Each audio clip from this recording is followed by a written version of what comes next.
I gave life my best, no love, no wealth, just me and my tears.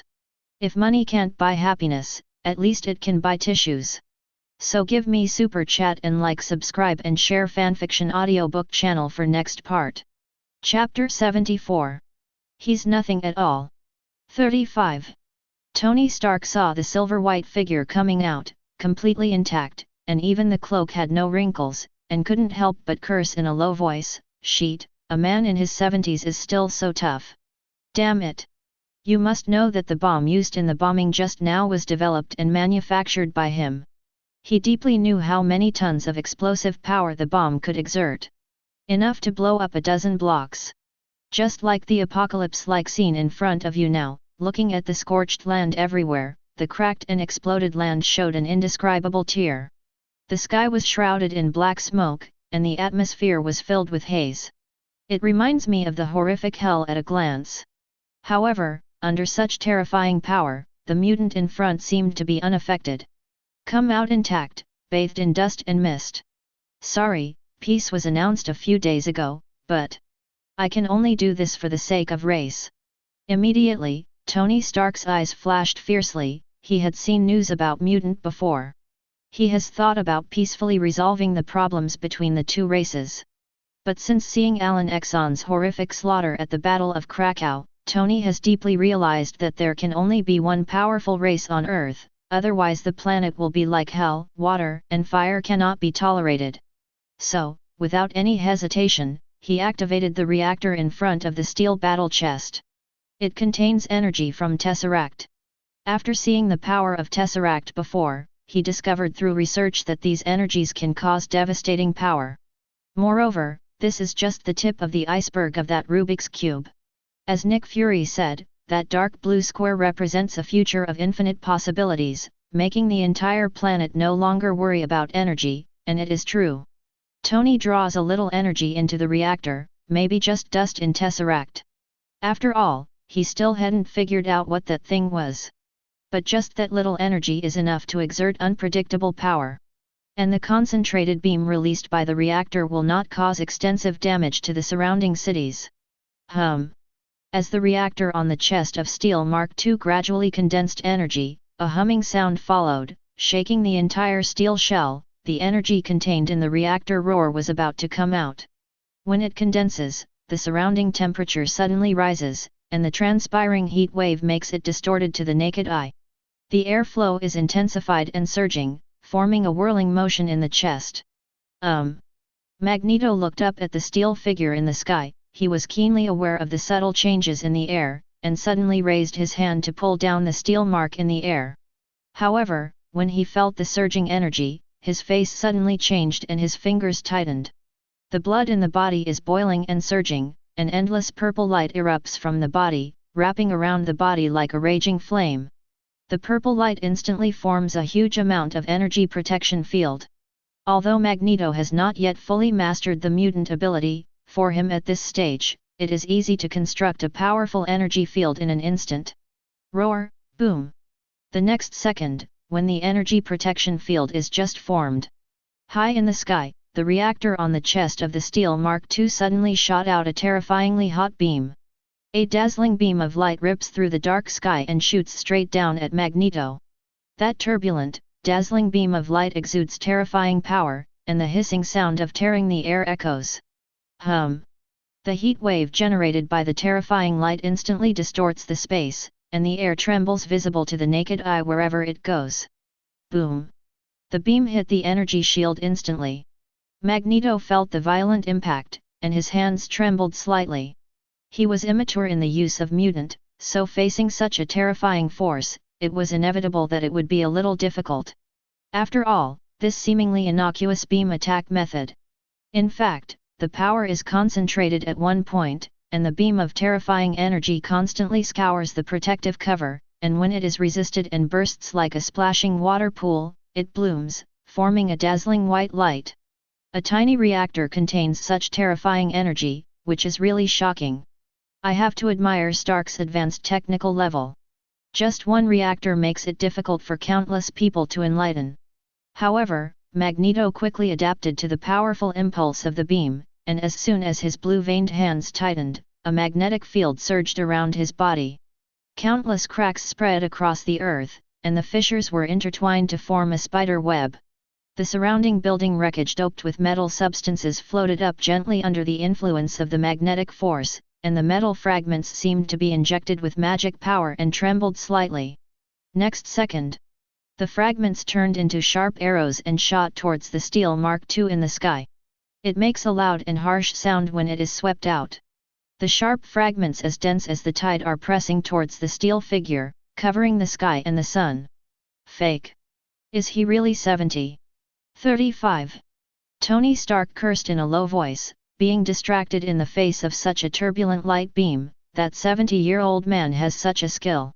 Then he looked at the steel battlesuit that was gradually melted by the high temperature of the beam. The energy of the Tesseract was too powerful, and the carbon nanomaterials produced at this stage could not bear it at all. I also know that there is no way to stop the baptism of those fragments now. Then Tony Stark noticed the ground beneath Magneto's feet. His heart was ruthless, and he moved the chest of the jet beam downward. Immediately, a turbulent beam of light rushed towards the thick earth. The whole earth trembled violently, and the fiery power swept across the earth, and it was easily washed away like burning cotton. It even cracked and splashed through the rock layer, and countless destroyed stones rose into the sky. Hit the ground and make a loud noise. In an instant, a large area of land disintegrated and shattered. The rocks melted and the smoke rose. Bursts of dust and mist cover the sky, and a monstrous heat wave is surging. The surrounding space was extremely distorted for a time, and the boiling heat wave visible to the naked eye rolled.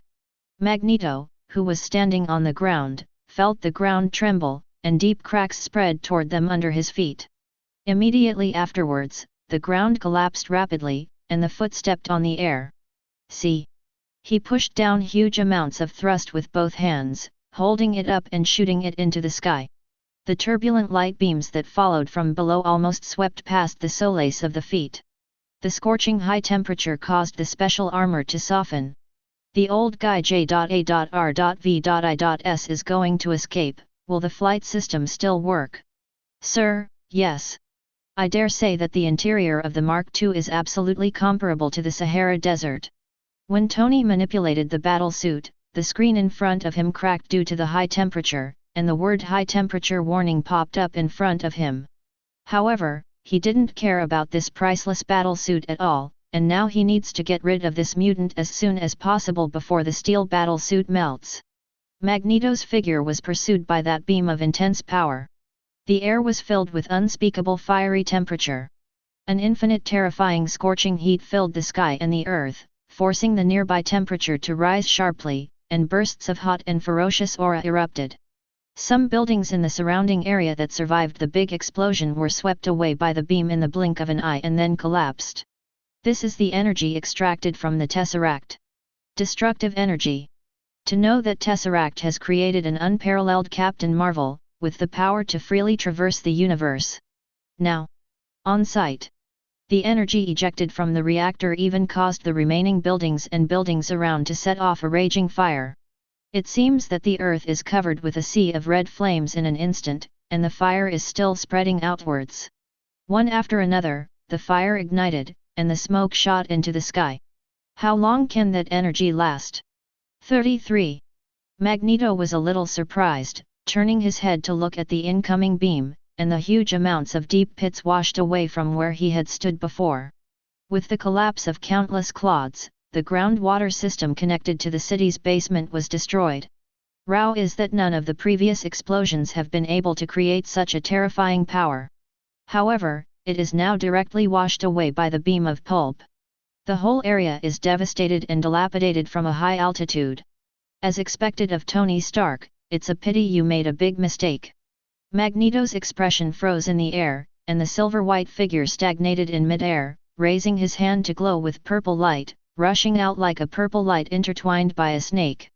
An invisible energy field is condensed within a radius of 100 meters, and the steel Mark II is instantly separated from the air. He didn't have direct control before, but felt that the energy had seeped out. If you do it rashly, you may be directly penetrated by the light beam, and it is not worth the risk. I just didn't expect Tony to be so impatient that he gave him a chance to fight back. And I saw the terrifying beam of light that shot out of the reactor. Rao is also in Magneto's heart, and his forehead is soaked with cold sweat. If that energy was replaced by a bomb, I am afraid that this area will be completely razed to the ground. Can't move. Tony Stark moved hard to find that the mechanical parts were tightly bound and could not move at all.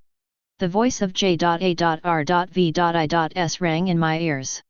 Sir, the mutated energy released by the target restricts the movement system. Fake. 99. Tony Stark knows that what the opponent controls is not just a simple metal magnetic force, but any form of magnetic field. As a genius scientist, he naturally knows how scary it is. If you continue to grow in the future, you can control the magnetic field as you like. Absolutely a disaster for humans. But, knowing that nothing would help, Tony Stark took off his wristband angrily, glancing at the first draft of the anti-Magneto battlesuit out of the corner of his eye. After seeing the power of Magneto, he was determined to create an anti-battlesuit designed to counter Magneto. Only in this way can we give and compete, otherwise there is no chance of winning at all, and we will be completely played with applause. At this time, there was a violent vibration from the scene camera. Tony looked up, frowning and gloomy. Only in the screen. Magneto didn't intend to waste any more time, his eyes locked on the city on the horizon, his face sank, he pushed his palm forward gently, and the demonic purple light condensed from his right hand, instantly condensed a terrifying thrust in the space, and directly pushed the steel figure towards the city on the horizon. With the strong cyclone surging, the steel figure carrying huge energy, like a kite with a broken string, fell out uncontrollably. The energy gushing out from the chest is madly raging. Sir, that's where the military is stationed. The voice of J.A.R.V.I.S rang out. Hearing this sentence, Tony Stark immediately realized what the other party was going to do. He was going to use the energy arc of Mark's battlesuit to destroy the garrison. Although the energy stored in the reactor was running low, it was enough to destroy that urban area. Cut off the power to Mark's battlesuit. Tony Stark frowned and responded quickly. Sir, due to the high temperature, the entire Mark battlesuit has been paralyzed and cannot be cut off. J.A.R.V.I.S's answer left Tony Stark pale. At the moment on the screen, the steel battlesuit has swept across the river separated by the city, and rammed straight towards the city with high-rise buildings. Boom! Next second, the steel body suddenly completely submerged into the woods, and the terrifying impact force it carried ran through 100 meters in the blink of an eye. Wherever it went, high-rise buildings collapsed visible to the naked eye, and crashed to the ground, filled with sky-lifting dust and mist, and the beams spurting from the chest destroyed the sky. Exterminate. Any building is like a bubble that melts and shatters, and the ground collapses in a large area in an instant. Since there is purple light wrapped around the steel body, no matter how much impact Rao takes, the battlesuit will not be damaged. It's just an anti-aircraft shell. The radiant beams set off the dust and sand in the sky. Looking from a distance, it looks like a shooting star, shuttling between cities at high speed. What's over there? Fake. Another dust cloud is sweeping over. 35. Everyone, don't worry about the people on the ground, and hurry into the house. 35. Reside on the ground. The officer was instructing the citizens to deal with the citizens who had collapsed on the ground. During the period, the roaring explosion from the Queen's area and the violent shaking of the world made him feel nervous, for fear that the next second war would spread to this side, together with them to take away. Result. Now just looking up, I see another cloud of dust covering the sky sweeping towards this side. The dust and fog that shot straight into the sky, vaguely see the light flickering. And with the earth trembling. The direction in which the dust and mist swept seemed to be accompanied by the collapse of buildings. Or the shocking dust and fog caused by the collapsed building. When everyone saw this scene, their pupils suddenly shrank, and they carried it away regardless of their ability to save people. After all, in times of crisis, one's own life is more important. Who cares about taking care of other people? Boom! Warehouse. At the moment, the movement on the horizon is getting closer and stronger. The vast fog raging in the sky is like a sandstorm raging, and it carries a beam of infiltrated and projected light, sweeping across the surrounding like a magma blade, cutting and destroying the buildings. From stalking up, the entire urban area collapsed at a speed visible to the naked eye. The Earth's crust was impacted, and the rock layers cracked and flew away.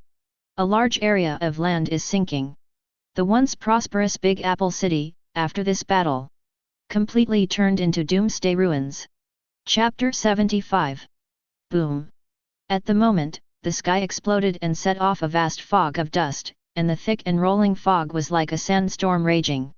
In the turbid and turbulent fog, it carries a strong beam of rays. And the dazzling purple light. Its purple light spreads and diffuses wantonly, all over the land. Wherever he went, the buildings were shattered, and the ground trembled, cracked, and collapsed. The rock formation broke, and the boulders lifted the sky. The groundwater system also collapsed, the heavy steel pipes shattered, and the endless groundwater spewed out like a torrent. The torrents madly swept the ruins of the devastated city. Under the violent impact, countless building wrecks were washed away to a pulp and surging with the torrent. With such a violent vibration, the entire Big Apple City trembled. Roared she. The deep space where the previous explosions had completely dissipated, was once again shrouded in darkness. Oh, God! Stationed in the barracks. The officer hid in the tall building and stared at the scene in the sky, his pupils shrank suddenly, and endless fear appeared in his eyes. Is it the end of the world? He stood there with his scalp numb.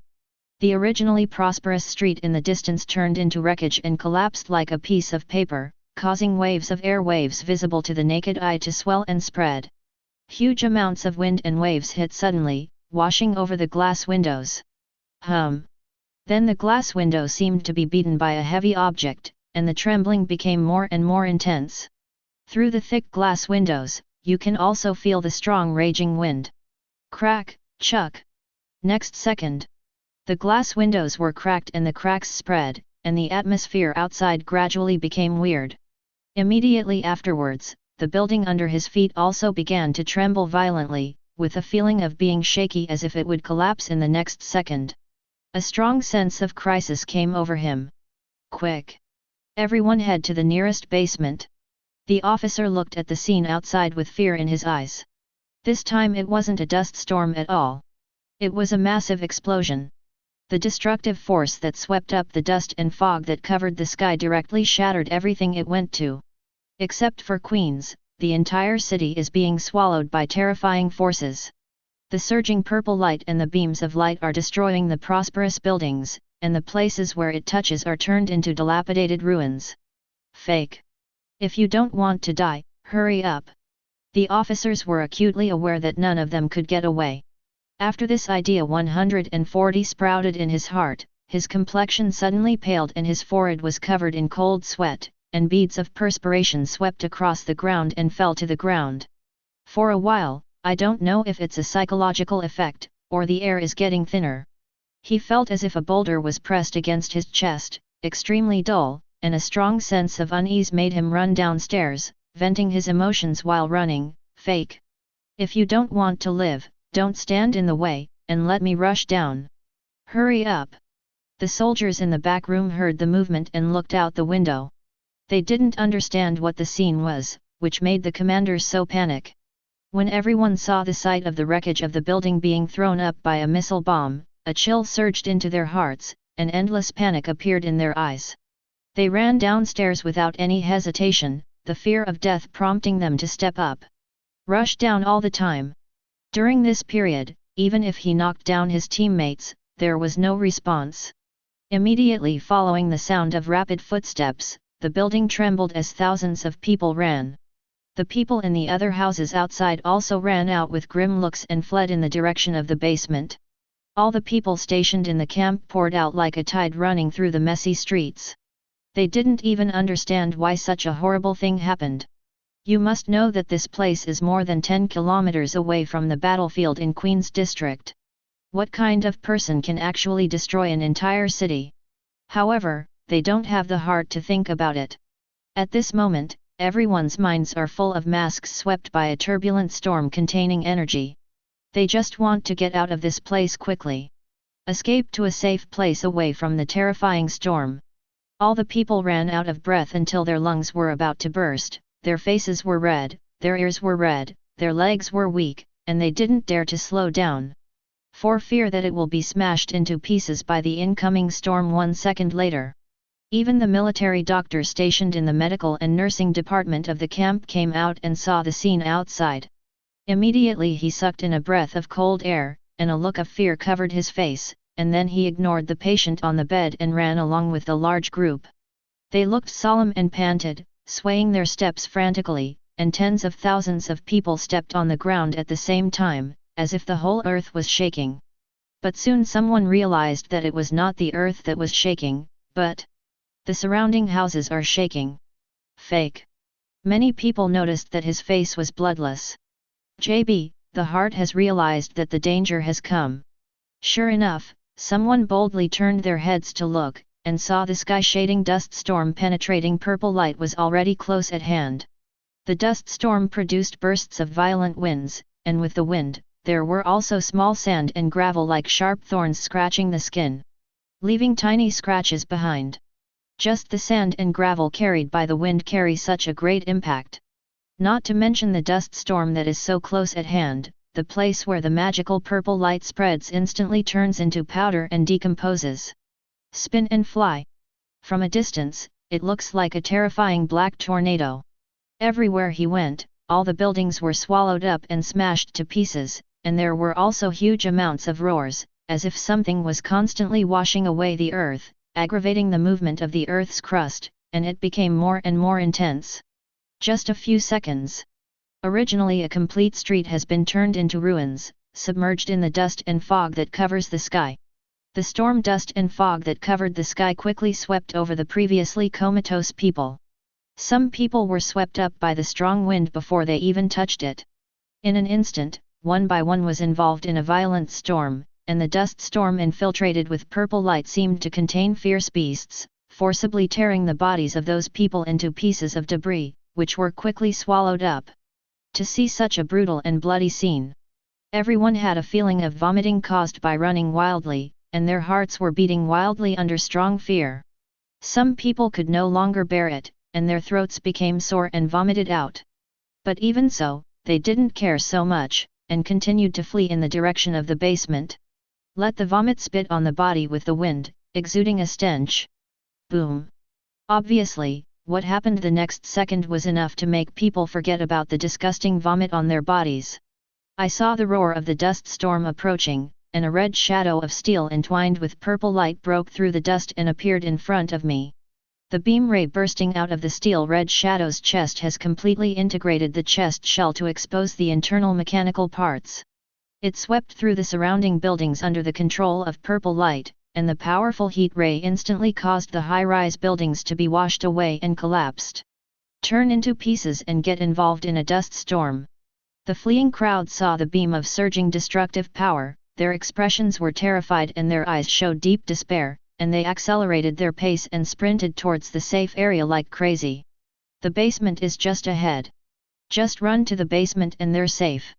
At the moment, the only hope left in everyone's heart made them run desperately. Rao knocked down the short child in front of him and didn't care at all. Countless people's eyes are ferocious and scarlet, and their strong desire to survive has made them unable to care about anyone. Even the soldiers of the garrison. They have strong physiques and see people who fall on the ground, but no one will help them. After all, there is a rolling dust storm with the face of death god coming from behind them. However, despite their all-out running, they ran to the lungs with tear-like pain. All to no avail. The storm behind contains infinite energy and does not want them to leave. At the moment. Boom. Roar. Boom. A strong dust storm had already descended with violent power, and the windows of all the surrounding houses were shattered and shattered. Buildings are crumbling. It's like it's going to be uprooted in the next second. The person following closely behind was instantly blown away by the gust of wind and smashed to the ground. The strong wind shattered the bones as soon as they landed. Some people had their abdomens pierced by steel bars, their heads hit a sharp object, and they burst open. The person who fell to the ground looked painful, and he felt the dust storm raging all over his body without a chance to get up. Unknown invisible forces are decomposing flesh and blood. That is the invisible energy field formed by Magneto's purple light, which makes the body seem to be entangled in filaments. Next second, thousands of people were torn apart at the same time, the burst spine, and the split skin turned into blood under the strong rolling force. The viscera and large intestines that were quickly spilled were also involved in the dust storm. Thousands of corpses caught in the gale have completely dissipated. Turned into blood. It splashed like rain in the strong wind, and fell on the fleeing crowd who had not yet died. Fake. The officer touched the blood spilled on his head, and was so frightened that he couldn't help but curse in a low voice. Then he looked back subconsciously, and the dust storm that covered the sky was already close at hand. In the turbulent dust storm, countless car wrecks and corpses were flying, and those were the buildings that ran across the street just now. 5. Those who run away together. There was no trace of blood on the pale face of the officer stationed in the camp. The eyes that were full of hope were also dimmed. Because there is only deep despair in his heart now. That utter despair. It's like falling into an abyss where no light can be seen. Boom. At this time, a beam of light from the rear landed on the hard ground with a bang. And rush here at a speed visible to the naked eye. The officer didn't have time to react, and the complete concrete cast road under his feet cracked and splattered in an instant. Carry a beam of ferocious power through thick rock formations. The surrounding earth suddenly burst into a few extremely deep cracks, and countless stones flew into the sky, and terrifying air waves surged. The officer felt the huge amounts of shock, and he fell to the ground, followed by a dazzling light flashing in front of his eyes. The intense beam ray was like a lava blade, severing his body. Then the dust storm that covered the sky has swept over the dead body, tearing its flesh into pieces. Before the officer closed his eyes, he could not have imagined how he died. However, at the moment, the steel-red shadow in the dust storm was also touched by the demonic purple light. Smashed hard to the ground. Boom! The entire steel body shot out like a cannonball, smashing a huge crater like a meteor on the ground. It caused the tumbling air ripples to spread. And the surging dust and fog gradually dissipated. At this moment, looking from a high altitude, the bustling city that was lined with high-rise buildings has turned into an endless ruin. Rao is the wreckage of the building was also smashed into pieces. Wang hum! The dust and mist dissipated. Several armed helicopters flew towards this side of the horizon. They were scouts sent by the military. After all, such a terrifying destructive power has already attracted the attention of high-level personnel across the country. And after it was found that the communication equipment was cut off, the group of high-level officials in the White House had already realized the seriousness of the situation. Groups of troops had already surrounded the entire Big Apple City, but they did not launch an attack rashly, but built a thick wall. After seeing the terrifying power of Mutant, they knew that a strong attack was not an option. Already moving to other program strategies. Roar! At this time, the helicopter flight crew in the high altitude locked in an instant, and there was a steel-red shadow below. The steel figure in the giant pit was gradually decomposed, swallowed, and torn apart by a powerful invisible energy. The reactor, which had been extinguished in its chest, gradually penetrated into light again. The pilot who noticed the strangeness zoomed in to see what it was. However, he didn't know that at the moment, the reactor in front of his chest was torn apart by the powerful force. A fierce force is about to come out of Roar. The surrounding air is affected and becomes fiery and distorted. Next second. Boom! Terrifying energy burst out, forming huge amounts of impact. In an instant, the suppressed ability from Tesseract ignited and exploded. A beam of light soaring into the sky runs through deep space. The surrounding 10-mile land suddenly burst and collapsed, and the naked eye was submerged in white light. Huge amounts of rock shards that splattered the sky flatten the only remaining raised land in the surrounding area. The Tesseract energy in the reactor, just a trace of it can cause such a terrifying power. To know that its body is enough to destroy the existence of the planet. Roar! The air wave caused by the explosion was even more violent, and it tumbled and collapsed.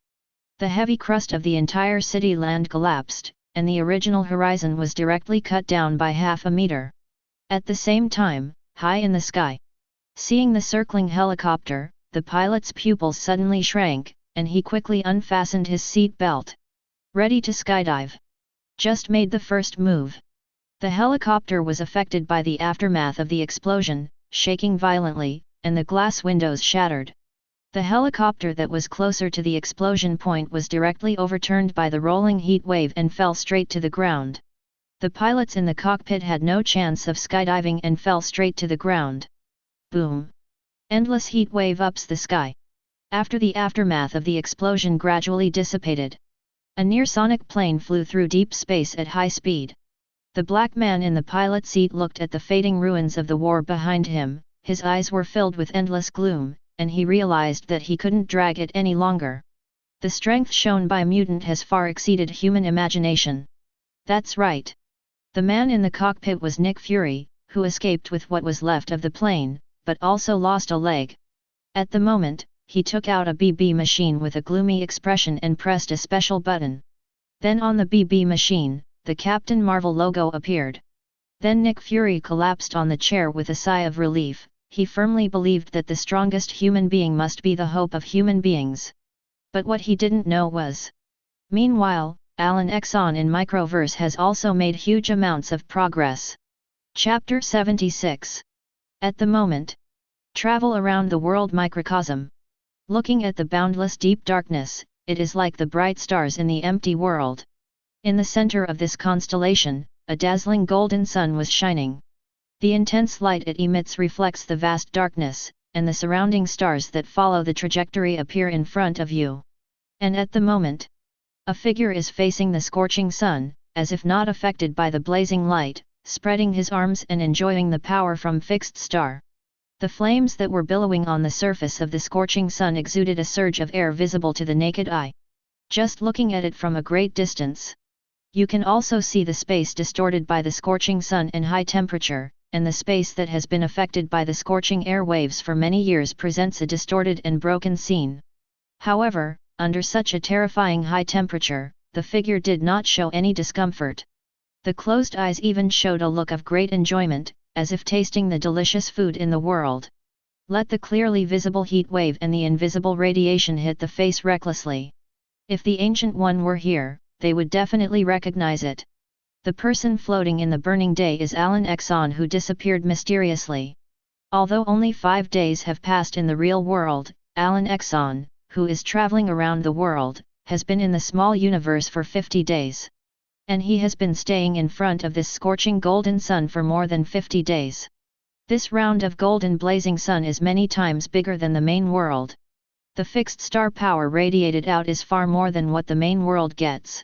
In addition, the income of staying in the world is 100 times that of the real world, which means that he has absorbed 5,000 days of fixed star power for 50 days. And this special fixed star power, the effect is more perfect than the real world. This also made Alan Exxon's 50-day strength feel that the bloodline of Krypton in his body became stronger and stronger, containing unparalleled terrifying power. The power of the surging Kryptonian blood in the body is very complicated. More than pure brute force. Nor is it any other super ability. After all, for the Kryptonians, super strength, super vision, super speed, and whatever flight you want. These are just Kryptonian instincts, the basis of the race. For Kryptonians, it only needs to absorb enough fixed star energy to get it. And now, Alan Exxon absorbed so much fixed star power and found that his own power had undergone subtle changes. Can hear sounds that ordinary people cannot. It's not just the super hearing effect. Because the sounds he hears do not really exist in reality, or they exist in other spaces. Like a whisper from the undead of hell. It's just that this ability is not stable, he sometimes hears it and sometimes disappears, but as more fixed star energy is absorbed. And long workouts. Alan has gradually grasped the essentials. Although he is still a little unstable, he can already roughly hear the whispering voices from an unknown space. It's a pity that Rao has a super brain and can't learn this weird language from a few short and repetitive sentences. Besides, Alan Exxon also found himself capable of manipulating tiny molecules, a phenomenon that surprised him at the time. Being able to manipulate molecules means that the overall strength is growing towards a higher stage. Perhaps in the eyes of many people, Da Chao is just a reckless master, crushing his opponents through his various bugs. Not proficient in finesse. But those super abilities that are almost invincible in the eyes of countless people are just the basic abilities of Da Chao. He can do so much more than that. The peak of the heyday can even achieve alter reality and reshape a universe. Even time is now playing with like a toy in his hands. As for destroying a planet, those are just simple basics. After all, it only takes a sneeze to destroy the fixed star system. What is the point of destroying a planet? Roar! Thinking about it, Alan Ackerson slowly opened his eyes, and the deep eyes glowed with a faint red light, like a surging scorching sun. Then, out of the corner of his eye, he caught a glimpse of a huge meteorite floating in the distance. There are often meteorites floating like mountains in the universe. If they pass by a gravitational planet, they will turn into meteorites and fall down. Looking at the meteorite blocks that look like mountains, Alan was a little curious about the extent of his own strength now, and then he raised his hand and spread his fingers. Next second, the 5 fingers tightened suddenly. When the fingers are tightened, a shocking force erupts, forming huge amounts of impact, and swept out with high-energy particles. The cosmic radiation that pervades the surrounding space ripples visibly to the naked eye. Then the powerful impact slammed into the meteorite, and in an instant the huge meteorite block was torn apart and turned into small stones. Because there is no gravitational obstacle in the universe, some stones are directly lifted off by kilometers. Alan couldn't help raising his eyebrows as he looked at the scattered meteorites. His eyes were full of astonishment, knowing that the movement just now wasn't even a punch. Just closing the fist, with the strength of the wrist, it exerts the power to smash the meteorite. But this is the power exerted in weightlessness. The power play is somewhat biased. But it still surprised him. The power just now was at least a few 100,000 tons, which is already an almost unpredictable power. This made Alan Ackerson's mood gradually become frenzied, and such a rapid improvement rate was what he wanted. According to the current speed of improvement, it will not be long before he will evolve again. Evolve to a higher dimension. Higher dimensions mean stronger, and his current strength is in 3 dimensions.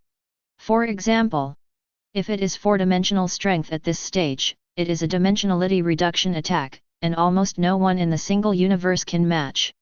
Thought here. Alan once again faced the gigantic golden sun, feeling the endless fixed star energy surging, his clenched fists burst into blue veins, and the blood in his body was boiling and greedily absorbed. Then the whole person approached the blazing sun, and the figure was gradually drowned by the red sun. A terrifying super is about to be born. At the same time, the real world has become a mess.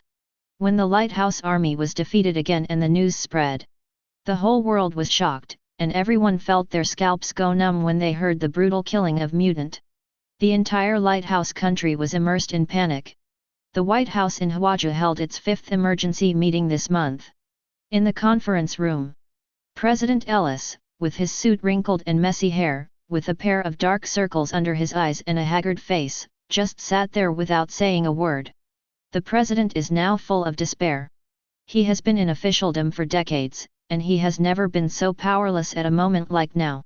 You must know that the 100,000 troops dispatched today include not only the army, but also a number of elite flight personnel.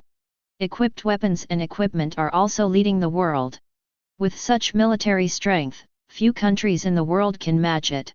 Therefore, President Ellis does not say that the victory is in hand, the strength of the two sides is at least evenly matched. But, as a result, the opponent wiped out the entire army with just one person. Even the sentinel made of carbon nanometers shreds like a piece of paper in the hands of the enemy. Don't worry too much, Mr. President. Those mutant rampages are temporary, and I've found the last piece of the puzzle for the 2nd generation sentry. The 2nd generation machine will be ready for use on the battlefield after a while. At this time, on the projector in the center of the conference table, the appearance of a short dwarf was projected, and he said calmly. Hearing that, Gao, who was sitting around the conference table, looked up. The speaker is none other than the head of Trasco Industries, Bolivar Trask, the developer of Sentinel. Mr. Trask, can the second generation really be able to deal with the mighty mutant? At this time, the image of the one-eyed black man presented in another projector said coldly. Director Nick Fury, if you have time to question me, you might as well develop one yourself. The small Trask faced the tall Nick Fury with sharp eyes. May your robot succeed. Nick Fury was speechless when he heard this, and could only reply in embarrassment. In fact, what he was really angry with was President Ellis. This damn old thing caused the destruction of the aerospace aircraft carrier, which is the only aircraft carrier on the planet that can be used for both sea and air. Yet something so precious was torn to shreds by Magneto. But because of identity, Nick Fury can only take out Trask. After all, the real owner of S.H.I.E.L.D. is this group of high-level national leaders, and even the funds are expected to be distributed by them. A food and clothing parent. He dare not offend. Enough, Mr. Trask has done an indelible contribution to the eradication of mutant. Success or failure cannot be denied. President Ellis interrupted the two in a deep voice, and then continued, now that the Big Apple has been set as a restricted area, the construction team will soon build a wall in that area. 39. Fur flowers. Guys, do you understand what this means? Meaning, that land has been completely taken away by those goddamn robbers. 39. With that said, the old man stood up with his hands on the table, blushing and stubbing his neck and shouting, the dignity of our country, they were trampled to smithereens. We must show the majesty that the lighthouse country should have, and let this group of goddamn beasts take a good look. Fury, don't you have anything to say? President Ellis looked at Nick Fury and asked. He doesn't know much about this super agent, but he can climb to the position of SHIELD director. Definitely have tough wrists. I'm already working on it, but it may take a while. Nick Fury hesitated for a moment before responding, mainly because when Carol left, he said that he could use the BB machine to contact her, but this was the first time he had used it. I don't know how long it will take for the other party to receive the signal from the BB machine. Besides, decades have passed. It's also not certain that Carol will still stick to the contract. Next meeting. President Ellis was ready to end the meeting after discussing several countermeasures. Only then did he realize a serious question: did the X-Men not appear? Heard. The high-level officials and officers present here looked at each other in dismay, and they also reacted with hindsight. The person who notified Xavier Academy before the battle. 0. Only until the end of the war, X-Men did not appear. There was a strange look in the eyes of everyone, and they found that the director of the Mutant Affairs Department had also disappeared. It seems to indicate that everything is going in an uncontrollable direction. One of the officials said coldly, I sent someone to investigate just now, and found that before the war, Charles took everyone from Xavier College and evacuated the Big Apple. The members of X-Men also withdrew with them. Hear this.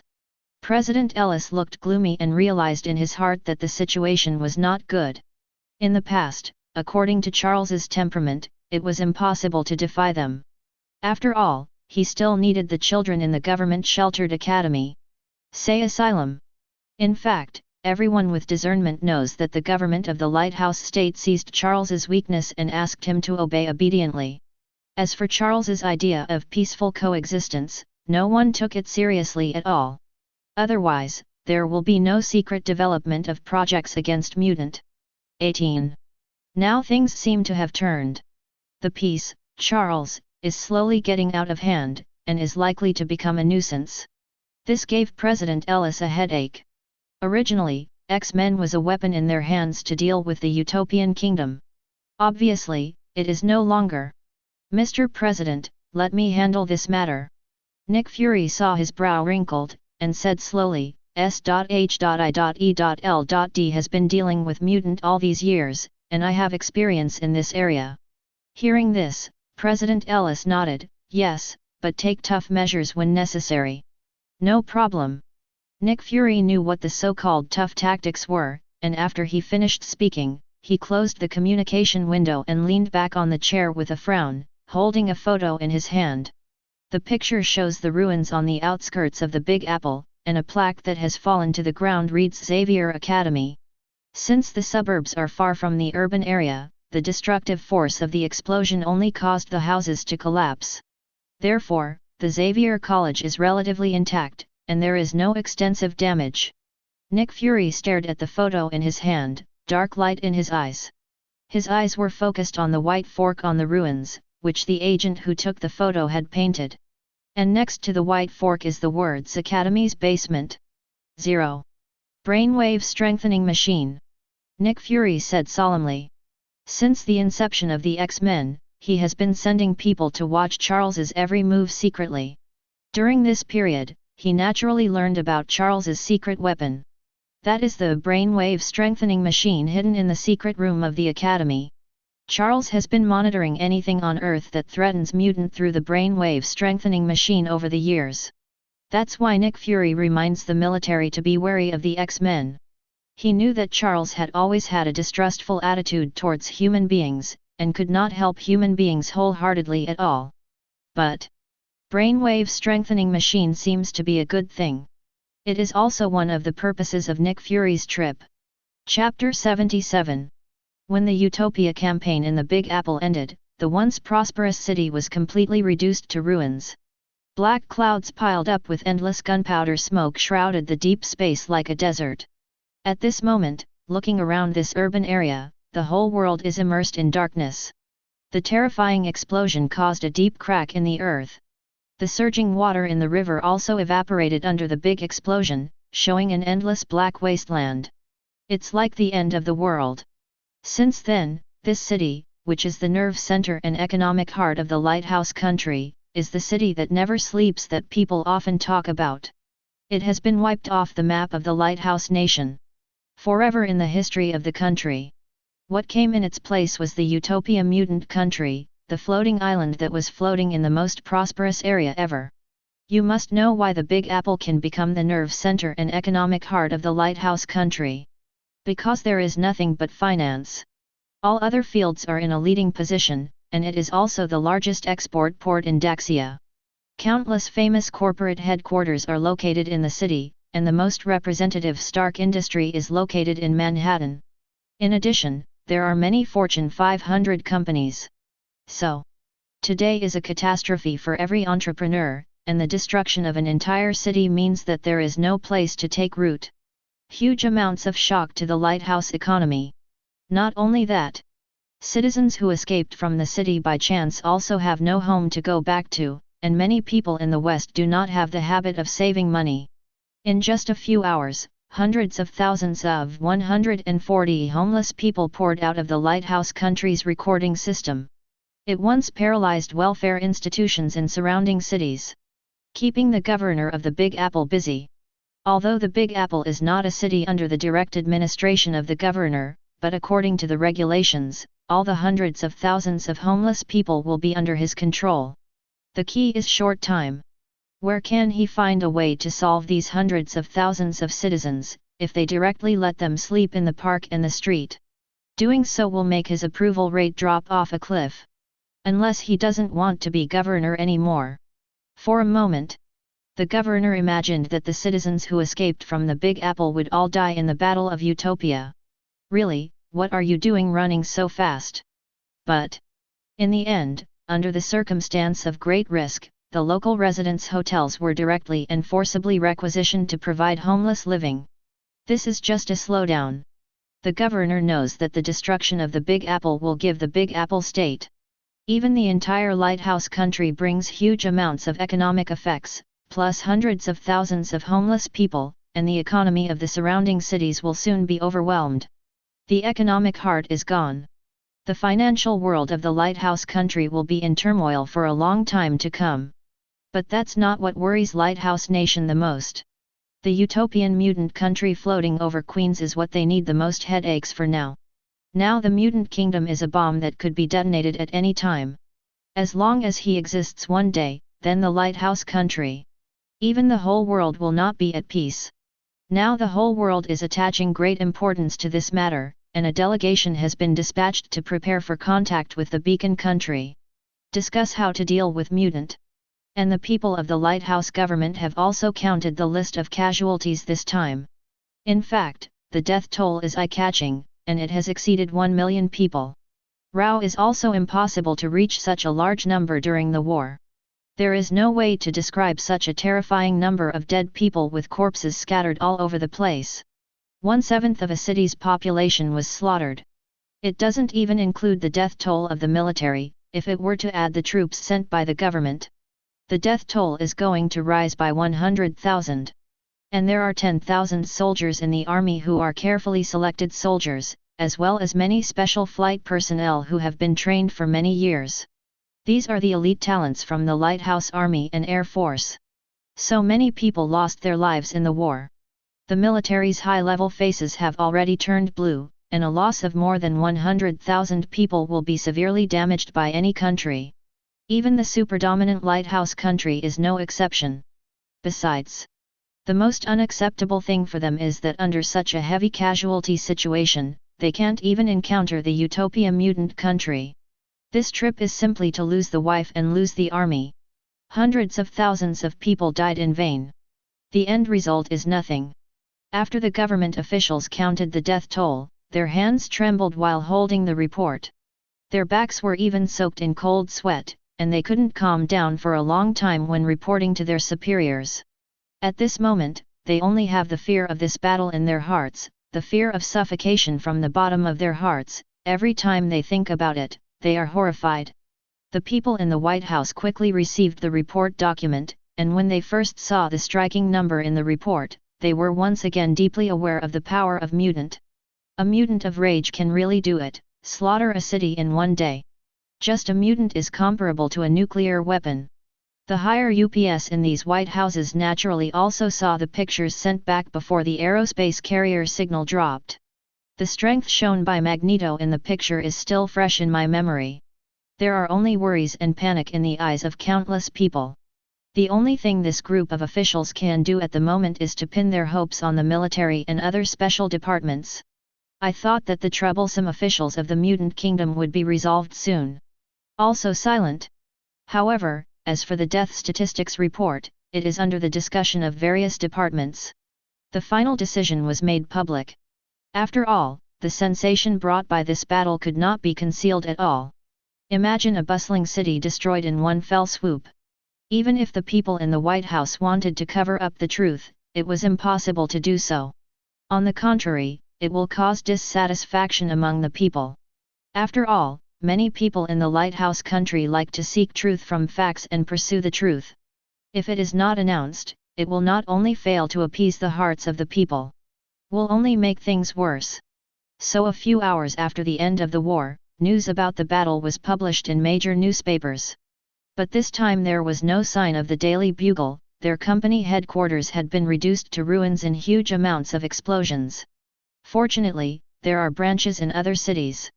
Otherwise, this famous newspaper in the Lighthouse country will probably be erased from history. After the casualties were announced, this time, no military personnel came to the door, and the citizens around the Big Apple were evacuated almost overnight. Many people are afraid that one day a bomb will fall from the sky while staying in this house. And the people from the government departments are also on the edge of the Big Apple City, and they have built fortifications with layers of high walls rising from the ground. The troops transferred from the north did not dare to be slighted, and immediately began to deploy the surrounding troops. A heavy tank is intercepted at the junction of the city, and there are armed helicopters patrolling back and forth at high altitudes. Although the military knew that it was impossible to stop Mutant, but to prevent the enemy's surprise attack, it will send heavy troops to guard every distance, and are equipped with heavy tanks and anti-aircraft missile systems. Almost half of the Lighthouse country's weapons and equipment were used on it. Even the strange vegetation that had previously grown in various cities was removed, and those that could not be cut off would be uprooted directly. Most of the vegetation will dry up quickly after it is removed from the soil, which seems to prevent people from taking advantage of it. But out of fear of Mutant in my heart, The people of the government are still burning these withered vegetation with fire. Other countries in the world are also looking for this kind of vegetation. As long as it looks similar, it will be uprooted, so as not to leave disaster. Because the lighthouse people have published about the special role of this type of vegetation. After everyone learned that these strange vegetations were the portals of the Utopia mutant kingdom, they felt extremely horrified. In times of war, transportation is undoubtedly the most important. Often the failure of an important battle, the problem is most likely to lie in military transportation. The powerful transport ability can send supplies to support troops on the front line to keep them alive. The most important thing in a long-lasting war is the military transportation ability of both sides. Mutant has a portal that can ignore the distance, directly abandoning the traditional transportation method. It is simply an artifact on the battlefield. Although they are inherently powerful, the way of transportation regardless of distance or even altitude makes the scalp feel numb. After searching and rummaging in a large area, the strange vegetation was completely eradicated. The high-level officials of various countries were relieved, as if they had experienced a speed of life and death, after all, the existence of those strange vegetation. Let the Utopia mutant country have the opportunity to attack any country at any time. It is evening.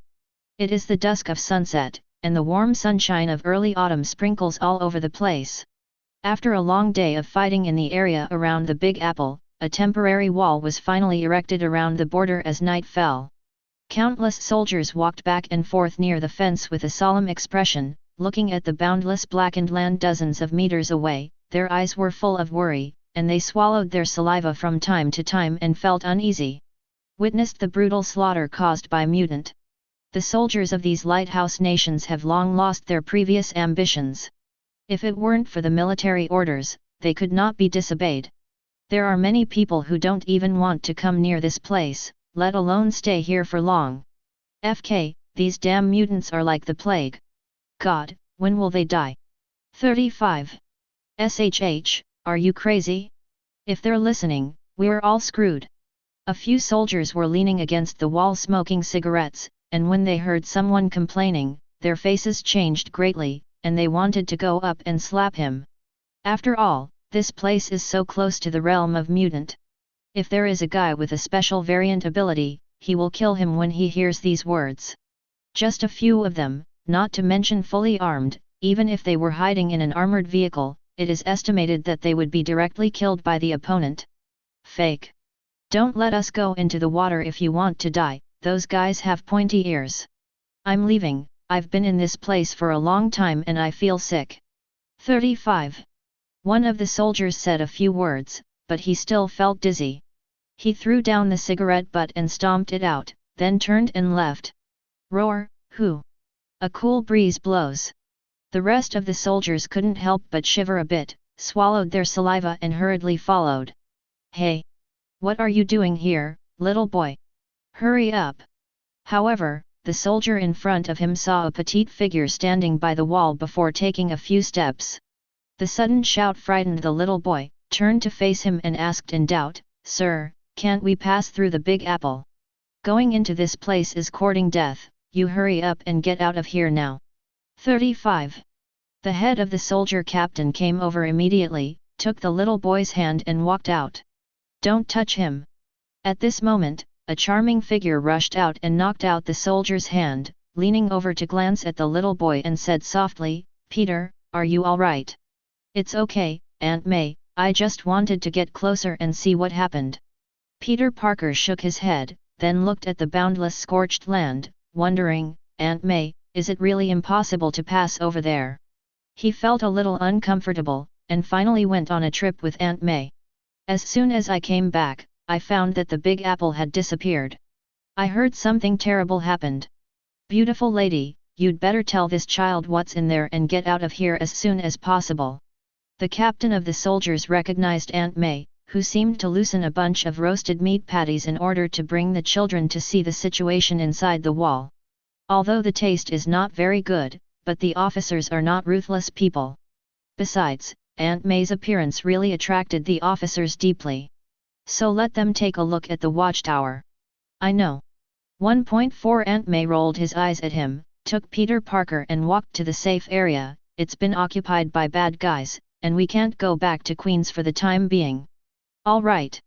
There was a look of disappointment on Peter Parker's face, but he couldn't help clenching his fists. What Aunt May didn't know was that, at the moment, her 10-year-old nephew already had mutated genes flowing in her body. That's from spider genes. Can give him unparalleled power. When he heard Aunt May say that the Big Apple City was occupied by bad guys, he secretly swore in his heart that when he became stronger in the future, he must go in and teach these guys a good lesson. At the same time, Alba City, the capital of the Big Apple state. The Big Apple is not the state's capital, or even a municipality in the state. Just being included in the Big Apple City cluster. Its real capital is the city of Alba. A gunship flew over the city of Alba and flew straight towards a farm on the outskirts. In the early autumn, the farm is full of yellowed straws, and the sun shines brightly. The fragrance of rice overflowed everywhere, and the yellow leaf trees danced with the wind and made a pleasant sound. Rustling, rustling. Under the tree, on the grass.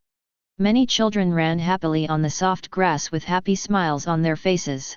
Charles sat in the wheelchair, looking at such a warm sight. A smile formed on the corner of his mouth. At the moment the sound of the engine in his ears caught his attention. It also made the old man frown slightly. He knows that what should come will still come. Chapter 78. A helicopter flew over the golden rice fields, and the propellers turned violently, blowing gusts of wind, blowing the slender and dense fields. The paddy fields are rippling, like rolling waves. The surrounding trees were affected by the strong wind and swayed wantonly. Professor, a helicopter is coming. 9.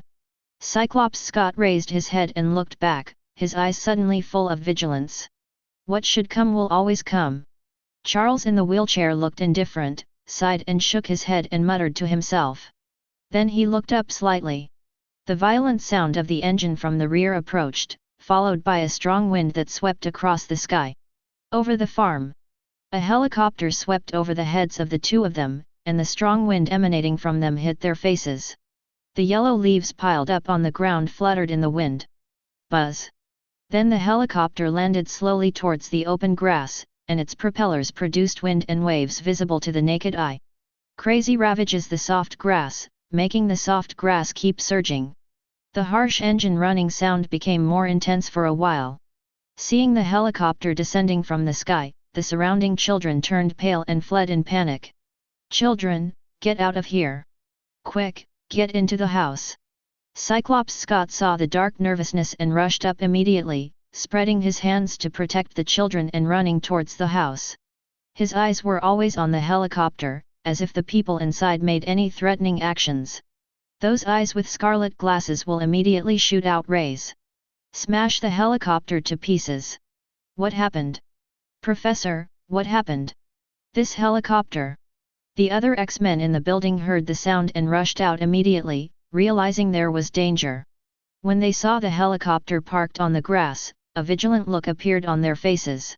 There was a dangerous light in each of his eyes. In this special period, military helicopters can be driven, and nothing good will happen to those who come here. Don't be nervous, it's just a few people and a helicopter. Charles waved for everyone to relax, and then the moving wheelchair walked in front of them. Deep and unpredictable eyes stared at the figure in the cabin, and an imperceptible dark light emerged from the bottom of his eyes. He knew that someone would come to him one day. 19, ever since the day S.H.I.E.L.D. set eyes on Xavier. He also had his eye on SHIELD. In this regard, I had long anticipated that this would happen. Yes, he recognized the special logo on the helicopter, which was the pattern of the S.H.I.E.L.D. bald eagle. Charles had long known about the existence of this group, and they spied on themselves at the same time. Why is he not monitoring them? He was even aware of Sentinel's existence, but he hadn't found the threat yet. And ignore Trask Industries. However, Charles took the students from the Xavier Genius Academy without authorization and decided to walk out of the Big Apple. It will definitely be noticed. After all, in the eyes of others, the students of Xavier Genius Academy are not children, but a group of living freaks. When a group of extremely dangerous kids walk out of the academy, even if there is no harm done, it must be reported and controlled. Apparently Charles did not report, but took the children directly out of town. It is a serious violation of the regulations negotiated with the government at the beginning. That was the rule for the so-called peaceful coexistence of the two races. But Charles had no remorse and knew that sooner or later he would take this step. Because, in fact, he also knew very well in his heart that the real thoughts in his heart were after seeing the various behaviors of Alan Exxon. An earth-shaking change has quietly taken place. The once kind Professor X is a thing of the past, and now Charles no longer lives in fear and worry. He didn't want to have trouble sleeping and eating all night, or keeping the kids awake. He knew it was time to make a change, and that was just the first step. Definitely if it weren't for the army to attack the Utopian Kingdom. Perhaps now the people of Xavier Genius Academy are all on the floating island of Utopia. Crack, chuck. At this time, the hatch of the helicopter slowly opened under the watchful eyes of the public. The propeller, which was turning violently, also slowly stopped. The wind stopped. A black man in a trench coat and a one-eye patch walked out of the room with strides. A few Secret Service members clutching their rifles followed. Nick Fury limped down, the corner of his mouth outlined an old fox-like smile, and said unhurriedly, "Professor X Xavier, founder of the Genius Academy, Charles has long been famous. I am Aegis." The words are not over yet. Charles interrupted in a cold voice, "The Homeland Strategic Defense and Attack Logistics Assurance Bureau, referred to as SHIELD. In the second half of his sentence, he emphasized, "You are Commissioner Nick Fury. I know that nothing in the world can hide from you, which is precisely why many people are optimistic about you." Nick Fury wasn't deterred, the smile still on his face. "What are you doing with us?" Storm Orlo felt disgusted when he saw the smile on his face, giving him a wily insidiousness. This made her already unstable mood a little violent. And it's definitely not a good thing for such an extremely special organization to find them. Seeing that Nick Fury froze for a while and didn't respond, Storm's eyes became more and more bad. Her clenched hands trembled slightly, and the airflow in the surrounding space gradually surged. The sky that was originally clear sky gradually became dark. Layers of dark clouds rolled in from all directions, gloomily covering the heads of everyone. The air was thin and suppressed. "Orlo, relax, they are not hostile." Charles next to him stared at Nick Fury. Those vicissitudes of life eyes were unpredictable. "As long as we keep our peaceful coexistence, no one will be harmed." Nick Fury's tone is laid back, yet threatening. Hearing this sentence, how can the mature X-Men not know what it means? The other party is warning them that only obedient will not be hurt. "Stop standing, everyone, come in and talk." Charles turns his wheelchair to move out of the building, glancing at Cyclops Scott out of the corner of his eye. The thoughts are scattered, and the eyes are instantly connected to each other. "Go to the Utopia mutant country." Cyclops Scott heard the voice echoing in his head and immediately realized that something was wrong, but he didn't show it, just a little slower. Then he said solemnly, "I'll go see the children who are frightened by these bastards." "Hey boy, be careful when you talk," the Secret Service team said coldly. Cyclops Scott ignored it, turned quickly and walked towards the other building. At the moment, Charles had taken Nick Fury into the study, only the two of them had entered. The rest were left to wait outside. The neatly placed bookshelves are full of books and the fragrance of books is overflowing. "It's a nice place, why did you think of bringing them here?" Nick Fury stroked the writing and looked out the window at the golden paddy fields dancing, full of peaceful serenity. "Beautiful scenery, paradise. I bought it a few years ago." Charles has indeed purchased properties outside under a fake name in recent years, just to ensure that he is in need. For example, it was used today. He continued, "Mr. Fury, it's not just me taking students here without permission. As far as he knows S.H.I.E.L.D. rarely deals with things like the Xavier School of Giftedness. Generally, only those mutants who commit crimes will be taken care of. For nothing else, there is no shelter for a mutant like that. How to do it is up to SHIELD. I just hope that the professor can help me and help the lighthouse country and the peaceful coexistence between the two ethnic groups. Nick Fury sat in the chair across from him, his tone not asking for advice. Instead, ask. Mr. Fury, I know exactly what you're thinking. No one's mind can escape my perception. As he spoke, Charles's tone became colder and he looked up at the black man opposite. Confront it. Just as Nick Fury was about to speak, he felt a little sore in his eyes, rubbed his eyes and found that the surrounding environment had undergone earth-shaking changes. He went back to the basement of S.H.I.E.L.D. headquarters. A door opened next to him, and Phil Coulson lay on the hospital bed, pale and bloodless, his body full of trachea. Phil Coulson. Nick Fury shook his head, knowing that the hallucinations were the result of Charles's telepathy. There is always a subtle feeling that stimulates the nerves. He couldn't help but feel a little emotional, and his eyes were red involuntarily. At this time, boom! The door on the left opens. Hill's figure stood there, before Nick Fury called out his name. Boom! Next second, a shocking scene happened. I saw that the huge palm of hatred grabbed Hill's head tightly, and then suddenly exerted force to crush the fragile head like a watermelon and burst open. Endless blood and brain spatter. A stream of hot blood splattered on his face. It was an illusion, but it was so real. Nick Fury took a few steps back in horror when he saw two of the most unforgettable pictures in his life. His forehead was covered in sweat, his eyes were full of panic. A sense of panic makes him want to turn around and struggle to get out of here, but when he opens the door behind him, what appeared before me was not an underground passage. It was a golden scorching sun, before the scorching heat wave. A majestic figure stood between the heavens and the earth, immersed in the heat wave emanating from the surging sun. Looking around, it seems like a god. Those crimson eyes that slowly opened, looked at Nick Fury, which was obviously the day of the burning sun. But it makes people fall into the endless cold abyss. Creepy. This reaction occurs, not because of anything else, but because that man, it's Exxon. Nick Fury will never forget this man in his life. He hates and fears, the latter even overwhelms the former. At the moment, the super agent also collapsed to the ground with weak legs. Although it is an illusion, it is a real expression in the heart. At the same time, real world.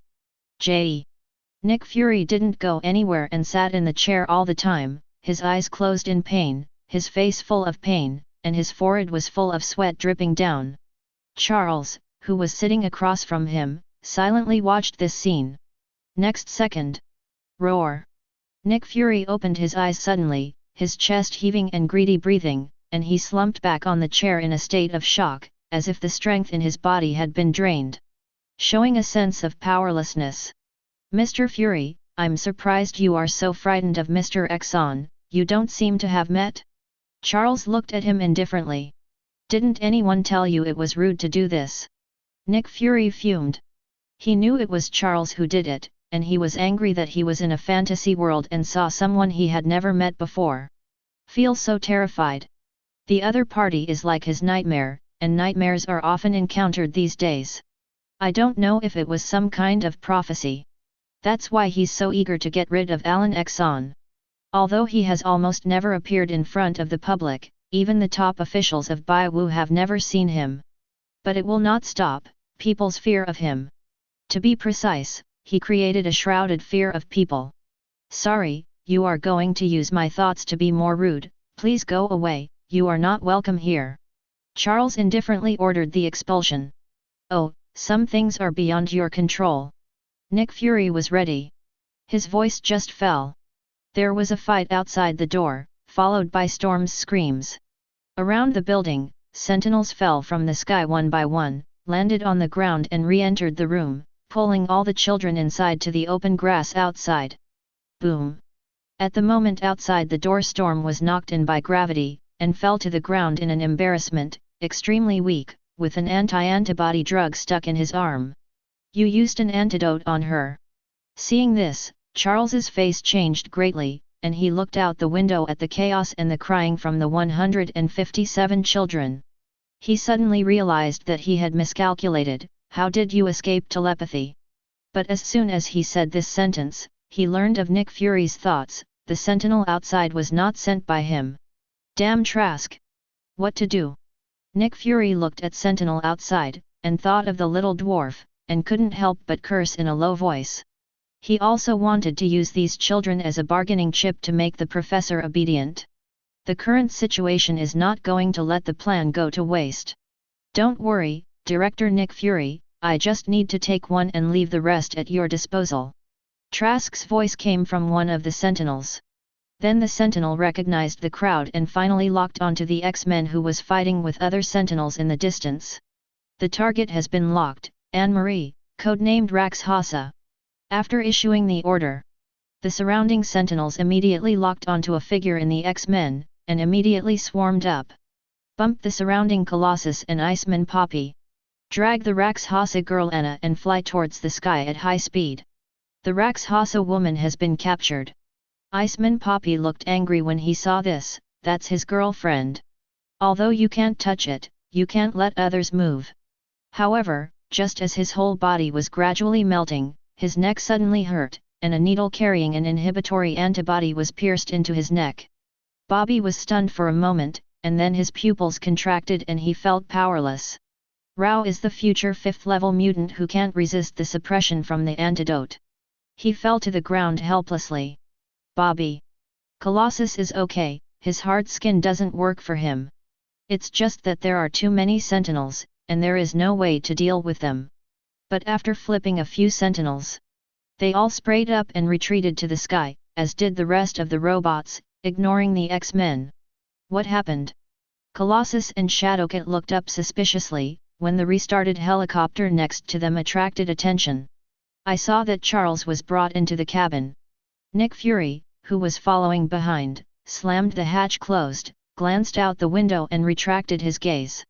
The helicopter's propeller turned rapidly, and gusts of wind blew again. The only remaining 2 X-Men with combat ability wanted to rush up but saw Charles in the cabin shaking his head helplessly.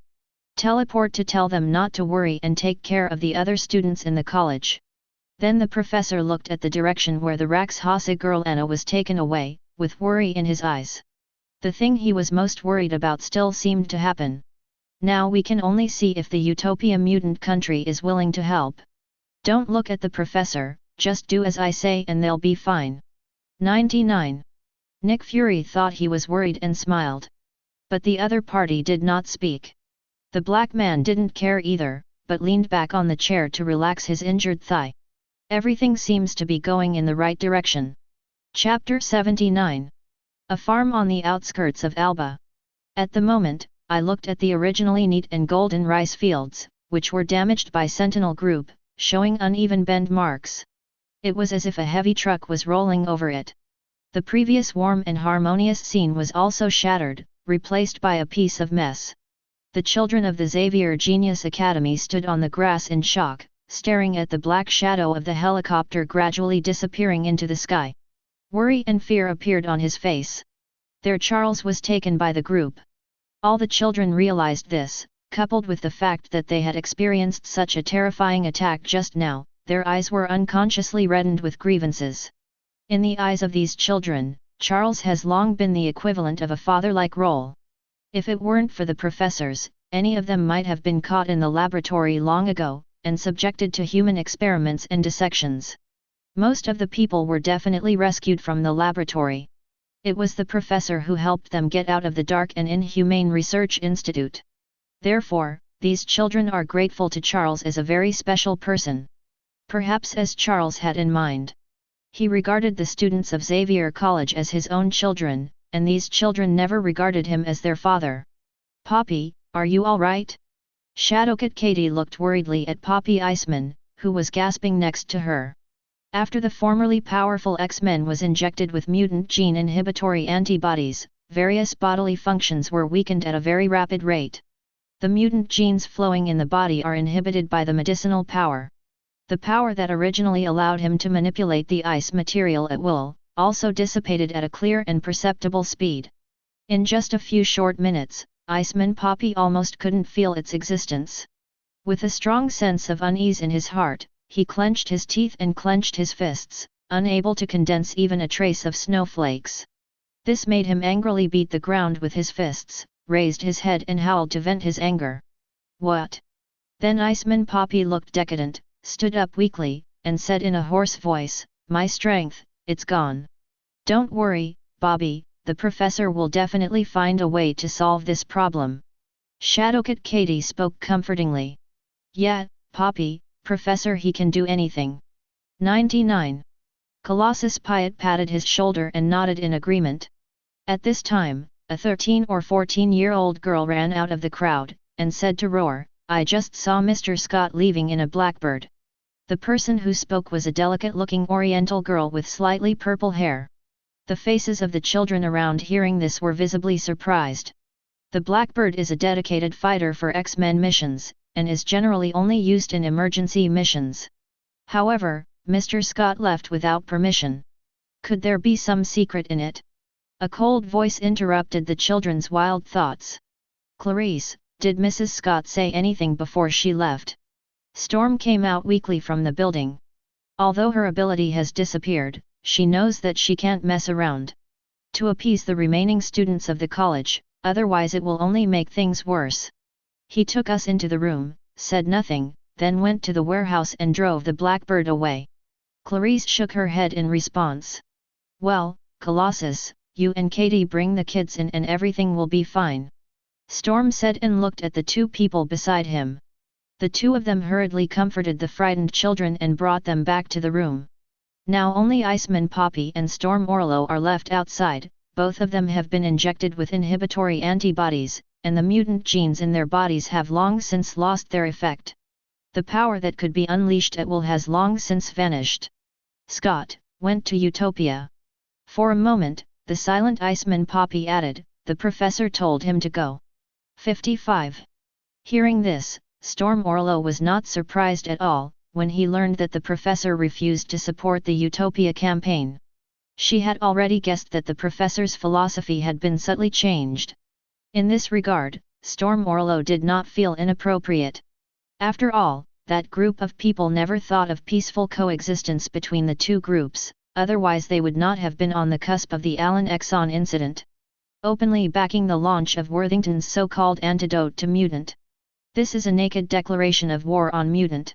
Mutant is an excuse to be a patient, and it is also an excuse to destroy the Utopia mutant kingdom. All it really needs to do is crush the entire mutant race. Hopefully the Utopia mutant kingdom can help. Storm Orlo was in a low mood. After all, the two sides were not in the same camp, and there was no reason for Utopia to help them. Unbeknownst to her, however, the S.H.I.E.L.D's purpose of capturing Charles. I don't know the terrifying device hidden deep in the secret room of the Academy. If she knew, she wouldn't think so. Meanwhile, the Big Apple Junction. In the evening, the night is getting dark, and the sky is getting dark red and thin clouds. Outside the temporarily erected high wall, the soldiers on the shift were leaning against the wall. Now patrolling and monitoring the mutant country, it means nothing to them at all, and even staring at them can't stop Mutant.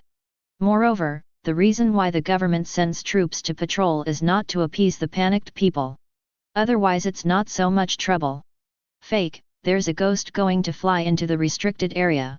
When a soldier was leaning against the wall to smoke, he noticed the rapidly approaching black spot on the horizon, quickly snuffed out the cigarette in his hand, and squatted down and raised the gun in his hand vigilantly. A few teammates next to him squatted down after seeing this. What was puzzling was that the anti-aircraft missile vehicle did not intercept it, but allowed the dark fighter plane to fly through the deep space and fly into the restricted area at high speed. Wherever he went, a thick line of white smoke was left, adorning the dark red sky. Thick gift crab, that's the X-Men's Blackbird fighter. Someone recognized the fighter plane and couldn't help but stand up and sigh, while muttering to himself. The Blackbird has disappeared into the horizon. And just when the soldiers were puzzled by the appearance of the Blackbird fighters, the high-level military officers guarding the border of the restricted area had already sounded their sirens. Others don't know. But as high-level officers learned that the X-Men did not go to support the Utopia campaign, they guessed that the people from the Xavier Genius Academy might have defected. Now that X-Men's iconic Blackbird fighter has entered the restricted area, it is clearly aimed at the Utopia mutant country. This further deepened their previous speculation. However, due to the unit of the Blackbird fighter in the system, it is still set as a lighthouse country. And have special permissions, as long as they do not enter special airspace. Basically no permission is required. This also caused the Blackbird fighter to enter the restricted area logically. Countless people couldn't help but worry. The strength of X-Men is obvious to all, if it is to join the Utopia country. Will be a big hassle. And at the moment. Roar! The Blackbird fighter jet swept through the deep space and stopped firmly on the boundless ruins. Crack! Its door opened slowly. Cyclops Scott anxiously stepped off the fighter plane and looked up at the behemoth that covered the sky and covered the sun floating in the sky ahead. My God, do islands like this really exist? His pupils contracted and he couldn't help but mutter to himself. This utopian floating island looks from both sides, and it is boundless and endless. I heard that this island is growing all the time and has a complex and diverse landform environment. Thinking of these, the leader of the X-Men couldn't help but look forward to the scene inside. However, he did not forget the purpose of the trip, and the professor asked him to seek the support of the Utopian Kingdom. Just don't know if Alan Exxon will help. However, Cyclops Scott was only 2 steps away. A gust of wind swept across the face, and then a young man with silver hair appeared in front of him, with a small smile on the corner of his mouth. X-Men Scott, long respected name. Are you from Utopia? Cyclops Scott did not know Quicksilver Pietro, nor did he know that the young man's predecessor was a member of the sworn enemy Mutant Brotherhood. I just thought that the other party was from the Utopia mutant country. Yes, I'll take you in. Quick-Win Pietro didn't care whether he answered or not, his figure suddenly flashed and the whole person disappeared in place, taking Scott with him. The two turned into a gust of wind. In an instant, he had passed through the portal to the teleportation link plaza on the floating island of Utopia. At such a fast speed, the surrounding scene turned into a colorful shadow during the process. Cyclops Scott only felt a flower before his eyes, and then he came to another world. Before he could take his breath away and raise his eyes, he saw a familiar and unfamiliar figure. His complexion suddenly changed greatly, and the turbulent beam of roar in his eyes was about to come out. Because standing in front is the sworn enemy of the X-Men, Magneto. A young version of Magneto. He had seen pictures of him when he was young when he was flipping through Magneto's profile before, so he recognized it at a glance. Scott, don't be nervous. I don't want to work with a guy like that either, but he's got the right idea. At this time, another familiar person came out, and it was Wolverine Logan who looked at her former comrade in arms and said solemnly. Fake, I knew this place was a wolf's den. Scott couldn't help but curse under his breath. But he didn't bother to explain so much, the priority was to rescue Charles. A few minutes ago, Storm Orlo sent a message informing him that the professor was taken away by the people from SHIELD. This made Scott particularly anxious, stopped arguing, and went straight to the topic. Okay, I'll put aside the previous grievances for the time being. I came for support. Charles was taken by the White Sea Eagle, S.H.I.E.L.D. Heard. Before Wolverine Logan could speak, Magneto Eric, who was next to him, looked nervous and said anxiously, what did the people from S.H.I.E.L.D. capture him for? I don't know, but the black man who calls himself the director seems to have something very important to teach. 39. Scott responded, recalling the details in his mind. Looks like we're in big trouble. Eric frowned, and his expression gradually became solemn. Others don't know the secret, but as Charles's former best friend, Eric has already thought of the brainwave strengthening machine he helped the professor build many years ago. Few people know about the powerful device hidden deep in the Academy's back room. It was an extremely terrifying device, and the biggest hole in Charles's hands. He can use this machine to connect with all the people in the world, whether ordinary people or mutants, can be locked. However, this is not a scary place. But Charles's powerful mind ability can kill everyone on Earth with the brainwave strengthening machine. Now look at the people of S.H.I.E.L.D. who want to use the brainwave strengthening machine to deal with the people in the utopian country. How despicable and shameless. How long have you been gone? Logan is one of the few people who has understood the brainwave strengthening machine, and he also realized the seriousness of the situation. More than 10 minutes. Scott made a rough calculation. The speed of the Blackbird fighter was very fast. It only takes 10 minutes to get here. Eric said solemnly, "Okay, Quicksilver, you rush to Xavier Talent Academy first, find a chance to rescue Charles, and we will arrive later." Pietro was a little confused, but he still flashed and disappeared as he did. The other two hurriedly asked Scott to drive the Blackbird to take them with them.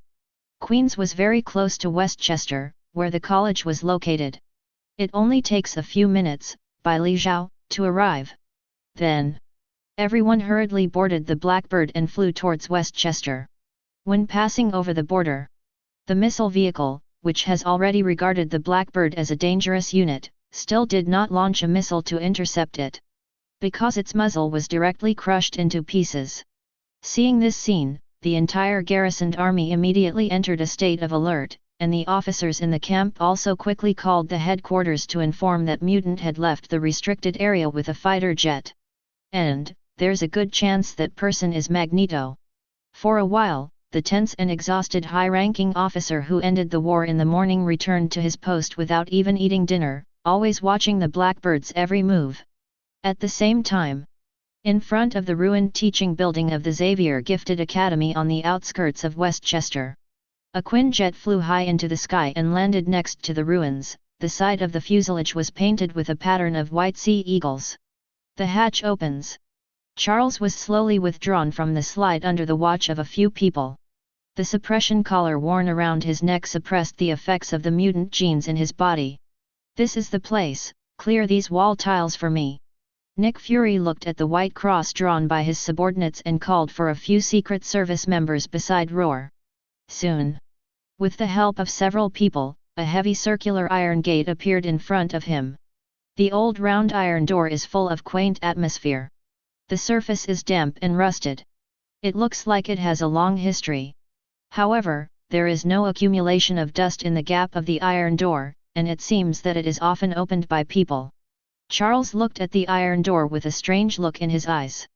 Nick Fury saw the round iron gate with a triumphant smile on his face. He looked back at Professor X Charles behind him, and said solemnly, "Professor, I'll see you later." Chapter 80. Nick Fury looked at the round iron gate with a triumphant smile. He turned his head to look at Professor X Charles behind him, and said solemnly, "Professor, I'll see you later. I would never do anything for SHIELD." Professor X Charles looked indifferent.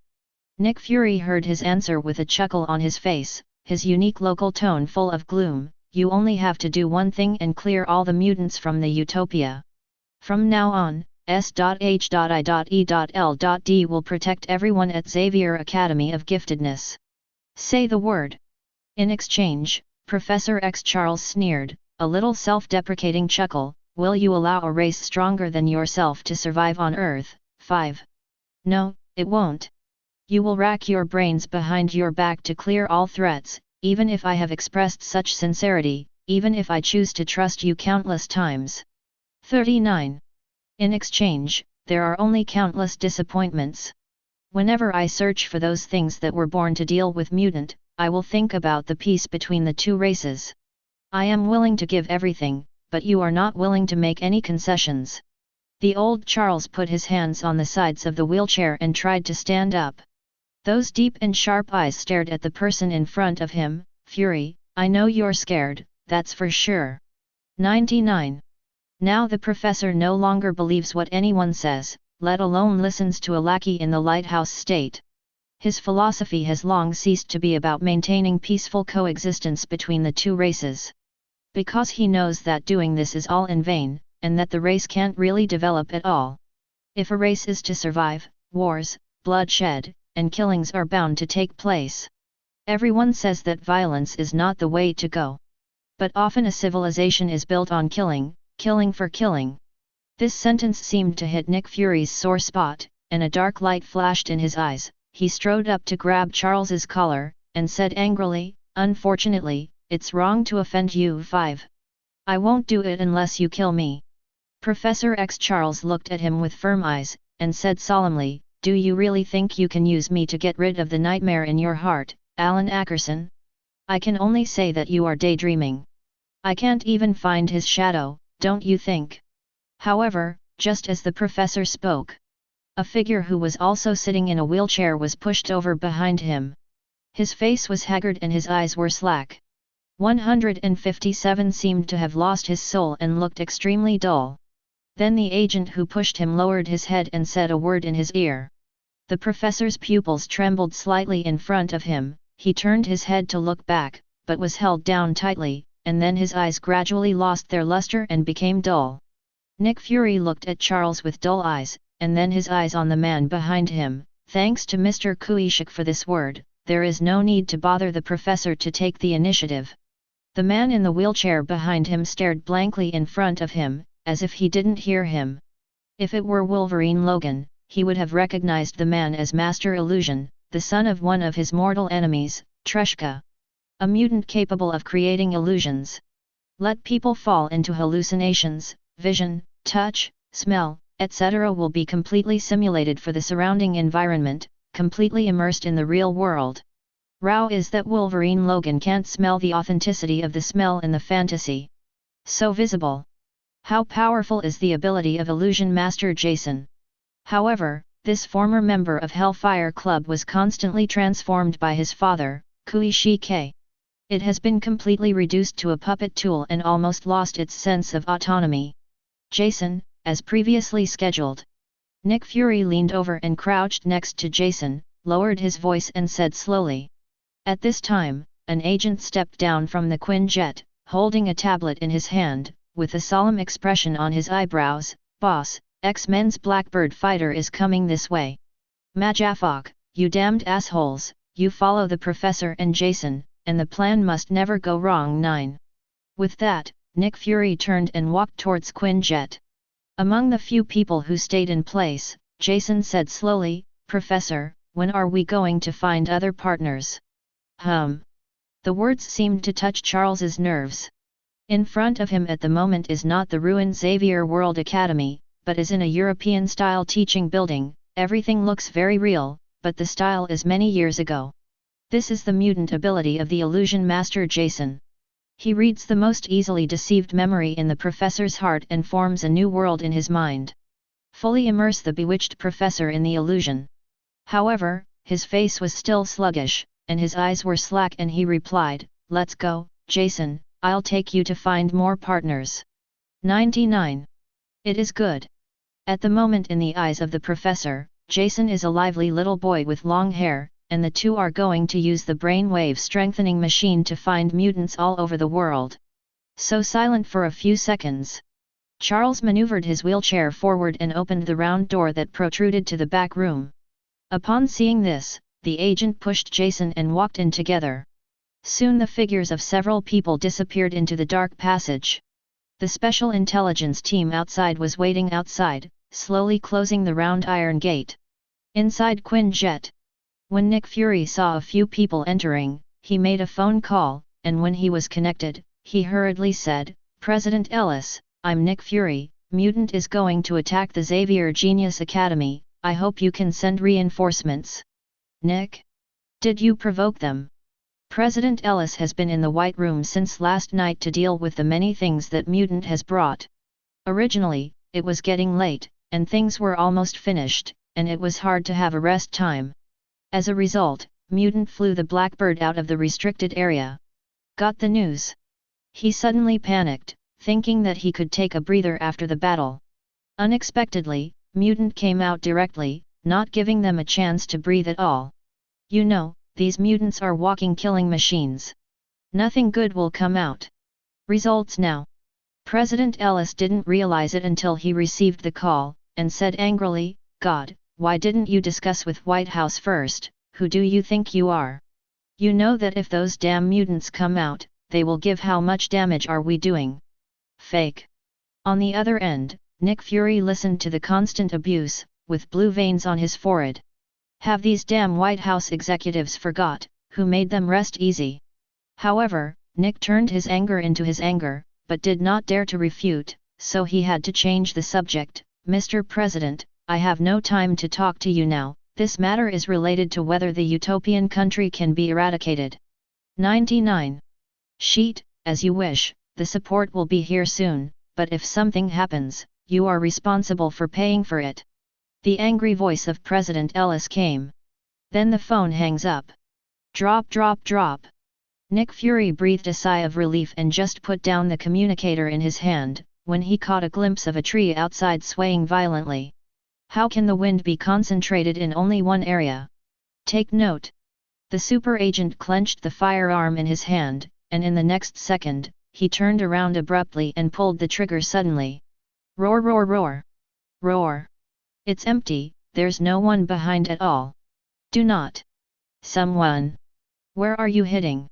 A playful voice came from the side, and a young man with silver hair came to the cockpit at some point. He looked at Nick Fury with a defiant smile on his lips. Mutant. Nick Fury aimed his gun warily at the opponent and pulled the trigger without hesitation. Roar roar roar.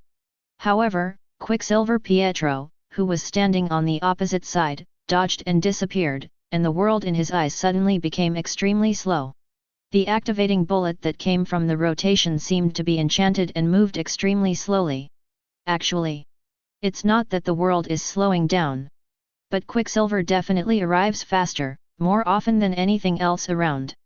Pietro stopped to look at the spinning bullet, then looked at N.I.J.B. Fury, then turned the bullet with his hand. One shot is aimed at the opponent's thigh, one is aimed at the abdomen, and the other is aimed at the forehead. Then he dodged and rushed behind him. Roar. Wait for him to stop. Boom. Fake. 35. Nick Fury saw the powerful responsibility of the bullet, allowing the super agent to react faster than ordinary people. One sideways dodged the two bullets above. But. Boom. The third shot hit the other thigh that wasn't lame. Thanks. Forgot Charles. Quicksilver Pietro glanced at him, thought of something, and hurriedly adjusted his windproof glasses and ran towards the entrance of the underground secret room. Nick Fury on the ground saw the special agent guarding the entrance fell to the ground. Knowing that it was the guy who did it just now, he couldn't help cursing, damn speed physiology. But no matter how much he scolds, Quicksilver Pietro has taken the bomb at this moment, ready to blast the door directly. The boy said speechlessly, Sheet, why didn't anyone tell me that to save people, we need to learn how to unlock locks first? However, at this moment, a leisurely ridicule sounded in my ear, did anyone tell you that children should not play with gunpowder? The sound went from far to near, accompanied by tearing air sounds. Look up. A steel-red shadow descended from the sky and landed steadily on the pile of ruins not far away, overlooking Quicksilver Pietro commandingly. The latter was slightly taken aback when he saw this figure. Tony. 35. In Quinjet, Nick Fury was equally shocked. What a monster is this guy, making so many battle suits in a few days. The reason he didn't notify Tony Stark was because he thought he had scrapped 2 battle suits. Take those mark the sophistication of battlesuit craftsmanship. It is impossible to create multiple backup machines in a short period of time. Looking at it now, he far underestimated this super genius. One-eyed, it breaks my heart that you didn't inform me. 35. Tony Stark's voice was hurt by the heartbreaker, but he didn't finish the sentence. Roar. The figure of Quicksilver Pietro below is gone. Where did it go? Tony Stark's eyes flashed with doubts, and he was about to fly to the sky to search. However, the artificial intelligence J.A.R.V.I.S gave a hint. Sir, the target Pietro Django Maximov, is the wanted mutant, whose ability is speed physiology. He's behind you. J.A.R.V.I.S's voice was suddenly sharp, not waiting for the owner to react. The Iron Mark battlesuit automatically made a defense, and the right-hand thruster shot out to form a strong thrust, and then hit the rear suddenly, blowing out bursts of fierce gale. Roar. Boom. Sure enough, the steel arm hit a figure, knocking it down and throwing it a few meters away. The young Pietro was inexperienced, and obviously did not expect that J.A.R.V.I.S would calculate the timing of the shot at the last moment, which directly caught him off guard. The embarrassed Pietro got up from the ground and glared at the steel figure on the ruins. Tony noticed the sight, flew into the air and said solemnly, "Okay, let's give you a chance to go home and find mom and dad. I don't like to start with children." 99. Ah! Pietro sneers, the home he remembers has been destroyed. The bomb that killed his parents had Stark Industries written on it. That's why he froze when he heard Tony's voice. He is too familiar with the voice of his enemy. Now the other party is standing in front of him, and the words in his mouth are like a sharp sword piercing his heart. Thinking about it, Pietro's scarlet pair became even more ferocious. His legs suddenly disappeared in the blink of an eye, leaving a crack where he stepped on the ground, raising dust and mist. Tony Stark saw the target disappear and knew he was nearby. Fly high in the sky and sweep around. In the end, his eyes locked on the entrance of the secret room, and the silver-haired boy was there. He didn't know if the other party was deliberately seducing him, but he still appeared there even though he knew that the place was the most dangerous. But the Iron Gate is there, and it cannot be attacked with arc cannons.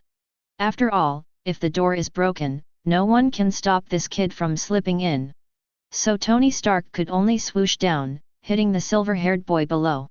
"Hey! Get out of there!" Pietro sensed that the enemy was approaching, and waited for the approach before flashing and fleeing. Boom! The iron mark was bombarded like a cannonball and almost hit the ground with its head. Fast! The steel body is rubbing against the ground to emit dazzling sparks. Damn silver-haired boy! Tony rolled over and landed on the ground, his tone gradually gloomy. Just taking a breath, J.A.R.V.I.S reminded, "Sir, he is on your left." Boom! But this time Tony wasn't so lucky, and was directly knocked off by the extremely fast Pietro. The steel figure was like a kite with a broken string, plummeting straight to the rear. Pietro's mutant gene was modified by Exxon. With a more powerful physical quality, the density of the body has been greatly improved. So this crash is no less than a heavy truck traveling at high speed. The steel figure submerged directly into the piles of building ruins, and the wreckage of the collapsed building submerged the place. Ah! Pietro snorted softly. Although he hated Stark, he also knew right from wrong in his heart. Knowing to save Charles first. So he hurriedly picked up the explosive and put it on the iron door of the secret room and connected the lead. At the same time, a secret room deep underground. Professor X Charles has come to a round door, and inside the door is a brainwave strengthening machine. Chapter 81. Deep Underground Laboratory. Chi. The heavy round iron gate presents a blue crystal screen, emitting two rays that cross and cover Professor X Charles's face. The word X is formed, which seems to imply X-Men. "Welcome back and forth, Professor." After the two rays detect the retinal face to confirm the identity, it emits a stiff mechanical sound. Then the thick circular iron gate split in the middle and folded up and down, revealing the circular passage. "Charles?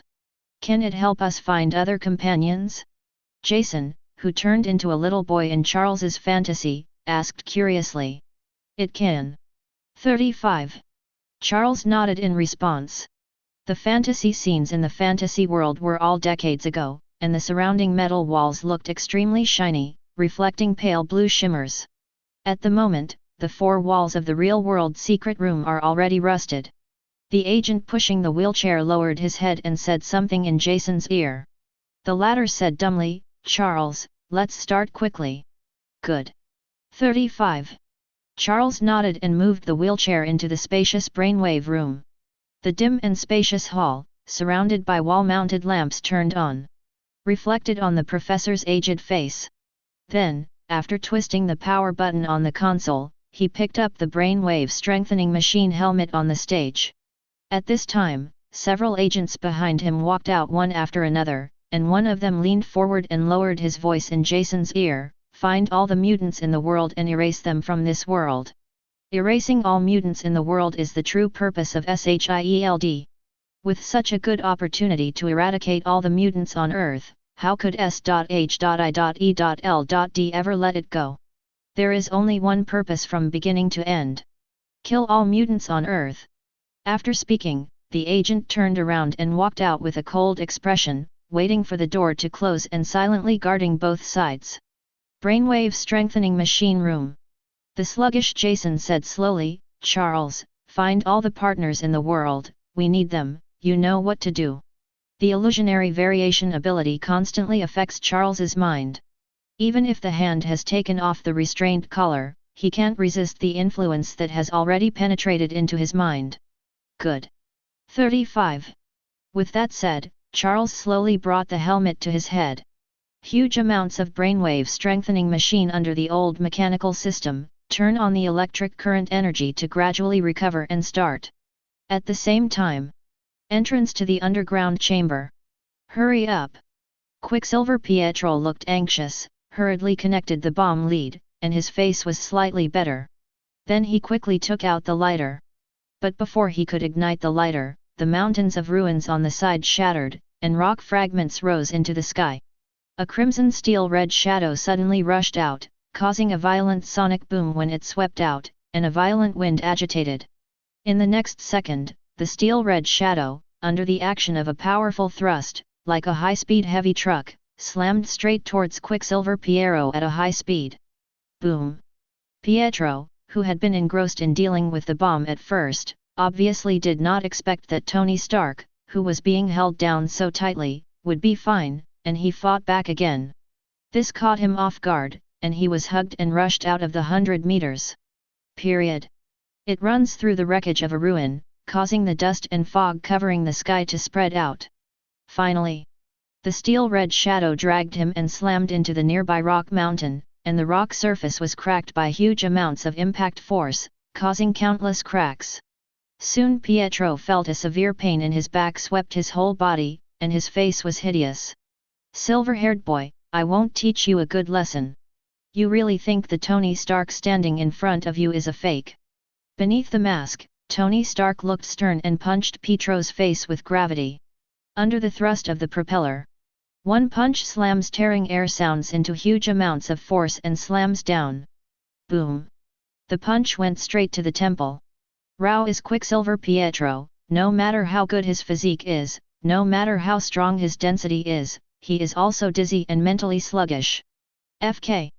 Tony Stark punched in frustration, directly strangling the opponent's neck. Punch after punch fell like a storm. Bang bang bang! He was so dignified that Tony Stark was so embarrassed by a fledgling boy. Naturally, I felt extremely angry.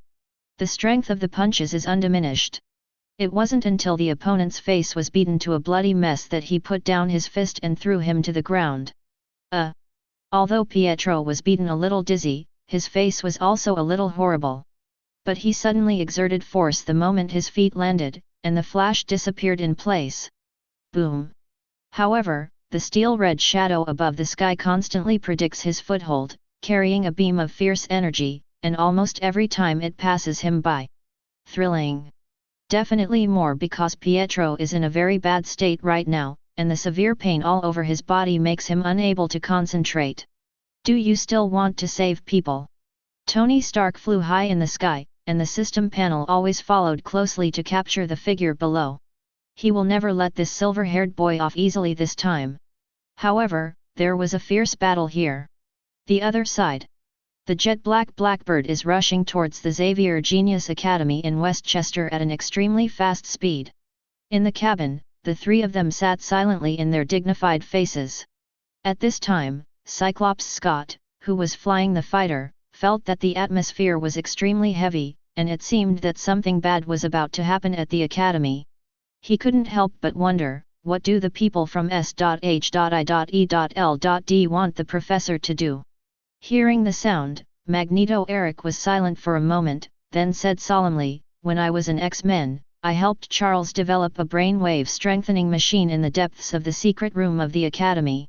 With him Charles can know almost everything on Earth, read any mind, even He can even use that brainwave strengthening machine to kill all the mutants and ordinary people on Earth.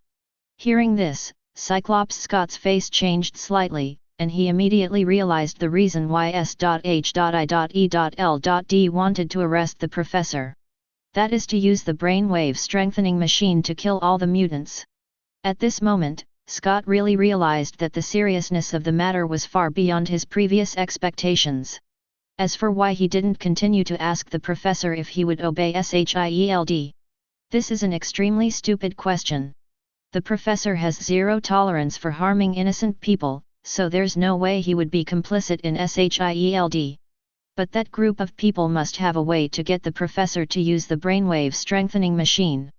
Thinking of this, Scott's grip on the steering wheel tightened, and he wanted to fly to Westchester to save people now. It just takes more than a minute to fly at the fastest. The only thing I can do now is to pray that nothing happens to the professor. What you don't want to happen will happen sooner. At this time, Magneto Eric, who was sitting next to him, suddenly opened his slightly closed eyes, and his voice was hoarse and trembling. "I'm afraid it's too late, he has already started." "What?"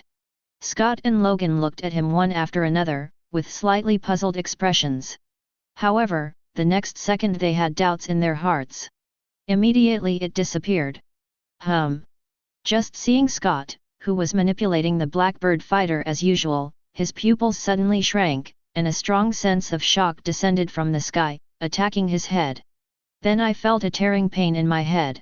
It was as if a needle had pierced the skull, cutting off the nerves covering the surface of the brain. It's like a heart-to-heart pain. Not to mention Scott, even Wolverine Logan's heart tensed in pain, and she collapsed to the ground with a pale face. The Blackbird fighter jet, which lost control of the steering wheel, swayed recklessly in the sky. With the flow of air. What? Logan was half kneeling on the ground with unspeakable pain on his face. But the only person in the cabin who didn't show pain was Magneto Eric. Because he wears the psychic helmet, he can resist the ability from Professor X. Therefore, even the mental shock produced by the brainwave strengthening machine would not have much impact on him. At most, I can feel the presence of that invisible power. I didn't expect the cards in Charles's hand to fall into the hands of a human being. As he spoke, Eric's eyes were gloomy and his hands were open, and the invisible magnetic field enveloped the entire Blackbird fighter. The mechanical system of the entire fighter plane was controlled by him, and it flew towards the Xavier Genius Academy with all its strength. They want to kill mutants all over the world. Feel sorry. Magneto doesn't say yes. Boom. The Blackbird is blessed with a magnetic field, coupled with its own engine jet push. It turns into a black spot and disappears on the horizon in the blink of an eye. Charles has already covered the entire planet through the brainwave strengthening machine spirit ability, affecting mutants all over the world. Therefore, as long as mutants stay on this planet, without exception, they suffer from tearing pain. Especially the ruins of the Xavier Genius Academy. Boom!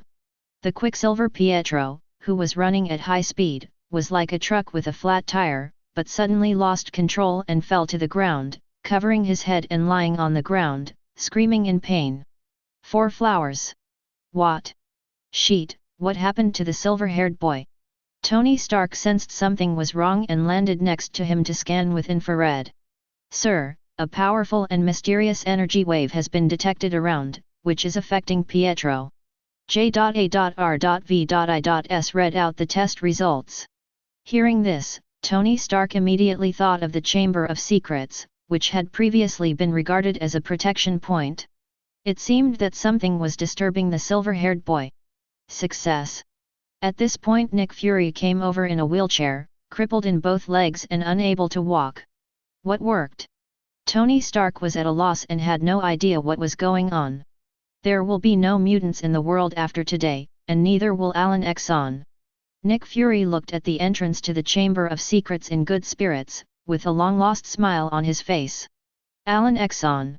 Now it is estimated that I am staying in the Utopia Island and moaning in pain. Like this damn silver-haired boy.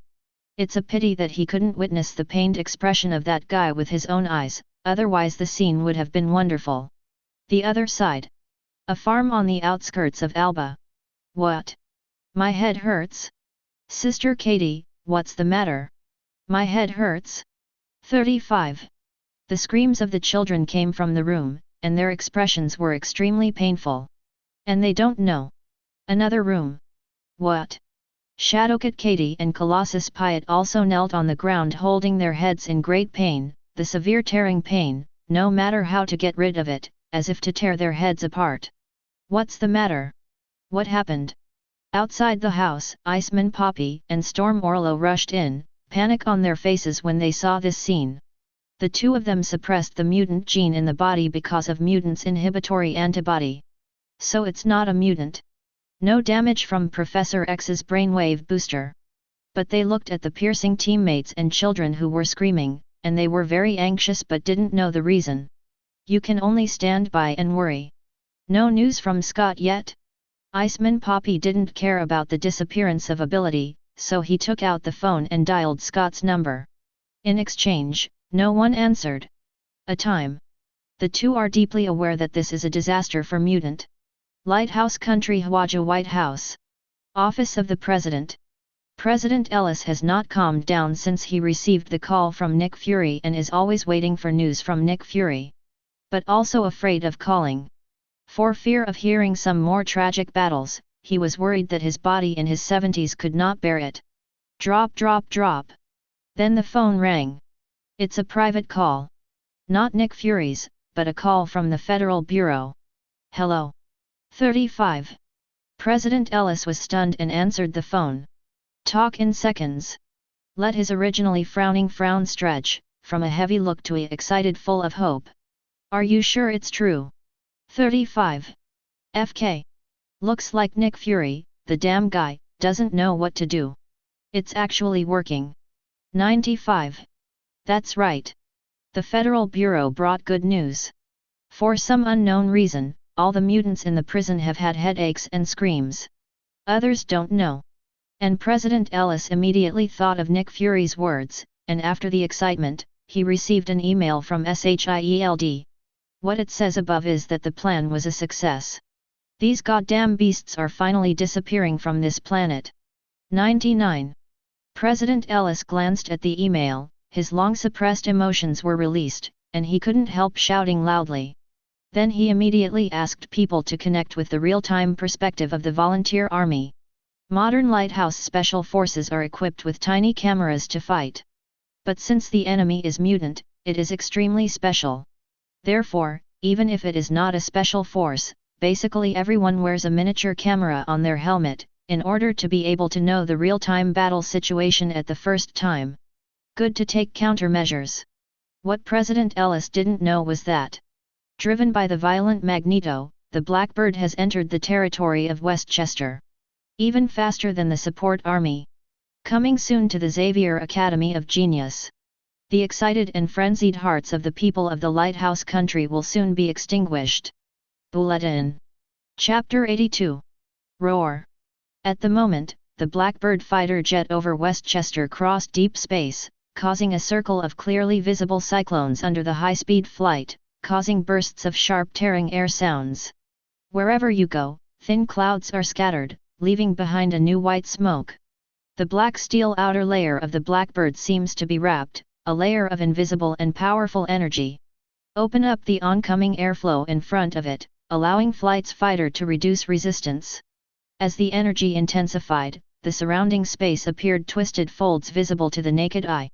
The fighter's engine also intensified its operation. Under the special position of strange energy production, the Blackbird fighter broke through its original limit. Flight speed is infinitely close to supersonic speed. Like a rocket tearing through the dark deep space, rushing straight towards the sky. Looking out of the cabin, the surrounding scene was blurred, turning into colorful shadows and swept back. Roar.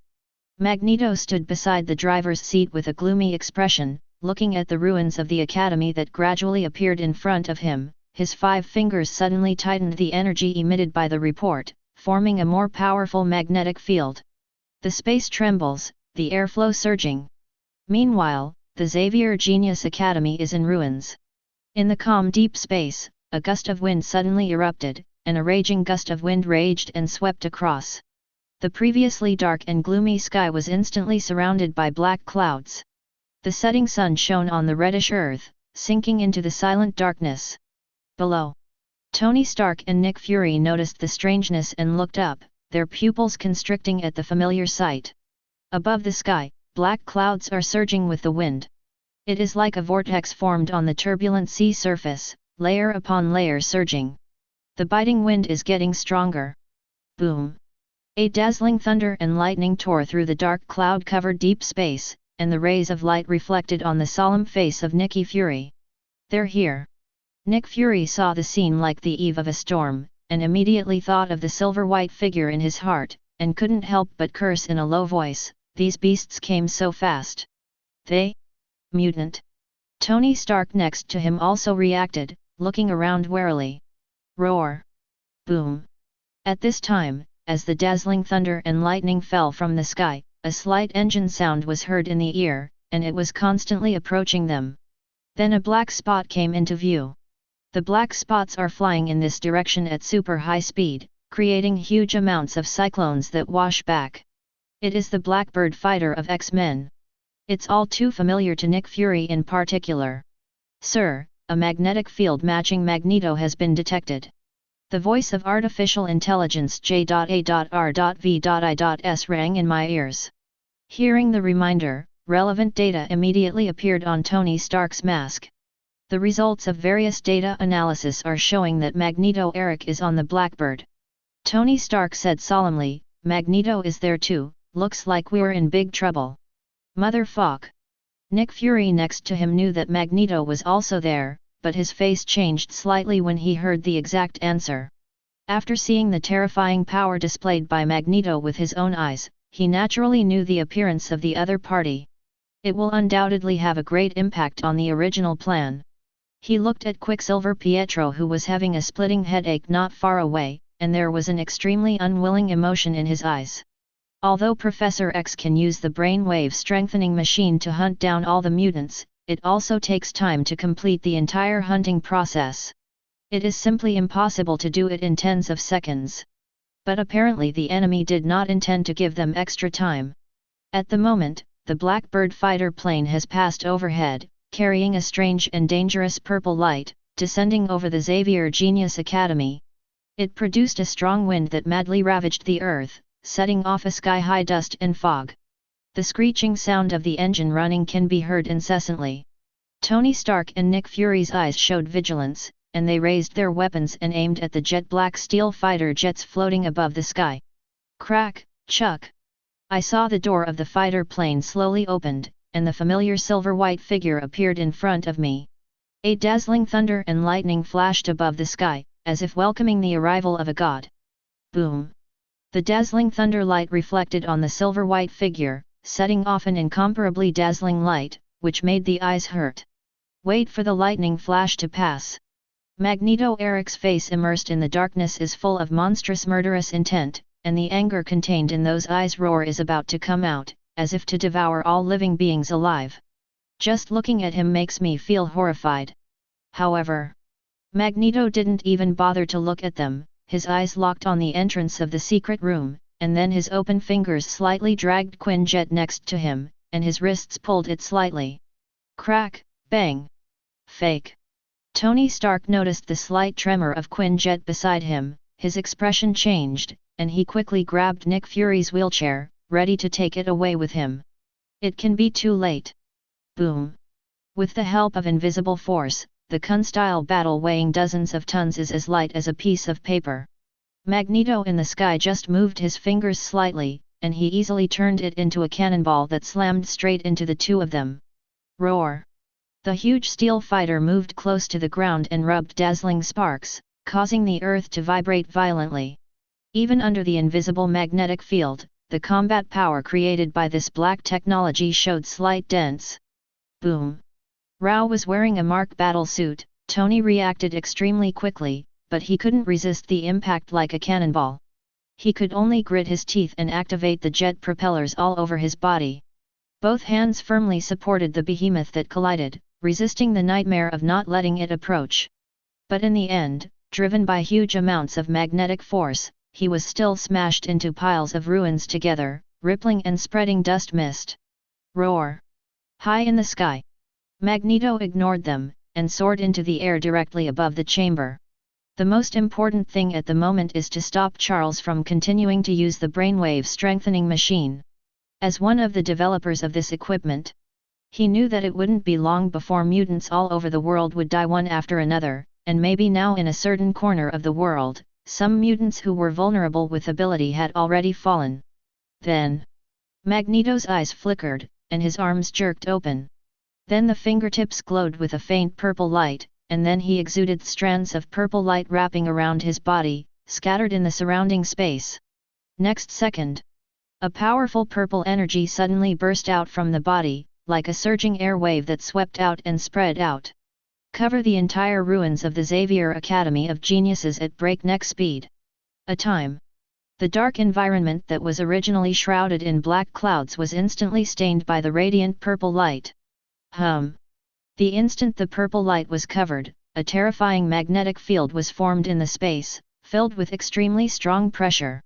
Under the strong pressure, the Earth gradually trembled slightly, and with the intensification of the strong pressure, the ground burst into a network of turtle cracks. The gloomy atmosphere of the scene became even more eerie. Chi! At the moment, Magneto's expression froze, and his open hand pressed down hard, and the purple light covering the ground penetrated into the ground. Infiltrate the ruins. In an instant, the entire space is extremely twisted and broken, the heaven and the earth seem to be shaking, the earth is shaking, the mountains are shaking, and the earth is gradually cracking into pieces, and its cracking speed is visible to the naked eye.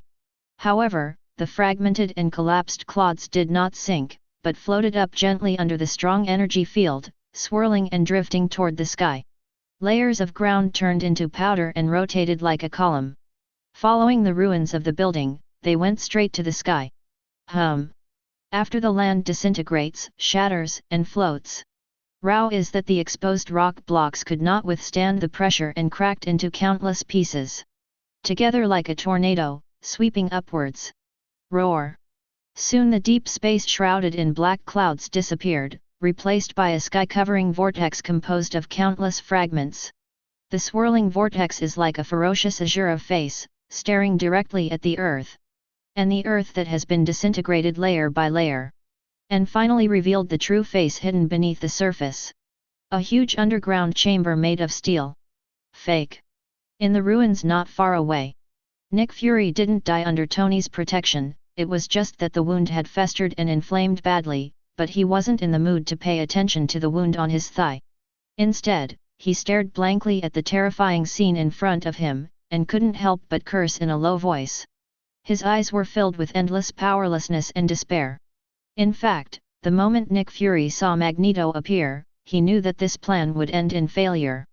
That feeling of powerlessness is depressing.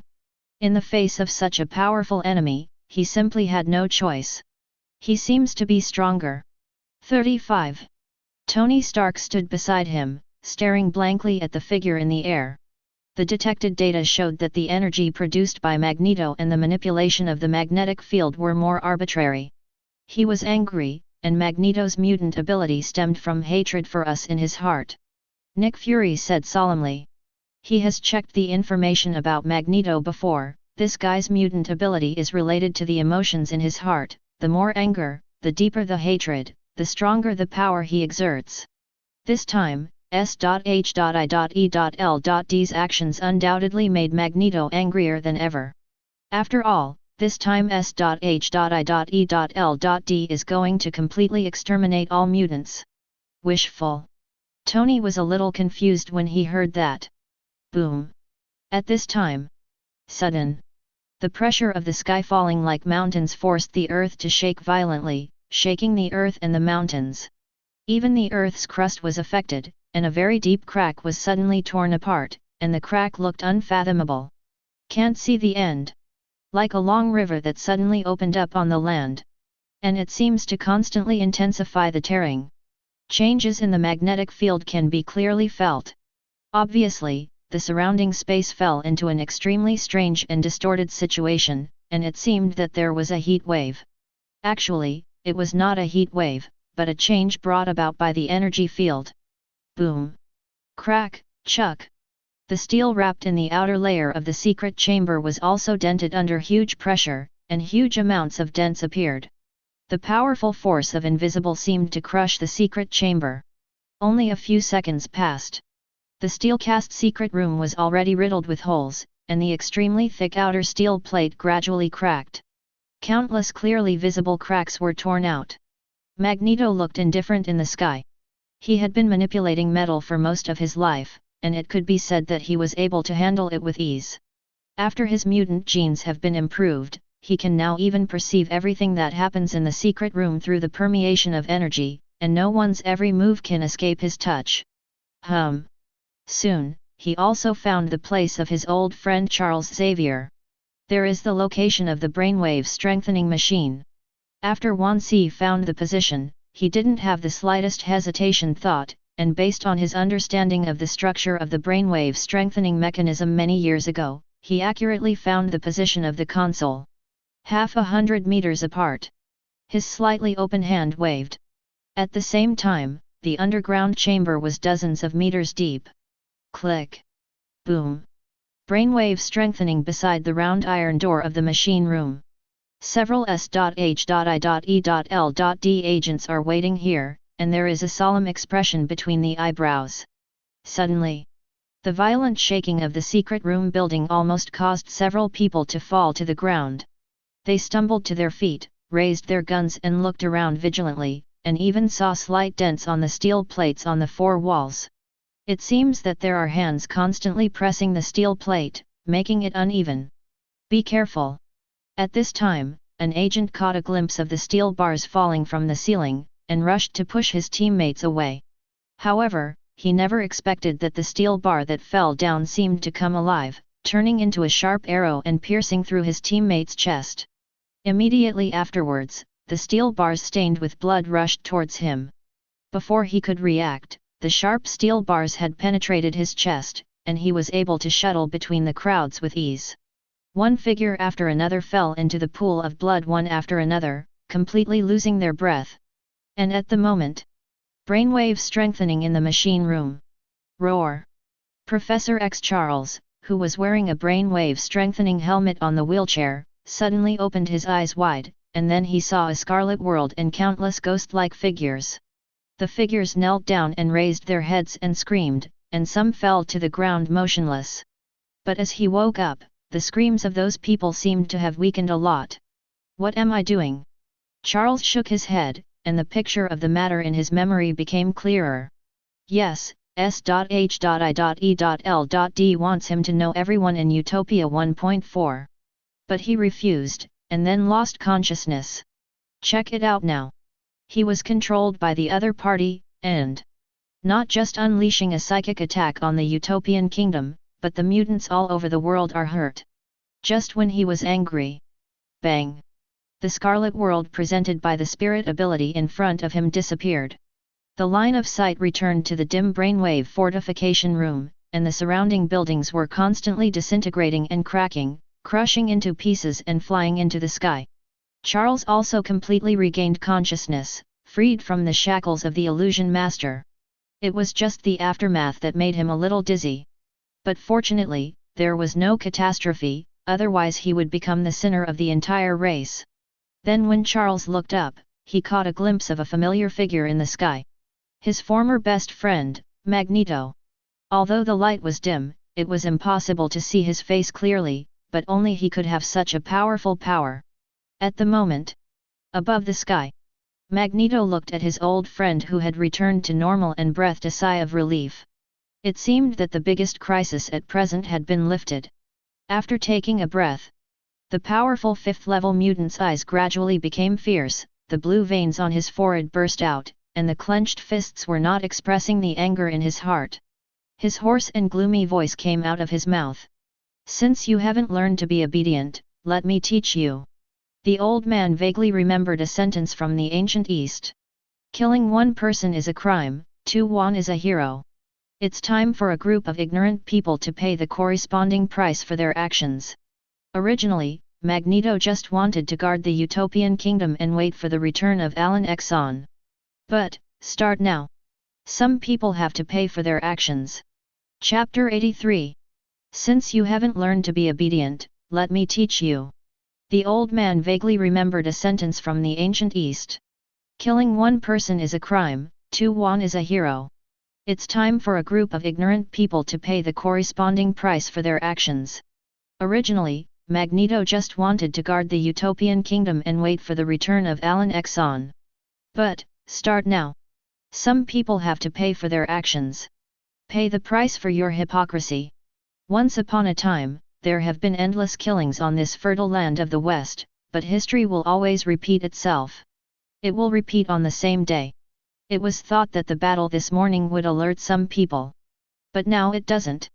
At the moment, the haze between Magneto's brows shrouded him, and he was wrapped in purple light and came to a higher altitude, which was enough to overlook the Xavier Genius Academy and the surrounding land, when he came under the surging black clouds. Then there seems to be an indescribable sense of oppression, covering the sky and the earth in an instant. Boom! A bolt of lightning ripped through the dark and deep space, and a deafening thunder sounded. Its body that reflects the dazzling light is like a lamp blooming in the dim world. Time. The eyes of almost everyone around were attracted by the silver-white figure standing on the dome of the sky. The support troops who were rushing here naturally also noticed the figure in the distance, which forced them to stop temporarily. Soon someone passed the reconnaissance equipment and saw clearly that the figure above the sky was Magneto Eric. How is it possible? Didn't Mr. President say that all the mutants were subdued? After the officer repeatedly confirmed that the person was indeed Magneto, his dignified face revealed confusion, and he did not dare to call the White House President's office in the slightest. At the other end is the White House President's office. President Ellis is still immersed in the joy of winning. After all the mutants around the world have the same symptoms at the same time, which means that the people of S.H.I.E.L.D. have finally done the right thing. However, just as he was happily closing his mouth, the landline phone on the table rang. 19 presidents usually have two telephones, a personal and an office landline. Ellis saw that the call was from the office landline, and thought it was the person in charge of the department. He answered the phone without any hesitation. However, he only put the phone to his ear for a few seconds, and his expression of joy instantly fell to the bottom, becoming extremely pale, and his tone also trembled unbelievably. To be precise, there was some fear in the trembling. My God, I hope you're not kidding anymore. Are these things true? President Ellis couldn't believe it. It only took a few minutes. His mood. No, the situation in the entire lighthouse country was like a roller coaster, and it suddenly dropped from the heights to the lowest point. And now stands still. It may even continue to slide down. Fake. After President Ellis explained a few words, he hung up the phone angrily, just about to ask the people from the Federal Bureau. Unexpectedly, the Secretary General has already pushed the door anxiously and entered. I told all of the latest situation one by one. The general content is that there are some mutants who are weak with ability and are unconscious, and I don't know what will happen for the time being. The rest of the mutants gradually returned to otherwise normal. After listening to the Secretary, President Ellis has reconfirmed, what shit S.H.I.E.L.D. Those mutants are still alive and well, and there are no large-scale casualties as he said. Not even a single death is known so far. At this time, the Secretary General of the President said with a solemn expression, Mr. President, the Westchester Support Army has sent a video of the battle situation on the front line. Hear this. President Ellis was obviously taken aback for a moment, and he was a little reluctant to pick up the tablet. Because he knew in his heart that what was about to happen would definitely be a terrible killing. S.H.I.E.L.D. masterminded the murder of mutants all over the world. It's gone now. And Magneto originally hates human beings, he will not let it pass so easily. Thinking, President Ellis took the tablet and cursed, "Damn Nick Fury, what are you doing to mess with Mutant?" A typical win is appreciated and praised. If it is lost, it will be like SHIELD. Bear the guilt. Because no matter what battle it is, a sinner is needed to appease the panicked people. It can only be said that the people from S.H.I.E.L.D. just hit the muzzle of the gun. And at the moment Westchester sent back a picture of the frontline battle. I saw the picture presented in the dark and deep space. The silver-white figure was surrounded by wisps of purple light like a snake, and the black clouds gathered above his head were like the hideous face of Hell Shura, as if it would fall into the sky in the next second. Devour everything above the earth. Roar. Above the sky, the purple energy gathered more and more, and the surging became more and more intense. The wreckage fragments that originally floated high in the sky due to the energy field were swirling and swirling with the wind and purple light. From a distance, they looked like condensed black dragons, intertwined and intertwined with flight. Buzzing. Boom. Magneto stretched out his white cloak and danced in the wind. He frowned and took a deep breath to concentrate. His heart was connected to the magnetic field of the surrounding space, and the energy was covered by the effect of the magnetic field. Earn as much as you can. At this moment, everything around him is presented in his mind, which is different from what ordinary people see with the naked eye. He can clearly see the subtle molecular structure, and after many days of reconciling the variant ability, he has already achieved the means to touch the molecular structure. Now, Magneto can use almost any form of magnetic field on Earth if he wants to. Under this idea, he experienced this wonderful and incomparable feeling. The 5 fingers that suddenly tightened stimulated the mutant blood flowing in the body, and the whole body began to boil, the surging purple energy in the body. Crazy raging in the body. Next second. Boom. Purple energy burst out from the body, and he spread turbulently at the center, like a torrent sweeping and tumbling over everything around. Wherever the purple light went, the earth trembled violently. The endless billowing dust mist that covered the sky seemed to form a wall of dust mist that towered into the clouds. The huge wall of dust and mist is extremely oppressive, making people feel anxious when they look at it. Roar. Immediately after, countless deep cracks were cracked on the surface of the earth. Row is that the underground rock formations were also swept by this energy. Boom. It shattered in an instant and rose to the sky. Endless rock fragments splashed all over the sky, and then followed the surging energy into the dust mist. Form a strong dust storm. White House Office of the President. When President Ellis saw such a familiar and trembling scene, fear appeared in his eyes. Rao was the vicissitudes of life in his 70s, who witnessed the terrifying power of the energy storm with his own eyes. A shiver of sweat broke out all over his body. Inner turmoil. He was afraid and hated. Fear is the fear of Magneto's terrifying power. Hatred. The guys who hate S.H.I.E.L.D. don't have the skills to provoke mutant. Look now. Magneto's emotions are completely out of control, and a new killing is about to begin. But President Ellis can only sit in the office and can't do anything. At this time, the scene of the battle was shaken violently, and the support troops began to retreat. Now all their sweaters can do is to retreat and minimize casualties. This is also the only thing the lighthouse soldiers can do. When before they were like now, they could only flee in embarrassment like a dwarf dog. No. But that is the case now. Quick! Evacuate Westchester. You guys go to inform people in surrounding cities to evacuate. The officer stood on the roof of the car and shouted at the surrounding soldiers. He forgot about the dust and fog storm that swept across the sky, and returned to the car trembling. He asked the driver to step on the accelerator and flee in a safe direction. The rest also retreated to other roads in transport vehicles, which would speed up the march. Some people also went to inform residents of surrounding cities. Westchester is part of the Big Apple. But this is the outskirts. It is at the junction with Alba, and the big explosion that occurred in the morning did not wash out the suburbs. So no wall was built in this place. At the same time, the ruins of the Xavier School of Geniuses. God, he's going to destroy this place. Nick Fury dragged his injured body and leaned against the debris, looking up at the silver-white figure above his head. His tone was full of despair and unwillingness, and he really wanted to knock down the figure above. But when the hand is placed on the trembling ground, the thoughts in my mind vanished.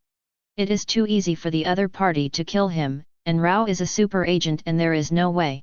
Nick Fury knew they were right under the enemy, so they happened not to be attacked by the purple light, but they wouldn't live long if they didn't leave. Tony, get me out of here. 99. No, the Mark battlesuit is affected by the magnetic field, and the mechanical system doesn't work at all. Tony took 2 hard steps and stopped. His face was ashen, and the steel battlesuit had no way to control the opponent's magnetic force, and even the superstage thrusters of the next era could not make him move normally. This carbon nanomaterial has no effect on Magneto, who has fallen into extreme anger. As Nick Fury said, the more negativity Magneto has, the stronger he will be. FK. Tony cursed, unbuttoned his battlesuit and stumbled out. Under the pressure, he fell to the ground without taking a few steps. The violent shaking of the earth made it impossible for him to stand up again. Roared she. When the two were in a quandary, the Blackbird fighter jet flew overhead and disappeared into the sky in the blink of an eye. It was Logan and Scott who took Charles and Quicksilver Pietro out of here, knowing that with Magneto's heart, a brutal killing would be unleashed. But the once kind Charles did not stand up to dissuade him. Instead, he chose to leave. Boom.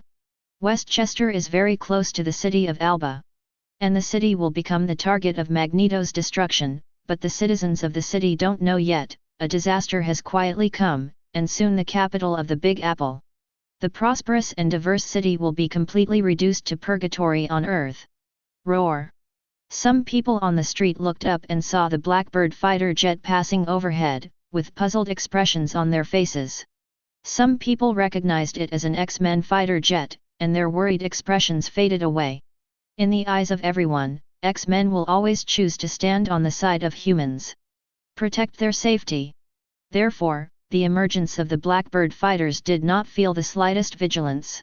However, what they didn't know was that the 157 was the direction from which the Blackbirds came, and a huge amount of catastrophe followed. Roar. A farm on the outskirts of Alba. The Blackbird fighter plane landed on the golden rice field from the sky. The huge steel body folded the large rice field, and the rotating propeller swept the violent wind, raging on the golden rice field. In the building, Storm Orlo sensed the movement outside, and rushed out quickly, seeing Charles's figure at the door of the cabin, and heaving a sigh of relief. "Professor, did those beasts harm you?" "I'm fine, get the kids out of here." 35. Charles felt the surge of energy swept through him, and knew he couldn't waste any more time. Otherwise everyone will die here.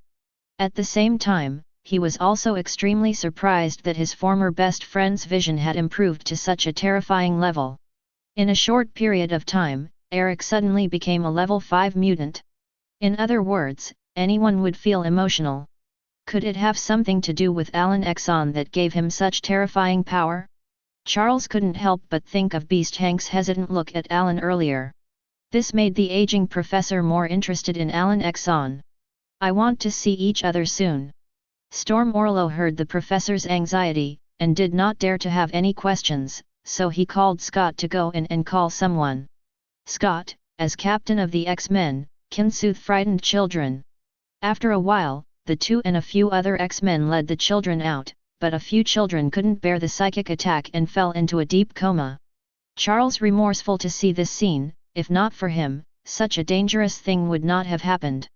Just a little bit, he will become a racial sinner and fall into the abyss. "Professor, I can't blame you for this." 35. Logan noticed his slight expression and spoke soothingly. "Well, let's get out of here first." 9. Charles nodded and said nothing. After the crew arrived, the overloaded Blackbird fighter jet and several cars left Alba with everyone from the Xavier Genius Academy, preparing to detour to the utopian country in Queens. At the same time. At the moment. Alba City, look around. The sky covering dust fog rising from the skyline, the surging dust fog storm spreads. Tremors aroused wherever he went, and high-rise buildings were swept head-on, and the gusts of wind blew out deep cracks like paper paste. And, constantly producing endless crack propagation. At the moment, looking over the whole city, the streets and alleys are thick with dust and mist billowing. A strange purple light seeps out from the dust and fog that covers the sky, as if there is a ferocious beast. Wash away everything that is swept in front of you. Another massacre that has left the world unscathed has kicked off in the Lighthouse Country. Chapter 84.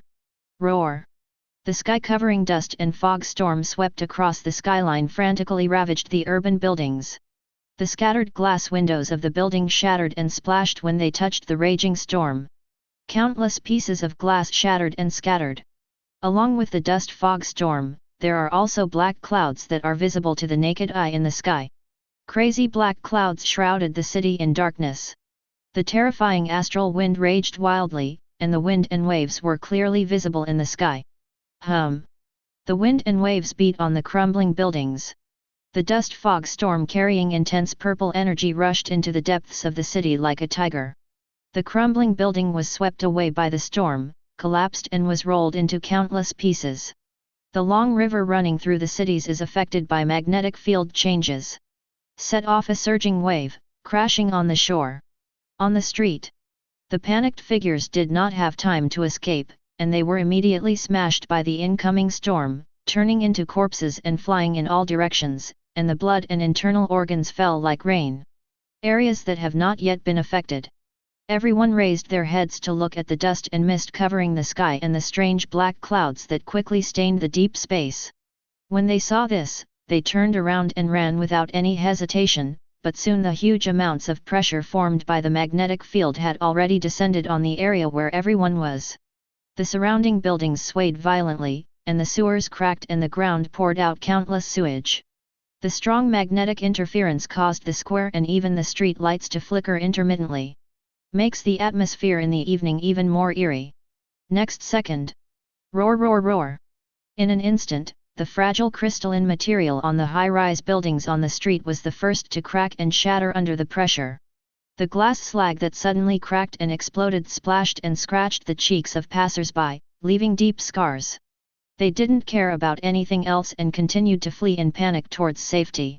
However, immediately afterward, the enormous pressure like a mountain suddenly dropped. Boom! In an instant, the people on the street suddenly collapsed to the ground with their legs limp. The entire Earth's crust shook violently. Pieces of thick rocks burst out in an instant and slammed into the surrounding buildings. The passers-by who could not dodge were directly smashed into meat sauce by the extremely impactful rock blocks. Then the remaining rocks formed huge amounts of impact force and slammed into the building recklessly, forcing the building to crack open countless cracks. Row is that heavy high-rise buildings are shaking. Countless building groups simply couldn't support huge amounts of pressure, and burst apart. Various reinforced boulders slammed heavily on the ground, instantly setting off a terrifying surge of air. The thick dust and mist spread out overwhelmingly, and immediately invaded the entire area. The wreckage of the building fell, sending out huge amounts of roar. However, this tragic scene was soon overwhelmed by the dust and fog storm that swept the sky behind. That storm was carrying even more pressure. When the dust mist swept over. Not to mention that the buildings in the city collapsed into pieces, even the vehicles parked on the street were instantly crushed into a pile of scrap iron, and the more fragile objects were almost shattered after being handled. The same goes for passers-by who collapsed to the ground. Directly under the raging pressure, the body was shattered and torn into countless corpses. They didn't have any chance to resist at all, and they couldn't even escape. They could only stay in place and wait for the coming of Death God. In the end, when awake, the body of flesh and blood was dismantled into 8 pieces. Row is that the bones in the body are turned into powder debris under the pressure before the body is torn. My God! What the hell is that? In an area that has not yet been affected, passers-by picked up their mobile phones to take pictures, but found that the mobile phone had no signal, and he could only stand in place with emotion. Looks like Mutant is doing it again. Didn't these beasts just stop for a while? Why did they start again? When passers-by stand on the street and talk. Several figures rushed out from the nearby office building, and shouted in a terrified tone, "Fake, don't say run, just now I saw the dust fog storm destroying the building upstairs." At first, many people on the side of the road didn't care when they saw this scene. After all, people often like to make jokes on the street, but the dust and fog that swept over made many people choose to hide in buildings. However, when I was about to walk into the lobby of the office building. A large group of people in the building rushed out of the building with frightened faces, as if they saw Satan crawling out of hell. This scene. Suddenly, panic and fear spread among the unknowing crowd, and like a plague, many people ran in one direction with the crowd. Fake, what happened? A passerby looked puzzled, but when he turned his head and saw the dust mist storm that was close at hand, destroying one building after another at a speed visible to the naked eye, his face suddenly paled and cold sweat dripped down his forehead. His legs were a little weak, but under the strong desire to survive. He still gritted his teeth and pushed the person in front of him away, running like crazy. Boom! The successive buildings collapsed and a strong wind swept out, causing the entire area to be violently turbulent. Sensing the terrifying scene that happened behind, everyone ran away desperately, and their hearts were ashes as they were despairing. Many people regret that when the Big Apple went to war, they did not choose to leave but to stay. Cause now will face death. However, they did not choose to leave before because they were willing to continue to believe in the strength of the lighthouse country and felt that their country would be able to handle mutants' affairs well. After all, it's not a matter of a day or two for mutant to appear in the world. The lighthouse country can even be said to be the hardest hit area for mutants, almost the country with the most mutants in the world. There are millions of mutants lurking in the dark just without statistics. And so many mutants. But it has never been able to let the lighthouse country have any major crisis. Even if there is, it is quickly resolved. This is why many people still choose the new beacon government. Unfortunately, they did not see hope in the country. After all, in the face of such a powerful enemy, even the torrent of steel could not stop it. So the citizens of Alba are desperate. However, some people thought that X-Men was also in this city, and some people prayed that X-Men could come forward and save them from the fire and water. 1. What they don't know is, everyone from the Xavier Genius Academy has long left the city and is on the way to the Utopia country. The X-Men who were once willing to protect humans. After going through a series of things, the concept has changed completely. Now the two strengths of mutant have stood on a united front. The citizens, who were still looking forward to X-Men without knowing it, were overwhelmed by a violent dust storm in the blink of an eye. Under the strong pressure, the flesh and blood was torn into countless fragments and the corpse splashed. Few people were able to respond in such a short time. After all, this time is not like before the Battle of the Big Apple. There were military personnel who specifically cleared the citizens away. So, few people in the city survived. Only a few people who were far from the city escaped the disaster, and the rest were swallowed up by the dust fog storm carrying a strange purple light. Everywhere he went, the rock layer cracked and lifted the sky, and the building complex was shattered into endless fragments and scattered. At the moment, looking from a high altitude, the whole city is already shrouded in dust and fog. The deep sky is extremely dark and black clouds are surging, and the bottom is covered with dust and fog. Thunder, thunder! The dazzling lightning flashes on the billowing dust and fog, the originally bustling and lively city of Alba. At this moment, it seems as if the end of the world has become lifeless, and there is silence and no life at all. You must know that this is an inhumane massacre carried out in a very short period of time. Together with the city, it is also turned into pieces of powder. Not a single complete corpse. A time. The high-level officials of the White House who had just organized the emergency meeting who saw this scene through the satellite were extremely pale. Just as this emergency meeting fell silent. In the screen, there was a new movement in the shattered remnants of those buildings. It began to surging with the wind, swept into a tornado and shot straight into the sky. Not only is the city debris turned into powder, but even the earth is cracking and decomposing, revealing indescribable holes, as if someone had forcibly dug tens of thousands of hectares of land with a depth of 1 meter. Is he demonstrating? Or warning? President Ellis stared at the big screen. At the moment, I saw a silver-white figure of Magneto in the picture. The tiny debris around him formed a vortex, hovering above his head. Those vortexes seemed to be constantly decomposing and reorganizing under the manipulation of his mutant ability.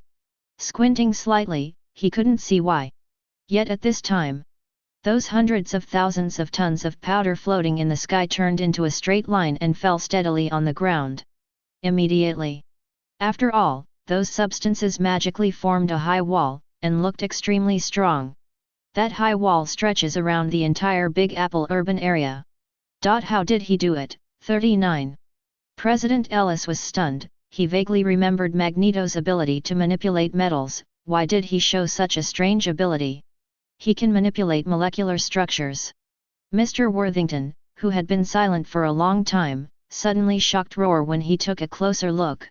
Although it seems that Magneto is not skilled at manipulating in the picture, he is indeed manipulating the molecular structure and reorganizing these substances, but it looks relatively simple and crude. But as long as the molecular structure can be manipulated, how can it look simple and rude? People can manipulate such tiny substances. Manipulators. All the high-level White Houses here are also graduates from famous schools, so they naturally know what this means. It means that Magneto has entered a new power class. No longer limited to manipulating magnetic fields. Instead, it can manipulate tiny molecules and reorganize the structure of matter. Definitely manipulating the magnetic field alone has scared countless people, not to mention the powerful terrifying ability that Magneto now shows. Countless people's hearts are turbulent. Is this the variant ability that Alan Exxon bestowed on Magneto? I am afraid that he has already surpassed the mutant of the 5th level Alpha level and reached the Omega level. Although there is no complete control over the manipulators, but a little bit of fur and unlimited potential, it means that Magneto has entered the Omega level mutant. What is an Omega class? By Li Zhao, do not, is the top of the mutant pyramids. Not all Alpha 5 mutants are Omegas, but all Omegas must be Alpha 5, they represent infinite potential. And Magneto. It seems to be the only Omega-level mutant left in the world today. Not yet fully grown. But even so it's still creepy. This makes President Ellis eager to speed up the research and development plan of the second-generation Sentry, and must not let this group of mutants continue to grow, otherwise the future will be faced with a behemoth. Just when President Ellis frowned and pondered, an official next to him suddenly startled roar and said, "Fake, what is he going to do?" Hearing the sound, everyone's eyes fell on the big screen. I saw Magneto open his hands and burst out surging purple energy, causing waves of violent winds to rage, black clouds covered with lightning and thunder, and the whole world shook violently. It's as if the world is going to be dismantled. Due to its location on the coast, it is obviously more than 10 kilometers away from the coast. However, due to the magnetic field, the sponge is still turbulent, and the waves are superimposed and swept into the sky, and the waves are higher than the next. It seems, it is about to trigger a tsunami that will destroy coastal cities. Explain the positioning of the Omega level. 1. The basis of all Omega level mutants is the 5th level Alpha. On this basis, there are 2 points to become the Omega level. 1. Can manipulate any molecule. 2. Have infinite potential. Like the strongest elementary school student Franklin is Omega level, so is the latest version of the comic Magneto, but the upper limit of Professor X is 5. Chapter 85. In the picture captured by the satellite, the sea surface is rough, and the waves are stacked layer upon layer, surging to form a wall of waves that lifts the sky, and the huge waves are rolling on the sea. The turbulent waves are like fierce sea beasts, sweeping towards the coastal land. It slapped heavily on the rock wall, causing bursts of violent tremors. At the moment, on the beach where the dim light shone down, it also fell into endless gloom. The sky was surging along with the waves, and there were black lines condensed by the dark clouds above the sky. In a short period of time, the seaside city was shrouded, and the dark cloud-covered deep space could not penetrate the slightest light. The air was damp and filled with oppression. The flock of seagulls hovering high in the sky seemed to be stimulated, screamed, and fled away. The sound was full of endless fear, as if something terrifying was coming. By the sea, the wind was raging. The endless roaring wind swept the seaside city. The trees on the boulevard swayed violently with the wind, and clearly visible waves rolled in the air. Under the strong wind, many fragile tree trunks could not bear the sudden rupture and fly away. The tree trunks blown by the wind slammed into the building complex and crossed the glass windows of the building. However, many buildings do not need to be hit by tree trunks at all, and have been cracked and broken under the raging wind. The people who were walking on the street encountered the roar's roaring sea breeze, and the look of horror on their faces covered their faces. The sudden typhoon obviously caught the citizens of coastal cities off guard. Some people haven't had time to hide in the building. Was directly knocked to the ground. Some of the thinner people were knocked off a few meters away and fell to the ground, fainting. Even if there are no fainted people, they will not be able to get up again. They could only hold onto the ground tightly, with their faces firmly pressed against the ground. Let the biting gale rage on the body, this is to prevent the hurricane from being blown away again. The citizens who are now staying in the wind are all praying that this sudden disaster will end soon. However, it backfired. White House conference room. The high-level people sat on the chairs with solemn expressions, the haze shrouded their eyebrows, and their mood could be said to be like the coast of the Big Apple, extremely gloomy. In just one day, millions of people died across the lighthouse country. And the killing continues to this day. They knew that Magneto would never stop there.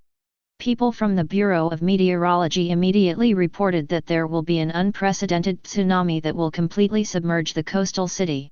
The changes in the magnetic field indicated in the data have caused the crust of the Big Apple to vibrate violently. The movement of the Earth's crust caused the tsunami. This means that it won't be long before those coastal cities are flooded and washed away by the tsunami. After getting this news, the high-level officials of Beiwashong also notified various departments as soon as possible to let citizens in coastal areas evacuate.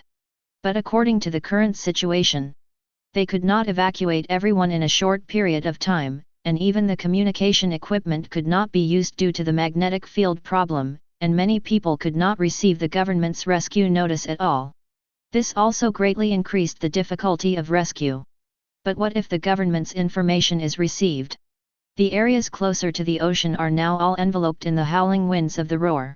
Faced with such a turbulent typhoon, almost all means of transportation were useless for the rescue team, and even heavy-duty trucks could hardly move in such an extreme environment. This makes the hope of rescue even slimmer. Citizens far away from the sea can only be temporarily evacuated to minimize casualties. But both the White House executives and the local government are deeply aware that no matter what they do now, the number of casualties that will occur will be unpredictable. Maybe someone will survive this terrifying tsunami. But there will be very few. There is almost no hope in sight. Roar. At the moment, the coastal area is already a mountain roar tsunami. The endless gust of wind rages to form white waves visible to the naked eye, tumbling and twisting and shattering the space. Under the strong sea breeze, a huge wave was set off.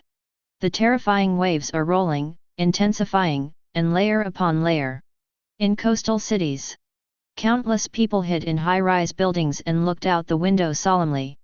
The goal is the white waves that swept the skyline. Just looking at it makes people feel suffocated and depressed, and the whole body is horrified. The cold sweat from behind soaked his clothes, and his face gradually turned pale. People in the office building who were originally working at their desks have long since had no intention of working, and have stood in front of the windows overlooking the terrifying scene below. Below. On the beach. On the street. Innumerable passers-by fell to the ground, and the vehicles on the road were affected by the strange magnetic field, which also extinguished the fire and moved slightly with the wind in the raging sea breeze. Shady trees and street lamps on both sides of the road have also cracked and crumbled. Looking around, what catches the eye is a mess. Boom! At this time, along with the waves that swept the skyline, a dazzling thunder and lightning ripped apart the deep space, and the extremely dazzling rays of light reflected on the pale and cold faces.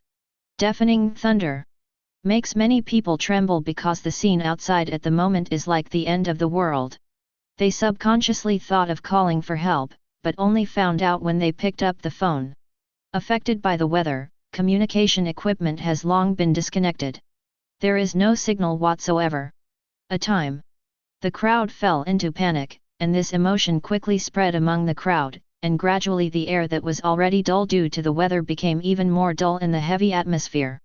Yet now, no one cares about this, all their attention is focused on the outside. At the moment, the The glass window on the building began to vibrate slightly. Someone pressed his hand on it, and he could clearly feel the intensification of the vibration, as if it would shatter in the next second.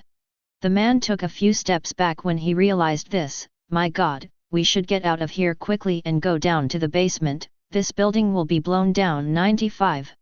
His words caught the attention of those around him. But this time, click, boom.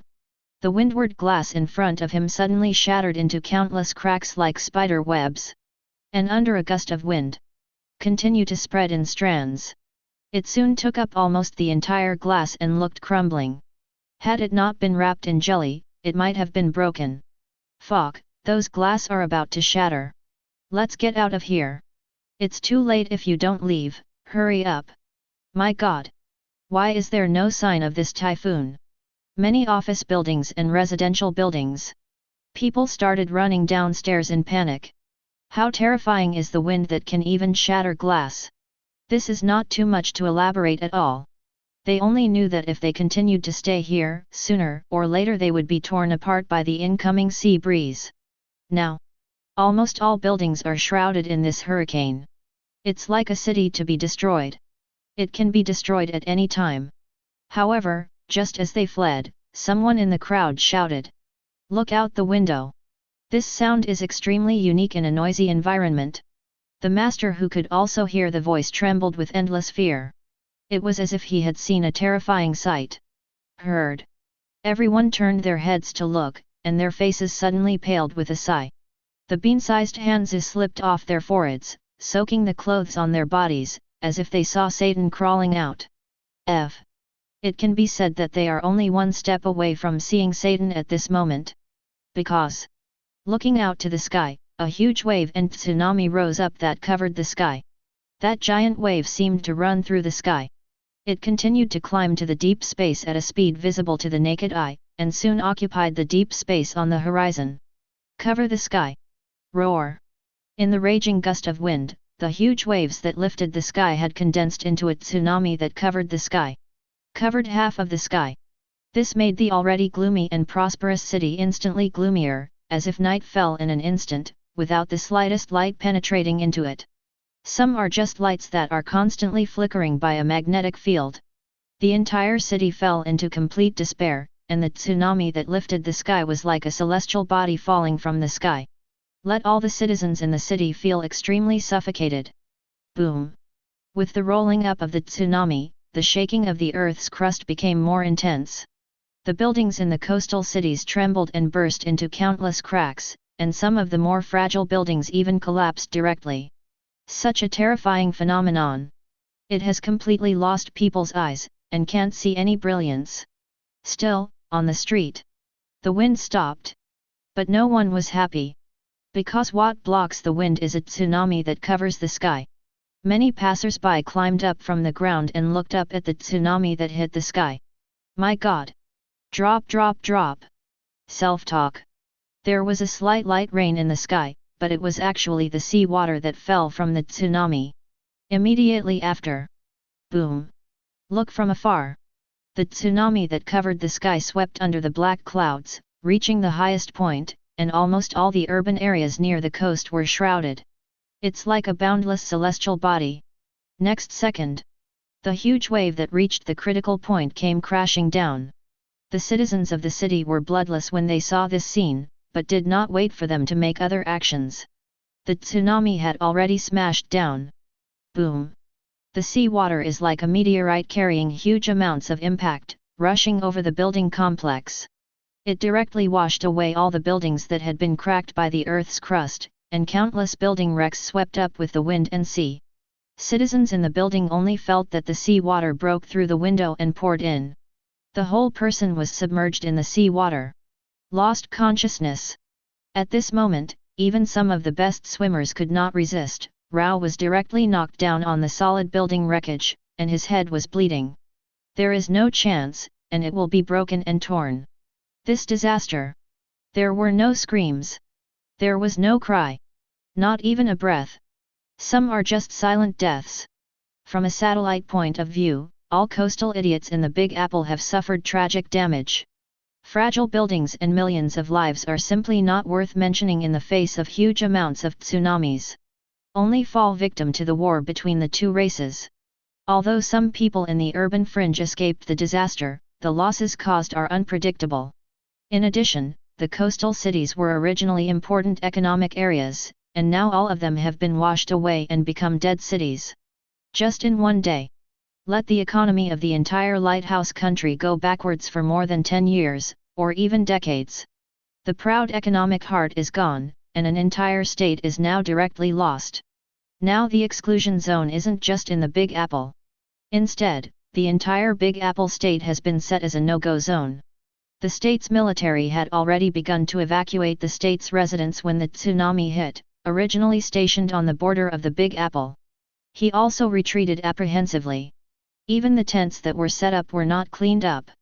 In one day, expanded the restricted area that was originally limited to Queens to the entire state. Even many cities in the state were not affected. But even then, no one dared to stay in the state. After seeing the terrifying power of Mutant, many people feel so unreal until now. After all, many people were marching in the streets not long ago to boycott Mutant. The White House conference room of the Lighthouse National Flower Capital is even more silent. A group of high-level officials in the White House were sitting in chairs. They watched the scene of the tsunami falling before the signal was cut off. Their scalps went numb for a long time, and they couldn't recover for a long time. In the silent conference room, they could hear the sound of swallowing saliva clearly. Mr. President, a video request from Mr. Stark. The Secretary General next to him said that he projected the interface on the big screen, and he pressed the switch button after seeing the President nodding his head. It wasn't Tony Stark that caught the eye. It's Magneto. Immediately, the entire conference room fell into a tense atmosphere. Their eyes were fixed on Magneto on the screen, and the other party was also watching them through the mechanical eyes of Mark's battlesuit. As you can see, some things come at a heavy price to be remembered. The corner of Magneto's mouth twitched into a sneer, and his deep eyes were full of anger. The hoarse and cold voice echoed in the middleman's ears. What the hell are you going to do? Isn't it enough to kill so many? President Ellis supported the table with both hands, and stood up shaking. His already old face became even more haggard after experiencing the successive blows these days. But as the head of a country, he still gritted his teeth and said, "You've killed enough. I just hope that you can clearly understand whose era belongs to now, don't waste your time doing some powerless resistance." In the screen, Magneto suspended Mark's helmet in the air, showing his other hand stretched out in front of him, strands of purple light bursting out like a snake, entangling the two figures in the distance, suspending them in the air. Look carefully. It's Tony Stark and Nick Fury. One is the head of Stark Industries, and the other is the S.H.I.E.L.D. director. Either one of these two identities is extremely important. When they saw that they were caught, the faces of the high-level officials became even more ugly. Magneto is going to kill these two people in front of their face to demonstrate warning. Chapter 86. I just hope that you can clearly understand whose era belongs to now, don't waste your time doing some powerless resistance. As he said that, Magneto opened his hand and shot out a purple light like a snake. Strands of purple light wrapped around the bodies of Tony and Nick Fury in the distance, dragging them into the air. The purple energy field tightly bound the two of them, and no matter how hard they struggled, it was useless. That powerful binding force is like a pair of invisible hands. Lock him firmly. Magneto, what are you doing? Haven't you killed enough people? Quickly let me go. President Ellis propped up on the table, glared at the man in the picture, and said angrily. To know that Tony and Nick's identities are different from ordinary people. As far as the former is concerned. Although it is said that Stark Industries is currently closing its weapons manufacturing department, it is estimated that it will no longer cooperate with the military in the future. But he's a genius scientist, and this Mark battlesuit suffices to say it. And now the enemy of Mutant. Having a talent like Tony would be great for them. After all, with his ability, he may find a way to fight Mutant in the future. If you want President Ellis to speak his mind. He would rather die 100,000 more than lose a Tony Stark. The same goes for Nick Fury. As the president of the Lighthouse Nation, he knew that the super agent of S.H.I.E.L.D had a lot to offer. But these alone are not enough to become the chief. Once in the secret archives, he had seen some brief accounts of Nick Fury and alien civilizations. So I know his importance. Now that Magneto is about to kill the killer, the elderly president is instantly nervous. Mr. President, it seems that you still can't learn to respect people, or you haven't figured out the situation until now. Magneto heard the sound coming from the helmet, and a sullen smile appeared on his icy face. The words fall. His open 5 fingers tightened slightly, as if there was an invisible force in the space, and then slowly contracted and tightened. Midair. Tony Stark and Nick Fury immediately felt a strong pressure around them, constantly squeezing their flesh as if to shred them. That pain. The pain is gradually intensified from the slight tear, constantly pulling. Then the other party seemed to be torturing on purpose, and the powerful pressure gradually disappeared. Fark, this caped circus leader is going to kill us.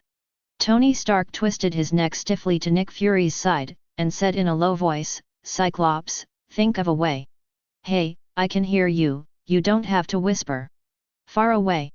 Magneto looked at their gloomy faces and smiled, then raised his outstretched hands, his palms filled with magic. Let the space tremble slightly, and pull the two directly to the front. Forcibly face to face. Those deep eyes swept across them and a dark light emerged. Finally, his eyes fell on Nick Fury, and he said coldly, this time using Charles, "Is it your attention? It's a pity that I couldn't eradicate your group of damned beasts." Nick Fury sneered, not to be outdone, in a cold voice. "Sorry to disappoint you, it looks like we'll be in this world for a long time, and..." Magneto tightened his fingers slightly, strangled his neck, and a dark light flashed under his eyes, and said coldly, "The time that belongs to us alone has come." Talking. He suddenly released the hand holding Nick Fury, his fingers flicked lightly, and the other party suddenly fell backwards like a kite with a broken string. It didn't stop until it hit the ground. The severe impact made Nick Fury, who was seriously injured, turn blue, and when his legs fell to the ground, the intense pain made his legs numb and lost consciousness, as if the pair did not exist. Cough, cough, cough. Before Nick Fury could take a breath, he was lifted up and sucked back. A hand grabbed his neck again. Magneto stared at him with a ferocious face and scarlet eyes, and his tone was full of anger. This anger stems from Nick Fury's attempt to use Charles's mutant ability to kill all the mutants on Earth. Just one step away. The race will fall into the abyss. If it weren't for him wearing a psychic helmet, perhaps there would be no mutant in the world now. This made him extremely angry with the instigator, and the hand holding his neck kept tightening.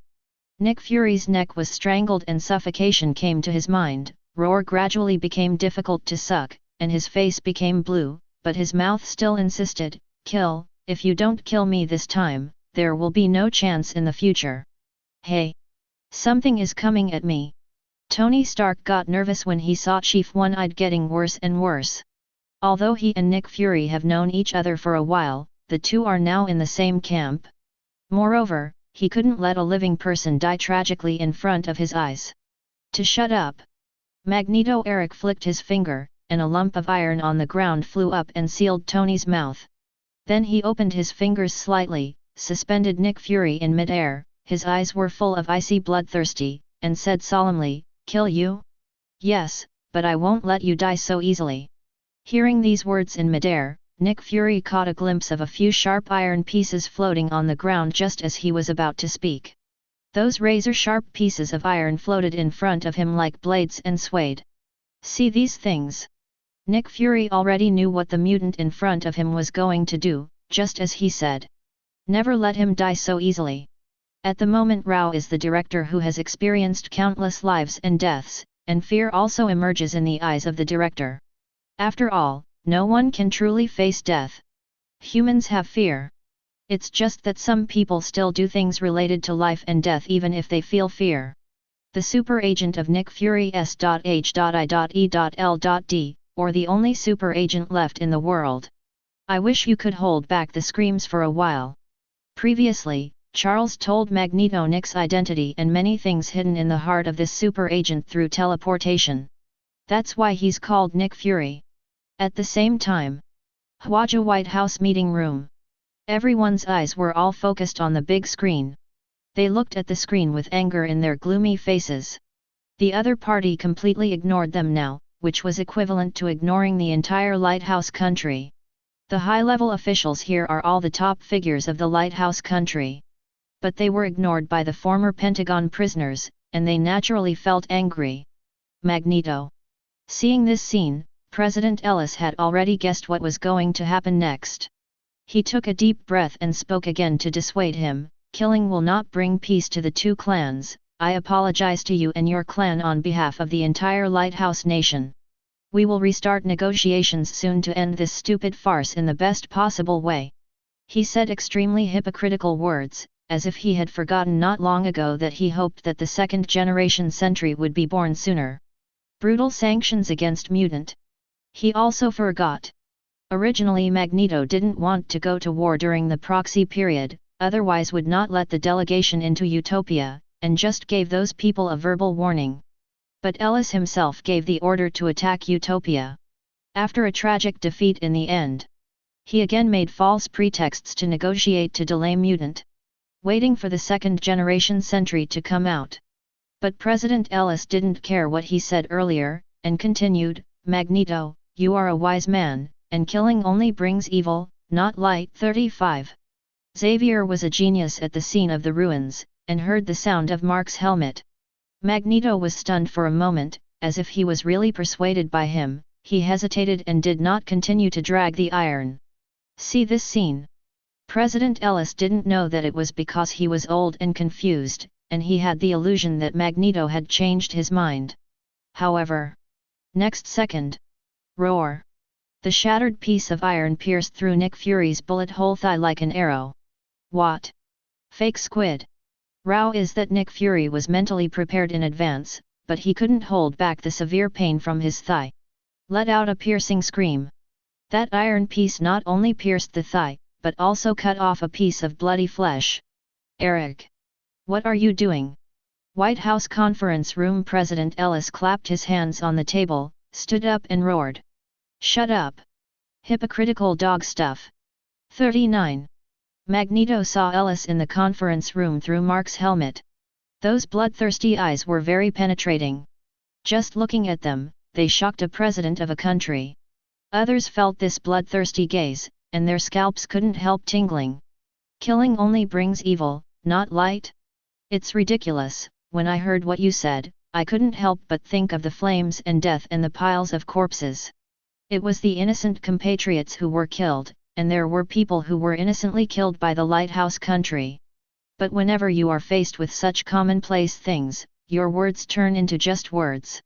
Magneto said, stroking a piece of iron, cutting off a piece of Nick Fury's flesh, listening to the screams in his ears. His expression was indifferent, and his tone was cold and emotionless. Now this sentence is for me, listen to you. As long as one family is killed, then killing can bring peace to the race. The words fall. Roar. Boom. A steel bar shot up through Nick Fury's collarbone, followed by another.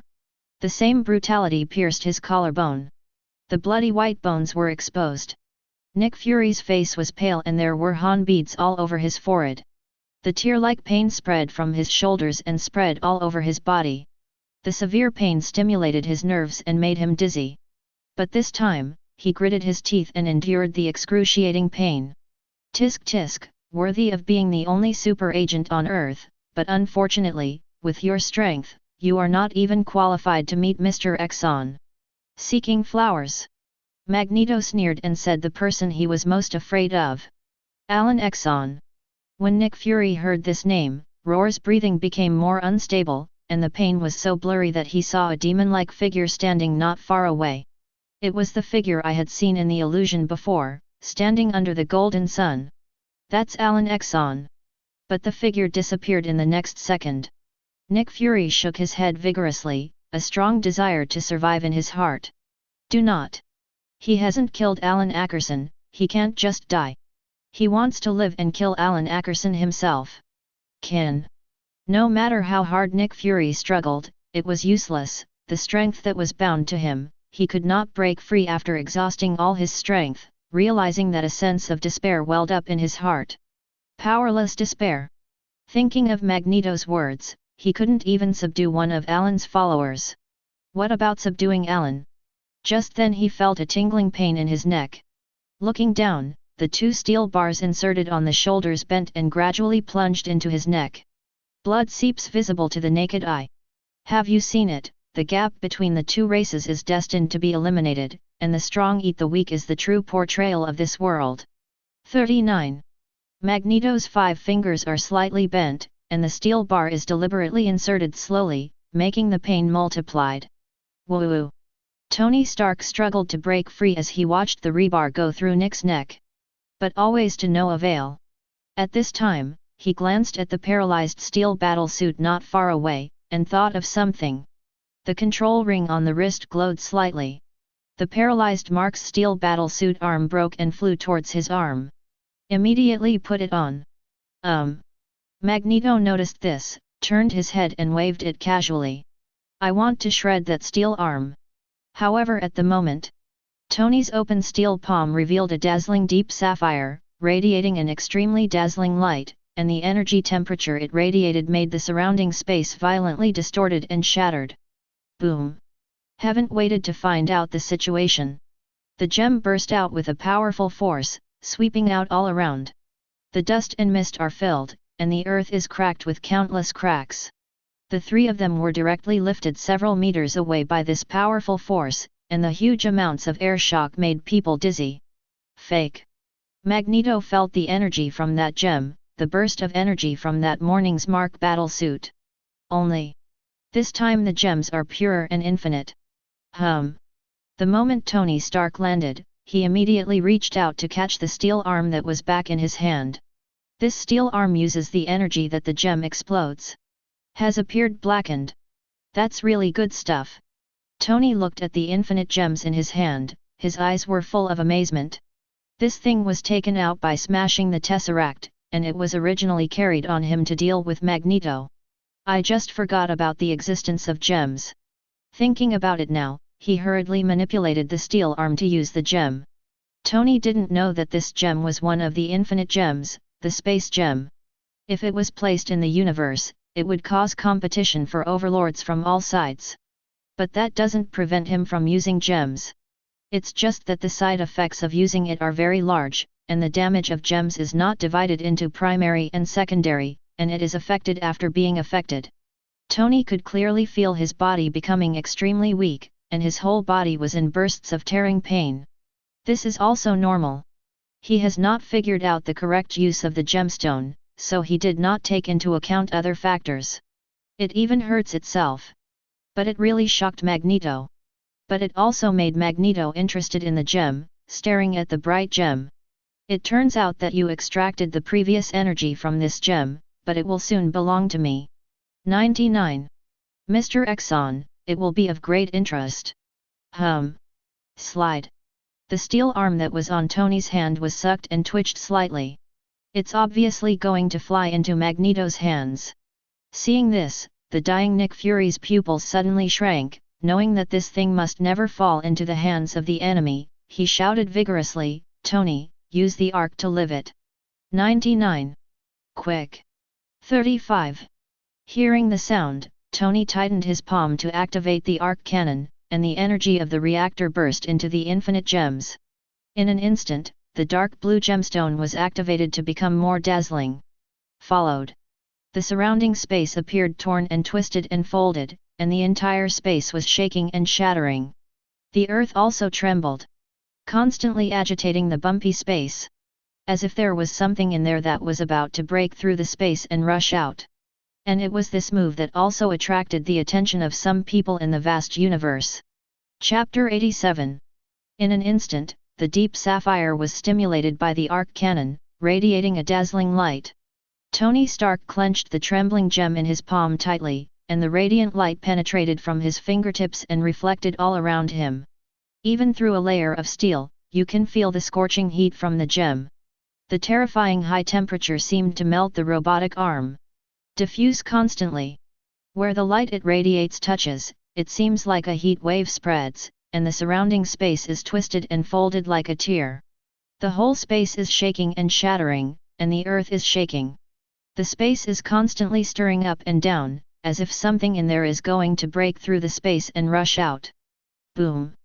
Along with the violent turbulence in the space, a crack was gradually torn out of the distorted space. The crack generated endless gusts of wind, forming huge amounts of cyclones, and everything around was swept into the crack. The Mark's helmet floating in the air was not spared either, directly disconnecting the White House from the call with the front line. At the moment, 3 people near the crack. Also affected by the raging wind, the body uncontrollably pulled towards the crack. Roar! Row is that Magneto can only resist such a terrifying suction force with the energy field created around him. At the same time, my heart was full of turmoil. A gem of thumb file size actually contains such monstrous power. First reaction to seeing this. I feel that it is not a product of the Earth, if there is such a thing on the Earth. I'm afraid there is no need to worry about energy issues anymore. But the more powerful the gems were, the more interested he became. Thinking about it, Magneto's expression froze, and his hands suddenly spread out, bursting into the sky, bursting purple air waves, and bursts of fierce winds raged and spread. 157 Soon the sky-high purple light condensed into an energy field around the space crack, and constantly devours the energy emanating from the space gem. The sky-lifting energy that burst out from the gems raged violently in the surrounding space. But now it has been gradually swallowed by the purple light. The dazzling purple light in the dim space was extremely dazzling, overshadowing the blue light of the gem. In fact, the main reason is that Tony has not fully stimulated the power of the space gem. It just awakens the chaotic energy in the gem through simple charging, and there is no way to manipulate it. This is the same as when Nick Fury used the abomination in the basement. Neither can autonomously exhibit the unique features of the space gem. Definitely they didn't even know it was the space gem. If you make good use of the characteristics of the space gem, you can freely manipulate the space according to your own will. To separate, cut, twist, and reorder spatial structures. Even create new spaces. Therefore, by using the space gem, you can easily use special properties such as space teleportation, space distortion, and space stillness. But Tony Stark was just using the energy contained in it. It's enough to destroy the world. Nick Fury, who collapsed on the ground and was restrained, saw that the crack in the space was continuously compressed, and hurriedly shouted loudly, "Tony! Get out of the crack! Quick!" 35. S.H.I.E.L.D. has been working on Tesseract for many years. As the director, he naturally read the research report. Tesseract can create a wormhole-like channel to connect the two places, but it is temporarily unable to grasp this feature. Extremely unstable to use. But up to now, if you want to survive, you can only enter the crack in this space and take a gamble. Otherwise, there is almost no chance of surviving here. Roar! As soon as Nick Fury finished saying this, the steel bar coming from him directly pierced his abdomen and nailed it to the floor. The repeated torture has gradually blurred his consciousness. To shut up! The initiator, Magneto, glanced back at him, his tone extremely cold. Then he clenched his fists to intensify the boiling of the blood in the body, and a powerful source of purple energy constantly poured out from the body, overwhelmingly pressing down on Tony Stark, who was enveloped by the blue light. When the two terrifying energies collided with each other, the resulting distortion caused the space to shake violently. Contact point. They collided with each other, and the airflow surged to form huge amounts of cyclones, and bursts of fierce winds raged. Under the pressure of terror, the space presented an indescribable state of distortion and fragmentation. It seems like it could break down at any time.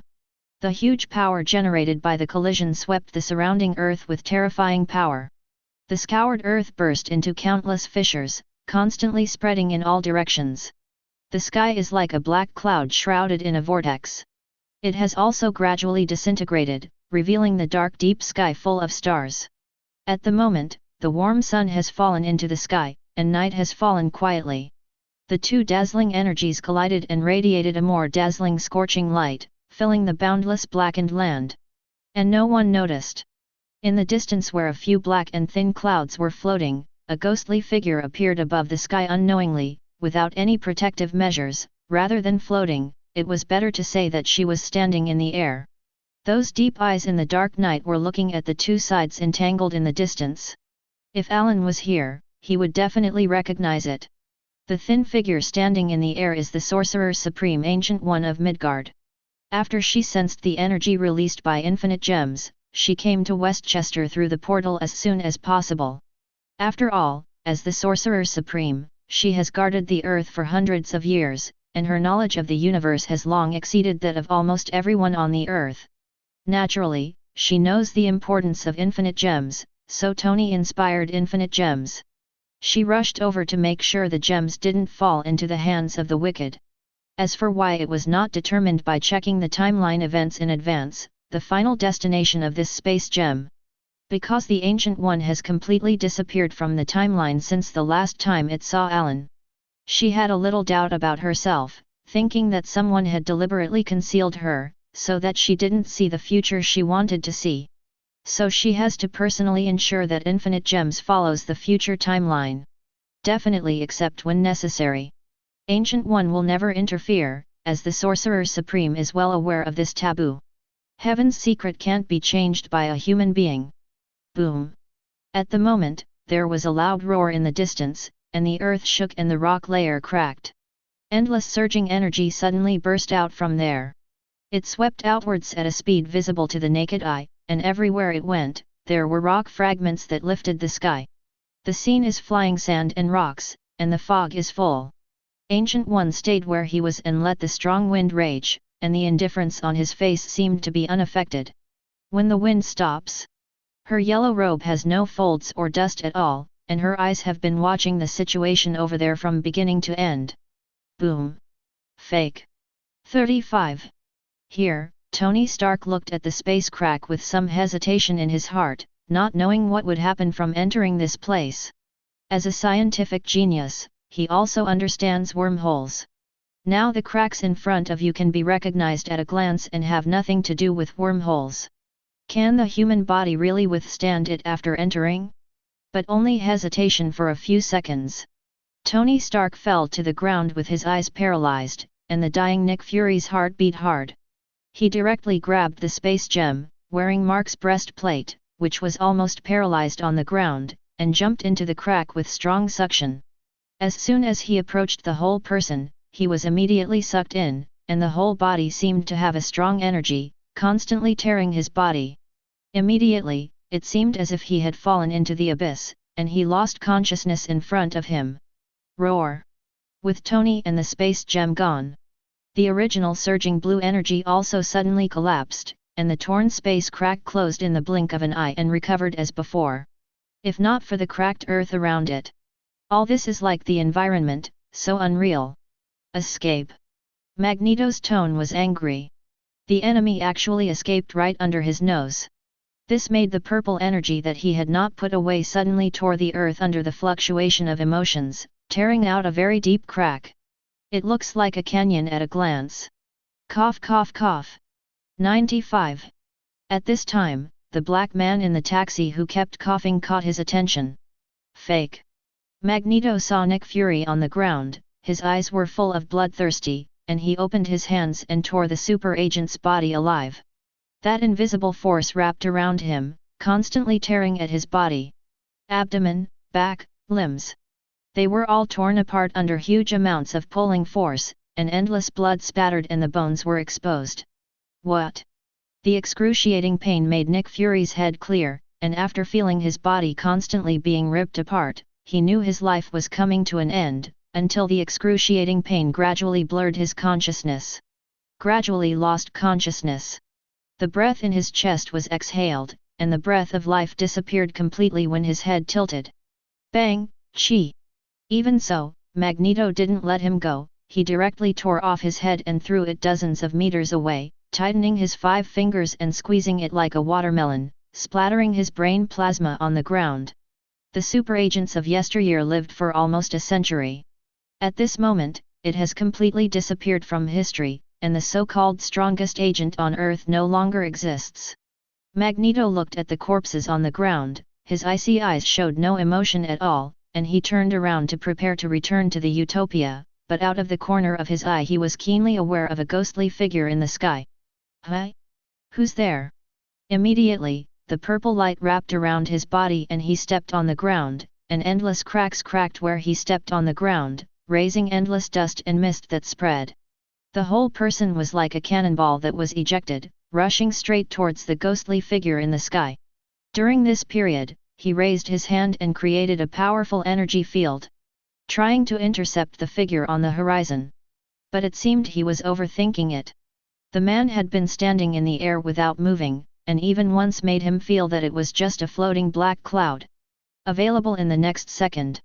The figure suddenly appeared in front of him in the blink of an eye, a bald woman in a yellow robe. Then she reached out and patted Magneto's shoulder gently. "Roar, who?" Magneto didn't even have a chance to ask questions. He was like a heavy truck out of control, slamming straight towards the rear at high speed, blowing bursts of hissing wind. Swept away in an instant. Cause huge amounts of sonic booms to resound and swirl into cyclones.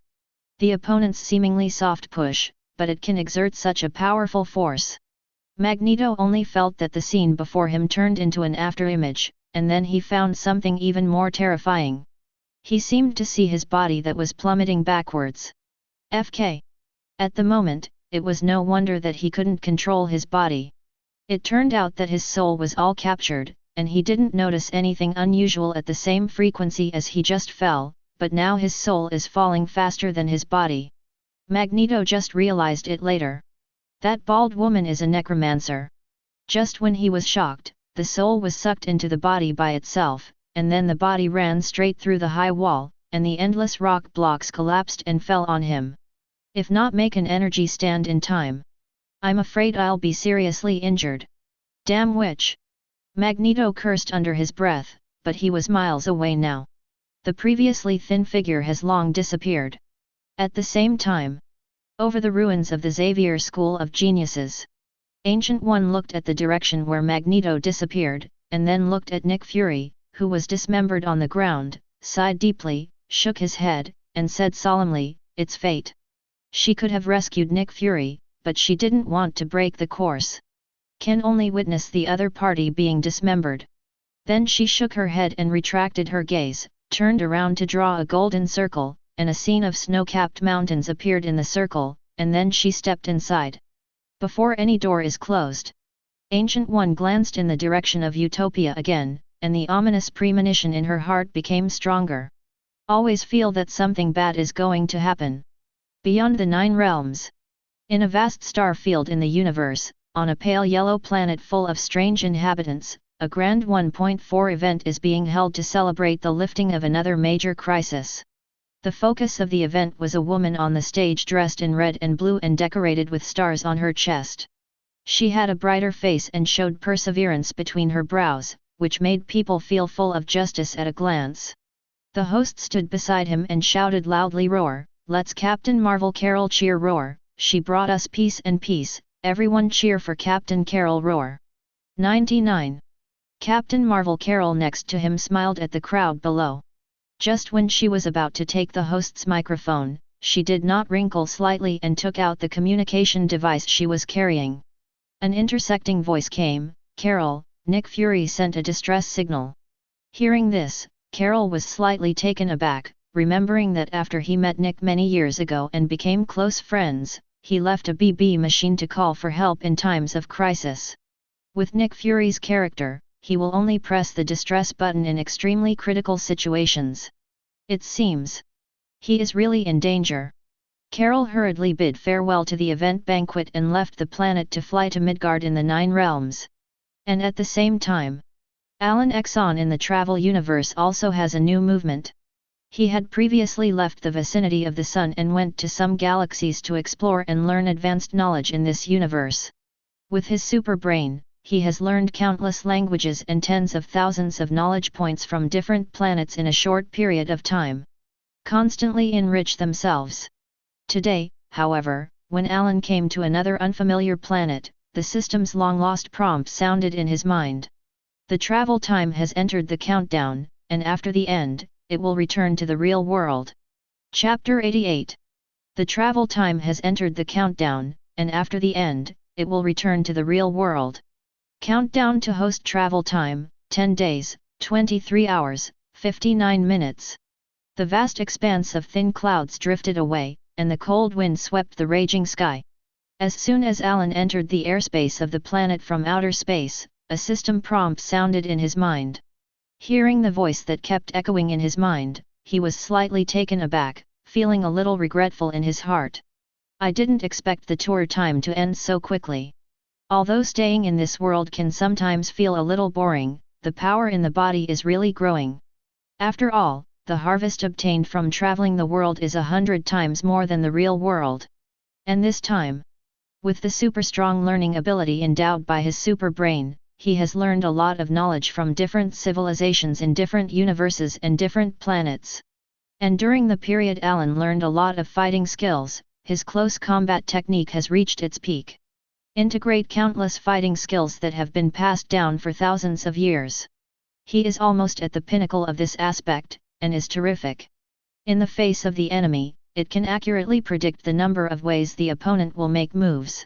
Although he has such a strong physical quality, facing the opponents he can meet at this stage, he can almost crush him in melee combat. But the skills are not overwhelming. A real strong knowledge reserve is also a top priority.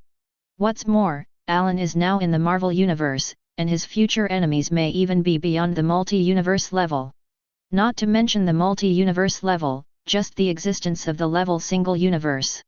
Their knowledge reserves are beyond the imagination of ordinary people, and they have unique insights into the universe. It can be said that they are omniscient and omnipotent in a single universe. As for multi-universe and the existence on top of multi-universe, it represents the top existence of the Marvel Universe, and whether it is reserves or strength can no longer be explained in words. However, Alan does not reject returning to the real world. He came here to improve his strength and deal with the crisis outside. Now that I can go out, I can't help but look forward to it. With his current strength, he already belongs to the top of the 9 realms. Definitely this is just a judgment on the surface. 19. No one can guarantee whether there are other powerhouses hidden in the 9 realms. But since there are only 10 days left, Alan also does not intend to waste time, or go to the solar system to absorb the fixed star energy faithfully. So doing it would help him, but it's just not worth it. He is ready to continue to explore the diverse travel universe and learn to absorb more things. Moreover, when he entered the travel universe, an idea came into his mind.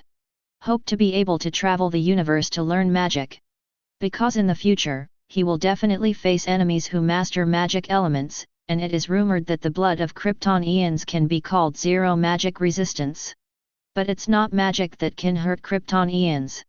It's just rumored that the cells of Kryptonians can only convert one kind of energy at a time, and when they absorb magical energy, the two are mutually exclusive, thus interfering with the Kryptonian's super ability.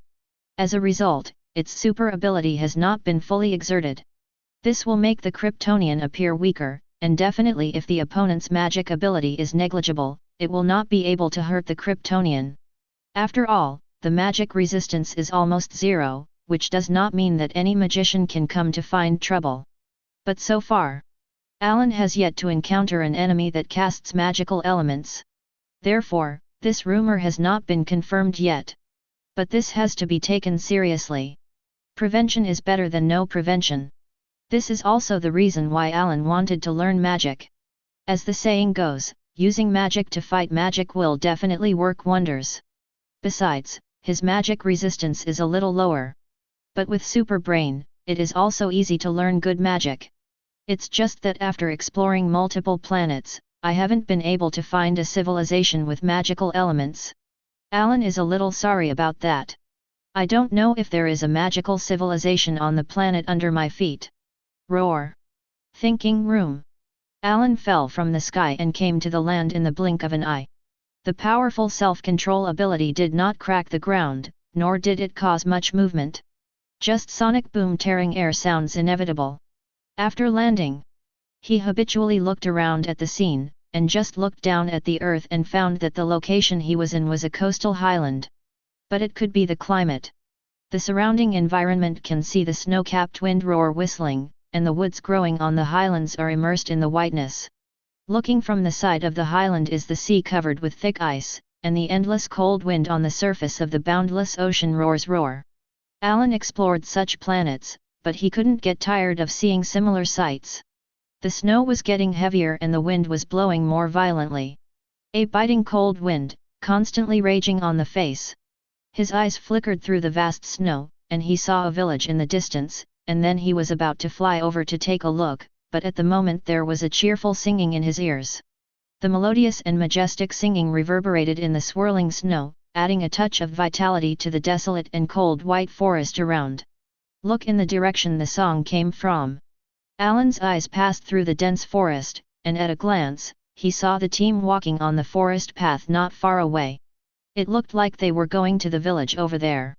Alan, who originally planned to fly directly over, put away his thoughts and walked directly in the direction of the team. Rustling. Alan didn't sneak up when he walked over, but strode directly through the dense woods, the sound of branches and leaves breaking off incessantly. Crack, chuck. Crack. People walking on the road. Soon he noticed the movement in the woods, as well as the shaking woods. Something was clearly coming towards them. The burly young men who were walking at the front of the team stood there for a while, and their expressions gradually became solemn. They raised their machetes in a fighting posture, and stared at the woods vigilantly. Be careful, boys. 35. It could be a beast. 35. The big middle-aged man at the head touched his beard, his sharp eyes showed seriousness, and the longbow in his hand was clenched tightly and pulled it. A few tall young people next to him couldn't help swallowing when they heard this.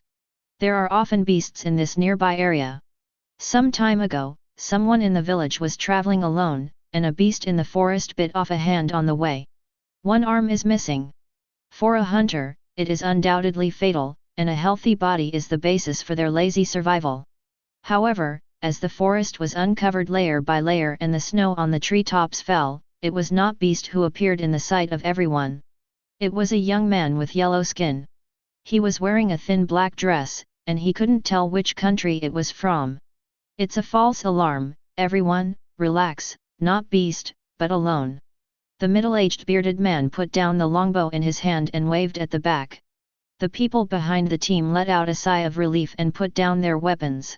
After shouting, the bearded man turned to look at Alan, his eyes still showed vigilance, and asked coldly, "Hey, where are you from, and what are you doing here?"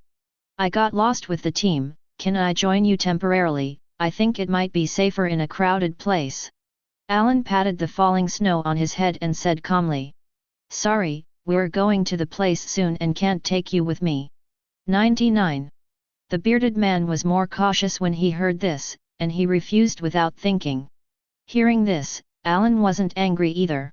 After all, this place was in the wild, and suddenly a stranger came out and wanted to join the team. It was impossible for anyone to agree. But he hasn't answered yet. On the other hand, a young man next to the bearded man said honestly, "Father, we still have a spare room in our house. It's getting dark and let him stay for one night." 99. When the bearded man heard his son's words, he could not wait to kill him with a hammer. The other two sons knew what they meant, so how could the third son act like a fool? Snow and ice. Suddenly a stranger appeared, and at first glance, I felt that there was a problem. Moreover, even if there is no problem, think that the food in the convoy is the food for the village to survive the extreme cold period. Can never go wrong. It's impossible to take a stranger back with you. If the other party is a member of the robber group, isn't this bringing wolves into the room? Jack, don't say a word. The bearded man glanced at him hatefully, and wiped the snowflakes on his beard. Then he took out a jug of wine and some food from his pocket, put it on the open space between Alan, and said slowly, "I'm sorry, I can't take you back, but these will make you stick to the next village.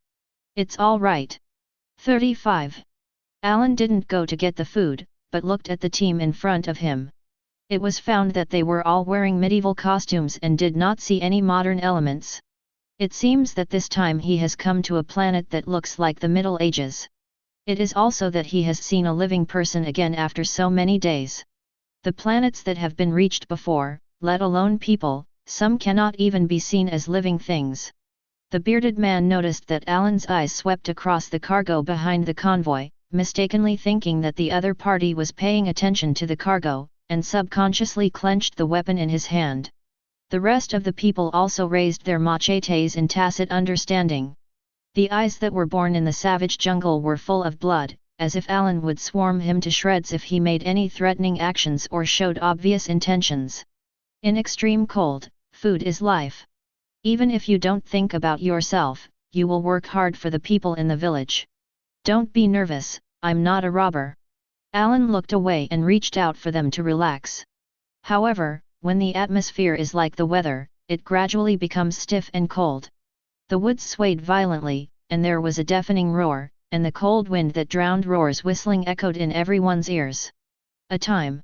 Everyone turned their heads at the same time to look in the direction of the sound. When they saw the screaming creature, their pupils shrank and their scalps became numb. In the cold environment, their faces became paler, and the weapons in their hands were no longer facing Alan.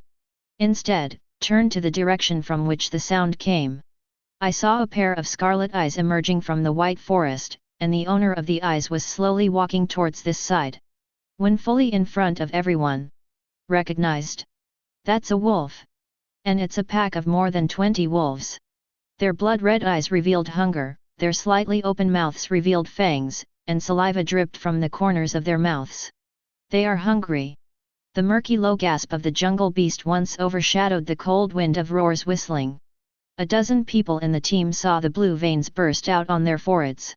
As hunters who have been threatening the forest for many years, they know the terrifying wolves in the extreme cold period, not to mention that this is a group of wolves that have fallen into extreme starvation. Full stomach regardless of life and death. Because once missed the prey this time. Then you will faint in the cold and vast snow. It seems that the goddess of luck does not favor us today. The bearded man glanced at the approaching wolves, turned his head and shouted at Alan, if you don't want to die, leave here quickly, or no one will care about you in a while. 35. The team is full of experienced hunters, and they encounter a wolf pack like this once a year on average. Even if you are nervous, you will not be timid. As long as the teams cooperate with each other, there will be no problems. Definitely they can't take Alan into account no matter how experienced they are. But the bearded man shouted, but saw Alan standing still and didn't move. Instead, he picked up the leather wine bottle on the ground, raised his head and took a gulp. Idiot! The bearded man's face turned black, and if he didn't run for a while, he would die without 157 people collecting your corpse. But he didn't have the extra time to pay attention to Alan. Ow! The pack of wolves raised their heads and roared after the Wolf King. All of a sudden, he swarmed up, opened his bloody legs and swayed his thighs with sharp claws, and he stepped on the ground and charged straight towards the prey in front of him. Their scarlet eyes reveal bloodthirsty, as if they can't wait to swallow these people alive. Roared she. A wolf rose up into the sky and turned into a fierce shadow, killing him. See. The bearded man unhurriedly pulled the longbow in his hand, aimed at the alpha wolf and shot it, and immediately slammed the hammer on the ground to the rushing wolf. The sturdy arm swung up and waved the hammer in his hand. Abruptly kicked the wolf a few meters away. Boom! Hey! Quick, back to back everyone, be careful! He glanced at the wolves attacking around him, back to back with the eldest son next to him, to prevent being attacked by the sinister and cunning wolves. The rest of the at the moment team also used back tactics to resist the attack of the wolves. Just started fine. Those wolves were unable to get close to weapons with long poles and could only keep circling around to find opportunities. But with the increase in combat time, the stamina of the hunters was gradually exhausted, but the wolves seemed to never tire. Collapsed. Injured. They will continue to choose to stand up and rush towards their prey. That is the strong desire brought by hunger in their hearts, and that desire supports them. Ow! At this time, the alpha wolf raised its head and let out a long howl, and more wolves rushed out of the woods. At a glance, there are at least 20 of them. And these cunning beasts! The bearded man's face turned even paler. Unexpectedly, there are still some of these wolves hiding in the woods. The situation now puts them all in danger. Wrong. Except for one person. Out of the corner of the eye of the bearded man, Alan was sitting under a tree not far away, drinking wine and looking at them. And the wolves didn't seem to notice him. Some even passed him directly, as if taking him as air. How is this possible? Are these all his wolves? Others also noticed Alan under the big tree, and their eyes were full of disbelief. However, this time, Alan, who was sitting under the big tree, stood up, raised his legs and walked towards them. The vast and swirling snow fell in the sky, but miraculously, it did not stain Alan's body. This scene seemed very strange. What is he doing here? It's not really a pack of wolves raised by him. When the bearded man was surprised, he vaguely caught a glimpse of the glimmering light in the other's eyes. Da Chao has the ability to perform hypnotic ability on any creature, thus achieving the state of invisibility. Chapter 89. What is he doing here? It's not really a pack of wolves raised by him. When the bearded man was surprised, he vaguely caught a glimpse of the glimmering light in the other's eyes. I don't know if it was his delusion. The shimmer in the opponent's eyes seemed to intensify, and the core of the pupil seemed to gradually light up with a crimson light. The guy's eyes are glowing. 35. The eldest son who was fighting the wolf looked back and saw this scene. His face was full of shock. He couldn't help but sighed in a low voice, "He is a magician." After hearing the sound of the surrounding wolves repelling the wolves, they saw the red light in Alan's eyes, and they were also extremely disbelieving. Among them, the bearded man was wrapped in it, and he was almost scratched by the wolf. Until it escaped the attack of a wolf. Couldn't come back. He actually met the noble magician in the wilderness. You must know that magician is the most noble profession in this world, compared to any other profession. Magician has a very high threshold. Almost every 10,000 people, there will be a person who has the ability to learn magic. This alone stops the vast majority of people in the world. The bearded man didn't expect that he would meet him, and he just rejected him. Actually, they don't know. The Alan who came over was not a magician, just an ordinary person with Kryptonian blood. But when he heard the 3 words magician, he couldn't help but be slightly taken aback. Not surprised. I've been looking for a planet with magic for so long. Now finally found it. He was naturally a little excited that he was about to learn magic. Ow! Roar! However, at the moment the wolves finally noticed, Alan standing alone not far away. With the head wolf raised his head and howled. The ferocious scarlet eyes of the wolves all looked at the lonely prey, the low roar was full of hunger, and the fiery gaze could not wait to devour the prey alive, tearing his flesh and devouring his hot internal organs. Ow! Next second, the head wolf raised his head and howled. The ferocious wolves swarmed towards Alan from all directions, and the fangs with their bloody mouths open could not wait to tear their prey to pieces. Be careful! Seeing that the number of wolves was flooding, the bearded man was a little worried that Alan would not be able to handle it, so he hurriedly led someone over and shouted loudly. 1. Obviously he was overthinking. As soon as the wolves rushed past, Alan's red eyes flashed, and 2 extremely hot beams suddenly shot out, sweeping towards the rushing wolves. The instant the scorching hot sight beam shot out, endless air waves surged and spread. The surrounding roaring cold wind was all dissipated, and the swirling high snow also touched the scorching heat and turned into raindrops. Row is that the snow on the ground is affected by the high temperature, and it also turns into snow flowing. Boom! When the terrifying heat sight beam swept across the wolves, when the flesh and blood of those canids touched the beam, they were directly melted by the powerful beam of the bearer. Roared she. Ow! The wolves let out heart-piercing screams, and some of the wolves that were following the tail wanted to escape. But he was killed alive without even a chance to turn around. There is only a pool of blood that has not completely evaporated on the ground, not even the slightest wreckage can be seen, and some are just sticky blood that emits white smoke in the roar of the cold wind. Boom! after sweeping and killing all the wolves. Alan's thermal sight beam did not stop. After killing the wolves, the terrifying scarlet beam penetrated into the ground without any material obstruction. Boom! Break through the thick rock formations and set off countless rock fragments. The heat line of sight beam that runs through the earth has washed away a large area of land and presented an indescribable giant crater.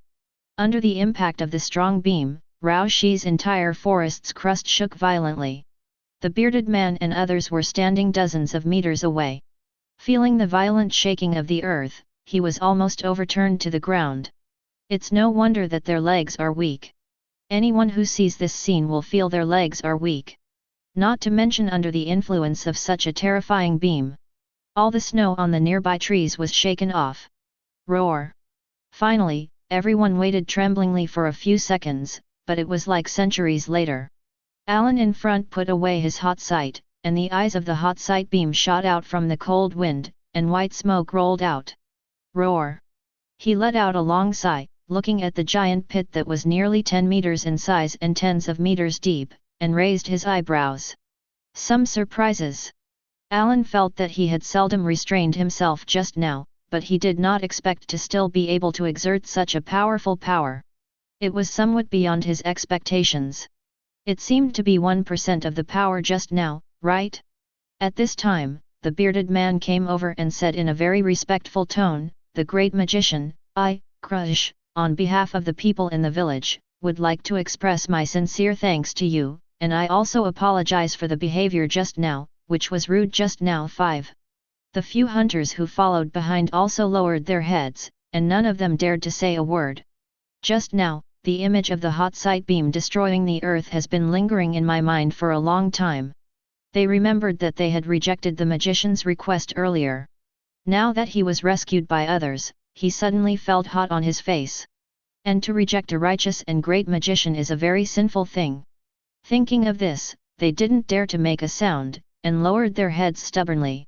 "Nothing to do, you mentioned magician just now, is there a magician academy nearby?"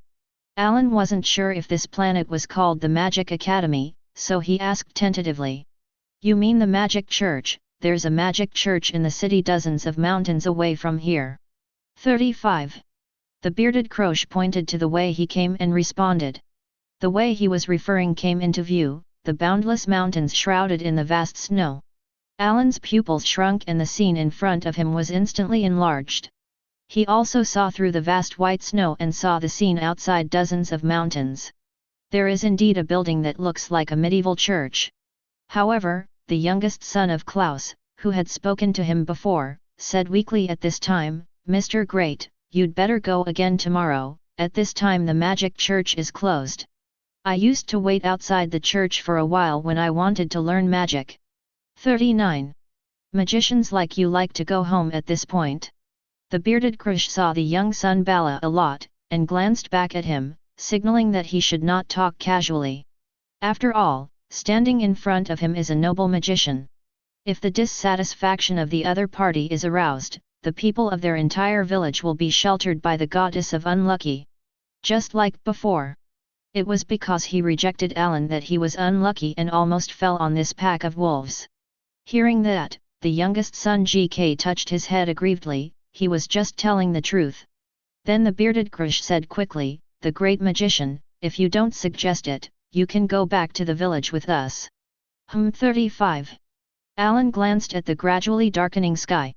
Anyway, if he went to church now, he probably wouldn't see anyone. It's better to go to the village with them for one night, and maybe there will be other gains. The bearded Krush saw him nodding, his face covered with excitement, and he immediately asked someone to sort out a car for the great magician. But Alan refused and told them to hurry up. On the way, the bearded Krush, who led the way, thought of a great magician coming to their village, and the whole person seemed extremely excited, but he couldn't make it too obvious. Otherwise it would be rude. Not just him. The other hunters were also honored by the presence of Alan. For the people of this world, the magician is a great existence.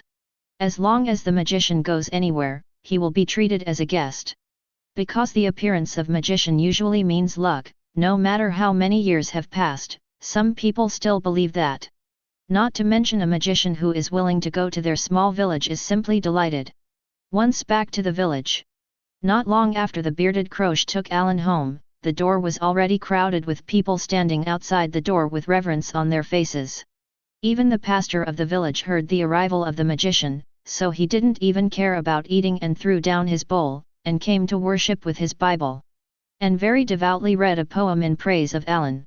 When I heard that Alan was still on the road to save Krish and his party, and to protect the food for the village through the extremely cold period, he was even more grateful and regarded him as the incarnation of luck.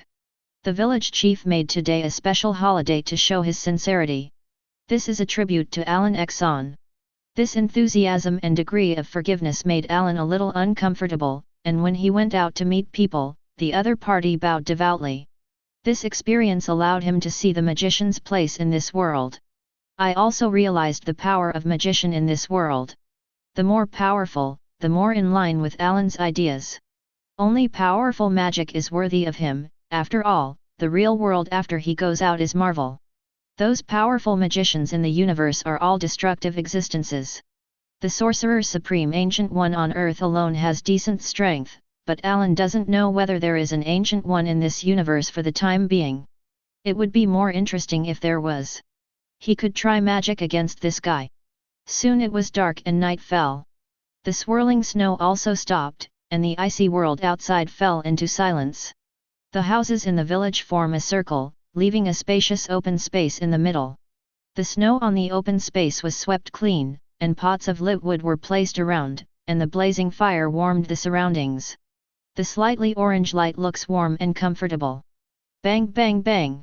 Alan, who was staying in the room, heard a knock on the door, followed by the voice of the bearded Croche. "Sir, do you want to come to our blessing ceremony?" 995. Coming. Hear the words outside. Alan was a little curious. Most of the planets he went to before were not human, and he didn't know what kind of ceremony would be here. He walked outside the house and saw the children gathered together, the relatives who were playing with the children, and his eyes couldn't help showing a look of longing. This scene. It made him feel emotional. He missed his family and his thoughts went back a long time. It was not long after the Mid-Autumn Festival in the early autumn, and that day was the day of family reunion, but for both Avril and Sever. Every day is Mid-Autumn Festival. Families will stay together forever and never be apart. But now, Alan's eyes shone brightly, as if covering up his tears. He withdrew his gaze and looked at the bearded Krish beside him, curious. "How do you do things like blessings?" "Put Kongming lanterns, a kind of thing from the east. In fact, more than half of the bloodlines in this village are from the east. At the beginning, many people from the east came here to avoid the war, and then this day evolved. God, sir, you know how fantastic today is. Your presence has saved the village, and it's a blessed day. This is simply too fantastic." 9. Bearded Croche kept talking about a festival. Not only a blessing, but also a memory of those who have been missed. As he talked, he noticed that Alan's expression was a little touched, and realized that there was something wrong with what he said. He quickly shut his mouth, and just wanted to apologize. Alan on the opposite side waved his hand and smiled. "Croche, no need to apologize. In my hometown, lanterns are also a kind of memorial. Can you give me one?" "Definitely can." The bearded Croche realized that the magician in front of him also seemed to be from the east, and hurried over to get a lantern. Then he was called away by others. There are a lot of things tonight and he needs to be busy. Only Alan was standing in front of the door. He looked at the lantern in his hand thoughtfully, but felt that everything seemed a little too coincidental. But looking at the familiar lantern in his hand, the days he spent with his daughter Avril slowly emerged in his mind. It was Lantern Festival. He taught little Avril to make lanterns, because only their family celebrated the Lantern Festival in the town of Krakow. There was no online shopping at that time, and if you wanted to buy lanterns, you had to go to a far city to buy them. He was too dangerous for Mutant to go out, and Sever didn't let him go. So I had to make it myself, but Avril felt that making lanterns was a waste of time. But Alan told his daughter that lighting the lanterns was a tradition they would come to remember at night to remember those they missed. And this tradition can connect them in time and space. Thinking. Alan unknowingly lit the lantern in his hand, the warm fire blossomed in the palm of his hand, and the orange light reflected on the palm of his hand. Roar! A gust of breeze blew, and the lanterns fluttered in the wind. He raised his head and stared at the lantern flying high into the sky, his eyes reddened unconsciously. The stronger the wind, the more people around let go of the lanterns in their hands. Drifting with the wind, gradually submerged in the dark night. Alan looked at the disappearing lantern, and his mind returned to that night again. Due to lack of experience that day, he, Li Zhao, did not learn to make lanterns, and the family spent a night without this tradition. I didn't even remember my grandfather who passed away. Sever's father is a very good man, even if he knew his true identity, he would not object to Sever and his necklace. Alan respects him very much, and is the only old man he has ever respected in this world. That day was the first lantern festival when Sever's father passed away. He had never let go of a lantern in this world before. The scene from that night is still vivid in my mind. Alan remembers comforting her daughter that day that Grandpa would rather let them enjoy the day than to light an old lantern. It was only later that he stood alone in the pattering rain for a long time, and the lantern in his hand was also washed away by the rain. He didn't fly the lights for his father-in-law today. Disappointment for the family. It's because he didn't do what was right and what should be done. Just like now, his once wrong decision caused his family to die because of him. At the moment, the wind was getting stronger and stronger outside, and there was a biting snow. Everyone ran home, and the bearded Croche called Alan back together. But he refused. Instead, he let the endless heavy snow drown him, and the biting wind and snow washed over him. At this moment, Alan felt like his body was torn apart like that lantern that was washed away in the rain. And the picture in his mind went back to the time when his father in the previous life taught him. At that time, he also failed and the lantern was not lit at home. But my father said the same thing as him, "It's okay, that little light is not the key." That sentence. Those pictures. Things that have been done. It kept flashing through Alan's mind. His endlessly exuding thoughts seemed to be touched by a certain thought, and the flickering firelight blown by the strong wind was reflected on his clothes. Face. Alan's pupils unconsciously glowed with endless light. At this moment, he felt that a more powerful force in the body was evolving towards a higher level and a higher dimension. Chapter 90. Roar. Amidst the vast and fierce snow, Alan stood there feeling the bone-piercing blizzard hitting him, and the endless bone-scorching cold covered his body. It felt like being in an abyss-like darkness. There was not a single bit of light infiltrating, and there was a large area of darkness everywhere. The despair at the time of the tragedy, in a trance, re-emerged in his mind, constantly swept away his perseverance, as if to devour his mind. He knew in his heart that it was the inner demon that was constantly interfering with him, trying to stop his divergent thinking. Want to make him surrender. But that is impossible, he already holds new hope, how can he be swallowed by the nightmare of the past? Alan's brow furrowed, revealing a determined look. At this moment, he clearly felt that the blood in his body was boiling, and a more powerful force, Roar's desire, was evolving towards a higher level and a higher dimension. It seems that there is endless power in the body, and they want to burst out all the time. That powerful force does not come from any fixed star, but is generated by his body. It feels so subtle. It's so indescribable. Roar, chi. Then Alan rose into the air, the cold moonlight falling on him through the thin clouds. Reflecting this figure immersed in the storm and snow. His body kept floating away, the blood in the body was boiling and surging, and the poor relaxation was comfortable. At this time, Alan felt his eyes gradually become hot, as if flames were burning in them. The tightly closed eyes suddenly opened, revealing a crimson ferocious light. The crimson light surging in the eyes seems to be a circle of fire spinning and condensing. A terrifying and powerful force of Roar is about to emerge, and that energy seems to be enough to penetrate the heaven and earth as long as it shoots out. Shock all things in the world. The bursts of radiance it radiated reflected all around the earth, illuminating the gloomy scene around it. Around is at the moment the flames in the brazier are extinguished, and there is also a strong light shrouded. The windows of the surrounding houses opened one after another, and the villagers saw the figure floating in the sky, with reverence in their eyes. Not just one person. All took the initiative to make devout worship. They didn't do it because Alan was a magician. It comes from the most sincere thoughts in your heart. No matter what Alan did for the village, or his back like a god standing between heaven and earth at the moment, it's enough to be admired. Even the older generation, like the village chief and the priest, knelt directly on the ground, with their foreheads pressed against the floor, and their mouths constantly murmured. The figure of 157 in the sky is completely worshipped as a god. Roar, boom. Sudden. Alan's eyes in the high sky suddenly shot out two scorching hot sights. When the beams were sprayed out, the glowing crimson illuminated the surroundings like day, and the darkness brought by night was instantly drowned by the crimson light.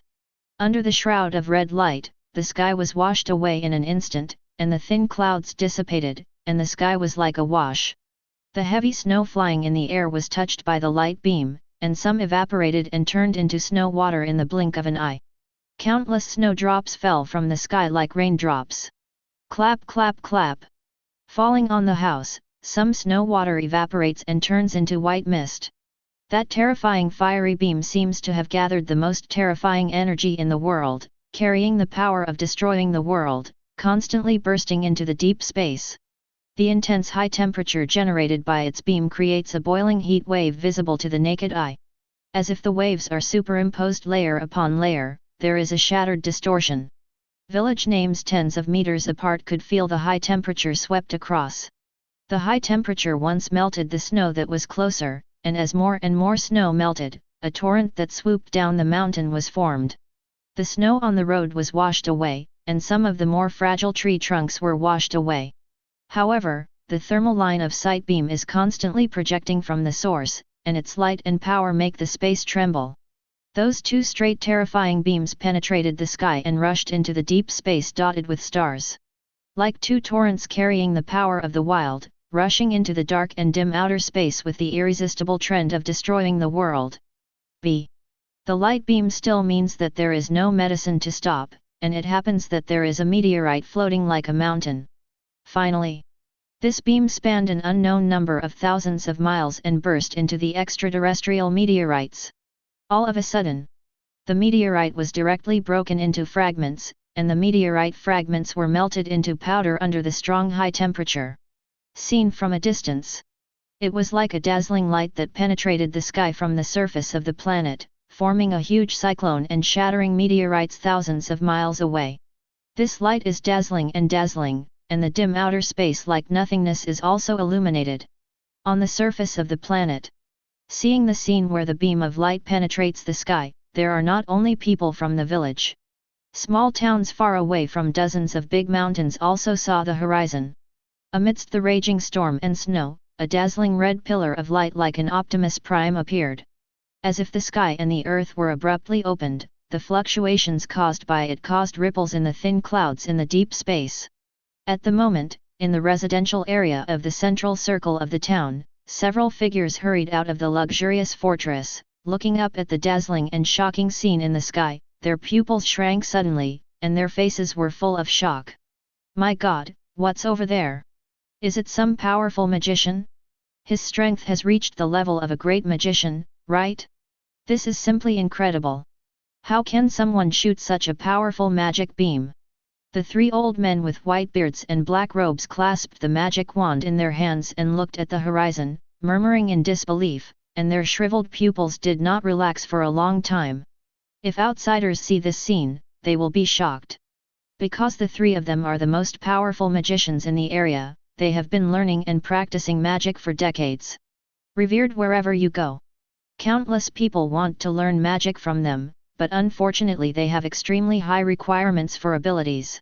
Almost every year, only a few people are selected, and not all who are selected are eligible to remain in the church all the time. If you fail the test, you will be fired. And make room for others who have the ability. But it is these three powerful magicians, and now they show such an astonished look. How can it not be surprising? But for these three venerable magicians, The magic beam that runs through the sky has far exceeded their ability to imagine at this stage. They have no words to describe, the sky is so powerful that the beams of light are beyond words. But visually, the opponent has at least reached the level of the magician. That is the highest level of the magical world, and there are only a handful of people in the world who can have that kind of enchanting ability and comprehend that ability. Yet they seem to have seen the legendary figure tonight. No, it's a character that exists in mythology. Would you like to go take a look? One of the old men named Hog said. It's better not to go there yet, the great magician may be doing some kind of cultivation, and if it disturbs him, none of us can be responsible. Watts next to him shook his head and responded with a wave of his hand. Watts is right, and it's very late to disturb the great magician, we will surely be punished by God, and it will not be too late to go tomorrow morning. Gerholtz nodded and agreed. A great magician who suddenly appeared in the mountains may be going through some kind of travel. Although there are no giants or other monsters in this area. But it is often of great help for a magician's spiritual practice in such a place. But this time, when the three of them looked up to the sky again, the dazzling light beam had disappeared. They waited for another 10 minutes, and turned back to the fort after they were sure that they would not appear again. The residents who came out to watch in the town were curious about what was going on in the sky, but they couldn't bear the piercing cold wind howling roar, and hugged their bodies tightly and went back to the house. After all, I have to prepare for the extremely cold period tomorrow morning, so I don't have time to waste energy on this matter. To know that the extreme cold period dead man is often, no one wants to be one of them. Back to the house. However, the scene of the bright tube beams on the horizon still flashed in his mind. Even the three magicians in the fortress sat on the bed for a long time and couldn't fall asleep, and their minds were full of light beams. But at the same time in the sky, the red light in Alan's eyes gradually dimmed, and the fierce hot gaze just now made him blink his eyes, and the white smoke from the corners of his eyes fluttered backwards in the wind. However, his mind is not on the hot eyes at all, but on feeling his own power. He clenched his fist and found that the Kryptonian bloodline in his body, JB, had become stronger. It seemed that he had just completed some kind of metamorphosis and evolution, thus causing his genes to change. That seems to be from the ideal. Alan realized this and tried to calm down and appreciate what had just happened. It was from his obsession and longing for his loved ones. It was those emotions and the recollection of the past that made him feel something that was difficult for him to notice when he saw the floating Kongming lantern in the swirling snow. Or wake up. He knew he was screwing things up all the time, never really doing anything meaningful. Now, Alan got it. Ding! Congratulations to the evolution of the host Kryptonian bloodline.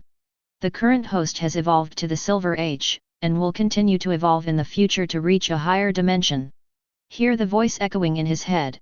Alan Ackerson was stunned for a moment, then his eyes flashed with frenzy for a long time, and the corners of his mouth couldn't help but raise. The bloodline of Krypton in the Silver Age. Of course he knew what that meant. There is a bug in the Silver period that there is infinite growth space, as long as he is given enough time, he can grow infinitely. And the Silver Age has many famous victories. Such as pulling countless planets, and destroying the stars with a sneeze. These achievements all reflect unparalleled combat power. But not only that. Alan can continue to evolve towards higher dimensions in the future, that is to say, it will be able to reach 4 and 5 dimensions in the future. Even the omnipotent and nearly almighty 6-dimensional Superman. If he wants to think, there is nothing in the world that he cannot do. This is the power of 6-dimensional Superman, beyond the existence of the multi-universe level. Roar! Alan thought of a long roar tone of relief, he looked at the deep sky where the sky was washed with blue sky, and said to himself, wait a minute, I'm one step closer to meeting you. These words were addressed to Sivir and Avril. The tone is unusually gentle, even if it's just facing the air. But as long as it is to his family, he will always remain gentle. Done. Alan turned around and landed in front of Klaus's house, and glanced at the house with the windows open to see the pair of pious eyes. He waved his hand and told them all to go back to sleep before entering the room. The Crouches didn't sleep in the room, but stood in the living room waiting for Alan. Alan sent them to bed and went back to the room himself. Although he has been in a state of almost no sleep ever since he possessed the Kryptonian bloodline, he occasionally takes a nap. After all, that is a routine that has been maintained for many years. Bed. Alan gradually fell asleep. But he was asleep. But in the meanwhile, also came to the real world late at night. One room in a dojo in Camartage is still lit. Sorcerer Supreme Ancient One sat cross-legged on the futon, closed his eyes and frowned, surrounded by strange magical powers. His face looked a little painful, and his teeth clenched slightly from time to time. After a long time, she suddenly opened her eyes, her face was pale and she gasped, "Oh roar!" 99. After a short breath, she took a sip of tea before she recovered. I didn't expect that it was not long before Xiaoyuan was affected again. Ancient One covered his heart and tried his best to calm Roar's breath. In fact, she has an unknown secret, that is, she has been borrowing Dormammu's power from the dark dimension to continue her life for hundreds of years. Otherwise, it is impossible to live for hundreds of years. It just borrows less power and does not summon Dormammu. She definitely did this to prolong her lifespan, to protect the Earth from the invasion of Mephisto alone, and to avoid the peeping of other enemies in the universe. I just didn't expect the body to get weaker and weaker in recent years. Ancient One shook his head and sighed, and was about to get up and go out. I heard noise outside. When she heard the sound, she hurriedly opened the door and walked out, only to see two familiar figures snatch a book there. "Stephen! Let me go, let go of Strange, you know when I call you that, you should know I'm angry." Wang firmly grasped the other end of the book. The handsome man with curly hair on the other side also held on to his head and said, "Books are for people to read, Wang, you have accumulated dust there, don't tell me that you plan to keep them to sell junk." 35. Stephen let go. Ancient One walked out and saw this scene, and immediately said sharply, "Hear this very majestic and oppressive voice." The two of them let go almost at the same time and almost didn't fall to the ground, but Wang Yan quickly picked up the book on the ground before turning around and looking at Ancient One Magician. "Ancient One Magician." Strange saw Ancient One lowered his head and looked a little nervous. After all, this magician was extremely strict with him. When he first came, he sent him directly to the top of the mountain. If it hadn't been teleported back using any door at the last moment, it is estimated that the person would be gone. Definitely Ancient One is forcing out his potential. "Hey, forget it, you go back to your respective rooms, don't come out and make noise, especially since Strange is still 2 hours before dawn, I don't want you to be late." 99. Ancient One looked at Stephen Strange with a bit of hatred, and said tiredly while supporting his forehead, "But what's the use of her hating that iron can't become steel? To know that there is hardly a second person in the world with Strange's magical ability.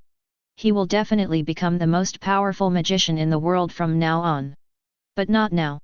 Strange is now a fledgling guy. In fact, Ancient One did not plan to accept Strange at this time, but recently he has been feeling a strong sense of crisis in his heart. So he had to be admitted in advance. A full 8 years early. However, it was Alan Exxon who caused these people's sense of crisis.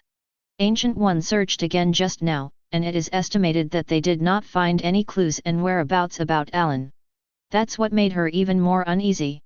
"Hope all goes well."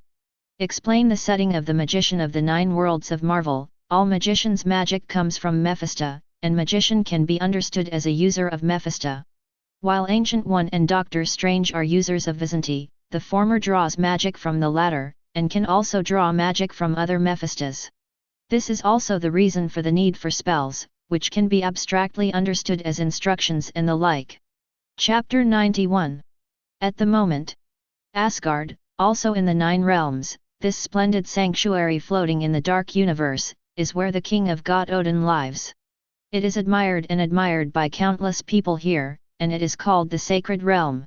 After all, the God King who lives here can be said to maintain the order of the entire 9 realms, so that the 9 realms are no longer in chaos war. The definitely holy God King also has unknown secrets. It's just that the brutal and dark past has long been buried, and after a long historical period, almost no one knows the history that has been covered in dust for many years. In the eyes of most creatures now, Asgard is the domain of the gods. And at the moment God's domain also happened something that made Father Odin angry. His eldest son Thor blatantly violated the priest's concept and took the 3 warriors of Asgard to Jotunheim, breaking the original promise between the 2 tribes. To this end, the father of God Odin personally captured several people. At the moment, the Bifrost portal made of Asgard gold bricks, endlessly shining colorful light shot out from the portal. It is reflected on the surrounding walls of gold bricks, reflecting a dazzling glare. A very majestic figure strode outwards. He was dressed in sacred and retro golden armor, holding a scepter that glowed faintly, and walked straight to the high platform. His appearance seemed to make the surrounding golden bricks shine even more dazzlingly, as if to welcome his arrival. When he turned around and saw that vicissitudes of life but still majestic face, the eyebrows were wrinkled, the deep and sharp eyes showed surging anger, and every move was extremely deterrent, as if the eyes could kill. Then he placed the scepter lightly on the ground. When the crisp metal landing sound echoed in my ears. In an instant, a monstrous and majestic pressure radiated from his body, covering the entire surrounding space. This is the power of kings. The coercion that only a true emperor possesses. Inside the portal, the following figures came out and felt the terrifying coercion pressing on them. Immediately, his face was pale and the sweat on his forehead slipped down, his legs were weak, he hurriedly bowed his head and said respectfully, "Great priest, please forgive me. You 3 go back first." Father Odin pointed to the 3 Asgard warriors on the far left. "After the 3 of them leave here." Odin's eyes contained monstrous anger, and then he slowly looked at the 2 unsatisfactory sons next to him, and just wanted to reprimand. Unexpectedly, Thor, who was standing below, was the first to stab his neck and said angrily, "Father! What did you bring us back for? If you hold back any longer, there will be no kingdom to protect. The Jotuns must learn to fear me, just as they feared you."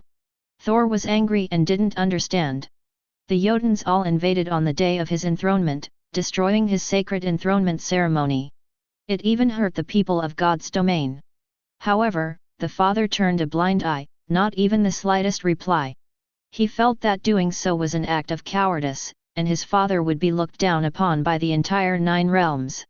Odin's dignified and unfathomable eyes stared at him silently, giving people a feeling of not being angry and arrogant, and after a long time he slowly said, "No, this is your arrogance and vanity, not your so-called leadership style. I taught you the patience of a brave man, but you have forgotten all about it."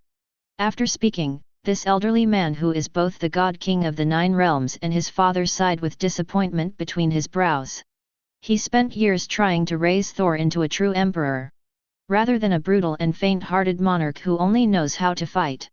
Perhaps once Odin was extremely cruel and cowardly, and he had no compassion for the creatures in the 9 realms, but he knew that he would never let his son, the future heir of Asgard, stepping into his own footsteps.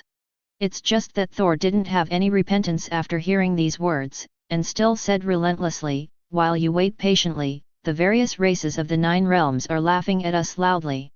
The old ways are long gone. Even as Asgard is crumbling, you're still talking." Loki, who was standing beside him, flashed contempt in his eyes. He looked at his brother, whose head was full of muscles, and at his father, whose face was gradually gloomy. He felt a little gloating in his heart. "Gee, I'm really worried about Thor's emotional intelligence." Odin stood on the steps with a gloomy face, his eyes full of disappointment. It seemed that he overestimated Thor. This guy is not only reckless, but a brainless and childish Asgard.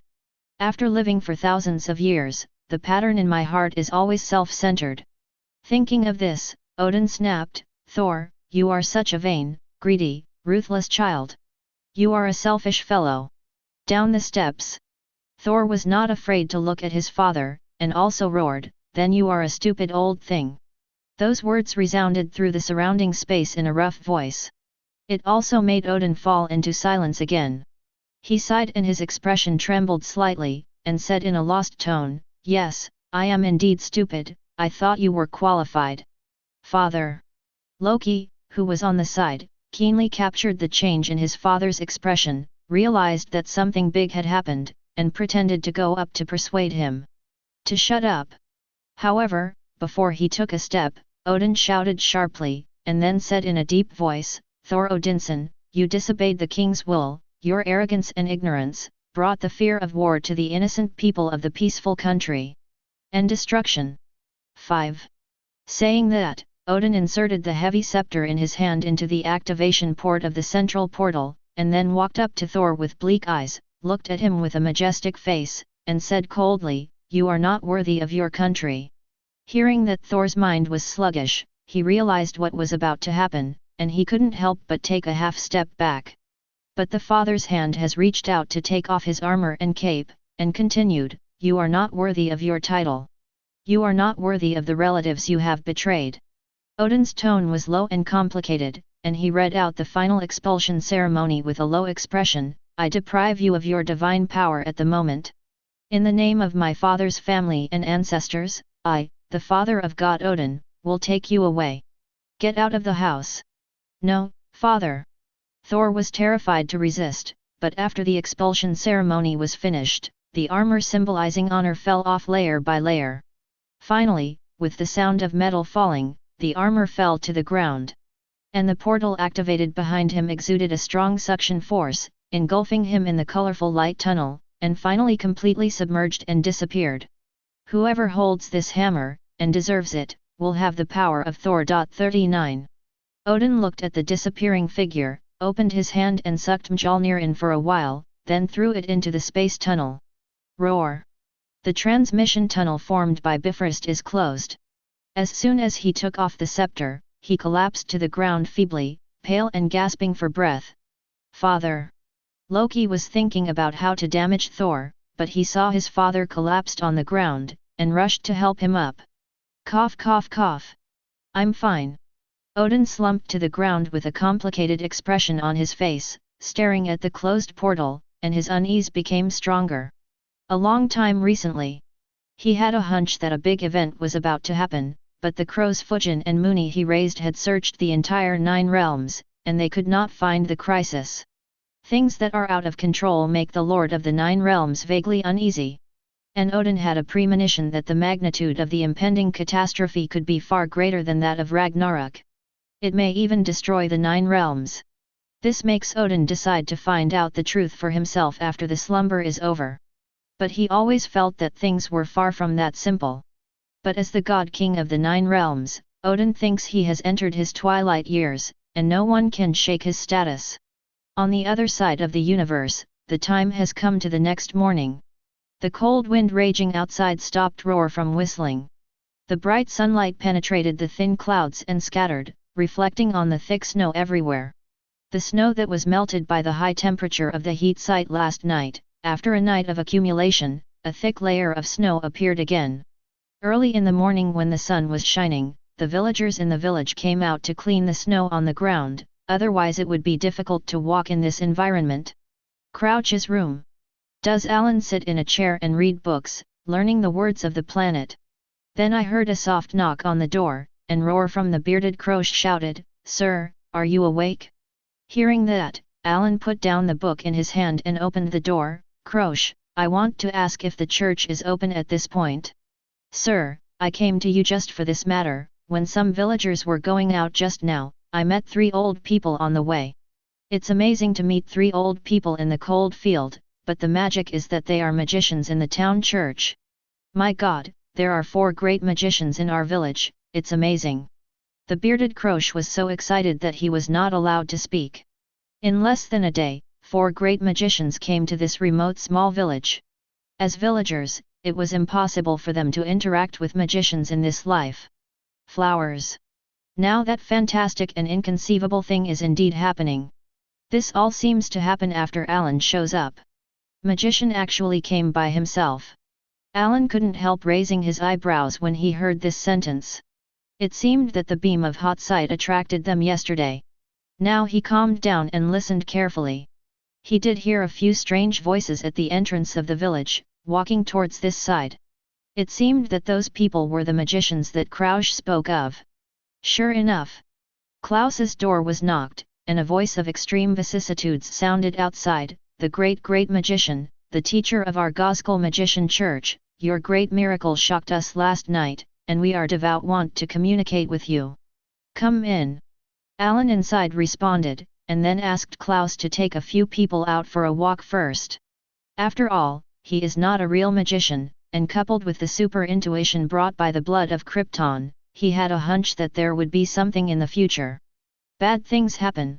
Facing the savior, Crouch did not complain at all, and took his family out of the house together.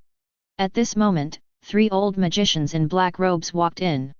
When they saw Alan's young face, their eyes filled with uncontrollable shock. Because the big demon magician in front of him looks too young, at most 25 years old. Can this age really reach the magician? Or they were wrong. The 3 old magicians instantly had a series of associations in their hearts, wondering if it was a mistake. They looked again and found that there was no magic aura on Alan's body, and it was impossible for any magician to hide the magic aura on his body no matter how hard he tried to hide it at that time. That is to say, the young man in front of him doesn't seem to be even a magician. Alan naturally saw their thoughts and smiled. "I know what you are thinking, how can there be such a young magician in the world 99? As you can imagine, I'm not a magician." Alan sat on the wooden chair and said unhurriedly. "It's really not a magician, but how did you do that beam last night?" The magician hog in the middle couldn't help but wonder. "It's very simple, there are more than magicians in the world that can create elemental attacks."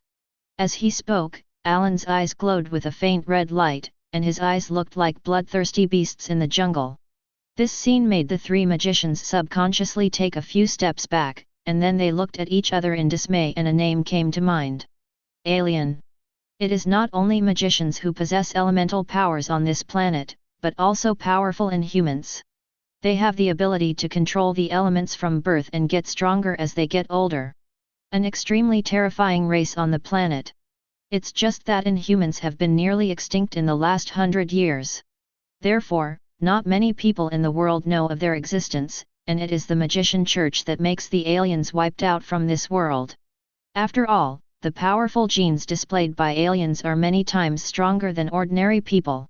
And if ordinary people want to have strong power, the only way is to learn magic to improve themselves with acquired efforts. There is a huge gap between the two. This also caused the camp of ordinary people to kill the aliens, and decided to completely eradicate them through cruel means.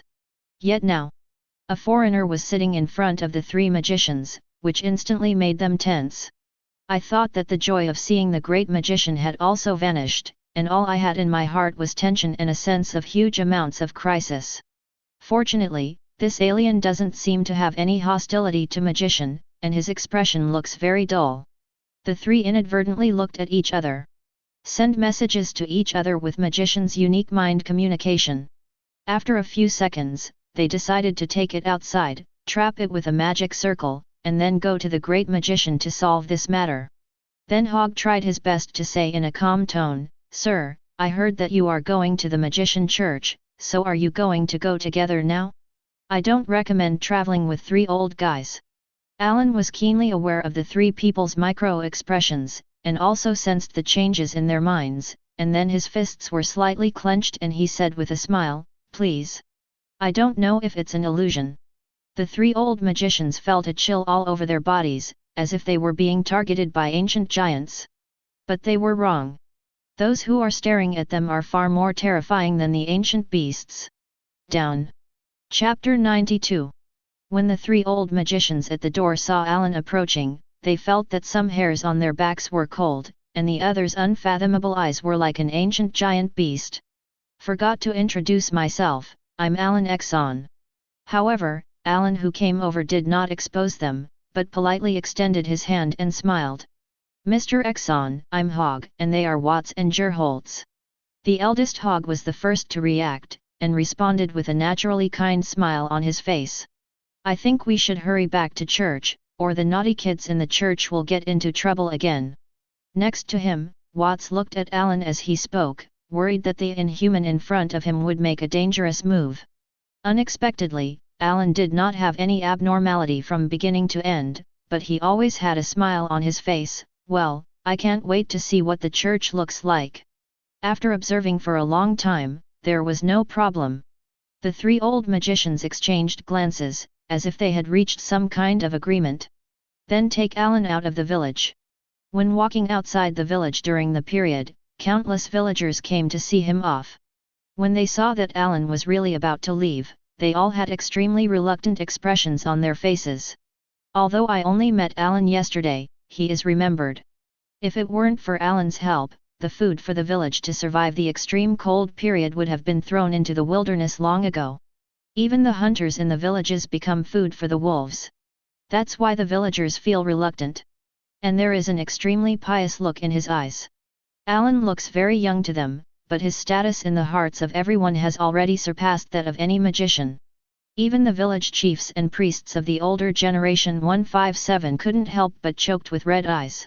But I know that their gods are impossible to keep. Alan was a little surprised when he saw the villagers who came to see him off. Although this world is a fictional travel universe, the people in the world are all alive. Unexpectedly, the previous random actions have been exchanged for the respect of so many people. But he didn't take these things to heart, and now he just has to wait for the travel time to end and return to the real world. There may be a few days on this planet during the definitely period, until all the magic has been learned. He felt that the super high IQ brought by super brain.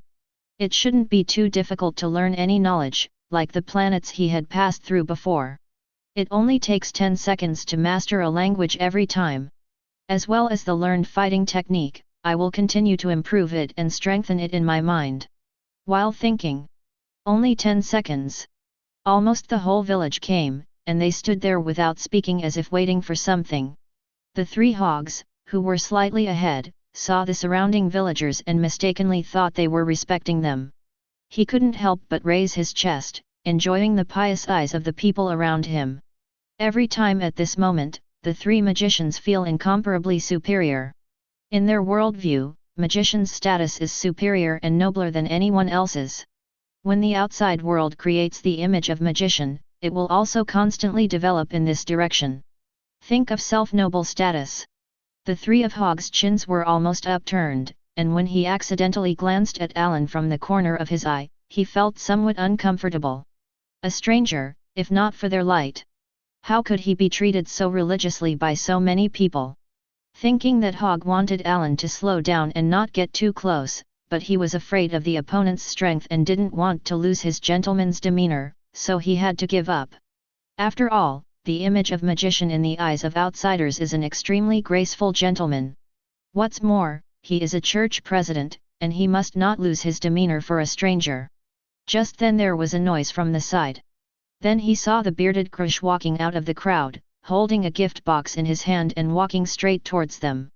How dare these reckless men be so good? Hog was slightly taken aback when he saw this, feeling a little different in his heart. He had passed through some villages before, but he definitely never went in. After all, those places were for the noble magician. It's too cheap, and today I mistakenly think that there is a magician. He may never come to this place in his life. Unless it's to find treasure. Otherwise, who cares about the life and death of a group of country villagers? However, since seeing the bearded Krush attentive, Hog also adjusted his neckline, showing a gratified smile, ready to reach out to receive the gift box in the other's hand. The other Watts and Gerhalts, who were standing on both sides, were also standing beside them. But just when they thought Krush would deliver something to their hands, the other party was perfectly staggered with them and walked towards Alan Exxon behind. He also had a very respectful smile on his face. "Sir, thank you for everything you have done for the village. Your appearance is like a flame in the cold winter night, igniting the surrounding scene and bringing hope to the village." 35. Krush, the old man, recited the words prepared by the priest, and he read it a little stiffly. Then he handed out the gift box in his hand and said, "This is an auspicious thing passed down in the village of Cooksals. It represents luck and can dispel the cold of darkness. I will give it to you on behalf of the village." 5. Just after saying this, the surrounding villagers all said in unison, "The great Mr. Alan Exxon, please accept it." See this scene. Hog's slightly outstretched hand was stiffly retracted, with an extremely embarrassed look on his face. I thought this gift box was for them. Unexpectedly, this damn reckless man actually gave it to the alien behind him. This made him turn blue with anger, and his slightly trembling lips were about to say the words "Alan is an alien." But due to the opponent's strength, Hogg never dared to open his mouth. He could only force a smile on his face, but he smiled when he was clearly angry. Congratulations to Mr. Ackerson, he has gained loyal followers. Just friends. 99. Alan thanked Klaus and the villagers, and the deep eyes that heard Hogg's words looked at him. Alan has some doubts in his heart. He didn't seem to have done anything, nor did he do anything to offend the three magicians. It turned out to be so disgusting. This kind of feeling is like meeting Josh once. He obviously did nothing, but the other party has such great hostility. As if Alan shouldn't have existed since birth. Now the three old magicians in front of him have also given him this feeling, which is really uncomfortable. Mr. Exxon, since everyone has said goodbye, let's go to church quickly, or we may miss breakfast if we are late. 35. Come to the gate of the village. The magic wand in Watt's hand waved lightly, flashing bright light, and then a red flying dragon appeared in the light. Behind it is a wooden carriage that can carry people. My God, this is amazing! When the surrounding villagers saw the red flying dragon, their eyes were filled with shock, curiosity, and fear. Dragons are terrifying creatures in their stereotypes. It is rumored that in dangerous areas, evil dragons often swept through villages, killing countless people. However, now the legendary dragon appeared in front of him. Also became a magician's servant mount. Let's go! Watts waved to the two magicians beside him, walked into the car, and closed the door before Alan came over. He stuck his head out of the window and said apologetically, Mr. Exxon, the carriage is full, please do it yourself. All the aliens in Watt's impression can't fly, only the physique beyond ordinary people and the physique of manipulating elemental magic. He did it to embarrass Alan. It's very simple, but also to let the villagers understand that what they worship is not a magician, but an alien. However, the three of Watts don't know yet, they at the moment are already dead man in Alan's eyes. The only use value is to provide him with magic teaching. Roar! The flying dragon waved its huge wings and set off the wind. Almost knocked over the onlookers of the villagers. Immediately, the huge flying dragon jumped up and flew towards the sky. The three magicians who didn't know whether to live or die were flying in the air in the carriage. The carriage was wrapped in elemental magic and did not fall, but kept in balance with the flying dragon and flew towards the town at high speed. The flying dragon's waving wings swept up a hurricane, blowing the trees below violently. But they didn't notice that Alan below disappeared almost at the same time. It's ridiculous that goddamn inhuman thinks he can get rid of his dirty identity after bewitching a group of villagers. 35. Hogg sat in the spacious carriage with a sneering look on his face. Hogg, it's not worth being angry at a lowly inhuman. Gerholtz poured a few cups of boiling tea and took 2 sips. Alan is probably running in the snow right now, and we can drink hot tea here, so why be angry with him? Gerholtz is right, and besides, when we trap him, he's not a turtle in the urn at our disposal. Watts also took a sip of hot tea, with a sinister sneer that matched his amiable face. However this time, roar! The flying dragon, which was originally a gentle flight, seemed to be stimulated, and its huge body shook violently in fear, and its movements naturally affected the carriage behind it.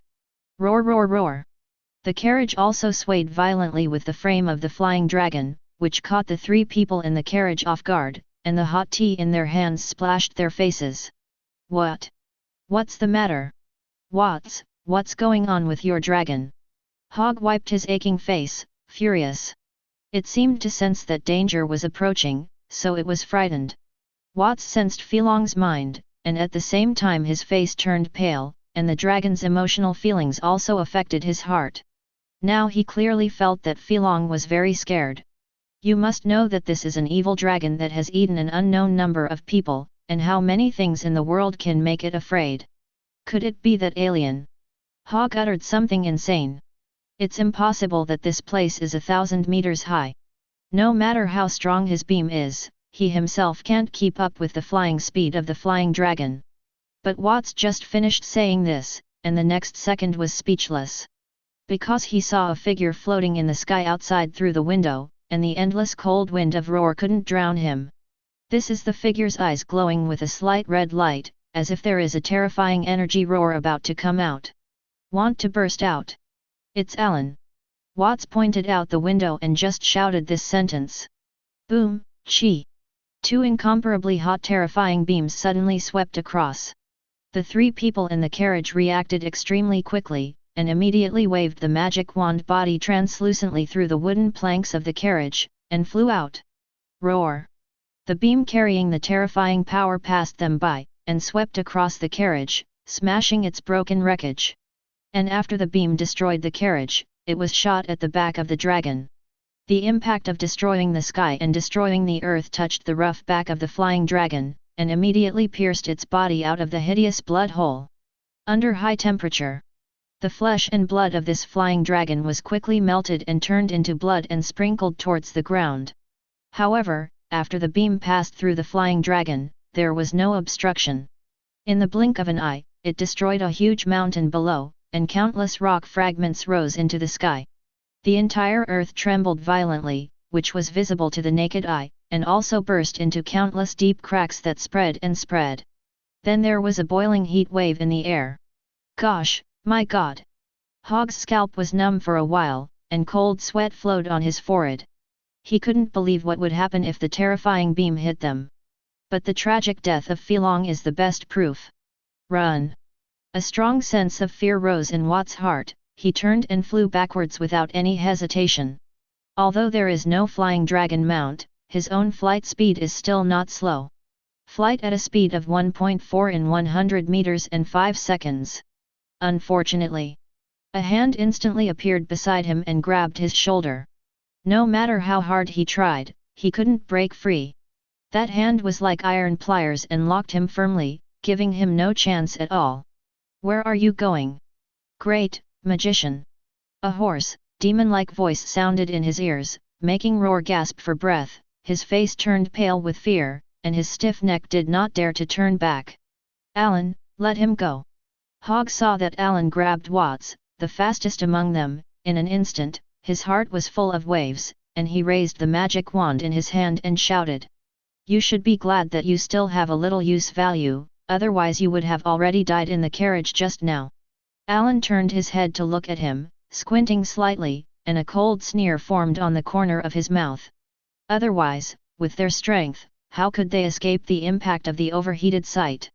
Even without heat sight, he can also shoot these three old guys to death. What the hell are you going to do? At this time, Watt's neck was restrained and lifted by Alan. The fear in his heart became stronger, and the beating of his heart made him feel a little sick. Don't worry, you won't die for a while. Alan said and noticed a pocket watch on his chest, picked it up and opened it to see a family photo inside. He watched for a while, then smiled strangely. It seems that I have reached my favorite part again. What are you going to do? Watts shivered with a chill down his spine. There was an ominous premonition in my heart. The same is true of Hogg and Gerholtz not far away. They want to run but dare not make any move.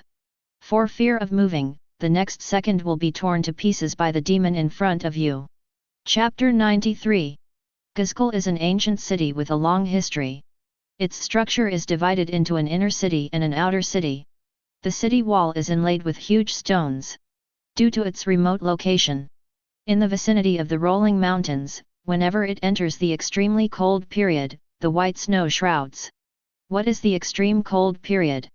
That period will plunge the entire north into endless cold, and that half-month will also be the period with the lowest temperature in the whole year, and a pot of hot water will instantly freeze into ice. There was hardly any sign of infestation outside, like the end of the Ice Age. Snow disasters such as avalanches occur frequently. Undoubtedly, it was a nightmare for Gazkal near the rolling mountains, but that was only the past. Now, since the branch of the Magician Church was arranged in the ancient city of Gazakar, under the protection of the Great Magician, people almost no longer have to worry about the avalanche. Almost every year, the magician takes action to eliminate those dreadful avalanches. However, since it is sheltered, taxes have naturally been raised a lot. At the same time, however, in the central area of the inner city of Gozkar, a building similar to the surrounding low wall of a church stands here, and there is almost no one nearby. Because this is the Magician Church in Gozkar. The church located in the inner city will be developed outside every once in a while, and people from both the inner city and the outer city have the opportunity to go to the church to participate in the membership test. Roar! At the moment, an after-image swept across the sky above Gozkar, and crashed into it from the glass skylight above the church hall. Then I saw a few more figures in the lobby. Among them, the 3 old men in black magic robes collapsed to the ground in embarrassment. Their faces were pale and their foreheads were full of Han beads. If it weren't for the day off today, there would be no students in the church lobby. Otherwise, you will definitely be terrified of the sight in front of you. At this moment, the 3 people who are in a state of embarrassment are the 3 magicians of the church, who are highly respected. It is also an omnipotent existence in the eyes of countless people in Gozkar. Every year there are thousands of people who want to break out and join the church in order to be a student of any of the 3 of them.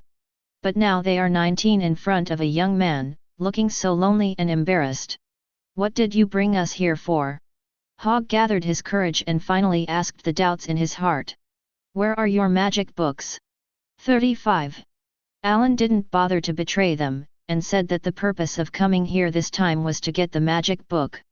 Earlier, when he was reading a book at the bearded Croce's house, he saw the content about the magician.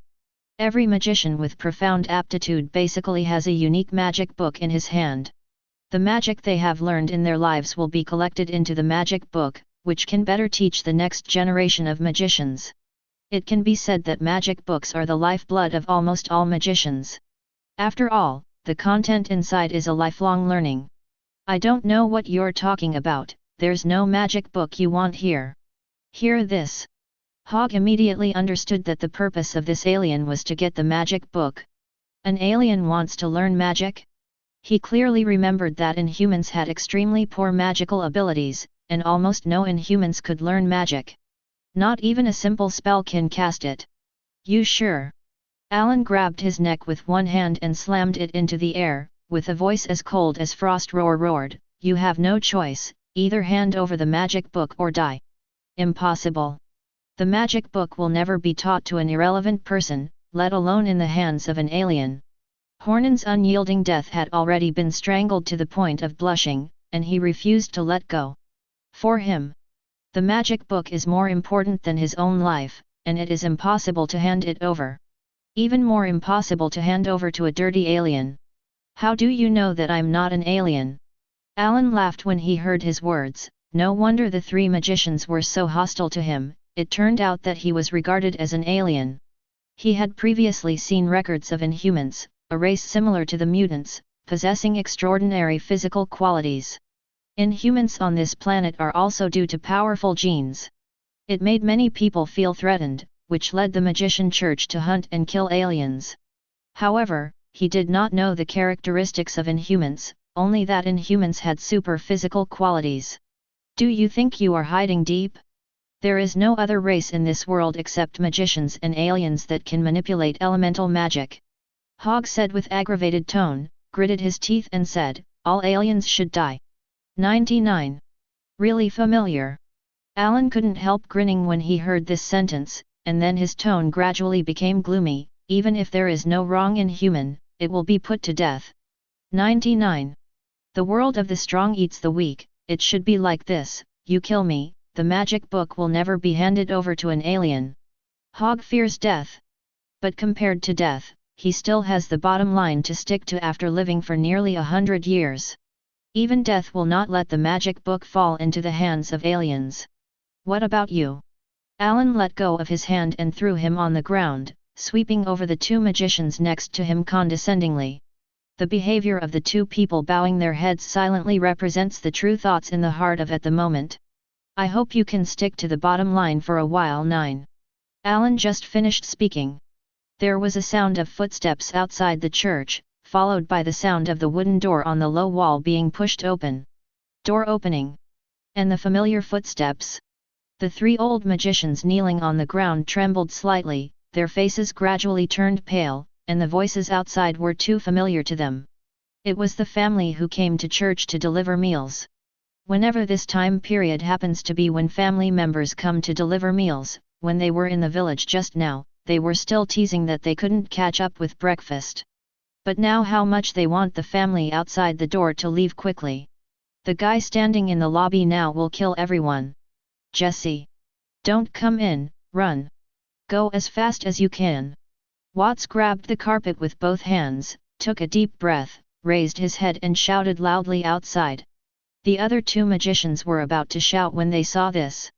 Next second, the words he wanted to shout out were swallowed back into his stomach. Because 3 18 and 19-year-old young people suddenly appeared in the originally empty lobby, they stood there in panic with their lunch boxes in their hands, and looked at the three elderly people on the ground in shock. They just felt a flash in front of them, and they were taken to the lobby in an instant. It took a long time to calm down. Among them, the young man named Jesse looked at the embarrassed Watts and said in a trembling voice, "Grandpa! Costa! Getzel!" The three of Hog's roar sucked gradually, and the three young people in front of them were only 18 or 19 years old, and they were grandsons who came to deliver food to them. See them appear. The three old magicians naturally understood what Alan meant. Although the other party didn't say anything, the meaning was clear: either hand over the magic book or die. If Alan only attacked these three old things, they would be inferior to others. But now even the safety of his grandson is threatened. This affected the mood of the three of Hog, who originally regarded death as home, and gradually loosened up. They knew that if they didn't hand over the magic book, Alan would never let anyone go, including their descendants. At this time, when the three of Hog fell into a dead silence, Alan's hoarse voice like a demon came from his ears. "Have you thought about what to do?" This sentence undoubtedly fluctuated the last door lock in the hearts of the three of them. "We are willing to hand over the magic book." Hog took the lead in compromising, and did not seek the opinions of his two companions. In fact, both of them have the same idea in their hearts. "Grandpa, didn't you say that magic books will never be given to outsiders?" Hog's grandson Gotzel stood by for a long time in shock, but he also saw the current situation. Grandpa and the others were threatened by this yellow-skinned man to hand over the magic book. But the magic book is the most important thing in the magician's life, it is the dignity of the magician, and it is also the heart of the magician. To hand it over is undoubtedly the equivalent of having one's dignity trampled on. "Shut up!" Hog was afraid that his grandson's words would anger Alan, and everything they had done would be in vain. Glancing at Alan, he was relieved to find he didn't care. Then he said solemnly, "Mr. Exxon, the magic book is on the high platform in the lobby. 99. The three of us have the same magic book." Saying that, Hog walked towards the podium, and when he came to the stage, he stretched out his hand and pressed it on the tabletop of the podium. The palm glowed with a faint golden light, which was injected into the pattern on the tabletop. Absorbing the pattern of golden light, it is like a fish humming into the water. Crack, chuck! Immediately afterwards, the rosy radiance of the podium radiated the entire hall. Offstage, Alan has been watching Hog's every move, just in case the old guy is playing tricks. But he clearly overestimated Hog's guts. He didn't make any threatening move the whole time. After the podium was injected with magic, the thick floor tiles loosened and slowly opened, and a book wrapped in sheepskin flew out slowly from the ground against the backdrop of the bright golden light. Alan was stunned when he saw the flying magic book.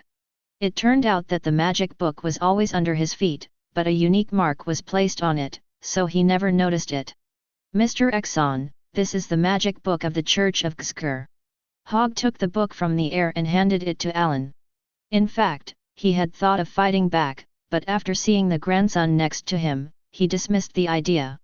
He didn't want to risk his grandson's life. Now he just wants to live as long as possible and let his grandson live. So after handing out the magic book, Hog continued, "Mr. Exxon, to learn this magic book, you may need a tutor like us, otherwise there are many things in it that are incomprehensible. Each magic book is infused with the writer's own ideas and insights on magic. So without the guidance of a mentor, few people can comprehend the content. After all, magic is an extremely esoteric field from the beginning. Watts and Gerholtz, who were next to him, ignored the contemptuous eyes of their grandson, and hurriedly agreed, "Mr. Exxon, we are willing to teach each other." However, Alan ignored them and focused on reading the magic book in his hand. He flipped through the pages quickly, and just glanced at it and immediately turned to the next page. This kind of page-turning speed makes others wonder whether the other party has read the handwriting clearly. However, the three of Hogg did not dare to speak any more, but stood beside them silently. They felt that as long as Alan finished reading the book and found that he couldn't understand the meaning of the book at all, they would definitely turn to them for help. And if you want to learn this magic book well, it will take more than 10 or 20 years of the world to say the least. Even take a longer world. At that time, as long as someone finds a problem and seeks help from other magician churches. Please come to the great magician, I can't believe that there is no way to solve this damn alien. But backfired. Just as they were fantasizing about how to solve the future in their minds. Alan's super brain is running frantically, absorbing everything he sees in just a few seconds, and deducing it in his mind to solve the complex spells in the magic book. Boom! When he closed the magic book heavily. Roar! A gust of air suddenly erupted all over his body, and that terrifying cyclone surged, forcibly knocking people around and even tables and chairs flying. Countless deep cracks were shattered on the floor underfoot, and the dense cracks constantly spread outward.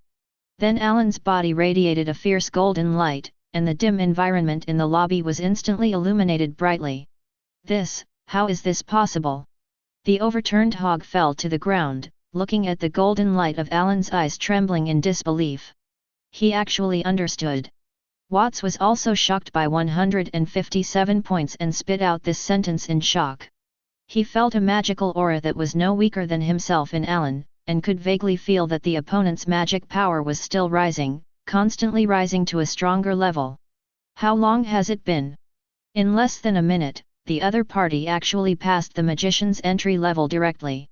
Become a true orthodox magician. He seems to be changing. Gerholtz stared at Alan, swallowed and said slowly. Boom, chi. As predicted. In the next second, Alan suddenly burst into the sky with a magical light, completely submerging the surrounding space with white light. Looking at the church from the outside, you can see the white light penetrating the window. Wait for the white light to dissipate. Alan opened his eyes, he felt the power of the elements surging around him, and he felt a little emotional. Magic does not originate within the body. It is the power of the elements that permeates the air, and people are just carriers when they cast magic. The carrier is also divided into strong and weak. Now Alan can clearly feel that he can condense extremely powerful elemental forces, and can also transform them into various forms and methods through spells. Such as summoning dragons or thunderbolts. And these spells in his mind are not in the magic book, but are obtained by improving the spells in the book. That's right. Just a few dozen seconds. He used the spells in this magic book to deduce and analyze more complex and powerful magic spells. Become an orthodox magician in one fell swoop. Thinking. Alan noticed a few glances around him and slowly turned his head to look over. Sorry, I don't seem to need a mentor anymore. No, you need to be young and have a lot of things you don't understand. 39. Hogg and the others were just begging for mercy. What was exchanged was the pair of glowing red eyes, and two hot sight beams shot out. Violent heat sight beams swept across them. All of a sudden, the three bodies turned into a pool of blood and water residue.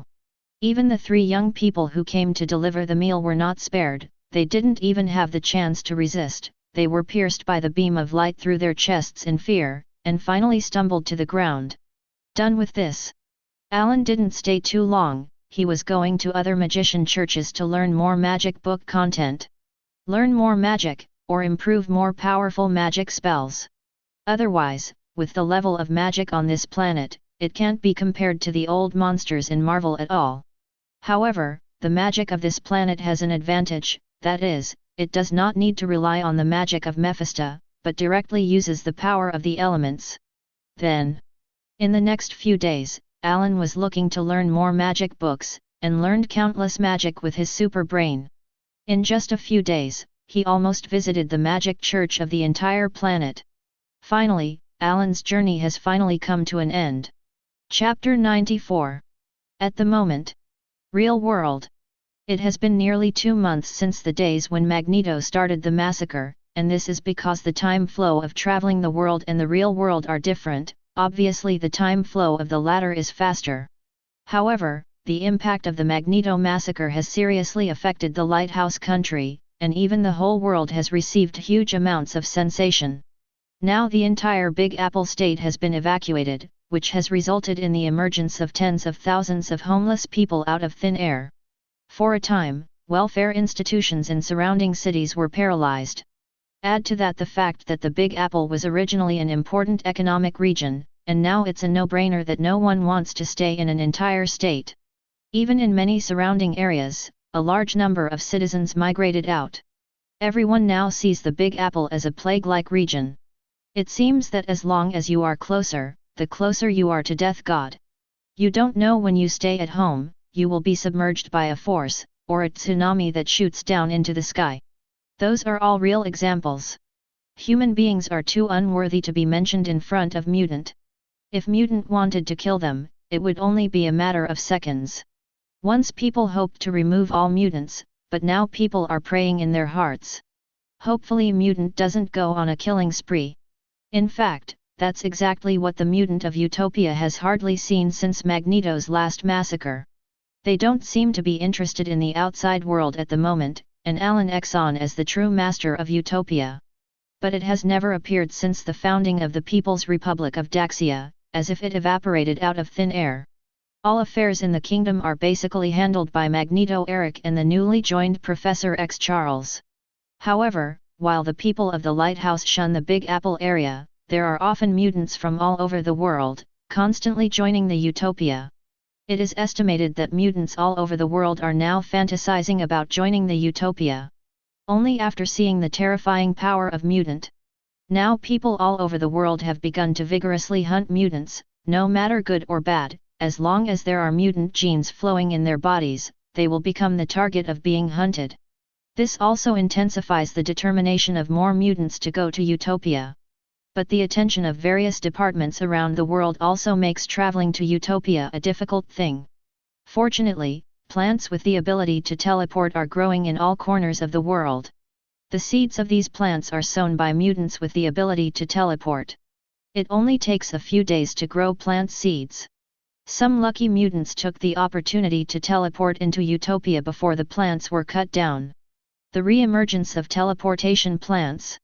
It also caused headaches for countries all over the world, and had to invest a lot of manpower and material resources for nationwide investigation and removal. It's fine in remote areas, but negligence occurs in important areas. Then this area may be disintegrated by mutant at any time. After all, mutants' plant portals combat method is too advanced. The same troubles exist within the Lighthouse nation. Different from other countries. The top leaders of the Lighthouse country felt that the plant portal was not a threat at all. Now if Mutant wanted to make a move, he didn't need to attack from behind. Ultimately, the plants will still be cleaned out. Just compared to plants. In the past 2 months, there have been no major dangerous events in the Lighthouse country. And it might have something to do with Mutant. The crime rate has also dropped significantly, and many gang members seem to be reluctant to operate within the Lighthouse state. Escaped from abroad and went to the neighboring country. Dangerous events are rare, but a bizarre sight in New Mexico. A hammer that fell from the sky fell like a fallen satellite. Attracted a lot of onlookers.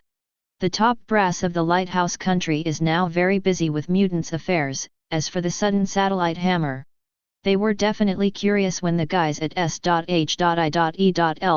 detected that the hammer contained endless power. Many people hope to use the hammer to develop a powerful weapon to deal with the dangerous mutant.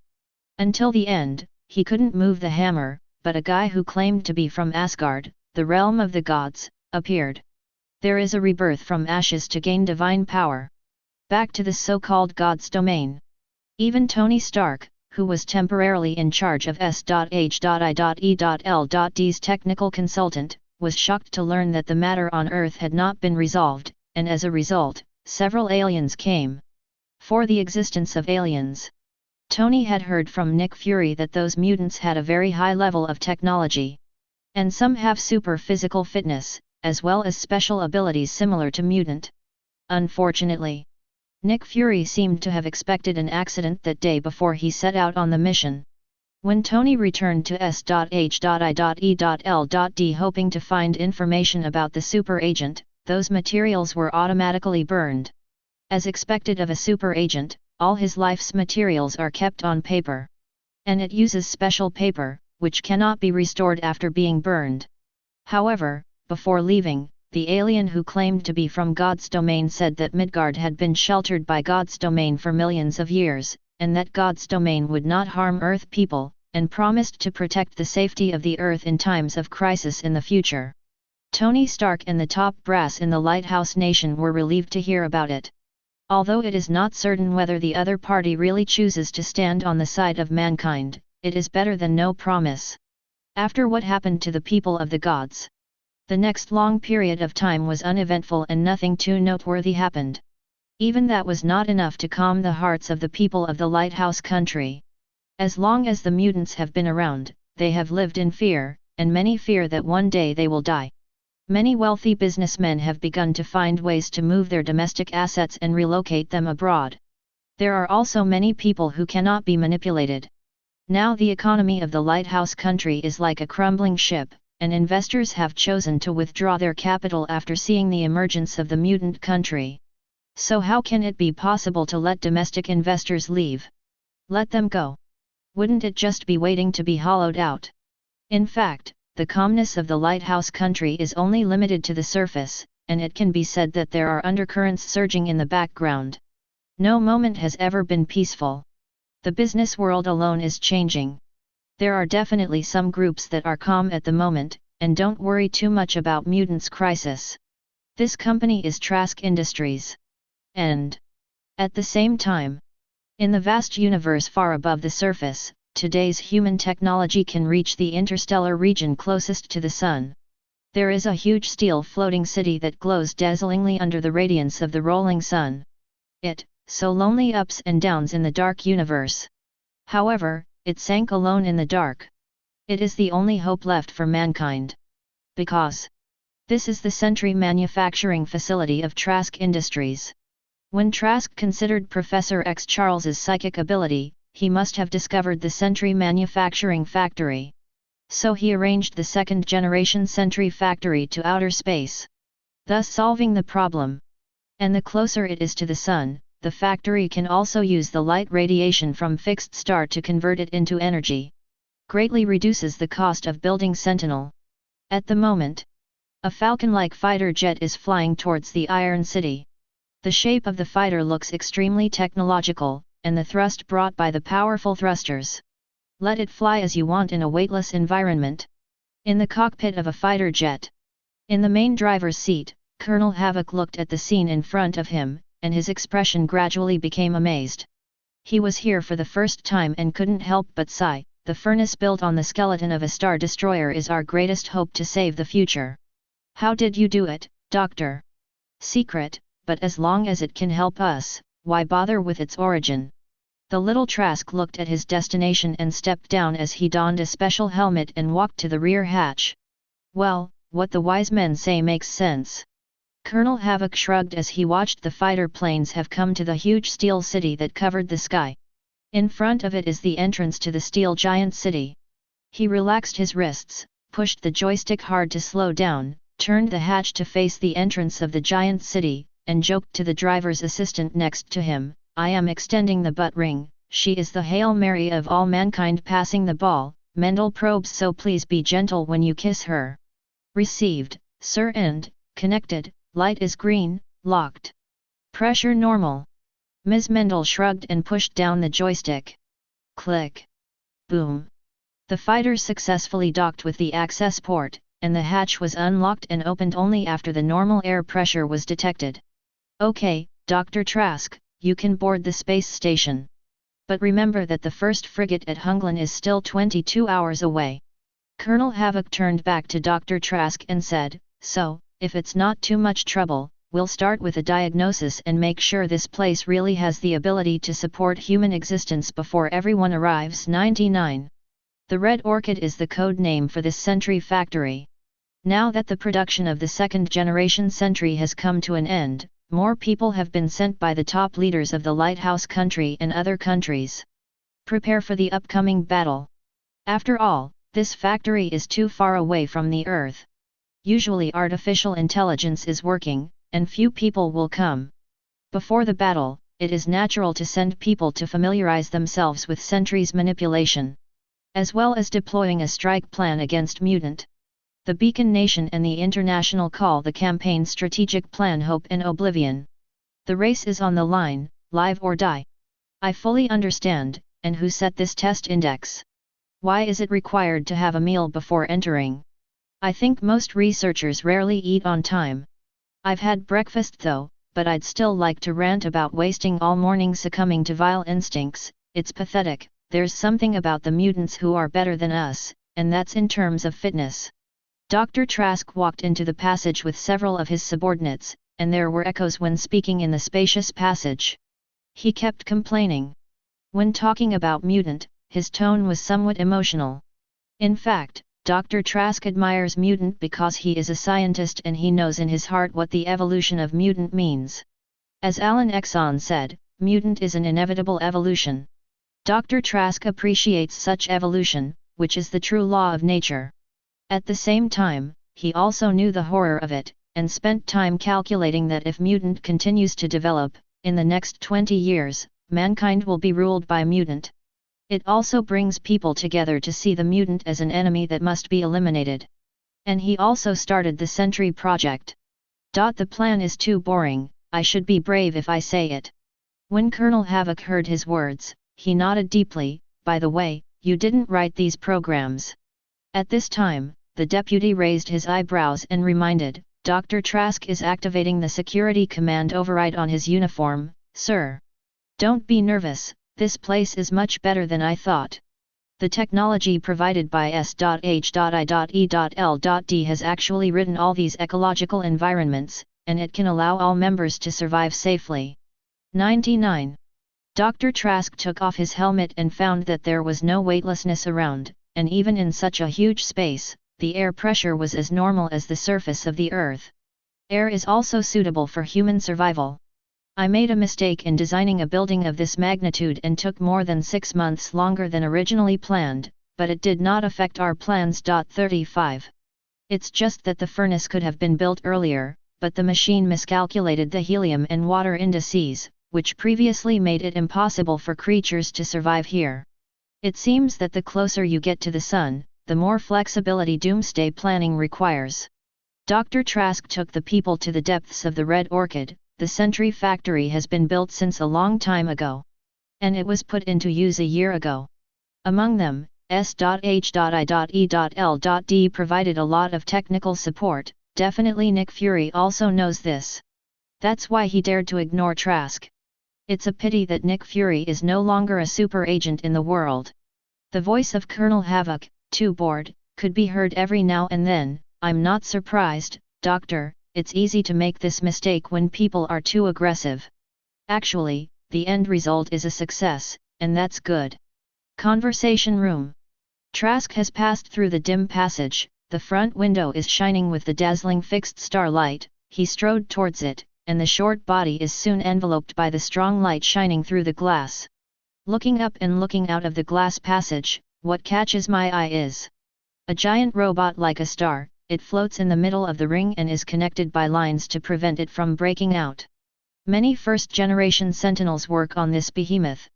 Weld it constantly, do component mounting. Perfect, it's the beauty of the new century.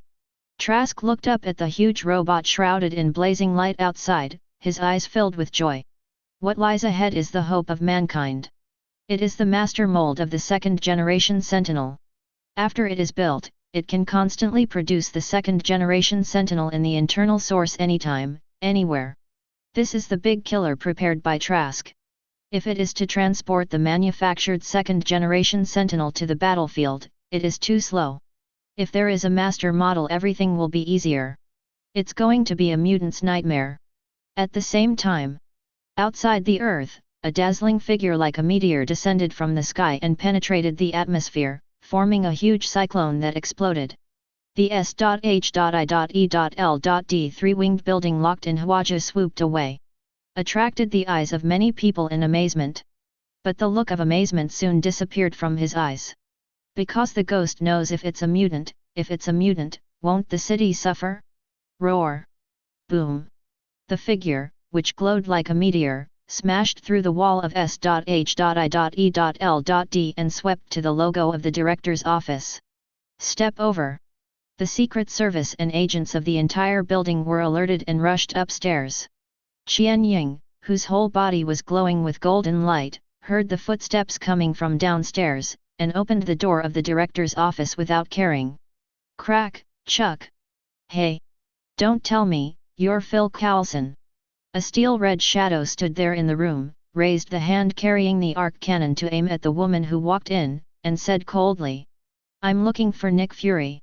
The woman who walked in closed the door unhurriedly, the golden light gradually faded from her body, and she looked at him and said slowly.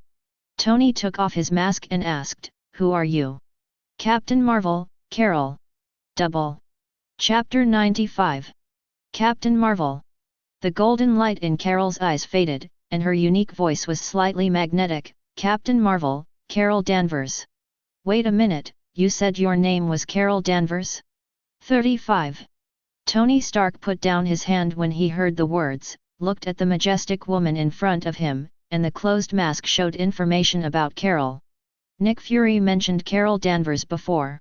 So Tony recognized it, and after confirming that the person in front of him matched what Nick described, he joked, "Nick Fury said you'd be our biggest trump card, but I didn't expect it to be a woman." "Sorry, that's not funny. Where's Nick Fury?" 35. Carol's eyes fell on the empty office, and she frowned slightly and said in a displeased tone, "Where is Nick? I'm afraid I have bad news for you." Tony's Mark battlesuit disintegrated, and he came out and sat on the sofa with a sad look. Then he stretched out his hand, "You're welcome, sit down." Seeing this, Carol frowned deeper, and the ominous premonition in her heart became stronger. When she sat down to hear it, Tony said slowly, "Nick Fury died." Her eyes dimmed, her fists clenched and trembled, and she suppressed her anger and asked coldly, "Who did it?"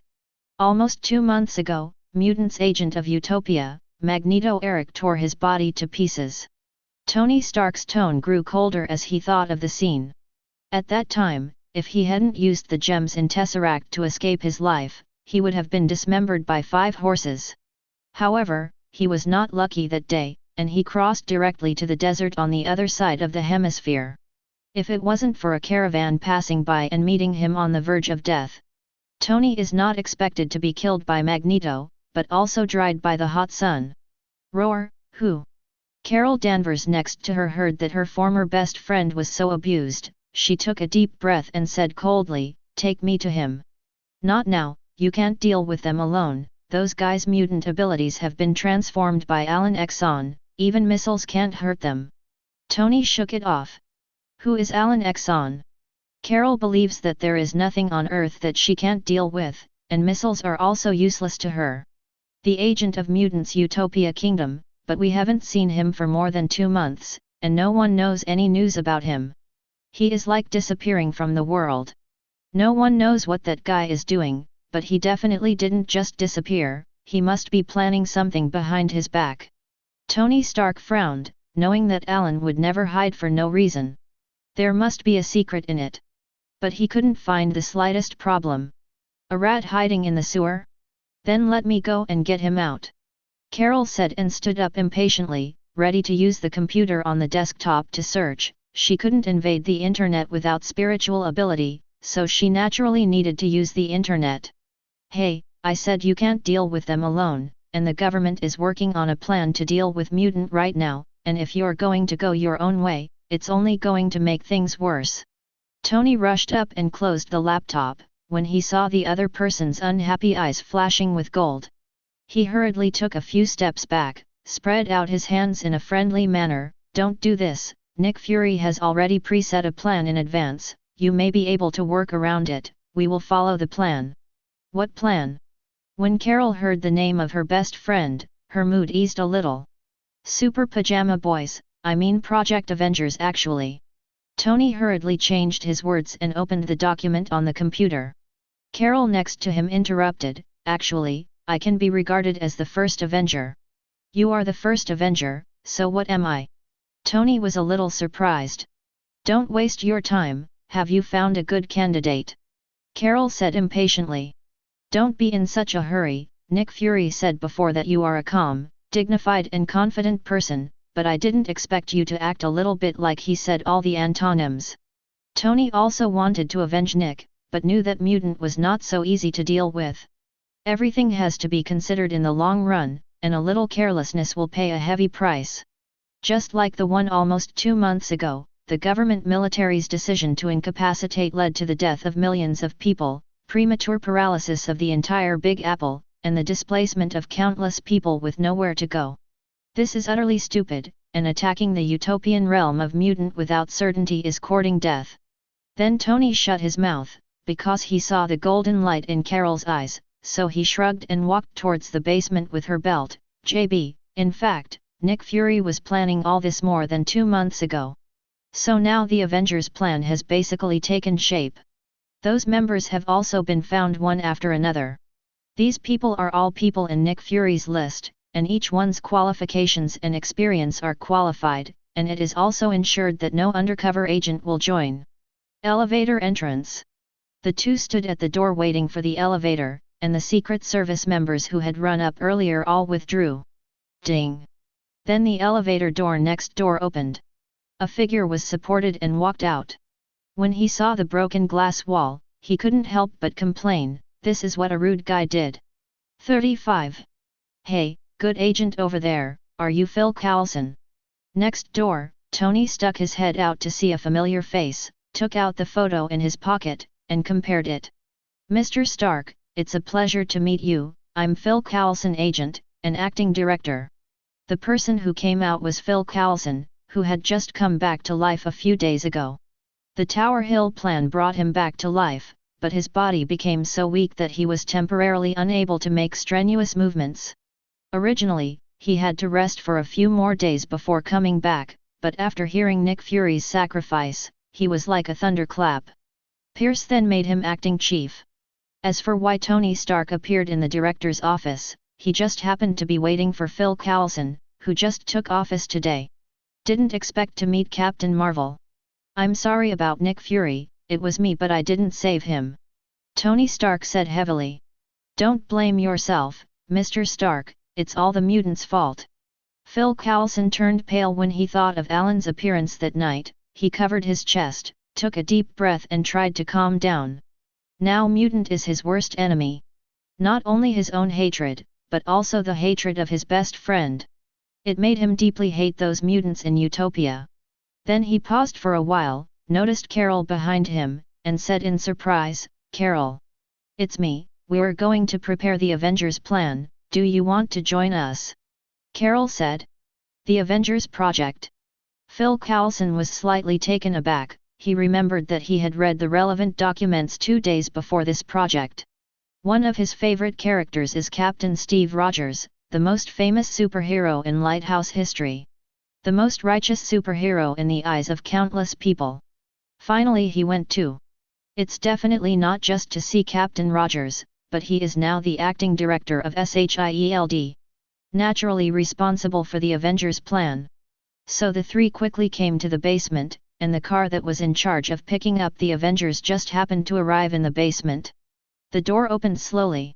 The first person to come out was Black Widow Natasha Romanoff, who was in charge of picking up the Avengers. Then a sturdy young man dressed in a more retro style walked down. He had a handsome face, and his brows revealed perseverance, which made people feel a sense of justice just by looking at him. Captain Steve Rogers, I'm Tony Stark, welcome to the Avengers. Tony Stark, as the advisor to the Avengers, took the lead to walk up and politely stretched out his hand and smiled. The hand that Phil Coulson had just stretched out was awkwardly retracted. "Stark? Howard Stark is your father." Steve was a little surprised and looked at him. "He's my father, but don't expect me to call you uncle." Tony Stark, knowing he was the same generation as his father, joked with a smile. Immediately after, he saw a gentle and elegant-looking man who walked out a little timidly, and those who didn't know thought he was afraid of life. But his true identity is the humanoid form of the Hulk. "Dr. Banner, welcome to the Avengers. You are one of the few scientists who can see my tail lights." Tony Stark came up to roar. His character was originally good at socializing, otherwise Nick wouldn't let him be a consultant. Besides, he and Banner had met several times before. "Don't waste your time, hurry up and have something important to talk about." Carol is already a little impatient, seeing that the list of Avengers is full of mediocre people with ability. "I always feel like I'm better off doing it myself." Tony joked a few words and stopped wasting time. He brought a group of people to a conference room in the building and released the battle plan formulated together with the government military this time. The second-generation Sentinel will be the vanguard, and then it will be the turn of humans to go out. Minimize casualties as much as possible. The current lighthouse state is overwhelmed and cannot afford any more casualties. Immediately after, the main characters of Mutant Utopia were introduced to everyone in detail. After all, there are a few of them who may not know who the main characters are to deal with this time. People like Steve Rogers just thought out and haven't gotten used to the internet yet. And Dr. Banner has been in the mountains and forests for so long, and he doesn't know much about the outside world. Carol isn't even on Earth. "I know him, Alan Exxon." That's when Tony said the last and most important thing about Alan, and Steve Rogers said, "He's a poor guy. Poor people have something to hate." 5. Carol looked indifferent. Now this interstellar captain doesn't have any good feelings for Alan Exxon. If it wasn't for what the latter did, how could he have achieved today's situation? Everything is because of him. If it weren't for him, best friend Nick Fury wouldn't have died. If Tony Stark hadn't stopped him, the Star Captain would have rushed to Mutant's utopian realm to kill. "How did his family die?" Steve Rogers said solemnly. "Captain, no one cares about this now. Do you feel sorry for him and then go to be a virgin?" Tony Stark cut him off without hesitation. This sentence made Steve silent. It is naturally impossible for him to let go of a mutant who killed innocent people. He just felt sad about this era in his heart. People who have experienced war do not want the killing to happen. "Tony, do you have any good countermeasures? I heard that the mutant created by his mutant ability is not afraid of missiles, and even his hatred has been killed by him." Dr. Banner, who had been silent for a while, spoke up. He was a little shocked when he watched the video of Polaris blocking the missile. There are also some expectations. He felt that Alan's mutant ability might be able to restore him to his normal state. "Just be prepared, and I will do everything for you." Tony glanced at the time, and unknowingly, more than an hour passed. He glanced at everyone, and gathered at headquarters in the early morning tomorrow. "Remember to sleep well and say goodbye to friends. There is a fierce battle waiting for us." That's it. He turned and walked out of the conference room. Seeing this, Carol hurriedly followed. She felt that these Avengers were somewhat redundant, and her own strength was enough to kill the entire mutant utopia. "Don't you feel that with or without you, it doesn't seem to make any difference?" After Carol caught up with Tony, she spoke directly from her heart. Her intention was very clear that she wanted to deal with Utopia alone. "Please repeat." "I always thought we were a team, at least for the first few seconds." Hearing this sentence again, Tony Stark was a little unhappy in his heart, turned his head to look at her rebelliously. "You really thought you were strong, but in fact there are so many stronger than you on this planet. I've heard similar things a lot." Carol ignored him and walked towards the glass wall that had been smashed earlier. "Hey! You give me a stop." However, at this time, along with Tony's voice, a powerful energy swept out, and a beam of intense energy struck. Boom! Carol sensed the danger and turned around in time, exchanging golden light all over his body to directly dissolve the incoming energy, and absorb it as his own, but this also made Captain Interstellar suppress the anger in his heart. Her eyes sank, and the whole body was entwined with bright golden light, shooting out of the ground, shattering and collapsing, and the humanoid flashing like a meteor slammed into Tony's. At the moment Tony also put on a new generation Mark battle suit, which is more linear, integrates the technology of the Kree, and its technology is more advanced. And this Mark battle suit is inlaid with the space gem, which can't fully utilize the power of the gem, but is far more powerful than the previous arc trigger. Now he's going to teach a lesson, this incomprehensible star captain. Tony saw Carol rushing towards him, attacking without hesitation. He swung his sapphire-encrusted right hand towards Carol. The steel fist exudes terrifying power, forming a strong wave of heat waves. When the gem is triggered, it shines a dazzling endless blue light. The light almost drowned the spacious promenade. The other side. Carol was also not to be outdone, and also punched out a dazzling golden light. A bright golden light, a blue light. Collision in the S.H.I.E.L.D. building. No one thought that the two Avengers who were going to deal with the Utopian Kingdom would actually fight against each other on the eve of the war. Chapter 96. Boom. At the moment, there was a loud roar from the headquarters of the S.H.I.E.L.D. tri-curved wing building.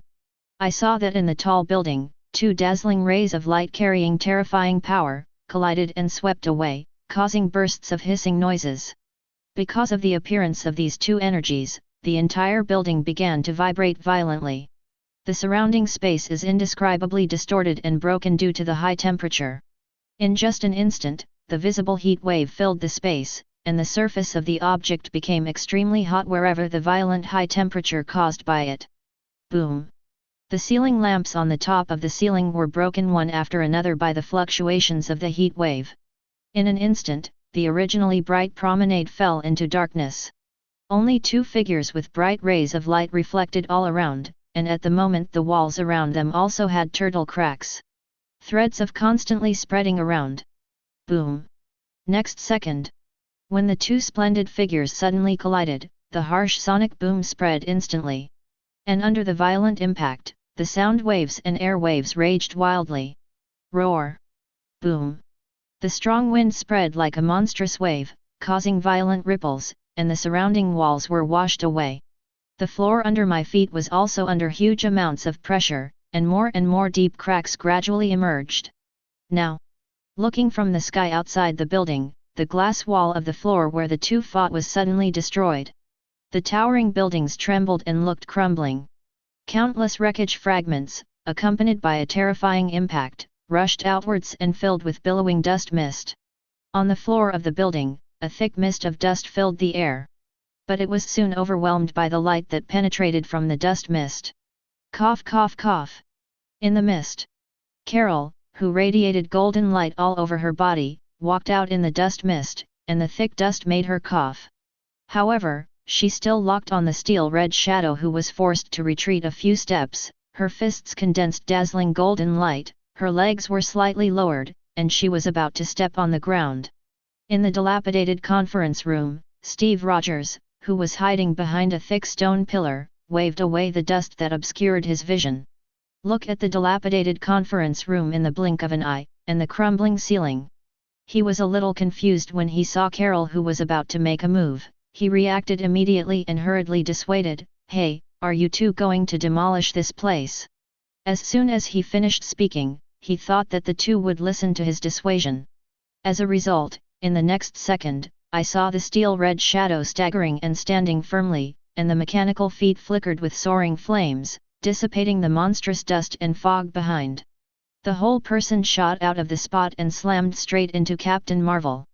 Carol originally heard Rogers' roar shout, her attention was distracted, and when she turned around, she saw the steel-red shadow rushing towards you like a runaway truck. She didn't have time to dodge but felt her body sway, and the steel-red shadow hugged her and slammed into the building. Boom! Wherever he went, the stone pillars and walls collapsed one after another, leaving the destroyed places like passages. Steve Rogers timidly walked to the crack in the broken wall and looked outside as two figures flew straight towards Central Park in the distance. "Is there any way to make them stop?" Dr. Banner also came over and asked weakly. The following people looked at the figure who had disappeared into the Central Park, and all fell into a brief silence. In the end, Phil Coulson was the first to come back to his senses and dispatch a special team to evacuate the surrounding people. He had seen the strength of Captain Marvel before. Knowing that the battle between them will definitely have a great impact on the surrounding area. At the same time, Phil Coulson also had some headaches. On the first day he took office, the enemy did not cause them any trouble, and infighting broke out in the organization first. And no one could persuade him to hold back. Roar, boom. At the same time, over the Central Park, a figure glowing with golden blue light was like a shooting star, hitting the huge statue in the center of the park, causing bursts of sonic booms and hissing as it hit. The tourists in the park below looked up one after another. Gift crab. Everyone, run and have Mutant. Fake. How did Mutant appear in Hwaju? The crowd gathered near the huge statue scattered in panic. Now that they saw the figure coming from the sky, the first thing they thought of was Mutant. Because Mutant has been deeply ingrained in people's hearts and has become a nightmare for countless people. They were afraid that they would be hit by the figure in the air a second later. Become a victim of a two-ethnic war. However, everyone did not know that the sky was not Mutant, but the newly formed Avengers organization. FK. At the moment the two in the air, in Carol's whispered curse. It fell on the statue in the Central Park at high speed, and the terrifying impact made the statue as hard as iron collapse, setting off a cloud of dust that covered the sky, and countless rock fragments splashed everywhere. The moment of landing. Boom. The impact force caused an incalculable pressure, and it suddenly slammed on the surface of the floor tiles, causing a shocking air wave. The surrounding woods swayed violently. Boom. For a time, the surrounding earth also cracked under the pressure, and the place where the two sides landed was like a meteorite falling, rushing up the dust and fog pillars several meters high, and countless cracks spread to form a circle. In the end, the ground that fell to the ground slumped slightly, and the collapse of the underground pipe spurted out a large amount of water. The tourists around who couldn't escape in time were all overturned to the ground. They stared in horror at the thick, dusty haze, trying to see what kind of mutant it was. At this time, the monstrous dust mist seeped light, and a figure broke through the fog and flew out. What catches the eye is not mutant, but a red shadow of steel. Boom! The steel-red shadow received huge amounts of thrust, and it fell straight through the woods like a kite with a broken string. It didn't stop until it washed away and broke a few trees. Tony Stark stood up embarrassedly on the floor, swayed a few times to stabilize his body, and stared at Carol who came out of the dust and mist. The mask then showed information about the other party, and the sound of J.A.R.V.I.S sounded in the ear. Sir, the target's vital signs are active, and your attack did not cause substantial damage to her. Fake. What did this woman grow up on? Tony Stark was horrified when he heard the sound, and the attack just now could have been destroyed by a tank.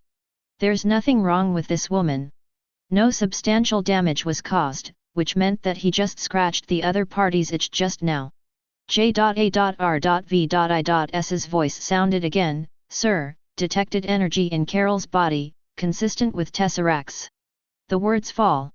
There is a large piece of analysis data about Carol, and the current test results show that the other party is actually a product of Tesseract. That is to say, did Tesseract make this guy? No, it's not just Tesseract, she seems to integrate something else. Tony shook his dazed head, knowing that this was not the time to think about it. Because now the woman with golden light all over her body has swooped towards him again. When you step on the ground vibrates, and your body flashes like a rocket. It didn't give Tony a chance to react at all, or it was impossible for him to dodge at all in his Mark battle suit. The opponent's speed was outrageous, and the moment he attacked, he firmly locked Tony. I saw Carol's expression dignified. The flat-laying flight movement made her hands face forward, and when she swept out, bursts of sonic booms rang out, driving the bone-piercing wind and setting off a rapid cyclone. Fake. Tony only felt a flash in front of his eyes, and there was a sharp pain in the abdomen from the sudden impact. In an instant, he could even feel the torrential weather waves generated by the impact, raging around like an overwhelming force. The trees in the park swayed violently, raising a thick fog of dust. Boom! Tony completely lost gravity all over his body, and could only use the energy stance generated by the space gem to form a subtle protective effect. Then let the other party push yourself into the depths of the park. After all, under such terrifying power, I am afraid that the armored vehicle will be destroyed in an instant. His Mark battle suit can do it. Already very strong. Roar! Boom! In the distance, Steve Rogers, who was in a gunship, hurried to the deep space of the park. They did not expect that the first mission to become the Avengers was to persuade the other two Avengers. At the moment, everyone looked at the scene over there with horror on their faces, and at the same time they felt helpless. Seeing that Carol pushed Tony a distance, he pushed hard with both hands, making it shoot straight back like a falling plane. The huge cyclone formed around the body even ripped apart the air. Let out a burst of infiltrating neighs. The air waves soaring into the sky are even more visible to the naked eye. Roar! Boom! Next second. In full view. The steel-red shadow turned into an afterimage like a cannonball completely submerged in the woods of the park. The terrifying momentum pierced through the 100-meter forest, and wherever it went, large areas collapsed, and countless tree fragments lifted the sky. The high-speed colliding cyclone is even more rippling and spreading. There was nothing Tony could do about it, except to make sure the battle suit wasn't paralyzed. Otherwise, he'd be a real cannonball. Sir, the Mark IV battle suit is 50% damaged. Tony, who was still falling at a high speed, vaguely heard the vague voice of Jarvis. He couldn't help but curse in a low voice, 50%? I should really thank her for being merciful. Boom! Just finished. Tony felt that the feeling of pushing his back was intensified, his body lost control and smashed the continuous trees, causing the sky to be filled with dust. Ask for her flowers. The trees in the park are broken and toppled, and the twigs are flying all over the sky. Finally. Tony finally flew to his head, and his whole body penetrated into an artificial mountain. All of a sudden. Huge amounts of roaring, and the sound of rocks collapsing. Mountains shake, rock formations break. Countless rock blocks flew out. The violent shaking shattered a large area of his body, submerging where Tony fell. Let me go down and talk to her. Steve Rogers looked at the scene and hesitated for a moment. Okay, I thought you would say go see Tony first, but are you sure you can deal with her?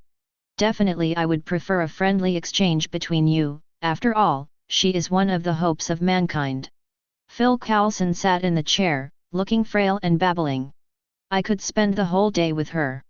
Steve said and jumped off without any safety measures.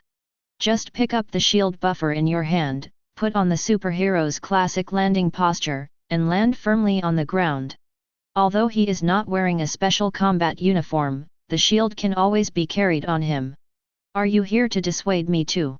When Carol saw him coming down, the golden eyes that were originally dimmed suddenly flashed with a dazzling golden light. Like flickering stars. This scene is matched with the 5-pointed star logo on the chest, which really has a sense of sight of the star captain. I just thought we might have a good talk, some things might not be as simple as they seem. 35.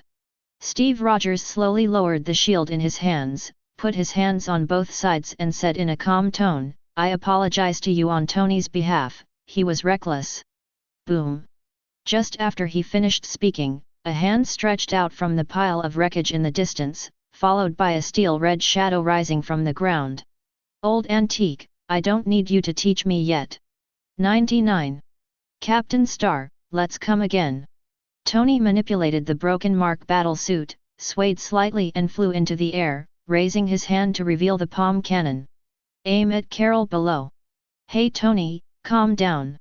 Captain Steve had a headache, he thought Tony would be a good comrade in arms.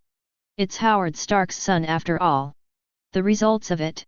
But he is an arrogant playboy who does things without thinking. Old antique, I think you'd better stand away, this thing might be a little more powerful. Tony said, activating the space gem to absorb the energy inside, and the reactor in front of his chest suddenly shone endlessly. The radiant light shines on the dilapidated park. Boom! Next second, a turbulent blue light beam shot out suddenly and violently from the circular reactor in the chest. Burst into Carol with endless terrifying power. Sure enough, the Tesseract. Carol recognized this familiar energy as coming from Tesseract. However, not to be outdone, she crossed her hands and raised her to block the surging hot beam. When the beam fell, it was blocked by the golden light emitted by Carol, and the golden light was impacted, forming a semicircular protective cover backwards. Stimulate the dazzling light. The billowing rays of light make the daytime scene even brighter. Damn! Seeing this, Captain Steve hurriedly stepped on the shield on the ground, blocking it in front of him to prevent it from being affected by the aftermath of the beam. Tony! Stop it! He shouted. The opponent was unmoved. The terrifying beams constantly burst out from the chest, firmly suppressing Carol on the ground. However, the suppression is only temporary. Soon Carol fought back, she gritted her teeth and clenched her fists, and more violent energy erupted from her body. The golden light all over her body was like a flame, and even her hair was stained with golden light, shining brightly. Sudden outbreak. Let her gradually gain control of the situation, rise up in place to resist the beam, and push straight towards Tony Stark. At the moment the impact of the beam has no effect on her. After all, this beam doesn't draw 100% of the space gem's energy, and part of it comes from the reactor. Look at the situation of the battle between the two sides. Steve's heart is so tangled, he doesn't know which side to help. Both of them are members of the Avengers. But when he was struggling, the sky, which was originally cloudless and lit by the fierce sun, appeared in all directions, and black clouds appeared in all directions, staining the deep blue sky at a speed visible to the naked eye. Boom! All of a sudden, the whole world fell into a deadly darkness, and the sudden thunder and lightning ripped through the black clouds. Shine on the earth! The rolling black clouds that gathered together were surging, like a ferocious azure from time to time, thundering and thundering. As if Thor of Norse mythology had descended. Down. Chapter 97. All of a sudden, the whole world fell into a deadly darkness, and the sudden thunder and lightning ripped through the black clouds. Shine on the earth! The rolling black clouds that gathered were surging, like the ferocious Shura from time to time, lightning flashed and thundered.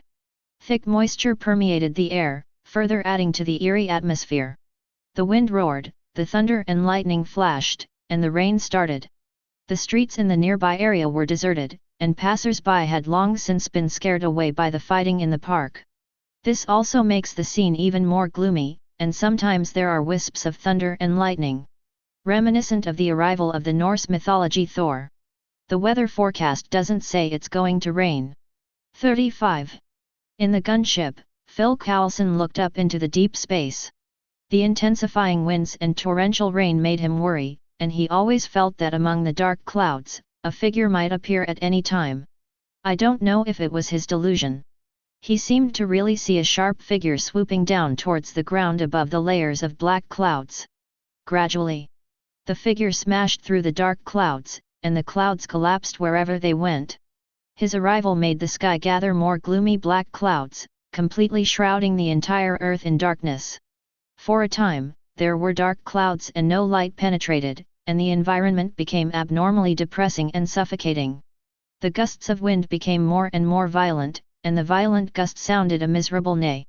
Everything around was swept by the strong wind, and endless flying sand and rocks lifted the sky, and the dust and mist that covered the sky and covered the earth filled the air. The crumbling trees in the woods of the park were directly broken and blown away. The billowing blackness in the deep space, and the thunder and lightning of 173 surging, made the earth flicker. This scene seems to be a precursor to a stormy night, and there may be flashes of lightning at any time. There is a sense of sight that the mountains and rains are about to come, and the wind is full of buildings. The figure was oppressed by layers of strange aura. Fake, there's a guy with an electric shock coming down. Phil Coulson supported the handle, propped himself up and said loudly. Hawkeye Barton, who had been standing in the back silently, saw the approaching figure, and his eyes flashed with surprise. He is Thor, who used to claim to be a man from God's domain. Who? Thor from Norse mythology. Conversation room. Boom. The figure that descended from the sky was covered in thunder and lightning, and he clenched the huge hammer head down.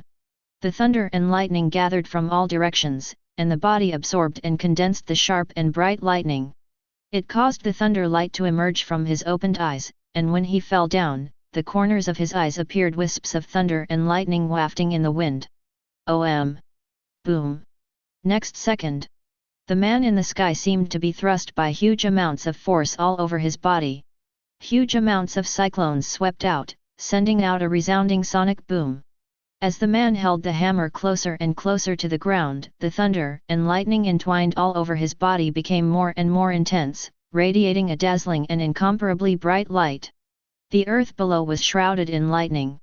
One after another thunderous sounds resounded through the sky, echoing between heaven and earth, and the earth seemed to tremble when the thunder sounded. Shit! Carol felt the oppression falling from the sky, and when she looked up, she saw a dazzling thunder light. What followed was the thunder and lightning bombardment that penetrated Changhong, and thousands of thunder and lightning fell almost at the same time as the hammer was swung. Boom! In an instant, the thunder and lightning that fell suddenly were intertwined and superimposed, condensing into a pillar of thunder that shot straight into the sky. Blooming in the central park of Hwaju, the vast thunder light flooded the entire park. Captain Steve, not far away, raised his shield reflexively to block, and the dazzling light quickly swallowed him. He was standing very close to Captain Marvel, so he could clearly feel the shaking of the surrounding earth when the thunder and lightning fell. A turbulent air wave spread out and swept through it. Roar, hoo! After the thunder light dissipated, the battle situation was finally seen clearly. I saw that the thunder and lightning hit Captain Marvel Carol's energy position, and it did not completely hurt her, but it also made this invincible interstellar captain, and her face turned pale. The soil under his feet was ravaged by lightning, showing an indescribable charred black shape, exuding white smoke rising up. Huge amounts of impact also let the lightning focus on the area of bombardment. Huge amounts of depressions appear, and the land is visibly cut down. The initiator of all this is Thor, who is standing opposite Carol with a hammer in his hand. Those sharp eyes that belonged to the god of war of the Nine Realms looked at Carol and smiled. You are very strong. If you are in Asgard, you will be a good warrior. Are you from Asgard? Carol took the attack from the two at the same time, gasping for breath, and took a few steps back vigilantly. Boom! At this moment, the red shadow of steel in the sky flew down, and the mask opened and Tony revealed his face. Thor, I didn't expect you to come at a critical time. When he learned about the planet of Asgard before, he always worried that these aliens would have evil thoughts on the Earth. Thor's words to protect the Earth were not taken to heart. Unexpectedly, Thor would come to Earth at a critical time. Definitely also caused Tony's doubts. After all, he is not his own person, not even the person of this planet. Father asked me to come to Midgard just to see you guys, so what's the conflict between you two? Thor admires female warriors like Carol, plus he doesn't feel murderous in either of them, and thinks they can't be enemies. I just want to give this rude woman some memory. Tony took off his helmet, and after the fight just now, the anger in his heart subsided a lot. However, the mouth is still reluctant.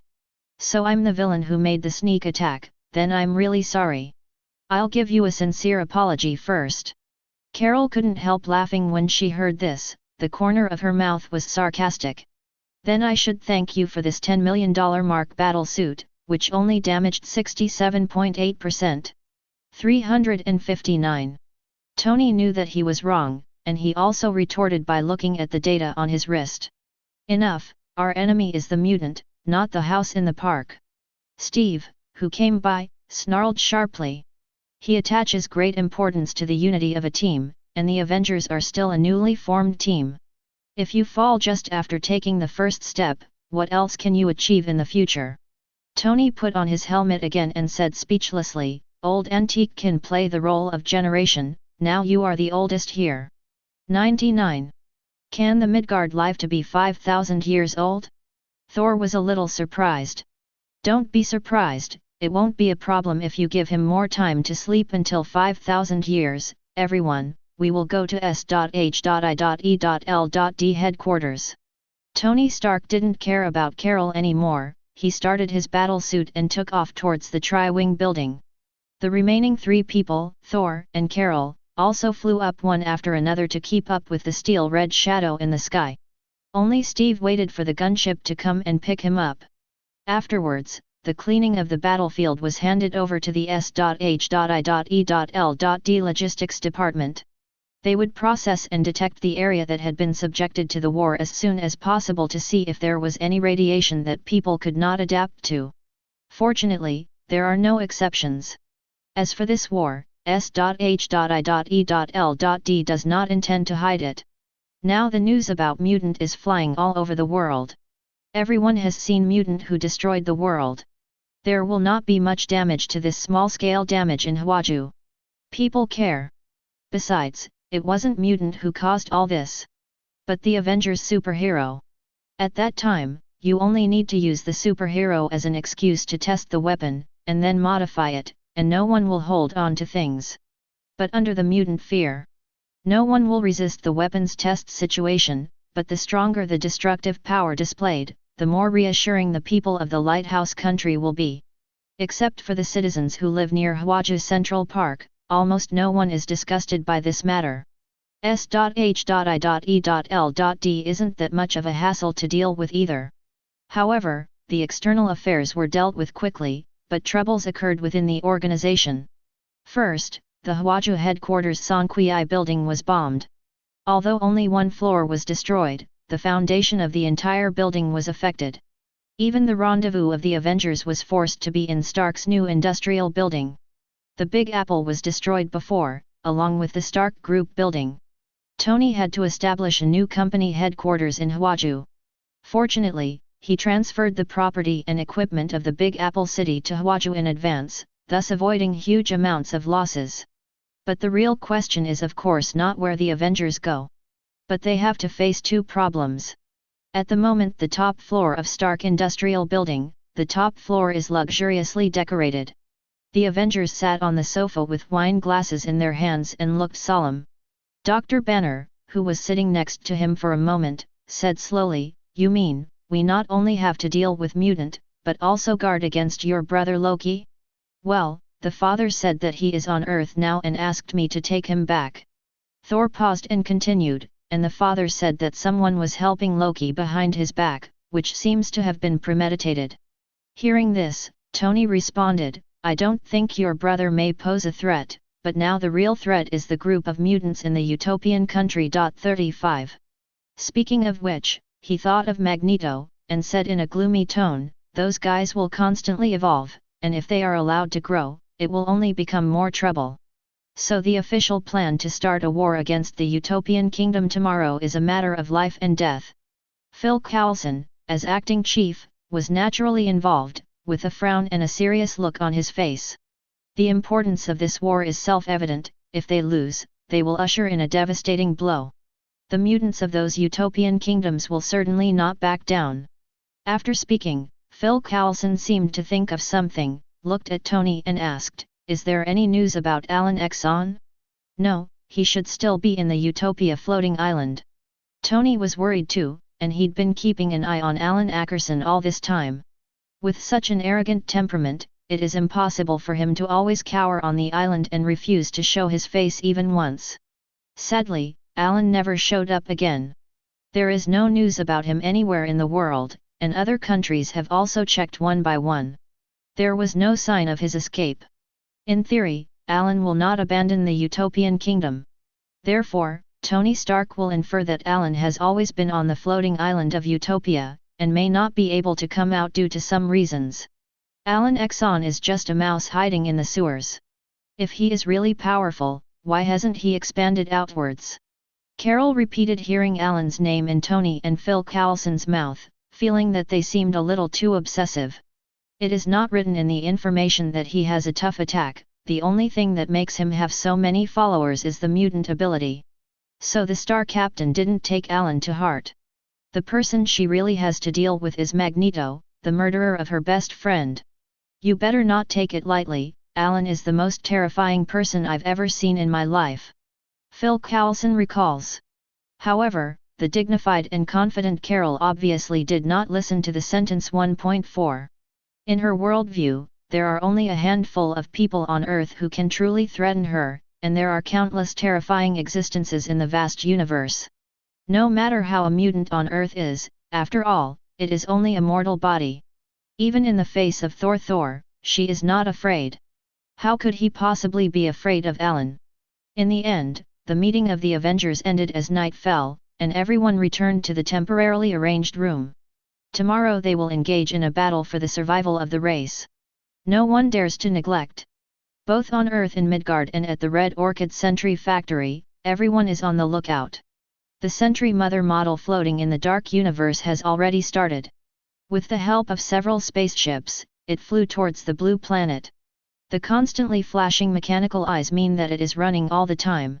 A huge and terrifying Sentry army is being born in this huge mother mold. They will be the most powerful enemies the mutants have ever faced, and the code entered into their mechanical chips is to hunt down all the mutants in the world, and they will be found by satellite systems wherever they hide. This made many people have great confidence in this battle. After all, the terrifying power displayed by the second-generation Sentry was outrageous just by seeing it. They already thought that everything was ready this time. Just waiting for the battle that is about to start tomorrow. Yet they do not know that they are waiting for tomorrow's battle to come. Alan, who travels the world, is not waiting for the travel time to end. Chapter 98. It was night, and the dark night shrouded the deep sky and was dotted with stars. For many people, the night always passes quickly, because as long as you close your eyes and sleep, it will be dawn, and time will always fly by inadvertently. However, even though at the moment the night is deep in the Western Hemisphere, there are still many people who toss and turn and have difficulty falling asleep. Some of them are full of excited expectations for tomorrow, while others are extremely worried about the arrival of tomorrow. Because tomorrow there will be an unprecedented event, which is related to whether human beings can continue the long history of the race. That battle was the war against the utopian realm of Mutant. Almost all the military forces took this seriously, and the police officers also evacuated citizens from the urban areas around the Big Apple overnight. The scope of this battle will definitely be unprecedented in history. Until now Magneto is separated by more than 10 kilometers, and the scene of the tsunami submerged in the city of Wei-Xing-Shan-Roar is still vivid. Therefore, no one dared to take it lightly. Except for tomorrow's combat troops, the rest of the departments were quietly deploying in the surrounding areas, and there seemed to be no threatening deployment measures. If you connect it in series, you will find that the surrounding armed forces have surrounded the entire Big Apple state, and the seal is airtight. Row is that no one can avoid capture and cross the boundary. The army participating in the Utopia campaign this time is not only from the Lighthouse country. After all, after the previous Lighthouse country has experienced such a heavy blow, there are not many troops left on land that can be dispatched. It is even necessary to recall those troops sent abroad from all over the world to fill the vacancy in domestic military power, but now the Lighthouse country has no intention to manage those military bases stationed abroad. All focus on the Utopia campaign. In addition, every country in the world sent reinforcements to join the battle, and even the opposing countries of the Lighthouse Kingdom knew the importance of this battle and sent troops without any hesitation. These things began to be deployed more than a month ago, and the army immediately began the exercise after arriving in the Lighthouse country. The scene of multiple countries exercising together in the Lighthouse country is something that I would never have dared to think about before. If I didn't know the truth, I would think that there was an alien invasion. In the past, it was often said that only the invasion of aliens could make the people of the Earth truly unite. In fact, as long as it is something that threatens all human beings, it can make them truly unite. However, 19 was not once peaceful on the surface, but undercurrents surging behind the scenes. In times of grim waiting on Earth, far in the vast universe, he is also preparing for the Battle of Utopia. At the moment, in the cold and dark universe like a void, only the fixed star in the center of the solar system, wrapped in a billowing flame, exudes light, and its light illuminates the surrounding planets. On the tricky road where fixed star illuminates the blue Earth, there is a behemoth that is flying towards the Earth at a slow speed, and that behemoth is the Homelander Sentry Factory. A cosmic processing factory created by the combination of Kree technology. Its built-in device ecological environment system can ensure that tens of thousands of human beings survive for several years. And it absorbs fixed star energy for a long time and stores a huge energy reserve, which can prevent all emergencies. Now it seems that it is flying at an extremely slow speed. In fact, the powerful power system of the Homelander factory makes it have a super thrust, but its size is too large, which causes it to look abnormally slow from a distance. Coupled with the Sentry Master model carried at the rear, it looks even more clumsy. But they will arrive before sunrise on Earth, and by then Mutant may see the nightmare of this life. At the same time, the audience area of the product lab at the Red Orchid factory. A group of people stood in front of the thick glass wall, looking at the valve opened below. Several robots were pushed in. These are the second-generation Sentry. The whole body is black and gold using not metal, but higher purity carbon nano. The height of more than 2 meters makes the spacious experimental room appear crowded. Their bodies are not sealed, but assembled from numerous parts, and each part of the body can be moved at will. Greatly increases the flexibility during combat. Dr. Trask, I deeply question these Sentry. 55. The head of the Security Council, Pierce, looked at the robot below, feeling a little confused. Although the Hydra organization also infiltrated the Homelander organization, it did not have access to high-level technology. So I feel that Trask claims that the second-generation Sentry is comparable to or even surpasses mutants like Magneto. Don't worry, Mr. Pierce. The short Trask walked up the steps, picked up the microphone and shouted, "Start the second-generation Sentry in the main control room." Receive. The staff in the main control room quickly turned on the power supplies of the 3 second-generation Sentinels in the experimental room, and these Sentinel hosts were connected to the corresponding terminals. The second generation of Sentry can be controlled only from the end system. In order to prevent the terminal from being invaded and causing the second-generation Sentry to run out of control, the terminal is divided into several servers. In the experimental room, the moment the power of the 3 second-generation Sentinels was turned on, the mechanical eyes flickered with a scarlet shimmer, and the Sentinel with autonomous consciousness quickly recognized the things it saw around it. Analyze and judge whether there is a threat, and draw the scene within the field of vision as a model to upload to the cloud and share it with other Sentinels. Click. Boom. At this time, Trask upstairs pressed the valve open button, the thick steel plate door slowly opened, and several mutants who looked at a loss were pushed in. After they come in, Sentinel naturally also stared at these mutants, and the system automatically recognized the red warning, reminding it to be a dangerous target, but before issuing the order, they just stand there and keep scanning for people who come in. Everyone, next you will see the most successful product in human history, which perfectly integrates biology and technology, a product of a new era. Upstairs Trask looked proudly at the scene below and pressed the command button. Seeing this, the eyes of everyone gathered in the experimental room below. Then, in front of everyone's eyes, the second-generation Sentinel in the middle suddenly stepped on the ground and hit the mutant group that had just come out. The speed was extremely fast, like a big truck traveling at high speed. Fake. Get out of the way. The headed mutant hurriedly rolled to the side, and the second-generation Sentry roared past him and roar, blowing out bursts of fierce and biting gale. If he was one step later, he would be smashed into meat sauce. The surrounding mutants were also frightened into a cold sweat. They looked at the robot that suddenly rioted in shock, and then looked up at the group of people upstairs. His eyes were full of anger. They tugged at the collars around their necks and suddenly felt powerless. If it weren't for the restrained collar, there might still be a chance. Now it looks like it can't go away. Dr. Trask, this is your second-generation Sentry? 35. Next to President Ellis, who had not spoken much, frowned slightly when he saw the robot that even Mutant, who lost his ability, could not grasp.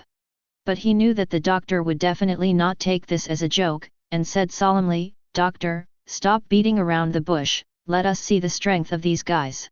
"Don't worry." Trask picked up the microphone again to issue a new order. Next second, all the collars on Mutant's neck in the experimental room were unlocked and fell off one by one. Immediately, the mutants felt that the power in their bodies was gradually being revived and released, and their blood was gradually boiling. After taking a few deep breaths, the mutant ability had recovered. What do they mean? They unlocked all our restraint collars. Some of the mutants looked upstairs with some confusion. This is by no means that the collar automatically fell off due to a problem, but that the people from the Hunglan organization unlocked it. You care so much about him, don't you want to be killed by those guys without ability, fake? All cheer me up, it's rushing over again. A self-confessed leader mutant clenched his fists, and suddenly burst out with lightning like flames, constantly spreading outwards. Roar, who? Not to be outdone, the other mutants released their own variant abilities one after another, each of which seemed to have a decent amount of damage. Previously, in order to better experiment with the second-generation sentry, the Red Orchid Agency selected strong mutants from all over the world and mutant prisons in the Lighthouse country. This type of mutant is the weakest and second tier. Among them, the strongest one is Mutant, who is surrounded by thunder and lightning. His expression sank, he stepped on the ground and waved his fist to face the second-generation sentry, who was hitting him. Boom! The dazzling thunderbolt blasted straight out, hitting the second-generation sentry severely. Time. When lightning strikes it. The endless lightning flashed, drowning the sentinel. That mutant roared with a hideous face, constantly releasing constant source of lightning from his body. His forehead and arms were full of blue veins, and he gritted his teeth as if to shred the sentinel in front of him. Seeing this, the rest of the mutants stood there dumbfounded, letting the light of the thunder shine on their faces. They never thought that a guy who seemed to be docile on weekdays would actually be able to burst out with such terrifying power. At the same time, he breathed a sigh of relief. With such a powerful force, the steel will be torn apart, and the results of the robots in front of them will definitely be the same. However, it backfired. The result was the exact opposite of what was expected. I saw that the second-generation sentry, which was bombarded by violent lightning, was not affected at all, raised his hand to block the dazzling lightning, and the surface of the fuselage was like a rhythm of scales that could suck roar. Constantly undulating and opening and closing like a mouth, greedily swallowing up the surging thunder and lightning. This, how is it possible? 35. Mutant's pupils contracted as he released the thunderbolt, full of disbelief. He can clearly feel the robot in front of him, constantly absorbing the power from his body at UN. No, it's not absorbing, it's more like integrating, copying. He could even vaguely perceive that the mechanical eyes were flickering with lightning. I don't know if it was an illusion, but this robot gradually exuded an aura similar to him. The Sentinel is absorbing these lightning bolts, but what does that do? The new Tony Stark Mark battlesuit again? Pierce was slightly puzzled. Just when the people upstairs were confused and couldn't find any features at all. In the experimental room, the second-generation Sentinel has changed. I saw that it originally absorbed the lightning as its arm, but it stopped absorbing it, and then a lightning surged out of its body. Boom! A brighter thunderbolt instantly swallowed Mutant's thunderbolt. Next up. Boom! Sentinel's mechanical body is also like Mutant, a sudden burst of thunder and lightning entangles the whole body, and the power of the thunder and lightning shot out of the arm is even more violent. Roar! Next second. Mutant continued to release the mutant ability for too long, his physical strength was pale and he stopped attacking, and his flesh and blood was instantly hit by the lightning shot by Sentry. Boom, boom! In an instant, the body was torn apart, and endless pieces of internal organs scattered and splashed. However, even if Mutant dies, Sentinel is still surrounded by 173 lightning bolts, as if it also has a mutant ability. Your Sentinel copied Mutant's ability. Pierce surprised roar. The officials who accompanied him after hearing this naturally also noticed that Sentinel was too obvious. It no longer absorbed and borrowed the energy of others, but was completely self-produced. Yes, the second-generation Sentinel is the real weapon against Mutant. They can copy any mutant's mutant ability. As long as the mutant genes are flowing in the body, then there is no way to escape this special ability of Sentry. Dr. Trask released the Sentinel information on the big screen. The above information explains their special functions in detail, and can completely copy any variant ability. According to the current calculation formula, there is no mutant that can resist the special function of Sentry. After reading the explanation, the faces of the officials were full of incredulity. They knew the power of this function and could replicate the ability of any mutant. What is the concept? It is equivalent to people indirectly mastering the ability of mutant to destroy the world. Like Magneto's horrific magnetic field manipulation, Professor X's mind ability. They might not have gotten it before. But now the second-generation Sentinel can do it easily, and some of them are more powerful than the ability exerted by the original owner. More importantly, Sentinel is never-ending and will not appear fatigued. That means they can keep fighting. Just like the mutant who released the thunder and lightning just lasted for a while and then lost his strength, on the other hand, Sentinel was tireless and killed him abruptly. Then the lightning can be released continuously without any pressure. Realize this. The officials now fully understand why Trask, from the beginning to the end, did not panic at all, and just smiled at the strength displayed by Mutant. It turns out that he has long been sure to deal with any mutant. He has countless second-generation Sentry in his hands, and with the help of the Sentry Master model, Sentinel can be constantly created even in war. If one batch is destroyed, there will be another batch. Materials donated around the world and the next-generation technology are enough to produce tens of thousands of Sentinels. Looking at Sentinel, who was standing in the same place and wrapped in lightning. Everyone, including President Ellis and Pierce, saw the dawn of victory in this battle, and they knew that the second generation of Sentry was exactly what Trask said. Will be a nightmare for all mutants, even Alan Exxon. Alan's variant ability might even work for them. Chapter 99. Red Orchid Factory. Dr. Trask, what did you mean by the last piece of the puzzle? President Ellis looked back from below, thinking of the last piece of the puzzle that Trask had been searching for, making him curious. What is it that makes the second-generation Sentry have such a terrible ability? A mutant. Trask said, switching the big screen to the new interface. When what appeared in everyone's sight was the file and experimental report of a female mutant, the expression was somewhat shocked. The last puzzle to complete the second-generation machine turned out to be a mutant. This seems a little ironic. Trask didn't care about this, he couldn't help laughing. Mutant never imagined that the most crucial part of their nightmare would be his compatriots. Anna Marie, a member of the X-Men of the Xavier Genius Academy, codenamed Raxhasa, her mutant ability can absorb the energy of each other by touching any creature, so that she needs to wrap her body tightly so as not to accidentally injure those around her. Friend 5. This mutant ability makes Anne-Marie very distressed and disgusted, but she never imagined that her ability would become a nightmare for the race. Before Trask found Anna Marie, he had been unable to break through the field of replication genes, until he discovered the unique X gene on Anna Marie, which could perfectly absorb and replicate any kind of ability. Just give her enough time, and even integrate her memory together. The price is that the copied object will fall into a coma, and in severe cases, it will even be unable to wake up or die. Boom! While the crowd is emotional, there was a violent explosion in the experiment room, which attracted everyone's attention. I saw that the rest of the mutants in the spacious experimental room took the initiative to attack the second-generation Sentry, and more than a dozen mutants simultaneously released the mutant ability, and the body shot out ice, flames, or the body changed material.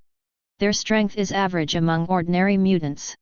Usually the army needs an army of hundreds of people to deal with such a mutant lineup. Sometimes it can only be reduced to cannon fodder. Not even a generation Sentinel can handle it alone.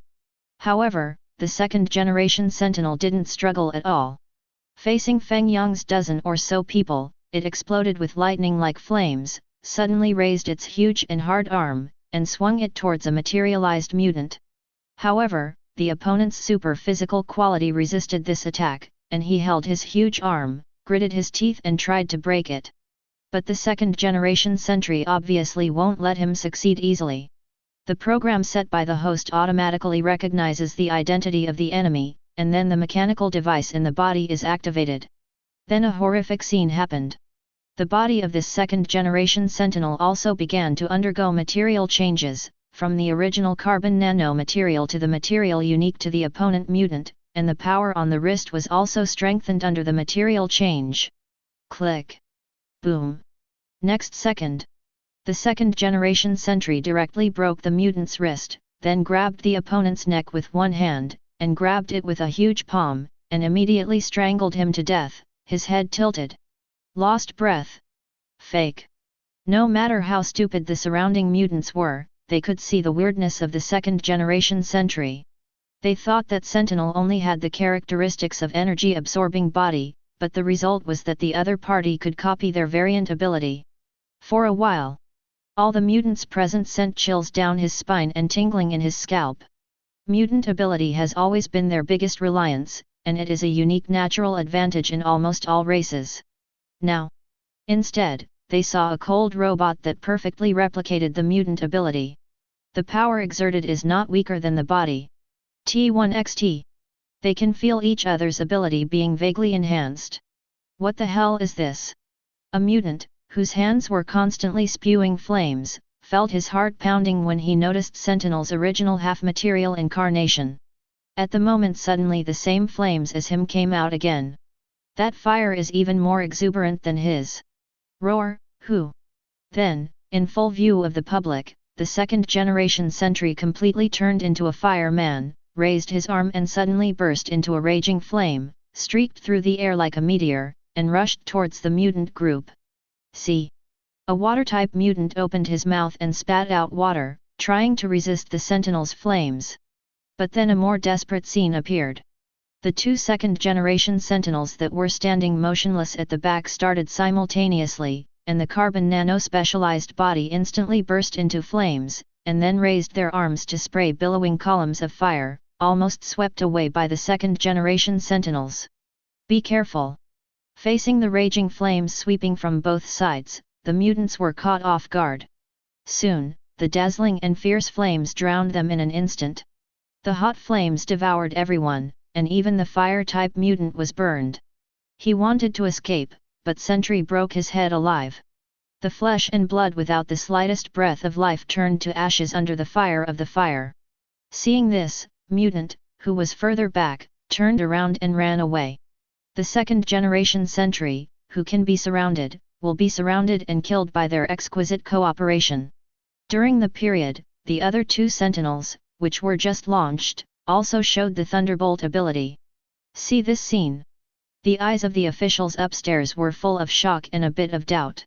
Trask next to him naturally saw what they were thinking, and explained calmly, after the second-generation Sentry has copied the data of the mutant gene, it will upload it to the terminal, so that it can be shared with other Sentinels, so that it only needs to be copied once and can be transmitted to all hosts. 99. And they will also upload the surrounding terrain and the data of the battle with the enemy, and deduce these data through calculation to make the cooperation between the teams more tacit. Their combat coordination is highly calculated and can never go wrong. Trask spoke with pride. He felt that the second-generation Sentry was the greatest product of this era. He is not the only one who thinks so. All the officials who witnessed the great moments just now were full of emotion. Rao is the well-informed Pierce, one of Hydra's leaders. Also shocked. Pierce said with emotion, "Dr. Trask, you will be the greatest scientist of this century." 95. I would like to ask, can the second-generation Sentry replicate Alan Exxon's mutant ability? President Ellis flipped through Sentry's information again. His ability is unique, and it may become a ladder for mankind to evolve to a higher level. I can't guarantee 100%, but 99% of mutants can't escape the copy ability of the second-generation Sentry. 35. Trask, as a scientist, admired Mutant very much from the beginning, and he also focused on the analysis of the operation of Alan Exxon's variant ability when he developed the second generation. To this end, a dedicated team was set up to conduct data analysis. The final result is that I can't guarantee 100%, but I have 99% certainty to copy the other's variant ability. After all, Alan's ability is too special. When Magneto wanted to do something, Mutant was supposed to deform humans.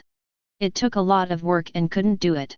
And Alan's ability only needs a roar suction room, not just a simple transformation. Even a powerful being like Magneto can make it. Therefore, they do not have much confidence in copying Alan's ability. However, as long as the mutant in the Utopia country is eliminated, no one will be able to shelter Alan. At that time, he will not be reduced to an experimental body. At present, according to the data files, Alan Exxon has not shown super strong combat ability from beginning to end. It can be judged that his transformation ability is only auxiliary and has no effect on himself. Catching him was a snap. In the next 10 minutes, I briefly learned about other basic performance of Sentinel. The members of the official corps returned to the sleeping pods one after another. Ellis and Pierce didn't leave, they didn't need to participate in frontline operations, and the battle was imminent, they couldn't sleep as the top executives of the White House. However, when Trask took them to visit the huge Sentry female model, the anxiety in his heart was greatly reduced, and the female model in front of him was like an insurmountable mountain, huge. Just being a mechanical head is extremely oppressive. It must be known that its body is not installed for convenient transportation, but is pulled at the back, which means that the mountain-like behemoth in front of me is just a head. It is said that the Sentry Master model will be several hundred meters high when it is to be set up.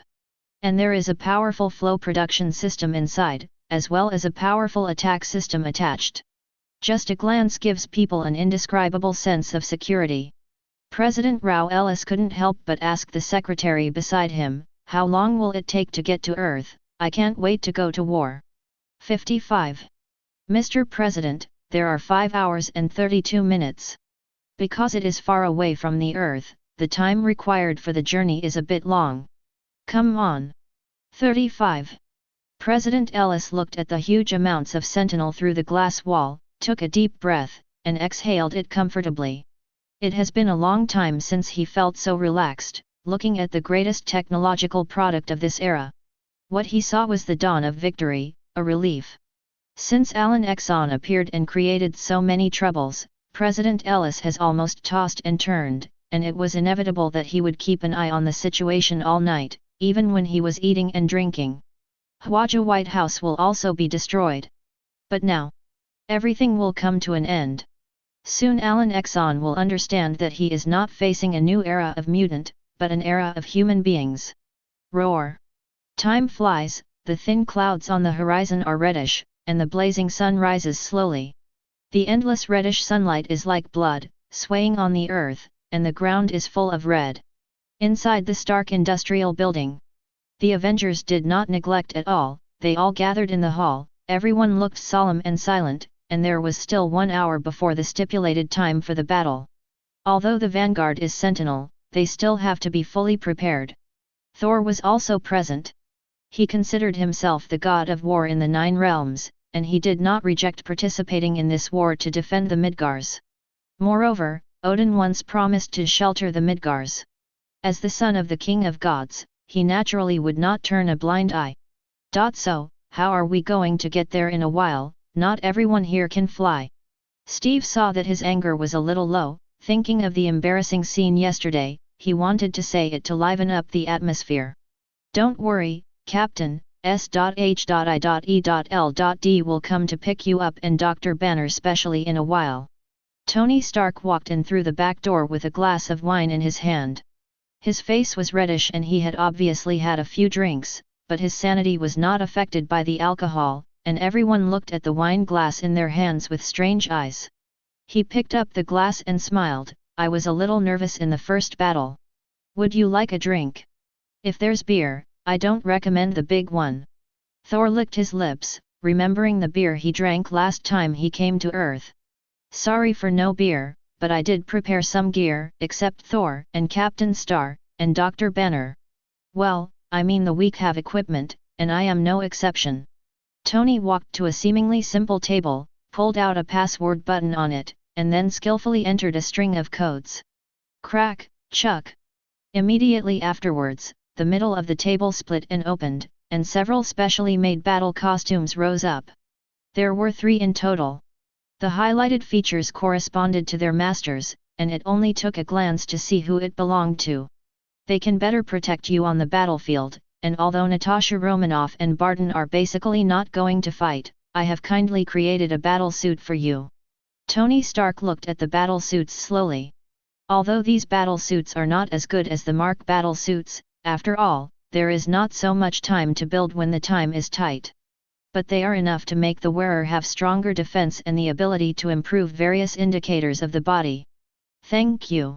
Steve put on the battle suit and found that it fit just right, and he wondered if Tony had taken him while he was asleep and measured him so that it fit perfectly to his body and was the most comfortable state. I groaned in my heart. He put his eyes on Dr. Banner and wondered, there is no Dr. Banner? Is he in charge of logistics? Steve didn't know Banner well, and mistook the gentle-looking man for a support staff. Banner just smiled awkwardly. He's an out-of-control heavy weapon, and wearing it will only affect performance. As Tony Stark spoke, the sound of gunships came from outside, and then he saw a helicopter descend, and bursts of fierce wind swept through. Upon seeing this, he shouted, "Everyone, hurry up, there will be a battle waiting for us in a while. What about your battle suit? Isn't it just the one from yesterday?" The rest of Carol's room boarded the helicopter and left. And he was still standing in the same place, and asked a little guilty. "Then you underestimate the scientists of the Earth, yesterday was just my backup machine." 55. Tony double-clicked the reactor on his chest, took off his sunglasses, and suddenly his whole body was gradually covered with a layer of blood-edged battle suit. The speed was so fast that it completely wrapped him in a second. It's technology from Wakanda. He didn't take the credit, this nanotechnology is not his, but from an unknown country Wakanda, after the other party learned that he was committed to developing a battle suit against Mutant. Giving nanotechnology a great gift to Stark Industries. I have to say that the nano battle suit is amazing, as if wearing a thin coat, no one's previous heaviness has become more flexible, and the battle is more arbitrary. Tony checked all the parameters and said slowly, "Let's go, the war is about to start." Pair. Chapter 100. Just like the Manhattan area of the Big Apple in the ruins of the apocalypse, the prosperity of the former city has come to an end. At the moment, on the border of Manhattan, near the high wall that was piled up 2 months ago, a temporary garrison was set up here, and countless soldiers patrolled back and forth in the garrison. Everyone's face is extremely solemn, and they dare not relax. A gunship landed on the open space, and a group of people walked down from it. The sturdy man at the head attracted the attention of the people around him, because he was holding a shield in his hand. The shield is painted with the unique pattern of the lighthouse country, but this is not the reason for attracting people's attention, but the special meaning contained in this shield. "Captain, welcome to the 16th Army." As soon as they got off the helicopter, Phil Coulson and an officer strode to greet him, who couldn't hide his excitement when he saw the real Steve Rogers. The name Steve Rogers is a household name in Lighthouse Country, and no one does not know this wartime hero. They both grew up listening to stories about Steve. Many soldiers take Steve Rogers as an example. In their minds, Steve is a spiritual figure and an indispensable person in the history of the Lighthouse Country. It's obvious that I haven't been to the army for decades, but I always feel that the last time I came to organize the army was not long ago. This feeling is kind of subtle. Steve Rogers looked around at the high-end weapons and equipment, as well as the conspicuous armored vehicles, filled with emotion. "I just slept and the whole world was turned upside down." For him, the time since awakening came to the outside world has spanned 7 decades. The dance party that had been agreed upon was clearly like yesterday, but the beautiful woman we met was already in her twilight years, and it had a great impact on anyone. Until now Steve has not been able to adapt to modern life. Maybe God knew we needed a captain, that's why he sealed you away for so many years. Phil Coulson said solemnly, leaning on crutches. "I thought we'd head straight to the neighborhood of Queens, which is a dozen kilometers from there."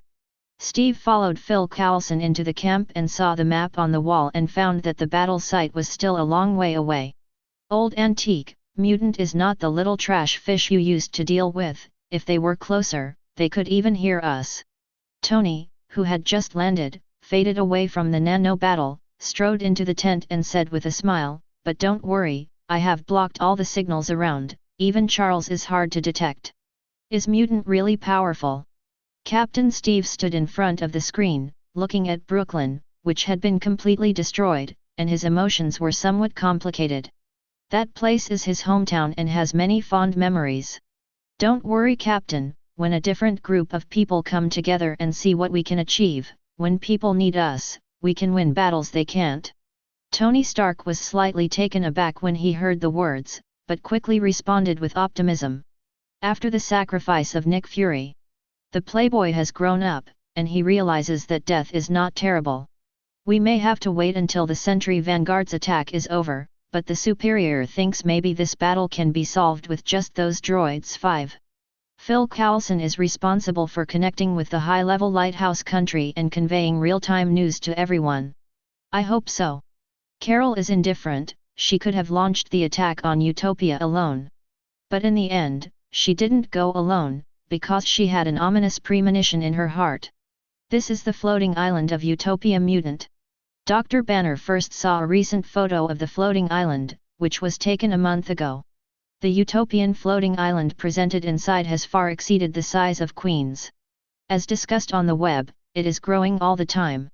Even Dr. Banner, who has 7 doctorates, couldn't help but sigh in surprise that the technological means mastered by Mutant were far from Superman, and they were different in this era. Especially knowing that the floating island was written by Alan Exxon, he wanted to meet the mysterious Mutant. "You'd better not expect him to be a nice guy." Phil Coulson scoffed at this, and now he wants to tear Alan into pieces. At this moment, his cell phone rang, and Nkikai answered the button. Half a minute later, he swept his gaze across the crowd and said solemnly, "Everyone, Sentinel has entered Earth's orbit, and we should go to gather." "Finally come." Carol's frowning brows stretched. After so long, the war is finally about to start. Everyone walked out of the camp and came to the spacious open space outside. At the moment, soldiers from all over the world had gathered here, and their faces were solemn. Although there is Sentinel as the vanguard, in order to make sure nothing goes wrong, they will still send troops out after the vanguard's offensive is over.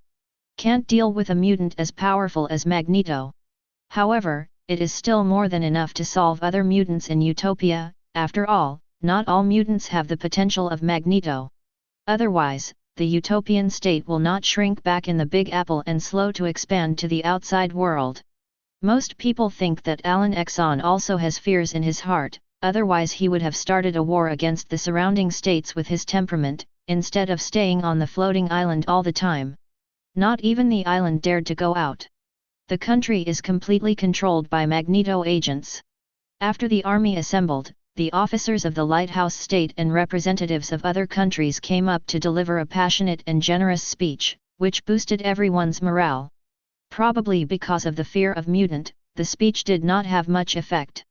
In the end, it was Thor of Asgard, who stepped up to use his powerful voice and the power of lightning and thunder in his wave to make the dead army gradually boil. I have to say that Thor is a self-proclaimed god of war in the 9 realms, and the aura he exudes is very infectious, enough to make the soldiers follow his footsteps willingly. A time. It was not clear who was the leader of the army. After a speech. Finally.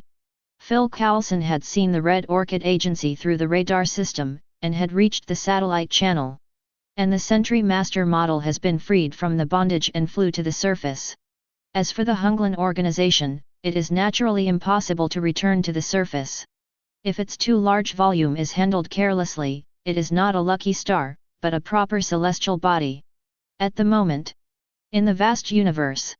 Sentry model, I'm Colonel Havoc, please answer. Colonel Havoc drove the spacecraft to follow Sentry's mother model around, and flew to the Earth together.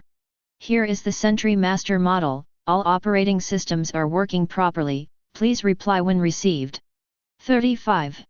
There came the voice of the person in charge of the female model. Okay, then the Red Orchid Fleet will escort you to the sky above the Queen of Lighthouse Country. After Colonel Havoc released the communication button, he couldn't help but complained, actually, I think doing this is superfluous. The Sentinel inside will completely protect the mother model. Sir, We're on a mission now. The deputy silently reminded. Never mind, I don't know if the war is going to start soon, whether it's life or death.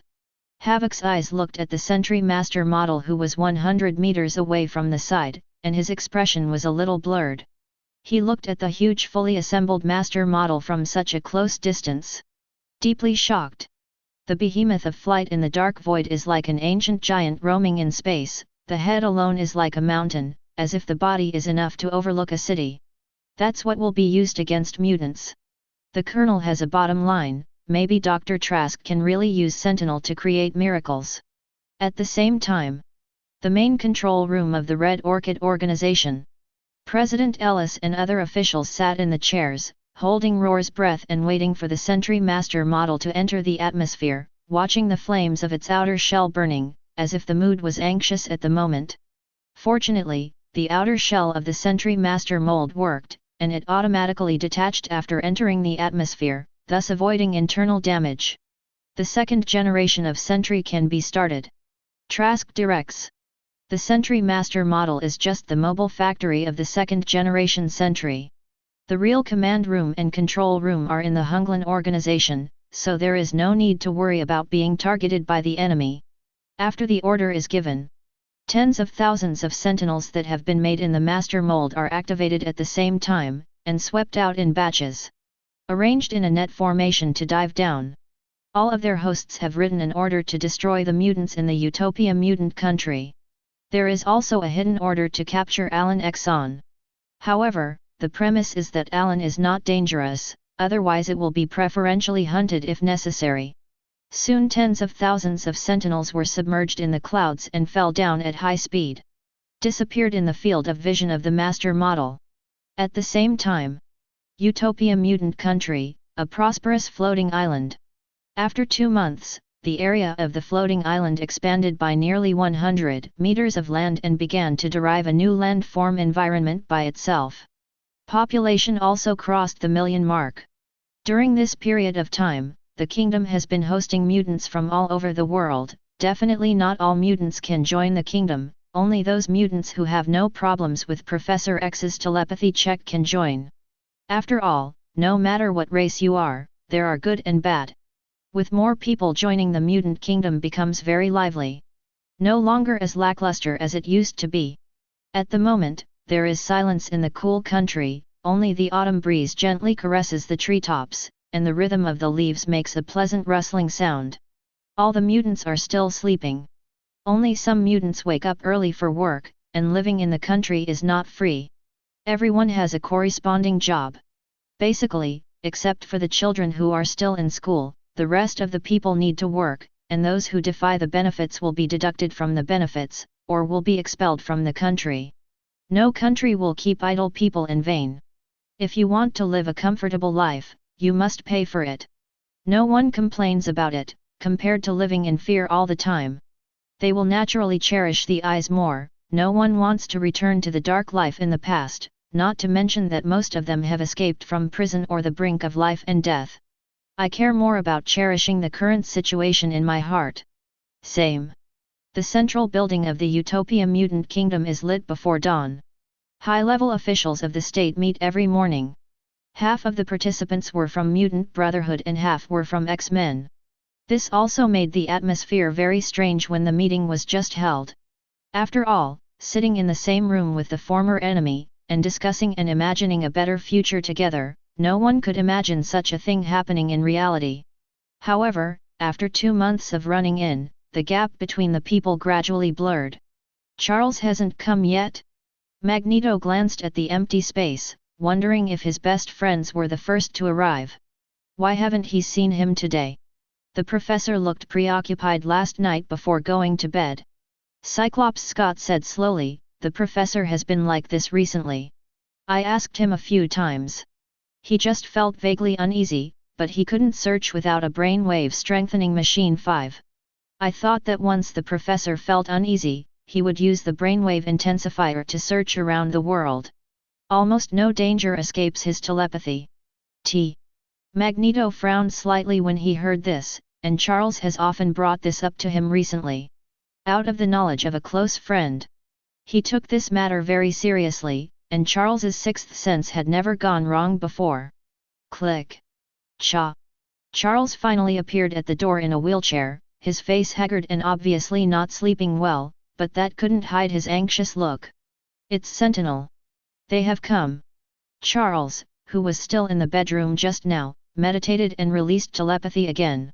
Although there is no brainwave strengthening machine, his ability can still achieve a small range of perception.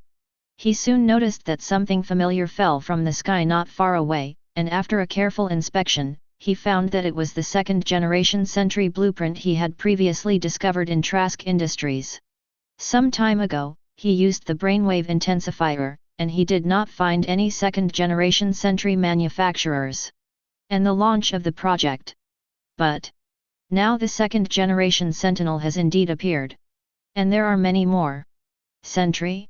Is it the previous ones? Poppy Iceman stood up abruptly and wondered. He hadn't forgotten the inhibitory antibodies Sentinel had given him. Let the mutant ability in the body be suppressed. Fortunately, the antibody is not permanent, otherwise he can only become an ordinary person now. So how could he not be angry with the culprit? No, they are stronger and have come. Charles said solemnly. You mean the second-generation machine? Magneto's expression gradually became solemn. When he knows the concept of the second-generation machine, he can copy the ability of Mutant, and to some extent, he can stimulate the X gene more strongly and exert a stronger variant ability. I didn't expect those second-generation machines to actually be made. He realized the seriousness of the matter and knew that the time was pressing, and he did not explain too much to everyone. Quickly began to deploy defensive measures. At the moment Utopia floating island is that the siren has sounded. Warning! Warning! Warning! A dangerous unit is approaching, a dangerous unit is approaching. On the horizon, tens of thousands of second-generation Sentry machines were densely stacked together. Hidden Sky is coming this way. Chapter 101. At the moment, looking from the window of the Utopia conference room, dense black dots rose up on the skyline, and their flight trajectories were arranged in a consistent order, like a big net sweeping from the horizon. The black dots are intertwined like a big net that covers the sky, and they gradually spread out as the distance gets closer. Looking at the sky and the sun, the oppressive feeling of the mountains strikes. Warning! Warning! Warning! Dangerous unit is approaching! Dangerous unit is approaching! The siren sounded loudly in the Utopia floating island. The loudspeakers of each building were activated at the same time, and bursts of sirens echoed in everyone's ears. The mutants who were partially working went outside one after another, raising their heads in a conditioned reflex to look at the calm deep space, but the sound resounding in their ears told them that things were far from simple. Especially when I saw the senior mutant coming out of the conference hall, all of them had solemn expressions on their faces, looking at the sky to the north, and some of them had dark clouds on their brows. What happened? The late Wolverine Logan came over and wondered. Logan, you're here just in time, you're going with Scott to organize the evacuation of the neighborhood. Charles looked at the Sentry fleet that was getting closer, and said with a heavy tone, we're afraid we have a very tough battle to fight. He paid attention to the second-generation Sentry a long time ago, because Trask Industries did not intend to develop this Sentry at that time, and there was no ability to start the project. It's not that he didn't take it to heart, it wasn't that he didn't care about potential dangers. On the contrary, he cared. Having an in-depth understanding of the function of the second-generation machine, you can copy the variant ability as you want, and it has a very strong nano-repair performance, which can achieve self-repair in battle. But Charles knew very well that he didn't pierce this screen, otherwise, it would definitely lead to an early war between the two races. Just like a nuclear bomb, everyone knew that this thing was very dangerous. But can you stop it from being made? There is no way to stop it, some things can never be controlled. Sentry. Logan recognized the flying objects at a glance, realizing the seriousness of the gaffe. Hurry downstairs with Cyclops Scott to organize the evacuation of the residents. More than 1 million people are located in 5 different regions. This arrangement was made initially for safety and to prevent excessive congestion. Apparently this arrangement came in handy today. There are more channel portals in the 5 areas, which can be quickly evacuated without causing unnecessary congestion. At the moment, residents in various areas rushed to the open space outside to gather as soon as they heard the siren, and they all received drill training before living. Earlier, Charles was worried that there would be danger, so he made everyone familiar with the retreat route in advance, so as to avoid chaos in times of crisis. Having had the experience of the exercise, everyone gathered here soon. And the tens of thousands of second-generation sentinels outside had already descended to the high altitude not far from the island, and they did not attack rashly. Groups of second-generation sentry aircraft are suspended in the air, scan and analyze the floating island in front of them, and upload the terrain scene they see to the cloud, allowing the terminal to conduct combat analysis. Then spread out and wait for the command from the main control room. Although the second-generation machines have autonomous combat awareness, the premise is that they have the right to fire only after the main control room enters the combat command. After all, Trask, as a scientist, cannot give a machine unlimited fire rights. If the robot loses control, it may accidentally injure friendly troops without setting the right to limit. They didn't come again. Iceman Bobby squinted slightly at the scene outside the protective cover. The area where the conference room is located is on the edge of the floating island. Therefore, the sentry fleet can be seen on the horizon. At present, they are located far away. It seems that they know that when they enter a certain range, the floating island will automatically initiate air defense measures. This air defense measure has been shown long ago, and it is not surprising that it is known by the adversary. It's just that they accurately calculated the most extreme distance. As long as you move forward 1 meter, the Utopia floating island will emit light beams without hesitation. That is because the floating island is self-protection consciousness. As Alan said, this floating island is alive, with self-awareness. It is like a big tree in the sky, growing all the time and having a perception of the things around it. Are we going to take the initiative? Polaris Lorna said slowly. Wait a minute, I don't understand that if the opponent makes a rash move, the situation may be unfavorable for us. Magneto was not in a hurry to shoot, he would not attack rashly if the enemy did not move, and since they were defending now, it would be detrimental to them if they took the initiative to attack. And he had just tentatively stretched out his hand, trying to manipulate the sentry fleet by magnetic fluctuations in the air. But the result is obvious. They are unmoved. Definitely Magneto doesn't think that his variant ability has no effect on these robots, but the effect seems to be greatly reduced. It seems that Charles is right. This will be an uphill battle. Then he looked at his close friend who was sitting in a wheelchair with one hand on his temple and frowned, and said slowly, "Can you find their weakness?" "Hey, no, I can't even capture the signal source they emit. I can't do it without a brainwave strengthening machine, but I can't let them destroy the utopian country anyway." Charles's deep eyes revealed determination. He would never let anyone touch this floating island. The emergence of the utopian kingdom fulfilled his long-cherished wish and also gave him hope for the continuation of the race. "Is Mr. Exxon still back?" The girl Lorna was a little distressed. Lu Mei frowned slightly, and she hadn't seen Alan for more than 2 months, feeling very uneasy. Without him, there is no sense of security. "Don't worry, Mr. Exxon will be back soon." The tone of Magneto's answer was firm on the surface, but in fact he was extremely worried. When Mr. Exxon left, he did not make it clear what he was going to do or how long he would be away. He left quietly. There has been no news about him for 2 months, and the Earth is huge for ordinary people. But Magneto felt that with Alan's power, there was probably nothing on Earth that could attract his attention, and Charles said that he couldn't catch Alan through the brainwave strengthening machine before. This made him vaguely feel that Alan was probably no longer on this planet. Otherwise, how could there have been no audio? However, when I thought so in my heart, I could only say something against my heart. The more critical the moment, the less morale we can't let down. Since the enemy can't move us and we won't move, let Logan and Scott evacuate the people from the kingdom, and the others are ready to fight at any time. 95. Charles said solemnly.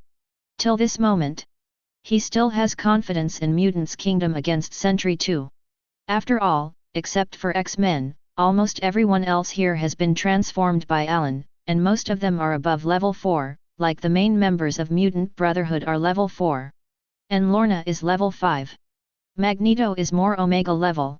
I am afraid that the second generation Sentry can't replicate his ability, and reaching this level of power in the body may overload the host, so it is definitely just speculation and judgment. Just like the professor didn't think that humans could make Sentinel in a short time. However, in the past few years, tens of thousands of Sentinels have been created. The amount is breathtaking. But the professor doesn't know that 10,000 Sentinels are just the tip of the enemy's iceberg. At the same time, in the satellite orbit of the Earth, the huge Sentry manufacturing plant of the Red Orchid organization, in the main control room with a strong sense of technology. Doctor, why haven't we attacked yet? President Ellis had been waiting for the second-generation Sentinels to fight, only to see all the Sentinels stopped. As for Sentry's mother model, there is no further progress. It stopped in midair more than 10 kilometers away. Although the master model is equipped with attack accessories, its real role is to create Sentinel. Naturally, it is impossible to go to the battlefield, unless it is a last resort. Or destroy the city will send it.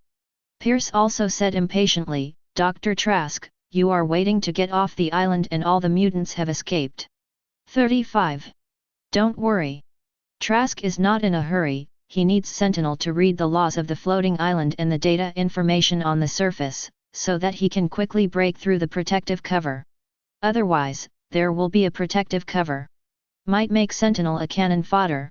Although Sentinel can be manufactured in batches, he will never waste superfluous resources.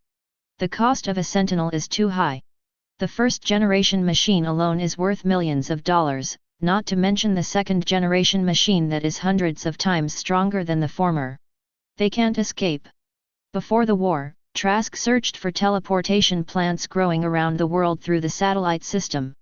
Now in front of the portal where the plants are intertwined, there are second-generation Sentinel handles, and it is impossible to give them a chance to escape. Also as Trask expected. Inside the Utopia floating island, Wolverine Logan organized the staff and immediately sent everyone to the escape portal to temporarily leave the Utopia country to avoid the war. At first, he considered that a war would definitely occur. Ask for flowers. Escape routes were set up in advance.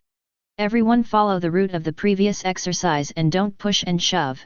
Logan walked at the front of the group and shouted a few words later. He and Scott took the lead through the portal to explore the way, but they didn't expect to see the Sentry fleet waiting outside. Apparently they had been waiting here for a long time. When I saw the appearance of Logan Scott, I immediately recognized the identity of the two mutants.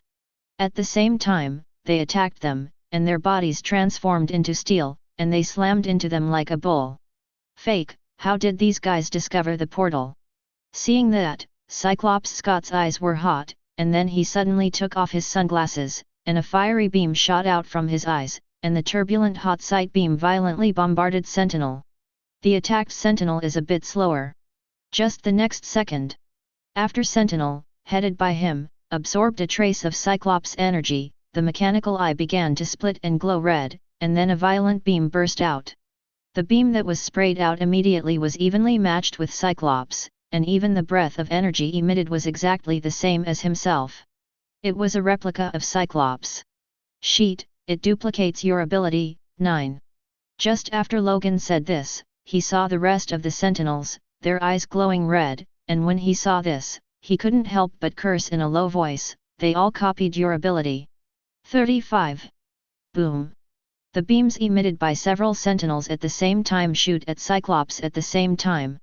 Logan roared without any hesitation, and the steel claws tore the flesh and exposed the blood to the air. He suddenly jumped in front of Cyclops, and countless beams of light were concentrated on the steel claws, reflecting endless dazzling light. Go! Go back, the route is exposed. Logan backed away while blocking the beam attack. At the same time, he was also uneasy. He was worried that other routes were exposed, which meant that the mutant kingdom was surrounded and trapped by the enemy, and he would die here unless he broke through the siege. Sure enough, when returning to the portal, I saw that many people were seriously injured, it seems that Sentinel did it. They are on the sidelines of all evacuation routes. The mutants had no choice but to hide in the utopian realm, but there was a terrifying sentry army waiting for them outside the realm, which made the atmosphere gradually tense. When Wolverine Logan heard the news, she naturally reported it to Charles and others as soon as possible. I see. Charles seemed to have anticipated this, so he didn't act too heavy. Maybe it's the unease in my heart lately. It made him feel relieved when he saw the threat that caused the unease. At least the threat is no longer hiding in the dark. He doesn't need to wait for disaster in general. Compared with the obvious, the silent disaster is even more hopeless. What should we do now? Are we going to kill it? There are probably more sentinels waiting outside. Iceman Poppy's body froze under the influence of emotion, exuding extreme cold all over his body. It's still not clear how terrifying Iceman the second-gen sentry is. Now he can't wait to fight this group of robots, and if he can, he is more willing to teach Sentry's developers personally. We defend, they attack. 35. Charles's tone was slightly calm, but anyone who knew him knew that the old man was angry. But helpless. Boom. At the moment. Finally. After the Trask of the Red Orchid Agency determined that Mutant was completely trapped on the Utopia floating island, no hesitation issued an order to attack, and tens of thousands of sentinels were activated. The current situation is what he wants. No one in the entire utopian country can escape the slaughter of this battle, and it will not be long before everyone in this country will become the sacrifice of the new era. Just get over this hurdle. It means that human beings have become the only overlord on this planet, and the level of technology has reached an unprecedented level. Roared she. A second-generation sentry flew to the Utopia floating island under the thrust. 1. Everyone was immersed in a solemn atmosphere, and no one noticed the high-rise building in the center of Utopia. In one room, the space appears slightly distorted. It seems that something is about to come out. Chapter 102. When the overwhelming sentry fleet attacked. In a certain room in the Utopia Center building, the space distorted slightly. It seemed that something was about to come out of the void. The tremor of the space intensified with time, and the things inside were about to come out, vaguely protruding from the human shape, as if a figure would come out of it in the next second. And at the same time, travel the world. The hall of a magician church is covered with corpses and remains of a sacred magic church, and the surrounding intact buildings can see that these people didn't even struggle before they died. At the front of the lobby, the open-air window is where the fixed star shines. Alan Ackerson sat in the chair with an indifferent face, and a system of words that outsiders could not see appeared in front of his eyes. There is still 1 hour and 17 minutes until the end of the tour, and you will return to the real world at the end of time. After entering, you must stay until the end of the travel time, unless the ability reaches the ability to break the wall of origin. Otherwise you can't get out. Although Alan's current strength is like an overlord in the 9 realms, it is not enough to break the origin wall. That is a means that can cross over to other real worlds. But there is still an hour left in the countdown. He was not in a hurry, and planned to return to the sun for the rest of the time to absorb the fixed star energy. Outsiders seem to think that Alan jumped slightly in place, but in the blink of an eye, he came to the vicinity of fixed star. The boiling heat wave is surging, overwhelming, and raging.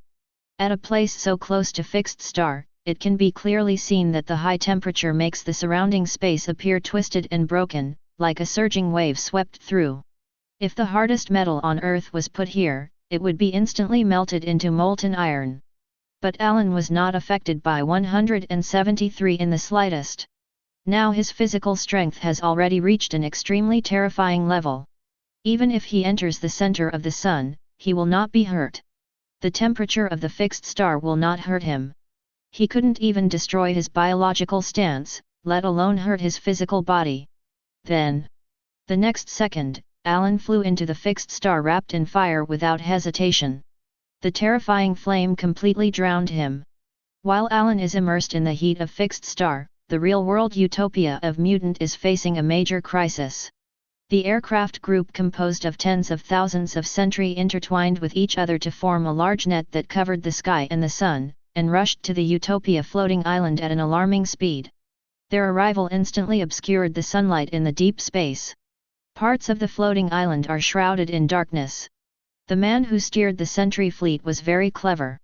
He directly asked the Sentry fleet to use the sky above the central building as an attack point.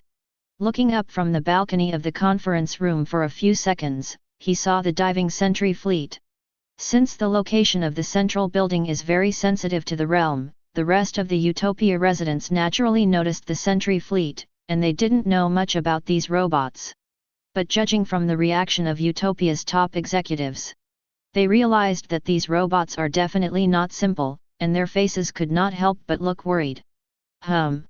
Just as the Sentry fleet dived, the Utopia floating island also trembled slightly. Laser muzzles protruded from the seemingly mediocre woods, and those muzzles were made of tree trunks. The moment it came out, the opening of the tree trunk flashed with dazzling blue light, and the source of constant energy began to gather at the opening of the hole, and the deep blue energy was like a pool of water containing magic. Let the surrounding temperature suddenly change, and the low temperature environment in the early morning makes white steam float upwards. Not just one such trunk muzzle. On the surface of the Utopia floating island, dozens of such trunk cannons were raised at the same time.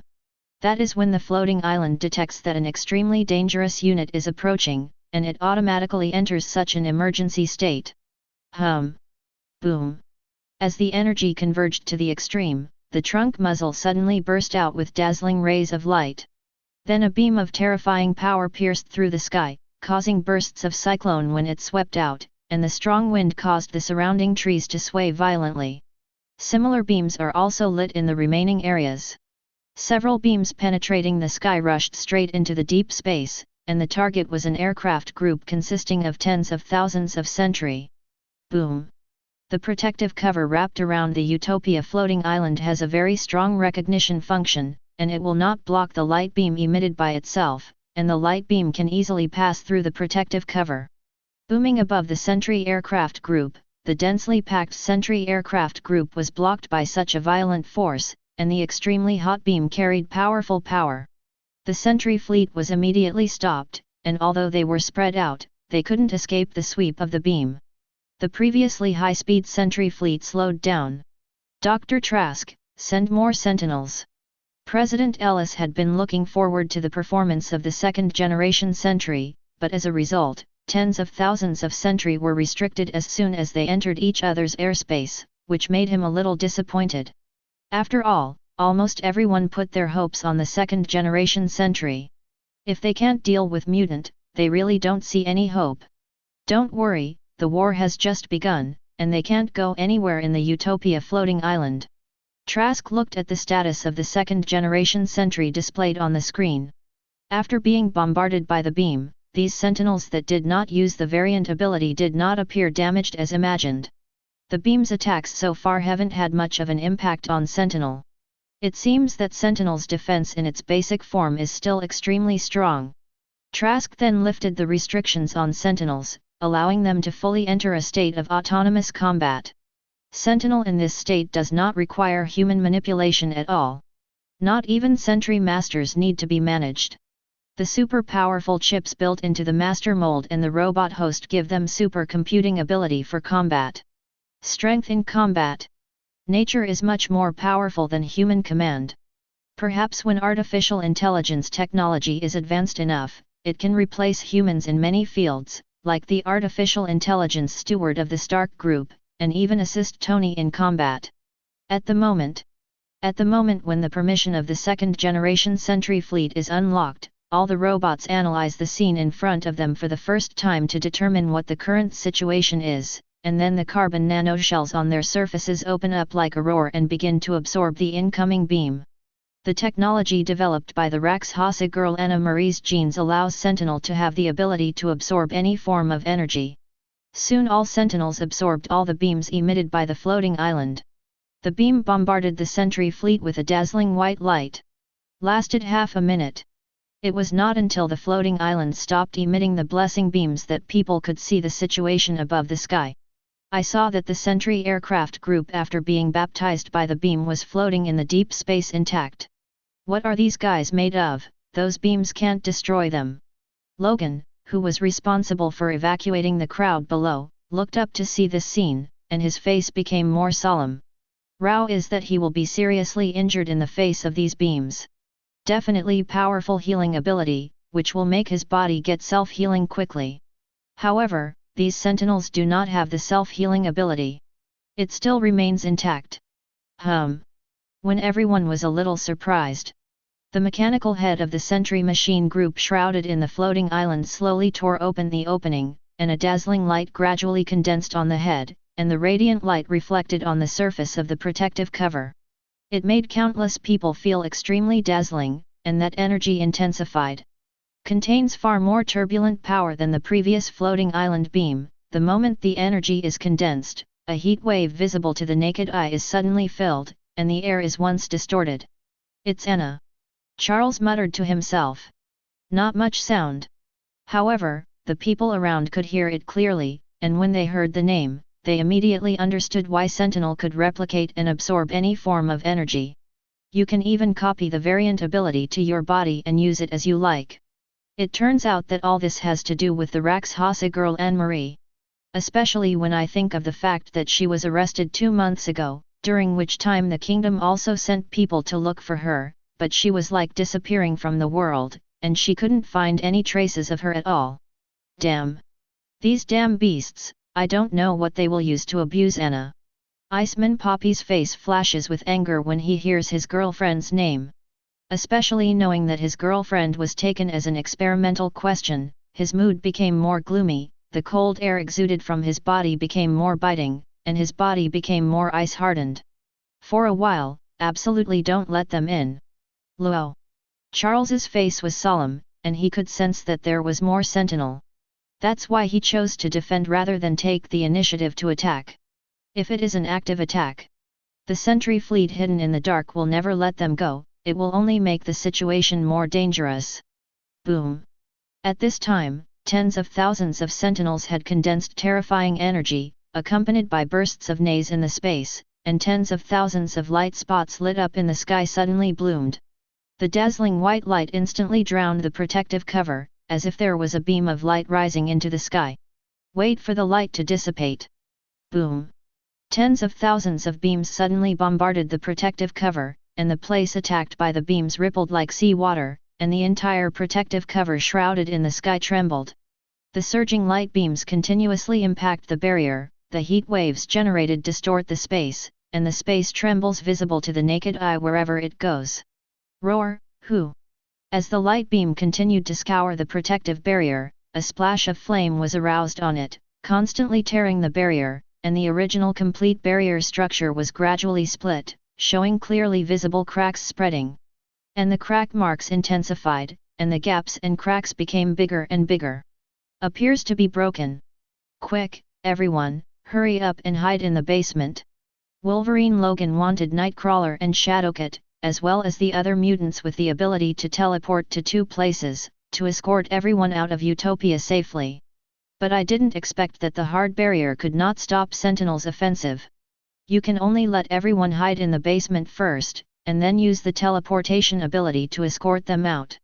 The premise is definitely that people outside will not notice it. After all, when abilities such as Nightcrawler and Shadowcat are used, they actually leave some energy bodies, which the enemy can use to determine the teleportation location. But so far there is no other choice.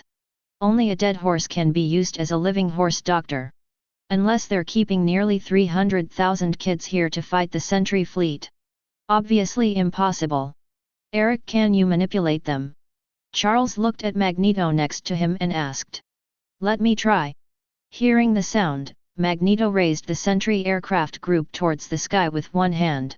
The surrounding lights flickered and the magnetic field gradually became strange, and layers of black clouds gradually shrouded the sky. His brows were furrowed, and the veins in his open palms burst. Boom! Lightning flashes in the sky tore through the dark deep space, and part of the Sentinel stagnates instantly, as if a machine that operates under the restraint of some invisible energy field is restrained. It works, but it only seems to affect some of the Sentry fleet. Seeing this, Quicksilver said, well, they have devices and materials specially designed to restrain me, causing the magnetic field around them to become very weak, and the magnetic control even loses its effect. Magneto said gloomily. It seems that the other party has all the characteristics of restraining mutant in one. But fortunately, he can still manipulate thousands of sentinels at one time. Since the power of the beam is halved, the power of sentinels on the protective cover is halved. Also slashed by half. However, before everyone could breathe a sigh of relief, they saw more sentinels appearing again on the skyline. Their dense numbers covered the sky and the sun was like a black tide, constantly one. Such a large number seems to submerge the entire utopian floating island. How is it possible? And 35. When the menacing Iceman Poppy saw the scene on the skyline, his heart suddenly became ashes, and he completely lost his previous momentum. Because the sentry fleet over there is like an ocean with no end in sight. The number is 10 times more than the high-altitude ones. There are at least 100,000 by visual estimation alone. 100,000 second-generation sentinels. If it is an ordinary sentinel, it is okay to say, but these sentinels can replicate the existence of variant ability. Can they really stand it? The same question is spreading in the minds of everyone. Perhaps there is only hope. But if any of them can see more than 10 kilometers away, the huge Sentry Mother model like a mountain is making sentinel all the time. The only hope left in my heart will be dashed. Because they are now facing far more than 100,002 generations of Sentry, and the Sentry Master model will continue to produce Sentinel until all energy and materials are exhausted. Boom! Finally, when another group of second-generation Sentry aircraft arrived above the Utopia floating island, the island's protective cover could not withstand the terrifying power that fell. Suddenly torn out endless cracks. Next second, the defense system of the entire island was instantly paralyzed, and this prosperous utopian island was exposed to danger. And the sound of the engine running violently makes the atmosphere even more eerie and heavy. Chapter 103.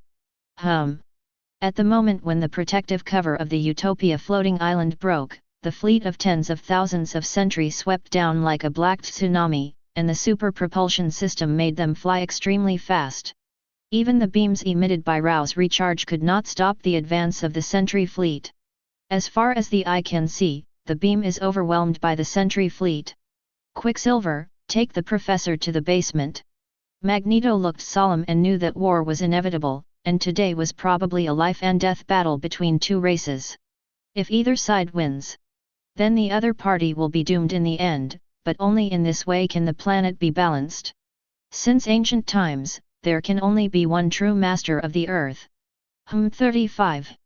Professor, sit still. 35.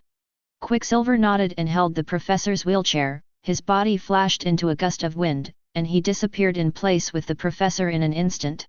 By the way, all the people still on the ground were brought into the basement in a few seconds. With dynamic vision, everything in front of him was extremely slow, and even the sentry fleet of flight in the sky could see every detail of its movements clearly. Even the light beam emitted by the floating island, from his perspective, is only light that has not yet fully condensed. After finishing these, Quicksilver Pietro returned to the crowd again. For them, it's just a matter of a few roars breaths. However, at the moment the sentry aircraft group is already close at hand, and the rolling heat wave it radiates hits the face, and even the space is extremely distorted and broken. It was the high temperature generated by the sentry's mechanical head splitting and condensing the laser, and the rolling heat wave was enough to boil the entire space. It's all spread out. If it were someone else facing nearly 100,000 sentry, such a great sense of oppression and terrifying power, I am afraid that they would have been terrified and helpless. But Magneto, with a big heart, didn't panic.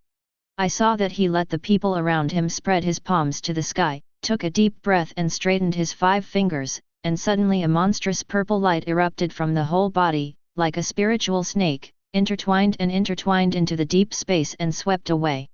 Then, 19 terrifying powers formed in the space. In an instant, an energy stance that covers the sky is condensed at a height of 100 meters away, wrapping everyone inside. Boom! In an instant, the sentry aircraft group, which was like a violent wave, was suddenly intercepted, and the turbulent beam of its projection was also blocked. The strong impact caused the surface of the protective cover to arouse a splash of light. The entire energy stands trembled violently under the violent impact, trembling like jelly. Too many of these sentry attack from the flanks. Cyclops shouted downstairs after evacuating the crowd. Hearing the crowd, the mutants immediately performed their duties, spreading out to attack both sides, and everyone had a solemn look on their faces. They knew Magneto was strong, but they couldn't stop these sentry all the time. There are too many opponents. Even if it destroys the fleet in front of it, there will always be sentry coming from behind. Everyone, be careful, the professor said. Never come in contact with these robots, or they will copy your mutant ability. 99. Iceman Poppy exuded extreme cold air, and immediately formed a gorgeous ice bridge under his feet. The splendid ice bridge that quickly condensed was like a skateboard under his feet, rushing straight towards the sentry aircraft group in the sky, and the raised hands also shot out pure white cold air. The sentinel in the air immediately formed a layer of frost on the surface of the cold air. In the face of absolute low temperature, Sentinel was covered in ice at a speed visible to the naked eye, and this phenomenon spread in the swarm of aircraft. After a while, a large area of Sentinel was affected by the cold. Fake squid. These second-generation sentry don't look very strong. Iceman Poppy clenched his fists tightly into his body, which was completely frozen, and the extreme cold was constantly pouring out. Seeing Sentinel all frozen, he was a little smug, thinking that maybe they overestimated the second-generation sentry. Be careful, the professor said. These guys are strong. Storm Orlo rose into the sky, and the dark clouds in the deep sky swirled like a vortex, forming a terrifying cyclone, like lightning and thunder in the ferocious clouds of Shura. Boom! In an instant, thousands of thunder and lightning crashed down, bombarded on the sentry aircraft group outside the energy stand. Followed by thunder and lightning, there were also monstrous flames, which were the flames sprayed by the fireman John who came to the roof. The high temperature of the fiery flames caused the space to take on an indescribable distortion, which soon completely overwhelmed the sentry fleet. Pyroman John is now able to store fire in his body after being transformed by Alan. The flame can be manipulated more freely. Even if you abandon the lighter in your hand, you will not be restricted by the enemy. Fuck, John, are you crazy? 35. Iceman Poppy felt the flames curling up against his back, and his heart tightened. After this guy's mutant gene has been modified, his strength has surpassed him. It also became more arrogant. Feel sorry. Burning Man John smiled heartlessly, and slammed his wrist into more terrifying flames. Almost 10,000 sentinels were flooded at the same time. But before he could feel the power of the mutant ability, he saw that the sentinel, who was submerged in flames, not only was not affected, but seemed to be absorbing his flames. Next second. Boom! Sentinel's whole body also burst into a monstrous flame, instantly reflecting the dim environment brighter. Immediately afterwards, the flames on the sentinel's surface subsided, replaced by the cold air that emerged under the rhythmic shell. And the flames affected by the cold were actually frozen. That's right, not extinguished. Instead, it was directly frozen and solidified. How is it possible? 35. Iceman Poppy turned his head to see this scene, his pupils suddenly twitched. He felt a familiar breath on Sentry, the breath of his mutant ability. Subsequently, Iceman also found that the frozen robot body had undergone subtle changes. The crystal ice layer on the surface of Sentry faintly appeared red light, and the red light emerging inside gradually flashed and dazzled, gradually infiltrating the ice layer, or the ice layer was melted by the red light. Fuck, that's my mutant ability. Burning Man John felt his breath and immediately reacted. His shocked tone revealed horror. These Sentry don't need to touch us at all, but touch things related to ability. They can copy. Talking room. Boom. All Sentry fleets that share the new variant ability have responded accordingly to different situations. I saw that Sentry, who was restrained by Iceman, had burst into flames, and the ice layer melted into a pool of water when it touched the flames. In an instant, endless ice water fell from the sky, like a torrential rain from a black cloud. And the other side. The Burning Man John didn't get much better either. Sentinel used Poppy's mutant ability to directly freeze the flames he sprayed, and the freezing speed spread to him in the blink of an eye. If it weren't for him, he would have hid faster. I am afraid that even people will be frozen. Looks like they almost did what I wanted to do the most. Iceman Poppy landed next to him, not forgetting to complain. Burning Man John said displeased, "You should be glad we are on the same side." 99. Stop bickering, and hurry up and help. 35. Scott also came to the top floor and pointed to a few distant teammates who were defending against the sentry fleet. Boom! Storm Orlo's Thunderbolt had some deterrent effect on Sentinel, and used the advantage of long range to force back some Sentinel. Just when she was wrapped in bright thunder, ready to trigger a huge thunder and lightning, a heroic female voice came from behind, "Get out of the way." Roar, who? As soon as I turned to the side, I saw a huge building surrounded by green light, suddenly smashed towards the aircraft cluster in the sky, and huge amounts of objects swept across the sentry aircraft cluster. Boom! Huge amounts of objects carry a terrifying momentum, and when they are swept out, there are bursts of violent neighing.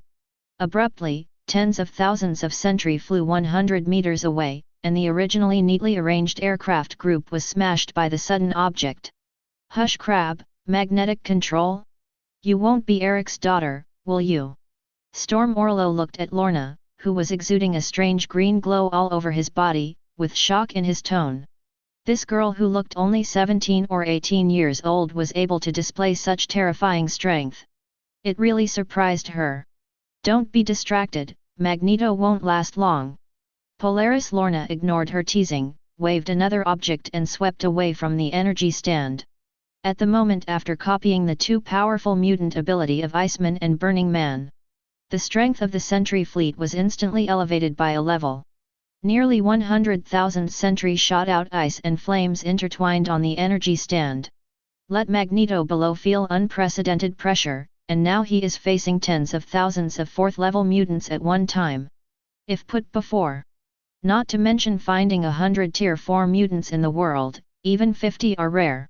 However, Sentinel just copied and uploaded to the cloud in a few seconds, and got tens of thousands of strengths comparable to the 4th-level mutant. Boom! As Sentinel erupts with more powerful power, constantly pounding the energy stance. The energy stance made of purple light already trembled slightly, and the trembling of the energy stance intensified and began to tremble violently, as if it would collapse in the next second. What? Magneto's face was gritted, and the blue veins on his neck were clearly visible. Roar! The boiling blood in his body swept out more and more powerful purple energy, and the magnetic field within a few hundred kilometers was affected, and the space vibrated violently. The surrounding land cracked, tearing out countless deep cracks. Looking at the endless cracks on the earth, it seems that the land is falling apart, showing an indescribable state of fragmentation. The fracture of the rock formation caused countless rocks to lift the sky. Rao's Sentry Master model, which is more than 10 kilometers away, has been affected, and some of the huge amounts of Sentry's factory tools contain a trace of metal.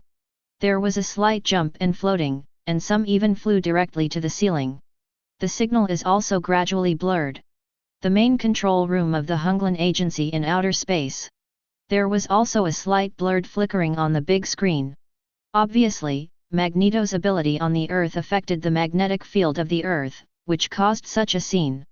Dr. Trask, what's going on? President Ellis stood up in a little panic, and now his mood is like riding a roller coaster, up and down. I thought that the Sentry fleet would start killing after breaking through the protective cover of the floating island. It turned out that Magneto could limit nearly 100,000 Sentry by himself. This also allowed the officials to have a profound insight into the power of Magneto, and once again proved that its strength has reached the Omega level. Don't be nervous, although Magneto's strength is far beyond expectations, he is only one person and cannot protect everyone forever. Trask didn't panic at all. The Sentry Master model can make millions of Sentinels, and he can't believe Magneto can handle such a large number alone. Speaking of the Sentry Master model, there are more second-generation Sentry. As long as 173 Magneto is capped, Mutant has little chance of winning. Pierce realized the problem when he heard this, and immediately called SHIELD. Before his friend Nick Fury died, he also contributed to the organization and created a superhero team. Among them, there is a superpower star captain. The other side. The Big Apple border area, where the military camp is stationed. It is only a dozen kilometers away from Queens, and it is naturally affected by Magneto's ability, and countless armored vehicles and tanks are slightly dented and bent. The equipment in the camp also had a similar situation. The soldiers were shocked and discarded the items containing metal substances in their hands, for fear that they would be injured by the cracked and broken iron pieces. Is that what that Magneto caused?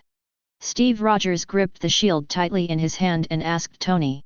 That's right, the old guy, but he looks very young now, rejuvenated, and the mutant ability has become stronger.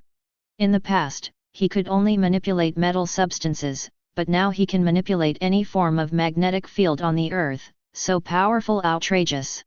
Tony Stark recalls the fight with Magneto, and every time it's life on the line. Especially for the first time, if he was in the battle suit, he might have been torn to shreds by the opponent, just like Nick Fury. When the poor black man was found, many parts of his body could not be found. Any kind of magnetic field. Steve Rogers didn't read much, but knew the concept of manipulating any kind of magnetic field. How terrifying! Guys, it looks like we won't be able to go straight to the celebratory banquet, and they called us to deal with Magneto and some of the tougher mutants, who would interfere with the plan. Phil Coulson hurried in, and, if you find Alan Ackerson, bring him back without a threat. Can we finally go to the battlefield? 99. Thor danced with the hammer in his hands, with a very excited tone. Just finished speaking. Roar. Boom. The golden figure around him suddenly flashed, causing bursts of sonic booms to lift the tent and disappear in place. It's Captain Marvel. She has flown to Queens. Are all women in Midgard this tough? Talking. Thor didn't have any hesitation either, he threw out the hammer in his hand and flew out, for the first war in Midgard. He is looking forward to it. And that Alan Exxon who has been deified by countless people. What kind of person? But Thor from God's domain never thought that his decision to participate in the Utopia battle would involve the entire Asgard God's domain. Chapter 104. At the moment, over the Utopia mutant country, tens of thousands of sentry fleets were forcibly confined to the sky by invisible energy stance. Whether it is an advanced power system, or the mutant ability that is copied by itself, none of them can break free from the shackles of this powerful energy stand. If you look at it from a distance at this moment, the raging black cloud covers the Sentry aircraft group and exudes extreme ice, and the cloud layer that it touches turns into hail, and it falls below the ground. Roar, chi! As the Sentry fleet erupted with more violent ice power, a thick layer of ice formed on the energy barrier condensed by Magneto. Under the flash of lightning, the crystal-clear ice layer radiates an extremely dazzling light. I feel like Magneto is getting stronger and stronger, knowing that this old guy was being held on the ground floor of the building a few months ago. I can't imagine what's happening in front of me is real. Iceman Poppy stood on the top floor of the building, looking at the deep sky with disbelief in his eyes. Such a big change, no one can accept Rao. These are all given to us by Mr. Exxon. It's a pity that you chose to stay in the academy, Poppy. Burning Man John sneered. It's a pity that your ability wasted a precious opportunity to barely catch up with my car's taillights after modification. 35. Iceman Poppy was a little disdainful, turned around in the sky and rushed to the ice again, attacking the robots above that pretended to be his mutant ability. Maybe under emotional agitation. He burst out ice that was far stronger than before, and the ice molecular structure formed by condensation could be manipulated at will. The endless cold air visible to the naked eye surged, and the billowing cold air filled the sky.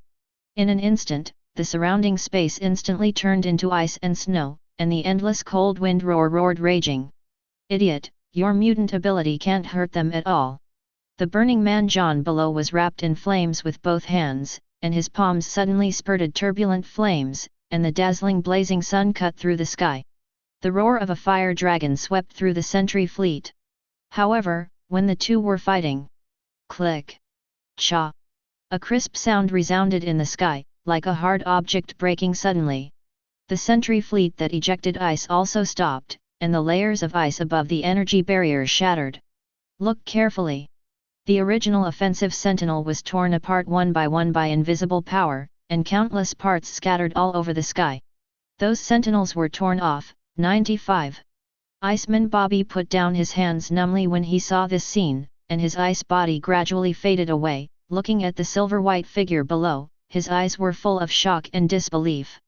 He had fought against Sentry and knew how terrifying the material density of these robots was. Unexpectedly, Magneto can still shred it. You must know that the material of these Sentinel is specially used to restrain him. Bobby, did you notice that those Sentinels can't replicate the abilities of Magneto and Storm? Burning Man John is keen to capture this, since only a few people are currently involved in high-altitude operations. And among these few people, only his and Iceman Poppy's variant ability has been copied. They need a medium to be able to copy the variant ability, which is why they can't copy Magneto's ability. At this time, Iceman Poppy heard the voice of Professor X from the basement and explained. The professor's voice quickly echoed in everyone's mind. A general explanation of Sentinel's combat mode: they copy ability, need a medium, no matter what the medium is. For example, the frozen power released by Iceman, Sentinel can quickly analyze the features contained in these frozen powers to imitate. And the ability, like Magneto, has no specific energy manifestation, it can't be copied. The purple light released by Magneto is not energy, but a unique phenomenon of his magnetic field. No medium is available. After all, Sentinel has not yet reached the level of creating material energy out of thin air. At this level, basically no mutant can restrain them. Definitely, if a mutant's ability is strong enough, it is above everything else. Beyond the scope of Sentinel's calculation and storage, Sentinel cannot be replicated. No matter how powerful they are nothing but a program, a mechanical body. Explaining the combat methods of the second-generation Sentry is to allow everyone to make better countermeasures. Only Magneto currently has the strength to stand alone against Sentinel. If the rest of the people have to face hundreds of thousands of Sentry army, the only way then is teamwork. At the same time, in the basement, Wolverine has selected a group of mutants with combat ability, ready to go up to participate in the battle, to buy enough time for the others to retreat. The mutant of the teleportation system cannot evacuate a large number of people at one time. In addition, the evacuation distance is extremely long, and it is necessary to ensure that there is no Sentinel within a range of dozens of kilometers. Because Charles had previously used the brainwave strengthening machine, he learned that the second-generation Sentinel could perceive people with mutant genes within a range of dozens of kilometers. This means that the emergence of the second-generation Sentry can be said to completely drive mutant to a dead end. Judging from the current number of second-generation Sentinels, the enemy only needs to place Sentinels in specific areas to automatically detect nearby mutants. Now in the world they have almost nowhere to go. Some people even feel that it is better to stay on the Utopia floating island. And at the moment, the terrifying power that Magneto erupted has destroyed most of the Sentinel. The Sentinel, who was extremely hard in the eyes of those outsiders, was like a piece of paper under his hands at the moment, tearing into pieces one by one and splashing. The terror that pervades the space is the pressure, and the scattered parts are almost crushed and shattered. Like a heavy rain pouring down on the ground. Far away in the main control room of the Hunglin Agency, the real-time battle situation was displayed on the big screen. Looking at the content displayed on the screen, the expressions of the officials were extremely gloomy. Dr. Trask, this is the Sentinel you're talking about? They can't even enter the Utopia floating island now. President Ellis said angrily with a dark face. Everything is to be expected. Magneto is only one person and he cannot protect the other mutants forever. Trask's mouth was relaxed, but his heart was terrified. Magneto's strength is indeed far beyond his expectations.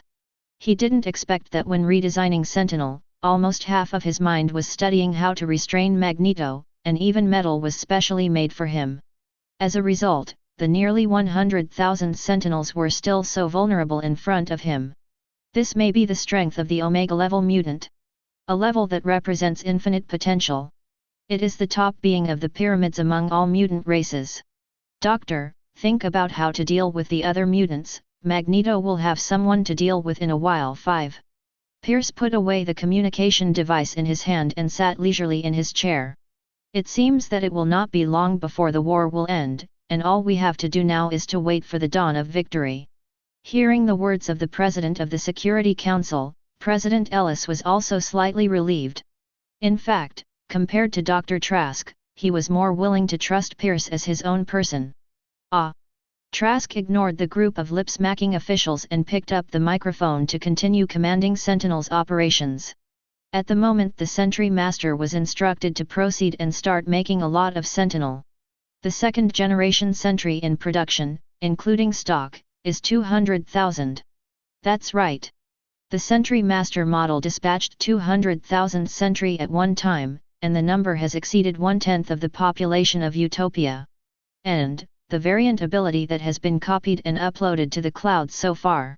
Make them the weakest and have the ability of level 4 mutant, and even the ability is still powerful Iceman and Burning Man. It's definitely just the beginning, soon these Sentinels will get more variant abilities. Roared she. Boom.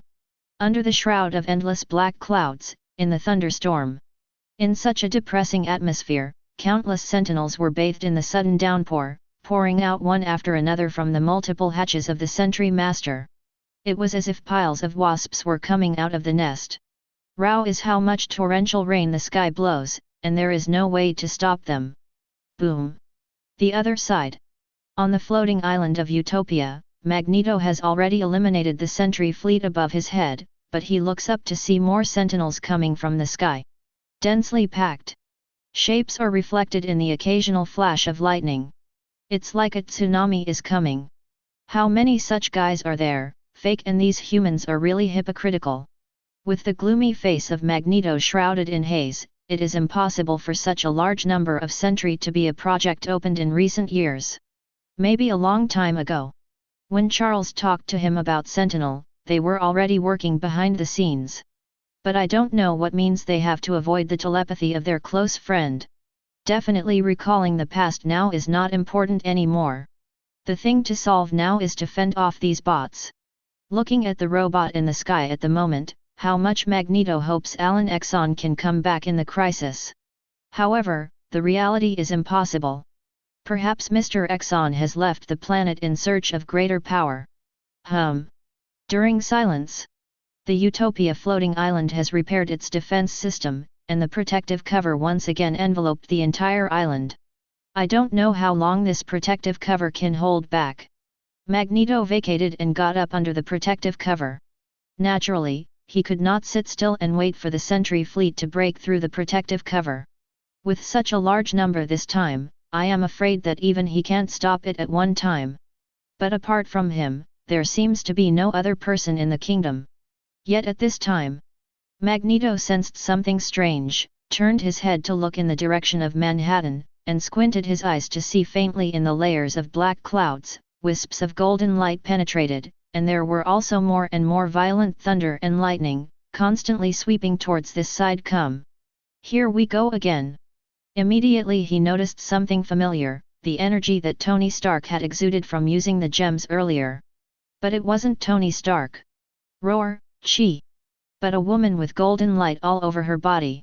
Looking closely, the woman who broke through the black cloud and golden light swooped straight towards Utopia. The speed left white smoke wherever it went, causing bursts of deafening sonic booms that reverberated between the heavens and the earth, dissipating the black clouds around him.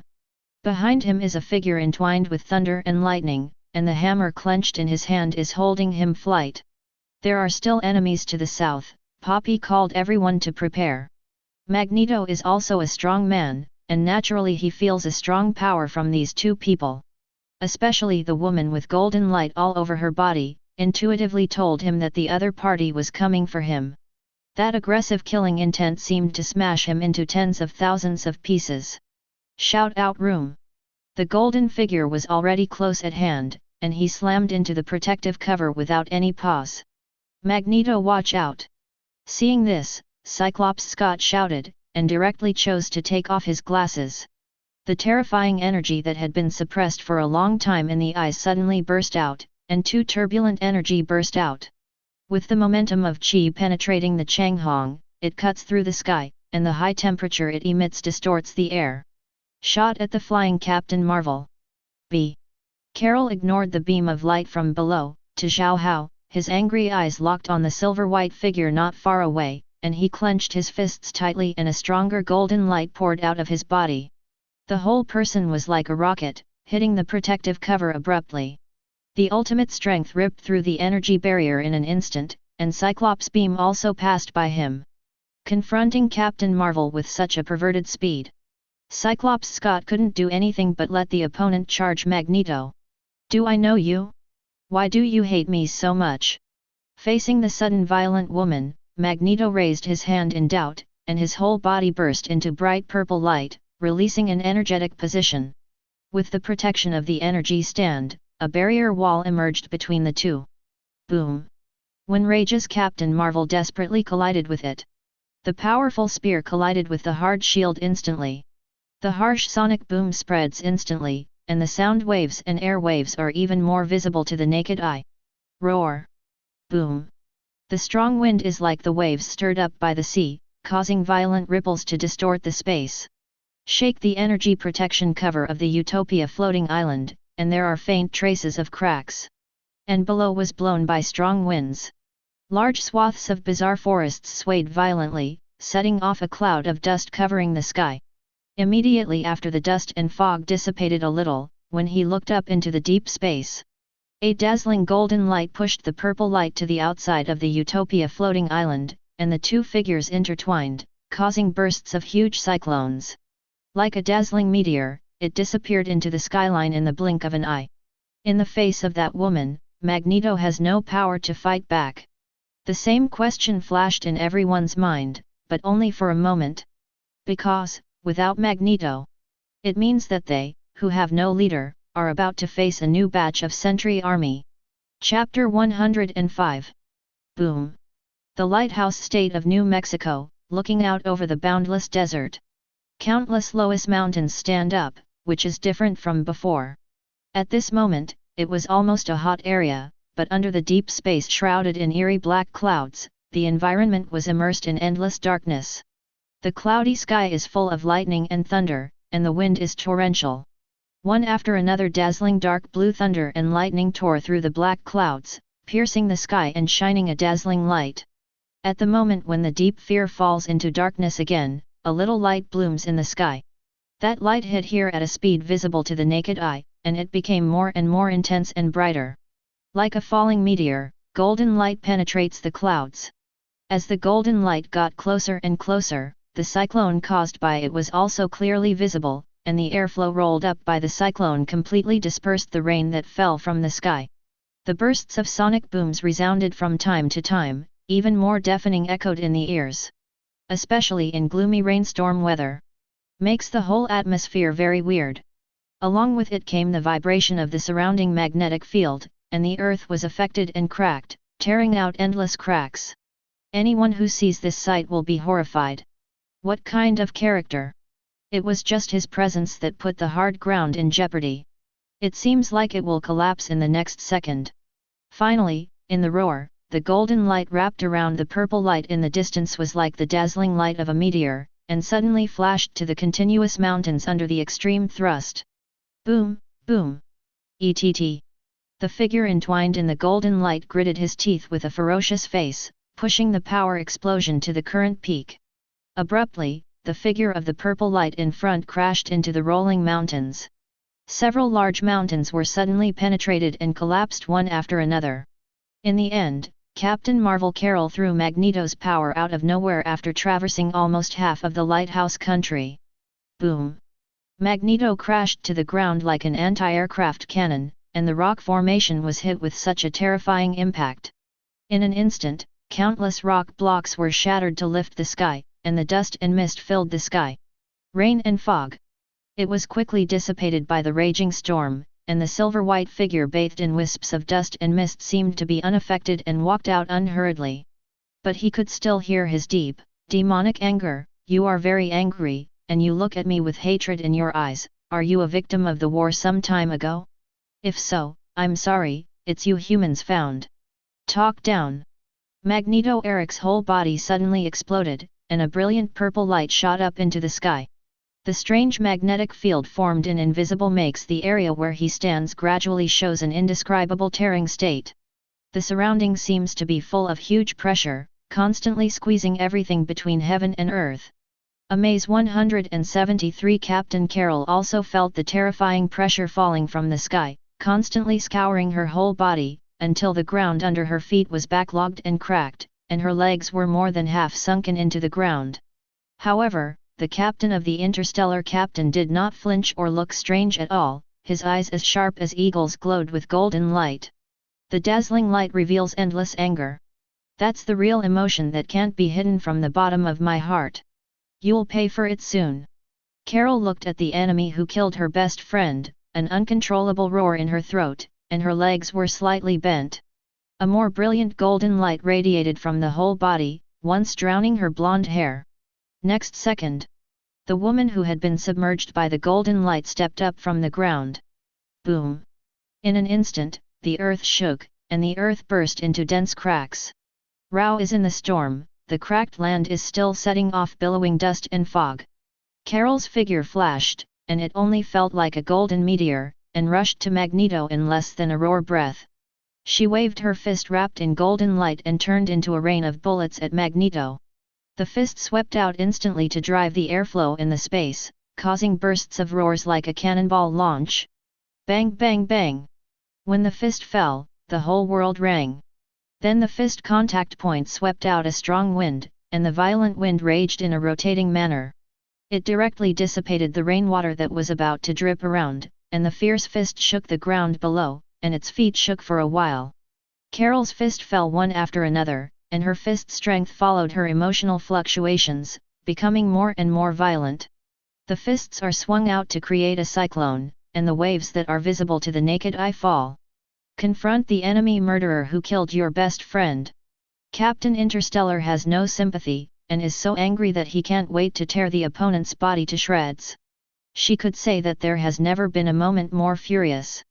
The repressed emotions from yesterday until now are also like spring water, all vented out. FK.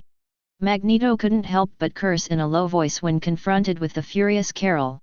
Fortunately, the energy field wrapped around his body formed a protective stance, allowing him to resist such a violent gravitational blow from Carol. However, the punch was so powerful that Magneto couldn't help but step back. At the same time, I felt terrified. What kind of existence is the human woman in front of her that can exert such terrifying power? Even his Omega-level mutant finds it tricky. But, JB. Magneto wouldn't keep backing down because of this. He quickly caught the opponent's flaws and seized a chance to counterattack. It was a metal mine buried dozens of meters below his feet, as huge as a magnified arrow. Then, with his right palm facing down, he squeezed his wrist and lifted it up. Roar! Boom! Immediately after the land bulge broke, a huge and extremely hard metal ore rose from the ground and rushed towards Carol's position. Roar! The sudden oncoming metal ore made Carol a little bit off guard. Before he could block, he was knocked into the air by metal ore, and the burst of power from the ore carrying purple energy was no less than a missile at close range. Boom! The hard metal ore shattered instantly when it collided with Carol, turning into endless powder splashes. And Carol was hit by huge amounts of force, and the whole person instantly plummeted to the rear like a kite with a broken line.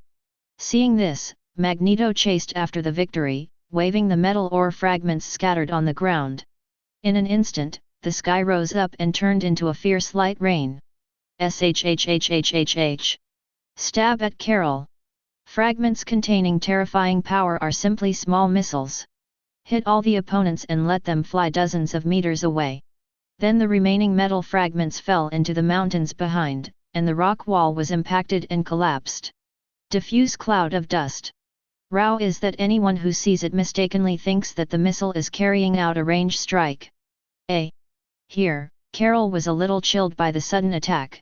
At the moment, Magneto on the opposite side launched a new round of attacks again, and saw that the other side held up another metal ore in his left hand, and slammed it violently. When the huge block was thrown out, it caused bursts of cyclone echoes. The deafening sonic boom resounded. Draw a perfect parabola in midair. Seeing such a ferocious ore block, Captain Marvel Carol did not have the slightest fear in his eyes as he pushed forward with his fists and suddenly shattered the flying stones. Boom! However, the reactionary thrust generated by the collision caused Carol's body to fall backward uncontrollably. See this scenario. Magneto condensed a strong purple light in the palm of his hand without hesitation, and looked like a huge vortex from a distance. In fact, it is a phenomenon caused by the surging energy. The endless bright purple light will brighten the dim environment. The light shone on Captain Marvel's face, and she squinted slightly to look at the figure rushing down below. The thrust of the reaction allowed her to stretch her body more easily, and soon she adjusted her head and palms down. The arms swelled with anger and accumulated a flood of power. The palms of both hands seemed to be illuminated by a scorching hot sun, and suddenly the surroundings were filled like daytime. Next second. Boom! Carol took a deep breath and swooped down and pushed her palms forward abruptly. This force was vented like anger in her body. At this moment, the suppressed emotions are completely ignited. The power of the whole body is gathered in the palm of the hand, and an unprecedented palm thrust burst out. Boom! Then there is an endless golden light falling, which completely drowns Magneto. The two were originally above the mountain range, and when they collided, the two figures smashed to the top of the mountain together. The moment Carol's palm thrust fell, a terrifying power suddenly erupted. The dazzling golden light blooms, and the raging spreads out. Everywhere. All of a sudden. Landslides and fissures, rocky mountains collapse one after another. A huge amount of dust and fog pillars soaring to the sky, and the clouds run through the clouds. This time. Directly flatten the entire mountain range below. The potential energy that formed the shaking world continued to spread and surge, directly destroying the surrounding mountains from the area. Look around the vast desert of New Mexico. In the storm, many mountains collapsed one by one. Even the potential energy explodes and spreads out, literally blowing everything away.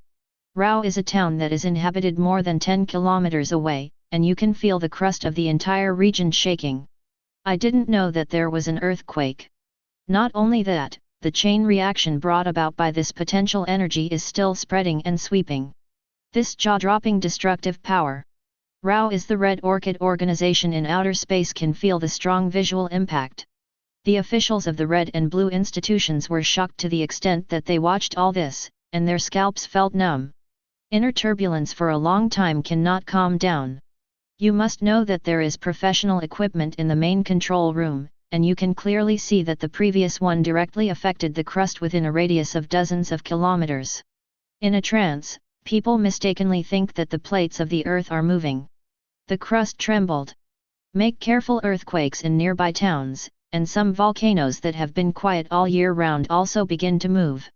Such a terrifying sight can be described as horrifying. They really can't imagine that all this will be the power that a female human being can exert. Even Magneto, the unsolvable nightmare in the eyes of countless people, couldn't resist her attack. Is this really still human? At this moment, people also wondered in hindsight that Pierce would have a winning look on his face. It turned out that he had a whole card in his heart for this battle. Now Captain Marvel's strength is enough to limit, or even kill, Magneto. Just kill the most powerful enemy. Then this war can almost be said to have no suspense at all. How could she be so strong? Dr. Trask looked at the screen. He admired Mutant's genes, which also represented his desire for human evolution. Now there is a human being who has shown strength no less than Magneto's. He's really fascinated. A fascination with human evolutionary genes. While addicted. Boom. There was movement on the big screen.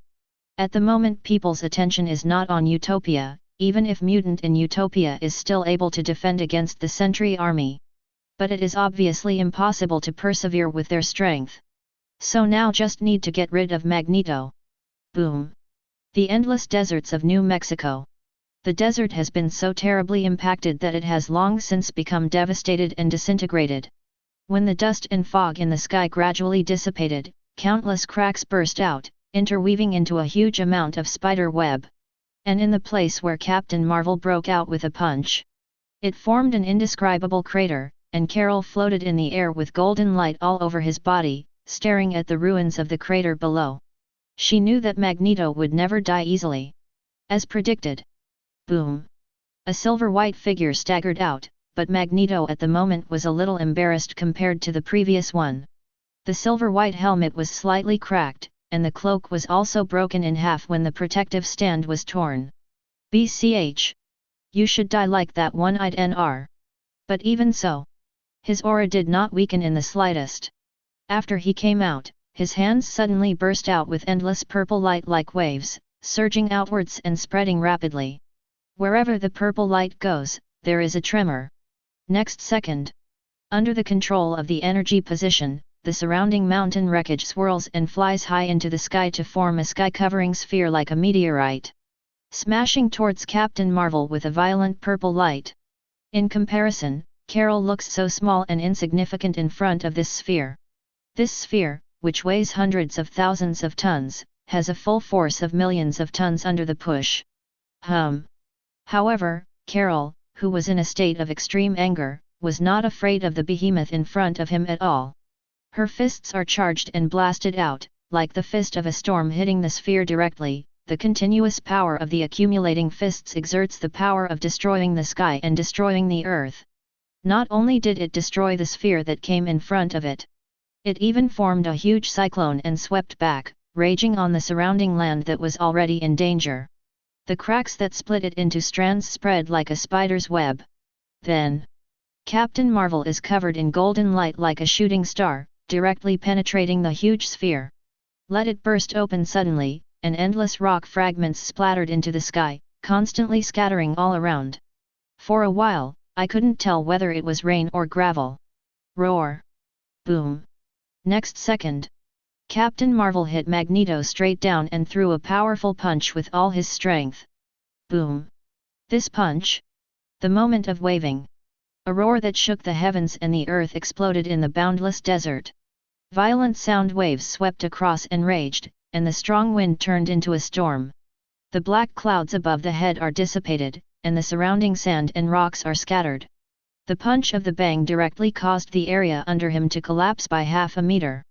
Row is that Magneto was prepared in advance and couldn't resist this blow, and the whole body couldn't control it and flew backwards like a cannonball. Swiped through the airspace of the lighthouse nation and the countries above it. Then smashed into the end of the world.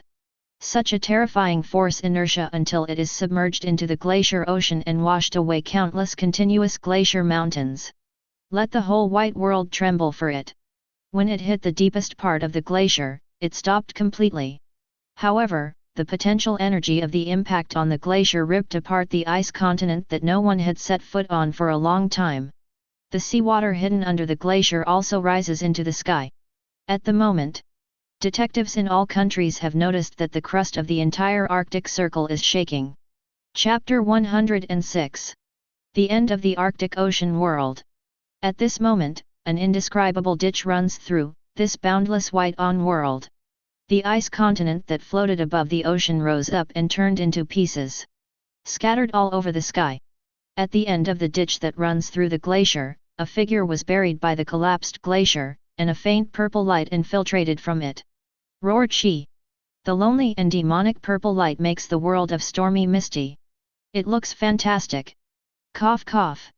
Magneto's silver-white figure pushed away the thick layer of ice and walked out in a state of embarrassment. His staggering steps made him sway. If he hadn't supported the glacier next to him, he would have collapsed to the ground. Having experienced the battle with Captain Marvel, his face has become pale and haggard, and his eyes are no longer the same. The cloak behind him has long since festered in the battle, only half of the fabric hangs from the back. Looking at the crumbling body from the back, the broken armor seems to be an old soldier. Magneto reached out and ripped off the cape at the back, and glanced at the utopian flag with less than half of it left, as if to imply that the country was already crumbling, constantly destroying and swallowing. He didn't know the situation on the other side of the kingdom, but he knew that the Sentry army would never allow the mutant kingdom to exist. He put away the flag and planned to return to Utopia, but as soon as he lowered his head, he felt an object attacking from the side. Turned his head to look. Roar! I saw a hammer entwined with thunder and lightning smashing towards this side at an alarming speed, causing bursts of thunder in the sky to accompany it wherever it went. Boom! He could feel the endless energy contained in the hammer, and the energy was getting stronger and stronger. It seemed that the owner of the hammer was coming for him again. But the thing Magneto was most familiar with in his life was nothing more than any form of metal material. His palm was facing the attacking hammer, and his 5 fingers contracted slightly. Boom! Mjolnir, who was originally flying at a high speed, was suddenly caught by Invisible's power, and no matter how powerful the hammer was, it would stagnate. It's not that Magneto can handle the hammer, but that the metal substance contained in the hammer is under his control. Boom! The potential energy generated by the hammer's high-speed flight can only be swung out of thin air, and the roaring wind swept away the surrounding blizzard. The glaciers that had already been devastated, at the moment became even more unbearable. A slight tremor began to appear, as if it would collapse in the next second. However, Magneto still did not change his face, and tightly bound the flying hammer. Although he could restrain the hammer, the power of the hammer was very powerful. And seems to be given life, constantly struggling to move forward. Soon next second, Magneto sucked the hammer into his palm, gripping the handle tightly, and Mjolnir gradually calmed down. Roar, who? At this time, the owner of the hammer appeared. He landed on the opposite side of Magneto from the sky. Seeing the scene in front of him, his tone was extremely horrified. How could it be possible? How did you do it? 5. Thor looked at Magneto, who was holding the hammer. His eyes widened and his pupils trembled slightly, with an unbelievable look on his face, as the owner of the hammer. He knew that only those who were recognized were qualified to lift Mjolnir. And when you lift it, you will also have the power of Thor. Could it be that the Magneto in front of him has also been recognized by the hammer? No. Twoer didn't feel the slightest breath of thunder from this man. What are you talking about? You're so over the top that you want to use a metal hammer to restrain someone who can control the magnetic force of metal. Magneto said without a slight wrinkle. He perceived that someone came from the other side. This time, he knew who it was without thinking too much. Boom! Looking at the past, sure enough, a golden light like a meteor broke through the layers of the blizzard, followed by bursts of sonic booms. Damn BCH! Magneto saw Carol's eyes full of anger, and as he spoke, he smashed Mjolnir in his hand towards the golden light in the sky, and the cyclone exploded in an instant. The hammer entwined by the demonic purple light flew out like a missile. Boom! A deafening roar suddenly exploded between the heavens and the earth. The hammer carrying the airflow vortex flew at a high speed, causing the airflow surging layer by layer, accompanied by a ring of cyclone waves, huge amounts of sonic booms. Captain Marvel Carol saw the hammer coming towards him. Without any fear in his eyes, he stretched out his hand to catch the hammer. However, only when she touched the cross-section of the hammer, she felt an unprecedented huge impulse. How much energy the arm expanded and burst out. Couldn't catch the hammer that came. In the end, he could only be hit by a hammer, and his body penetrated into the glacier that was about to fall. The huge layer of ice collapsed, overwhelming Captain Marvel. Carol, who was buried under the ice, struggled to lift the hammer on her chest, but found that she couldn't move. Not the weight of the hammer, but it stemmed from some mysterious power that bound her. Rao was bursting with golden light that shot into the sky, but he still couldn't make him move. What happened? Magneto also noticed this. He was already very weak of the power he had just exerted, far less than half of what he was before, to be able to create such a powerful power. Because there is my father's spell on it, only those who are recognized by the hammer or the gods are qualified to lift the hammer. You don't count, you don't really lift the hammer. Thor wasn't an Earthling who didn't have that much hatred for Magneto, and the other party couldn't run away, so he didn't rush to make a move, but instead explained it with a smile. Then he raised his right hand, his open palm trembling slightly. "Come to Papa." 95. A puzzled Magneto looked at him warily. Boom.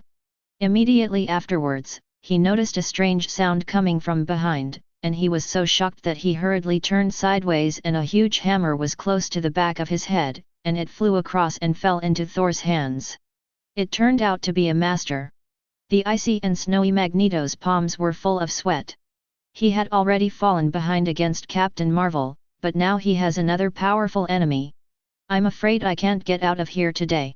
But he was unwilling, and he finally established the mutant kingdom. It was destroyed so easily. He also promised Mr. Exxon that he would protect the country, but now it was the last moment of its existence. He can't even live and die with the people of the kingdom. As he had said when receiving delegations earlier, perhaps he really was not a qualified agent. Too reckless and brutal decisions, but hastened death.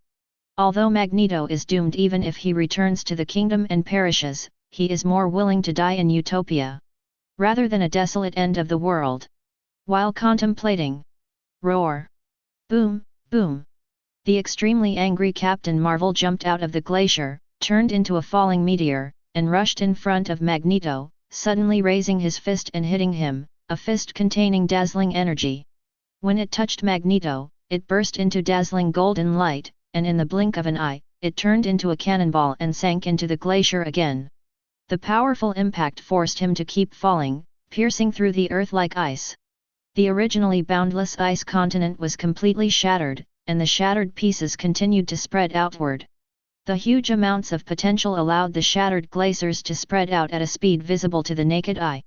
Magneto didn't stop until it broke into the ocean and shattered the seabed. When he landed, the crust of the Arctic Circle trembled again. And the strong wind generated by the punches also forced the blizzard to stop in an instant. Ocean bottom. Before Magneto could get up, Captain Marvel, who was swooping down, grabbed his neck and dragged him to the split glacier with all his strength, and his body was smashed to the ground in anger. The ice layer under his body trembled, tearing out endless cracks. Cough cough cough. At the moment Magneto has removed his energy stance, and only a layer of purple light protects him from the cold wind, because he can no longer manipulate more magnetic fields. Standing in front of him, Captain Marvel stepped on his chest, his majestic face shrouded in haze, staring at him stubbornly. "Do you feel hopeless now? That's how you treated Nick Fury back then, and this is the price you pay for ignoring your life." "Ignoring life?" Magneto laughed, his weak voice full of disdain. "You really should go to hell and ask him, who was going to wipe out all the mutants in the first place, and now you're defending an attempted murderer, thinking I'm indifferent to life." Hearing these words, Captain Marvel was stunned for a moment, then his expression froze. "Don't distort the facts. If you didn't break the rules, how could you be treated like this? The only thing that can balance and survive between the two races is order. However, you are the first to break the order regardless." 99. Unfortunately, it is a pity that your newly established order has no ability to maintain. Seeking flowers. Captain Marvel has participated in many battles and has never been soft-hearted in the face of the enemy. Today, in front of the enemy who killed her best friend, she couldn't hold back her emotions and glared. "Poor man, you haven't figured it out from the beginning to the end. There can be no peace between the two races, even human beings have been at war for thousands of years. Why do you think that two different races can survive? How about going down?" Magneto chuckled. He felt that the woman in front of him was a bit pathetic. With such a powerful strength, she always lived in a fairy tale. Hearing that Carol didn't speak, she naturally knew that it was impossible for the two races to coexist peacefully.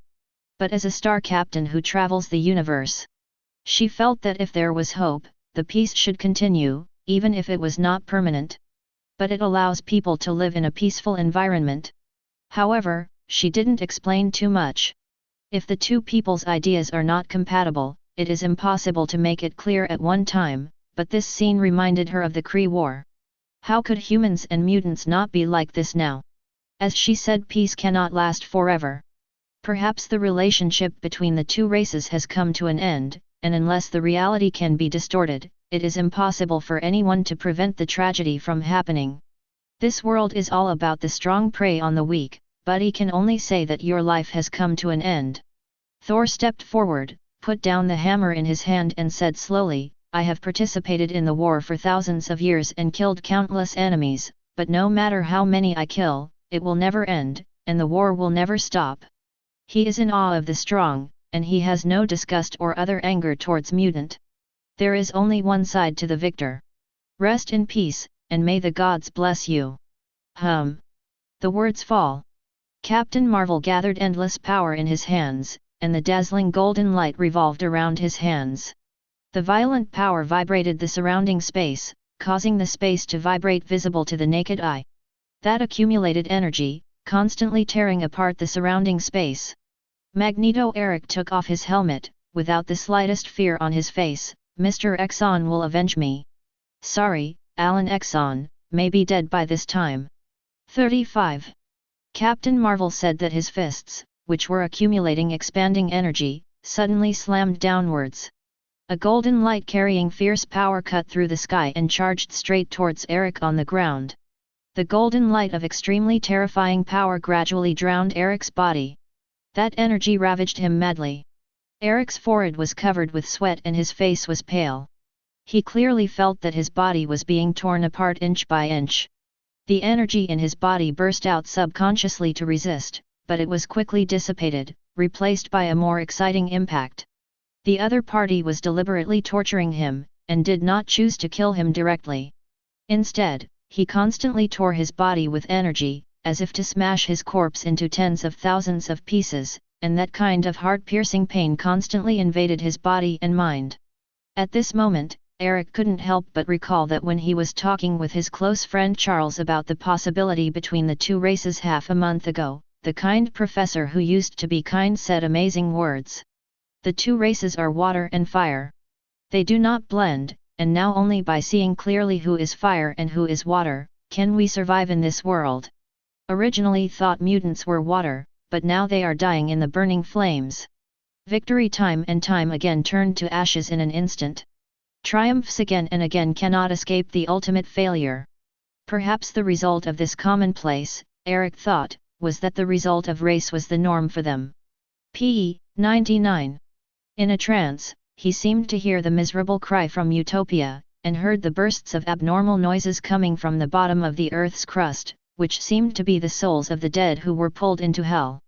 Before he was drowned by the golden light, he shook his head vigorously, trying to keep himself awake in the last moments of his life. But I don't know if he has been insane due to the severe pain. Collapsing on the ground and facing the deep space, the blazing sun that appeared in front of his eyes seemed to have a figure standing, and that figure overlapped with the person in his memory. That figure is extremely familiar with the picture that fluctuates in the deepest memory, that is Alan Exxon? But, just for a moment, the 70-year-old old man who was still fighting for his race felt his eyes darken and his head droop down without strength. Completely lost consciousness. In the vast storm, the golden light gradually dissipated. But the sunlight in the deep sky was particularly dazzling, and once penetrated the vast snow. Small. Chapter 107. The treacherous blazing light penetrated the vast blizzard, making the ice continent extremely blue. It's over. 35. Captain Marvel took a deep breath and the golden light on his body gradually dimmed, and the burning corpse on the ice also disappeared with the wind. Seeing the powdered corpses of the enemy who killed her best friend scattered in the blizzard, she did not feel relieved. On the contrary, she felt even more powerless, because the person who passed away did not come back because her hands were contaminated with life. Hey, it's so weird that you Midgard are the sun. Lo. Thor on the side looked at the deep space with a slightly surprised tone. When Carol heard the sound and looked up, she couldn't help but stare at Unri with an inexplicable feeling in her heart, and she always felt that something bad was going to happen. That round of blazing sun seemed to be more dazzling than before, but it seemed to reveal bursts of dark light, which also made people feel strange, but there was no problem. However, Carol blamed her low mood, did not take it to heart, and slowly retracted her gaze. Let's get out of here. 5. Want to go to Utopia? I'd love to meet Alan Ackerson, whom you Midgards preached like a god, but he sounds like a tyrannical monarch. Thor thought of the previous reports about Alan, and clenched the hammer in his hand, looking forward to meeting Alan. He was very curious about what kind of existence the whole Midgard would fear. Drop, drop, drop. At this time, the communicator that Carol was carrying rang. It was Tony Stark's call, and she pressed the answer button. This is Captain Marvel. Carol. 5. Captain Sing Sing has a piece of good news for you. I'm afraid you can go directly back to the base to drink the celebration wine. On the other side, Tony Stark's leisurely and joyful voice came. To be honest, the Sentinel of Trask Industries is really useful. Maybe I should have followed some of his suggestions to transform the battlesuit 173. Captain Marvel. Carol listened to the chattering, feeling a little distracted, and just wanted to interrupt. Thor next to him grabbed the communicator. Did you find Alan Exxon? 35. Tony Stark on the other end responded, who? It's a pity that we didn't find Alan Ackerson. He seemed to have disappeared from the world, and Sentinel couldn't find any clues about him. Maybe he escaped at the beginning of the war. Point 35. Impossible. Are you sure there are no omissions? Captain Marvel heard the voice from the communicator, grabbed his eyebrows and revealed a solemn voice. No, as long as it is within 40 kilometers, no mutant can escape their detection. 99. Tony Stark has no words of hesitation. Carol could not help frowning. She had previously mocked Alan as a mouse hiding in the sewer, and those were all angry words. In fact, through her analysis of various reports and archives, Alan Exxon could not have escaped. Or those who abandon their children. From the moment he established the mutant kingdom in Queens, it meant he wouldn't run away. It also means that he is confident against any unknown factors. Is it Carol's delusion, or is it that Alan thinks things are far beyond his expectations? They looked for an opportunity to escape Utopia undercover. But in any case, Carol still urged, don't let go of every corner of Utopia. He may not have left yet. Well, see you at the base later. I will hold a grand celebration feast for this victory. 35. The other side. Tony Stark hung up the phone. He was standing on the top floor of the central building, smoke billowing behind him, and thick black clouds were accumulating in the deep space. He looked at the devastated scene in front of him, the fire that could not be extinguished by the strong wind and rain, and looked around the scene. At this moment, the fantasy country that looked like a utopia in the past has become ruined like the end of the world, and everything is gradually destroyed. The sentinel passing by at a high altitude brought a heart-piercing scream. Some of the fish that slipped through the net found by Sentinel were all turned into sharp-edged arms through the chest cavity. Some mutants with special abilities were forcibly torn off their heads, and a stream of boiling blood splashed on the ground. Some bodies were even torn in half. Millions of mutants. Sentinel did everything they could think of to kill them. Rao was the mighty Iceman Poppy and Polaris Lorna, neither of which could last a minute on Sentinel. ATT, 99. Tony Stark couldn't bear to look directly at the scene below, sighed and looked away, for someone who had never been on the battlefield. These scenes are undoubtedly unacceptable. Besides, more than 2 months ago, he had already vowed not to participate in the war in any form, but the reality backfired and forced him to devote himself to the war cause again. And this time is different from the past. He is no longer indirectly involved in the war, but actually became a murderer. Tony, Phil Coulson called us back to headquarters. Steve Rogers pushed open the door and walked out, watching him staring at the shocking scene below, and slowly said, maybe I was born for the war. After sleeping for decades, I woke up with nothing to do, the only thing I could do. It's a never-ending war. But man lives to survive, whether for himself or for others, as long as it makes sense. Hearing this, Tony Stark was slightly taken aback, looked at the grandfather's warrior in front of him, and smiled under the mask. I didn't expect old Antique to be able to say such a thing. In fact, as long as you don't preach, it still feels pretty good. Okay, time to get out of here. Phil Coulson said he wanted to treat us to Doogie. While the two of them were talking, they turned around and walked downstairs. Tony didn't plan to fly away directly. After finally getting on well with old Antique, it would be rude to fly away directly. But this time, there was a wolf-like roar from below the building, like a beast in the jungle, accompanied by the sound of objects being torn apart. What happened? Tony put on a mask and zoomed in through the mechanical eye, and saw the bearded man below with a grim face, savagely waving sharp steel claws, stomping on the ground and flying towards Sentinel. The sharp claws forcibly tore Sentinel's mechanical head. A few Sentinels around cast the variant ability of Burning Man upon seeing this, and a few directly turned their hands into steel swords and slashed across the man. The sharp blade quickly penetrated his chest, but an incredible scene appeared the next second. With a painful roar from Mutant who penetrated his chest, he broke free from the steel sword and turned around and swung the steel claws to shred the Sentinel behind him. And his wounds healed in no time. Fake, that wolf-like mutant, self-healing ability is so strong. Tony Stark's tone was unbelievable, and then the sound of J.A.R.V.I.S sounded in his ear. Sir, he is Wolverine Logan. Howls, has a very strong self-healing ability. The current situation judges that he has undergone Alan's transformation variant ability to become more to be strong. That's right.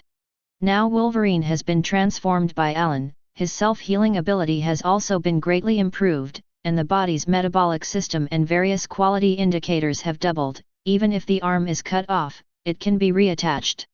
And you can freely control the self-healing speed of the body, which can be fast or slow or not self-healing. Its variant ability has been infinitely close to the 5th level mutant, but in fact he has the self-healing ability, which is not weaker than the 5th level mutant. That's why he was able to navigate between sentry with ease. What? Below, at this moment, Logan Howleys is completely insane, witnessing the tragic death of his compatriots, and there is nothing he can do. This made the eyes of the old man who had lived for more than 100 years full of bloodlust. Obviously a few hours ago. He was still sitting on the balcony admiring the stars and thinking about the future. He had fought so hard for many years that he had never had a moment when he felt so lost and dazed as he is now. However, all this was completely shattered at this moment. All the teammates who once fought together fell in a pool of blood, and even the professor who had guided him in the past was ruthlessly murdered. Driven by endless hatred in my heart. Logan Hollis screamed in anger, and the rain from the dark clouds swayed on his face, making his face even more bloodthirsty. His strong arms burst with blue veins, and the steel claws on his hands seemed to be elongate under mood swings. What? With a roar, he stomped on the ground like a hungry wolf, and threw himself on the nearest sentinel, slashing his steel claws furiously into Sentry's neck, tearing it apart with force.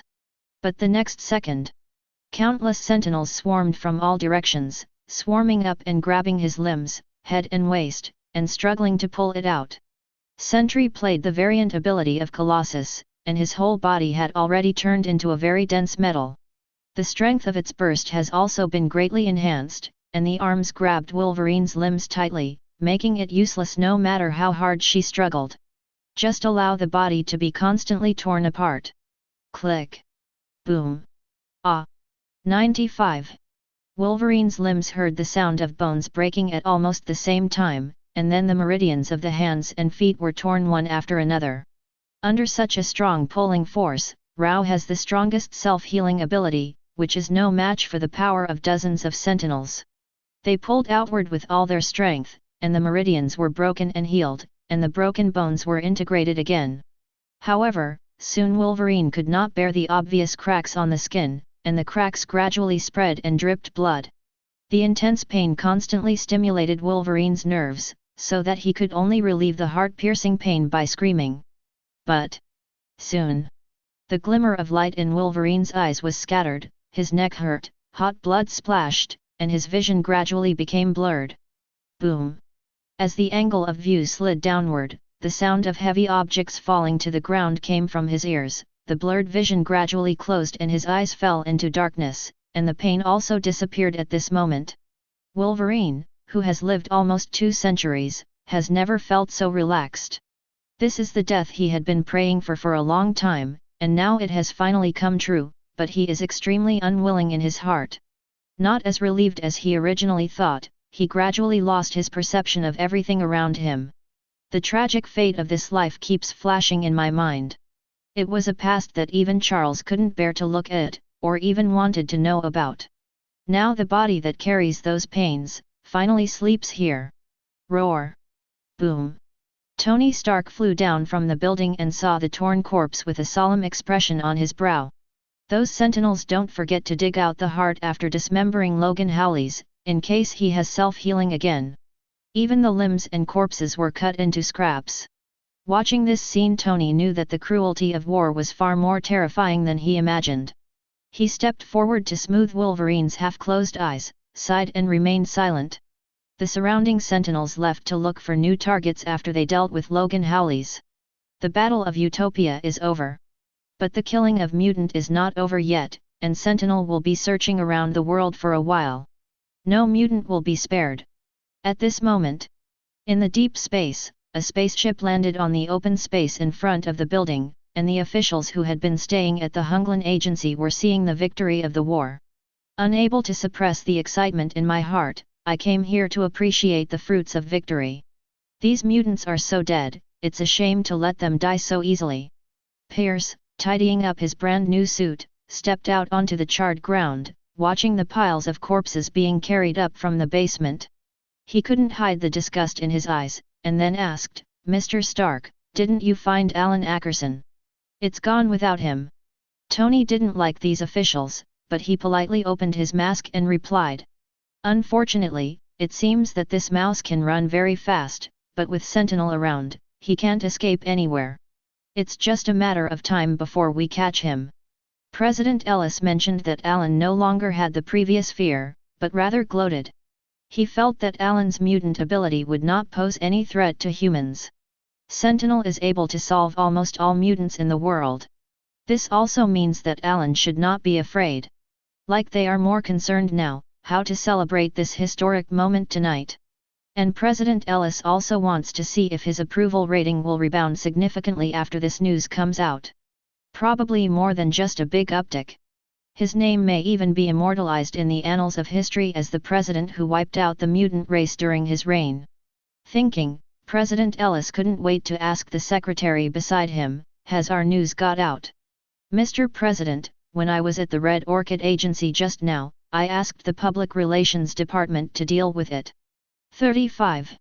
According to what you said, Alan Exxon will also be reported, and it may appear in the headlines of major platforms and newspapers after a while. The secretary to the president replied. As a secretary, he naturally arranged public relations as soon as possible. After all, this utopian battle had a great impact. This is done so that 1.4 can relieve the pressure of the public. Tell them that Alan Exxon is no longer a threat, and that he has now been completely reduced to a street rat, and has become the target of capture by the official Sentinel. The report will also mention the combat ability of the second-generation Sentry, making people realize that Mutant is not really powerful. The technology that humans have mastered can punish them. Well done. President Ellis nodded with satisfaction, his eyes fell on the piles of corpses, and he narrowed his eyes to lock on a familiar face. That person is the founder of Xavier Genius Academy, Professor X. Charles. Xavier. Mr. President, I think you'd better get out of here to avoid unnecessary trouble. Steve Rogers came out of the building and saw the officials said solemnly. There are sentinels all over the place, what can hurt us? 35. President Ellis didn't care. In the past, he would definitely not venture to Utopia, even if he had already won the war. But now it's different. Sentinel has shown absolute dominance in the war, so there is nothing to fear. He boldly walked straight to the mountain of corpses. Tisk tisk, Charles regrets that you chose a bad master, he can't protect you, and he can't even avenge your compatriots. For Charles's mutiny. He felt that a dog he had originally raised actually ran to lick other people, and he naturally felt extremely angry in his heart. Seeing Charles's tragic death now makes me feel much better. This is the fate of licking the wrong master. These guys. Tony shook his head, too lazy to pay attention to the group of officials, and turned around to call Roar Steve away. The warning sound of J.A.R.V.I.S. sounded in my ears. Sir, we have detected strange energy fluctuations in the building. Chapter 108. Sir, strange energy fluctuations have been detected in the building. Tony Stark turned to leave when J.A.R.V.I.S.'s warning sounded in his ears. Immediately following the test results of the building, the temperature of the top floor of the building is constantly rising. What's wrong? Steve Rogers, who was next to him, noticed that he had paused, and looked at him slightly suspiciously. There is something abnormal in the central building, I'll go up and see what's going on. Tony Stark put on the mask and the propellers on the soles of his feet activated, and the whole person took off and flew towards the floor locked by JARVIS. The thermal imaging of its mask shows that the temperature on the top floor is getting stronger, which means that there are turbulent energy fluctuations in the space. J.A.R.V.I.S. Have you noticed anything strange? Tony Stark did not enter in a hurry. After all, the central building is the main administrative area of the Utopia country. No one can guarantee whether it is an organ set up by the builder. In order to prevent intrusion in critical moments. Sir, the energy fluctuations in the building seem to be caused by the tearing of the space. 99. Space tear. He was slightly taken aback when he heard these 4 words. He used to think he knew the concept of space very well, but when he got Tesseract, only then did he realize that his understanding of space was becoming more and more vague. It turned out that there were so many things in the world that he had never been able to understand. Either space or time. These seemingly simple and easy to understand concepts are learned from Nick Fury's mouth, but they are the most difficult things in the universe in this world. Did someone use something like Tesseract? That caused the space crack. Tony Stark couldn't help but think about it. Immediately, he realized the seriousness of the matter, and after seeing the horror of space cracks, he knew that the cracks would shatter everything around him. So after hesitation for a while, it was determined that there was nothing but the fluctuation of space energy. After no other danger, he flew in the Mark battlesuit toward a window on the top floor. Then follow the directions shown by the thermal imaging, towards the room where the energy fluctuates. There. It seems to be Alan Ackerson's room. He had come here to find clues about each other before. The result was nothing. That, in the room. What's the situation now? Oh, my God! What's this? When Tony Stark looks at the 19th century luxury retro room, there was a dazzling light flashing, and a crack was faintly torn. He was immediately stunned by the sight in front of him, not surprised by the cracks in space. Instead, J.A.R.V.I.S. has tested and found that the space cracks appear to be naturally generated. That is to say, not man-made? Tony wasn't in a hurry to come to a conclusion. He hurriedly called the relevant professional technicians. The scale of this battlesuit is huge, so there are many researchers in the army. Mainly to deal with all kinds of strange emergencies. Although they did not contribute much on the main battlefield, fortunately there is a place to use them now. 10 minutes later, a preliminary analysis and judgment of this space crack was made. This space crack is somewhat similar to a wormhole, similar to the previous Bifrost in Thor, New Mexico, and both ends are connected to different spaces, but the space connected by this space crack seems to be more distant, and there are something wants to come out of it. Jane Foster looked at the data detected by the device, and said in a somewhat unstable tone. You mean this crack connects to another dimension or a world, a fixed star system or something? And there's something coming out over there? 35. President Ellis, who came up with Tony Stark, looked at the space cracks in the room that were constantly torn, and said somewhat incredulously. Although as the president, he can point fingers at S.H.I.E.L.D, he really doesn't know much about supernatural events. After all, as an official, he is all about officialdom. Rarely pays attention to other things unless something affects his status. Just like Mutant. In this way, he will absolutely support the war to destroy Mutant, otherwise he will not provoke Mutant at all. That's right, but the crack hasn't been completely torn yet, and the contents inside haven't come out yet, but from the current testing data, it shouldn't be long before he comes out. Jane Foster said solemnly. What will it be this time? Steve Rogers can't help but remember the memory of using Tesseract to send Red Skull away many years ago. He only learned a few days ago that Tesseract just teleports people to random locations, not annihilation. No matter what it is, he or she or it, come on, we are not as easy to bully as we used to be. President Ellis sneered, turned his head to look at Tony Stark and said solemnly, Mr. Stark, as the General Counsel of the Avengers, I need you to take care of this matter. If anything goes wrong, you will be responsible for it. Let's go back to the White House first. As he said that, he beckoned the officials to go downstairs. They were going back to attend the press conference in the White House and had no time to take care of the affairs in the building. At this time, the presidential secretary also received the report of the battle.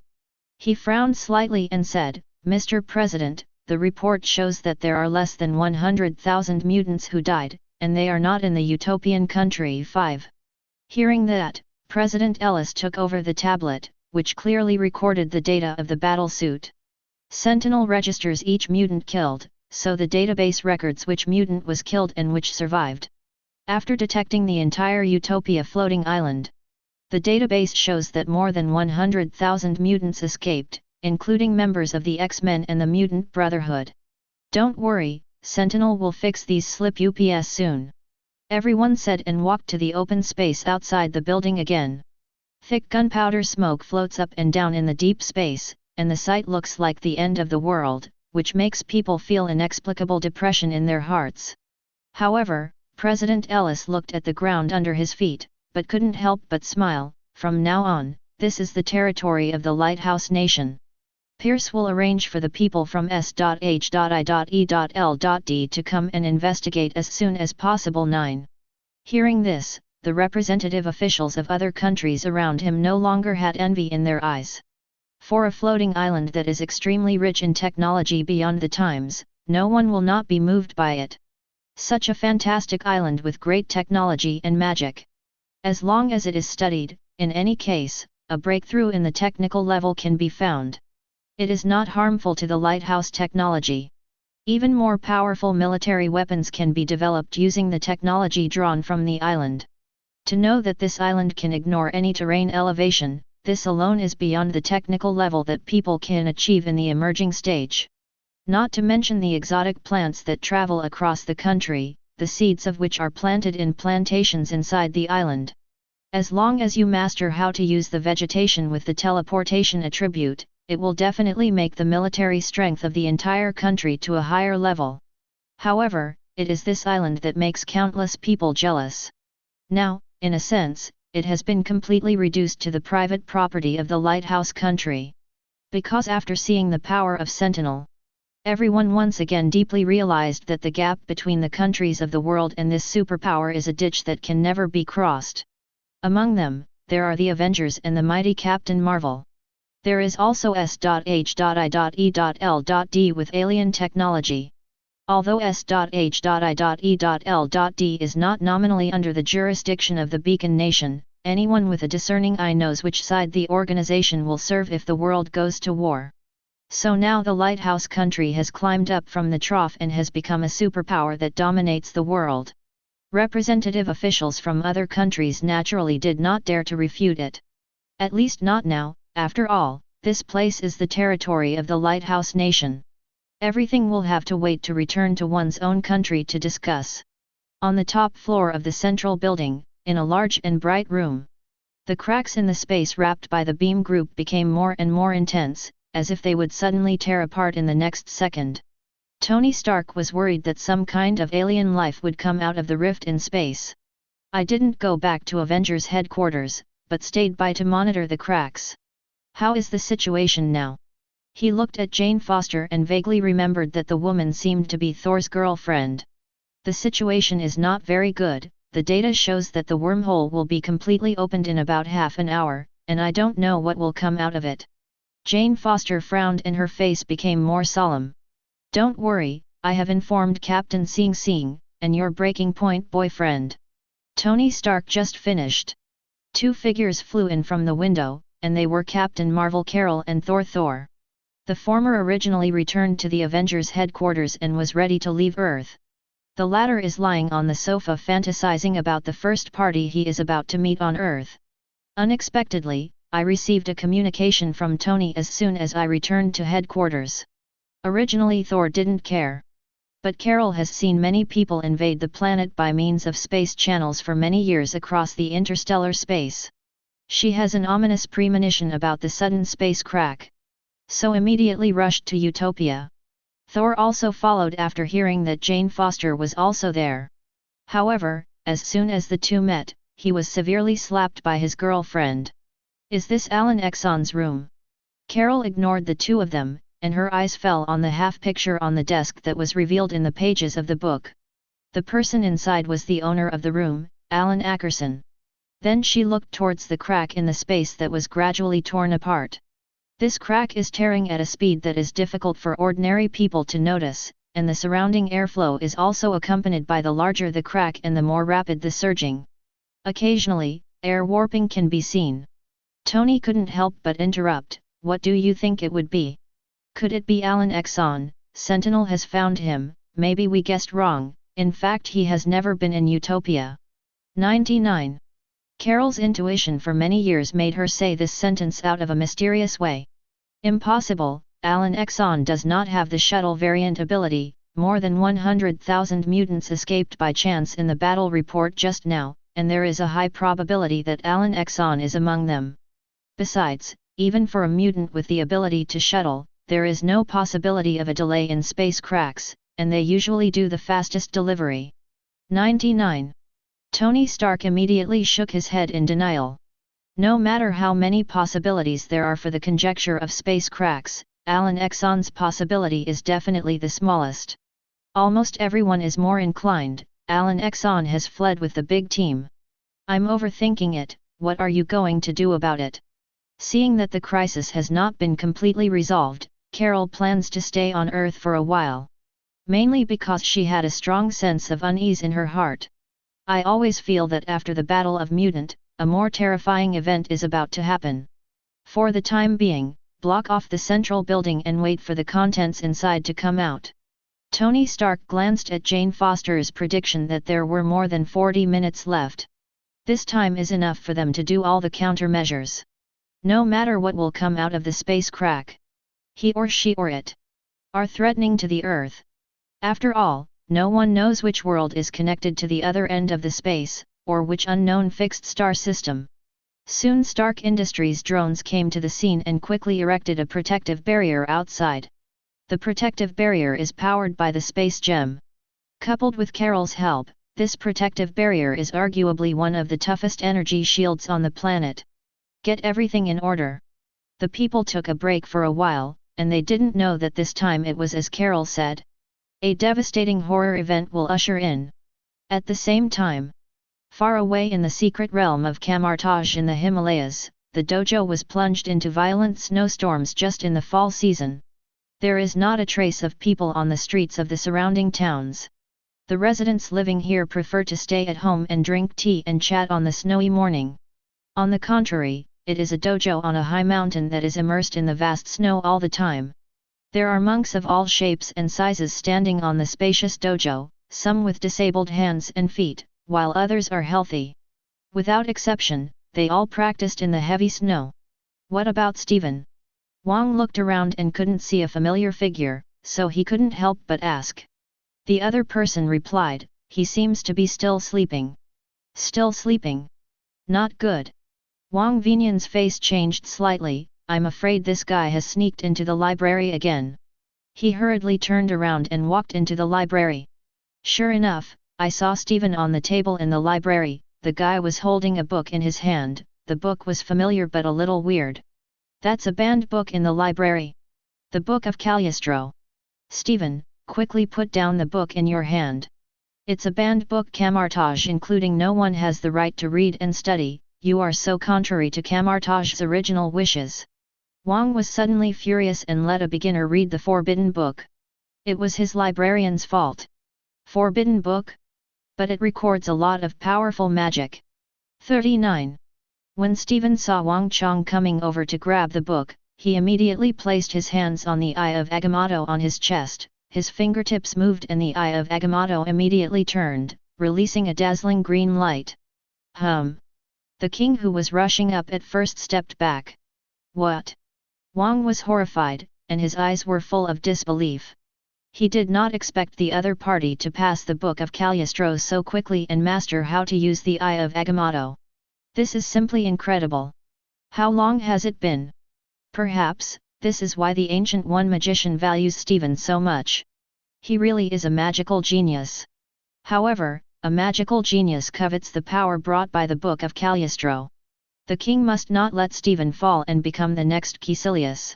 Just when he was going to use magic to grab the book, a figure in a yellow robe appeared beside her, her fingers gently stretched forward, and the magic book and Eye of Agamotto all fell into her hands. Ancient One magician. Wang saw that the people around him immediately bowed their heads and said in a respectful tone, "Wang, you go out first, and I will talk to Stephen alone." Ancient One's face did not show anger at Stephen's stealing the banned books, but his expression was indifferent. Because, just now, when she perceives the space energy in the Utopia Center building, it emerges. Once again, I had a premonition that a horrific event would happen. And the feeling in my heart is getting stronger. Rao is the mighty sorcerer supreme, feeling uneasy. Ancient One that has lived for hundreds of years. Since the battle with my senior brother, I don't know how many years there have been such emotions. She knows very well that the real horror event may have just begun. Chapter 109. In the dimly lit library, with the sound of the door closing when Wang left, the cold wind of roar outside was also isolated. There was a moment of silence in the huge library. What the hell is the Eye of Agamotto? Why does the forbidden book Cagliostro write about it? 35. Stephen Strange looked at the Sorcerer Supreme in front of him with awe in his eyes, but he was still the first to break the silence. His tone was very puzzled, and his eyes kept observing the Ancient One magician's expression. When I read the book earlier, I learned that the Eye of Agamotto is a magic weapon worn by the Sorcerer Supreme in all dynasties. At the same time, it is also an extremely important item that magicians need to guard in all dynasties. However, it is such a precious instrument that it is placed in the library openly and above board. He suspected that the Ancient One magician did this on purpose, in order to attract the attention of some people. Strange, when you came here and begged me to teach you, now you have mastered a lot of magic through self-study. I appreciate your ability, but not everyone can learn some. 99.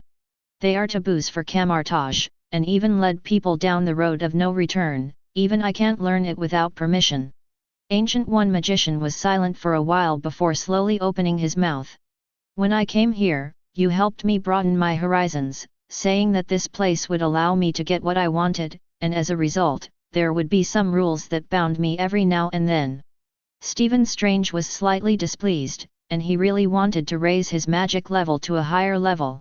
His thirst for magic knowledge made him crazy to study magic books.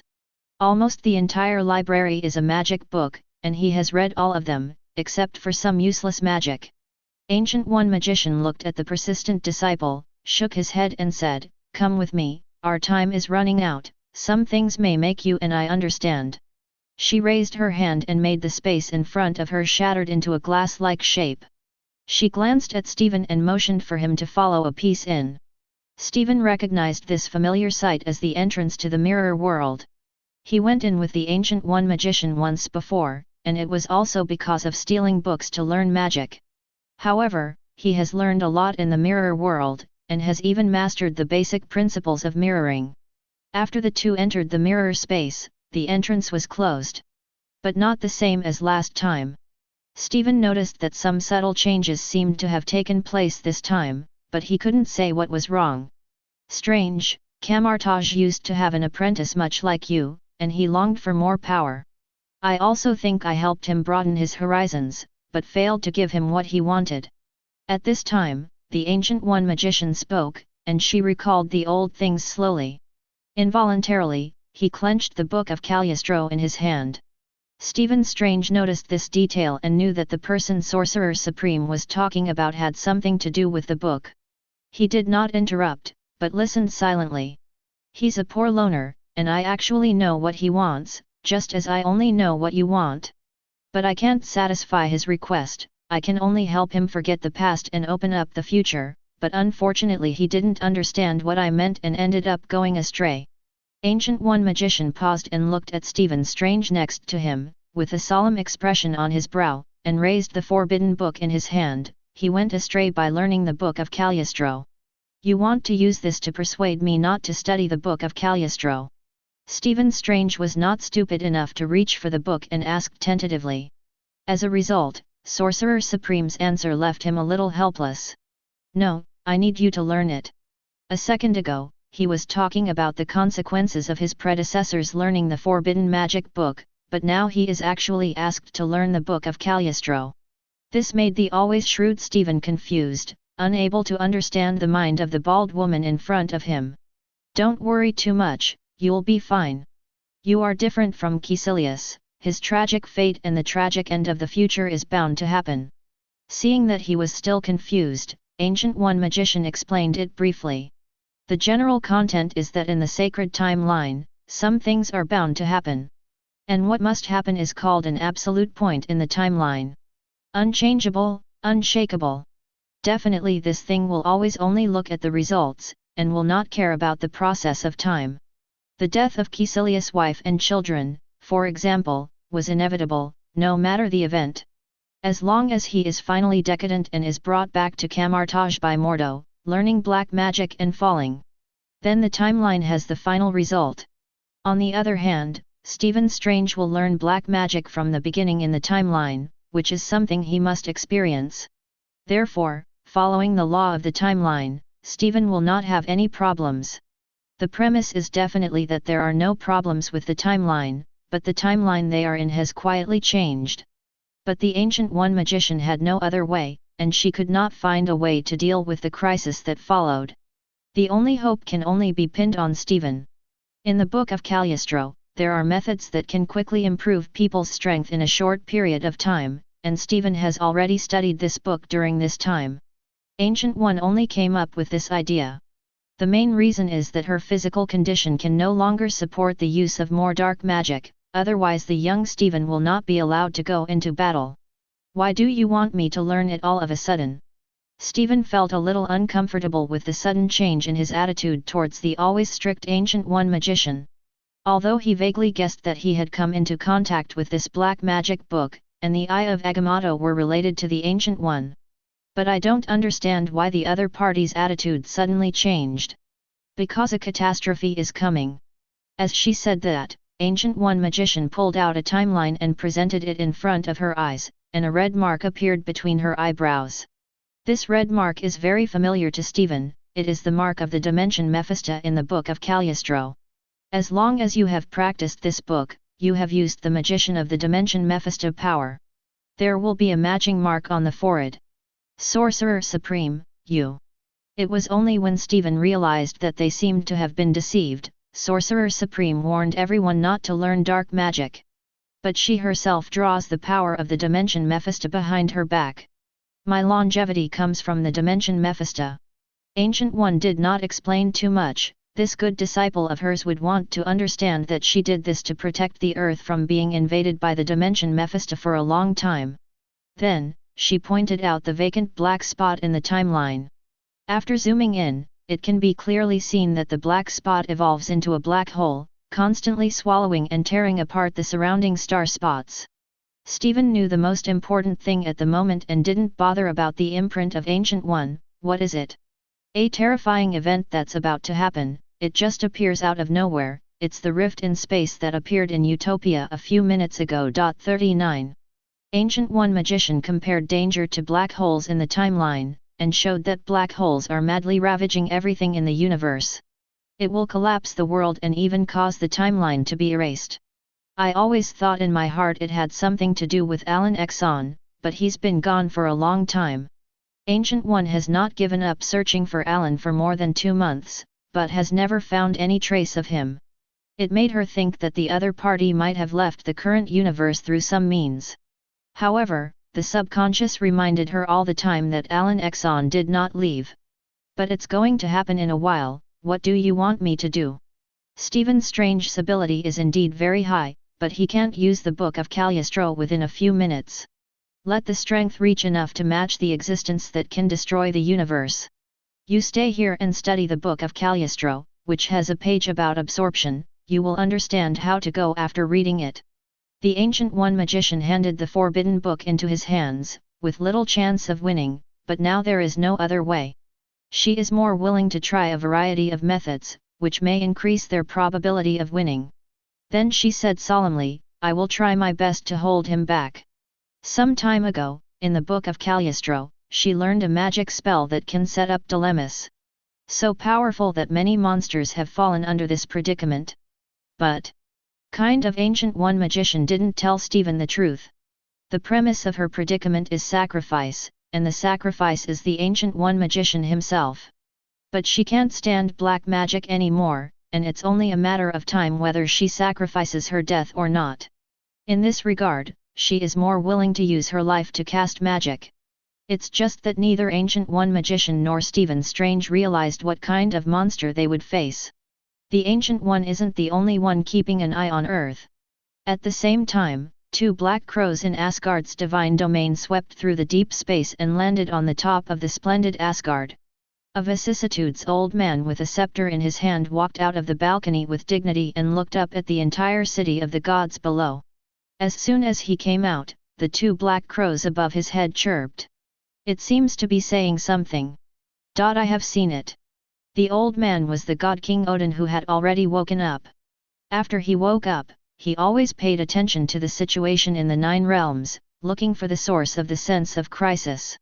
Finally, he found the threat in the 9 realms Midgard, the space that was gradually tearing apart.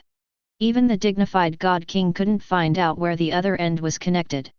But his tens of thousands of years of intuition told him that there will be a terrible event when space is torn apart. You're going to Midgard.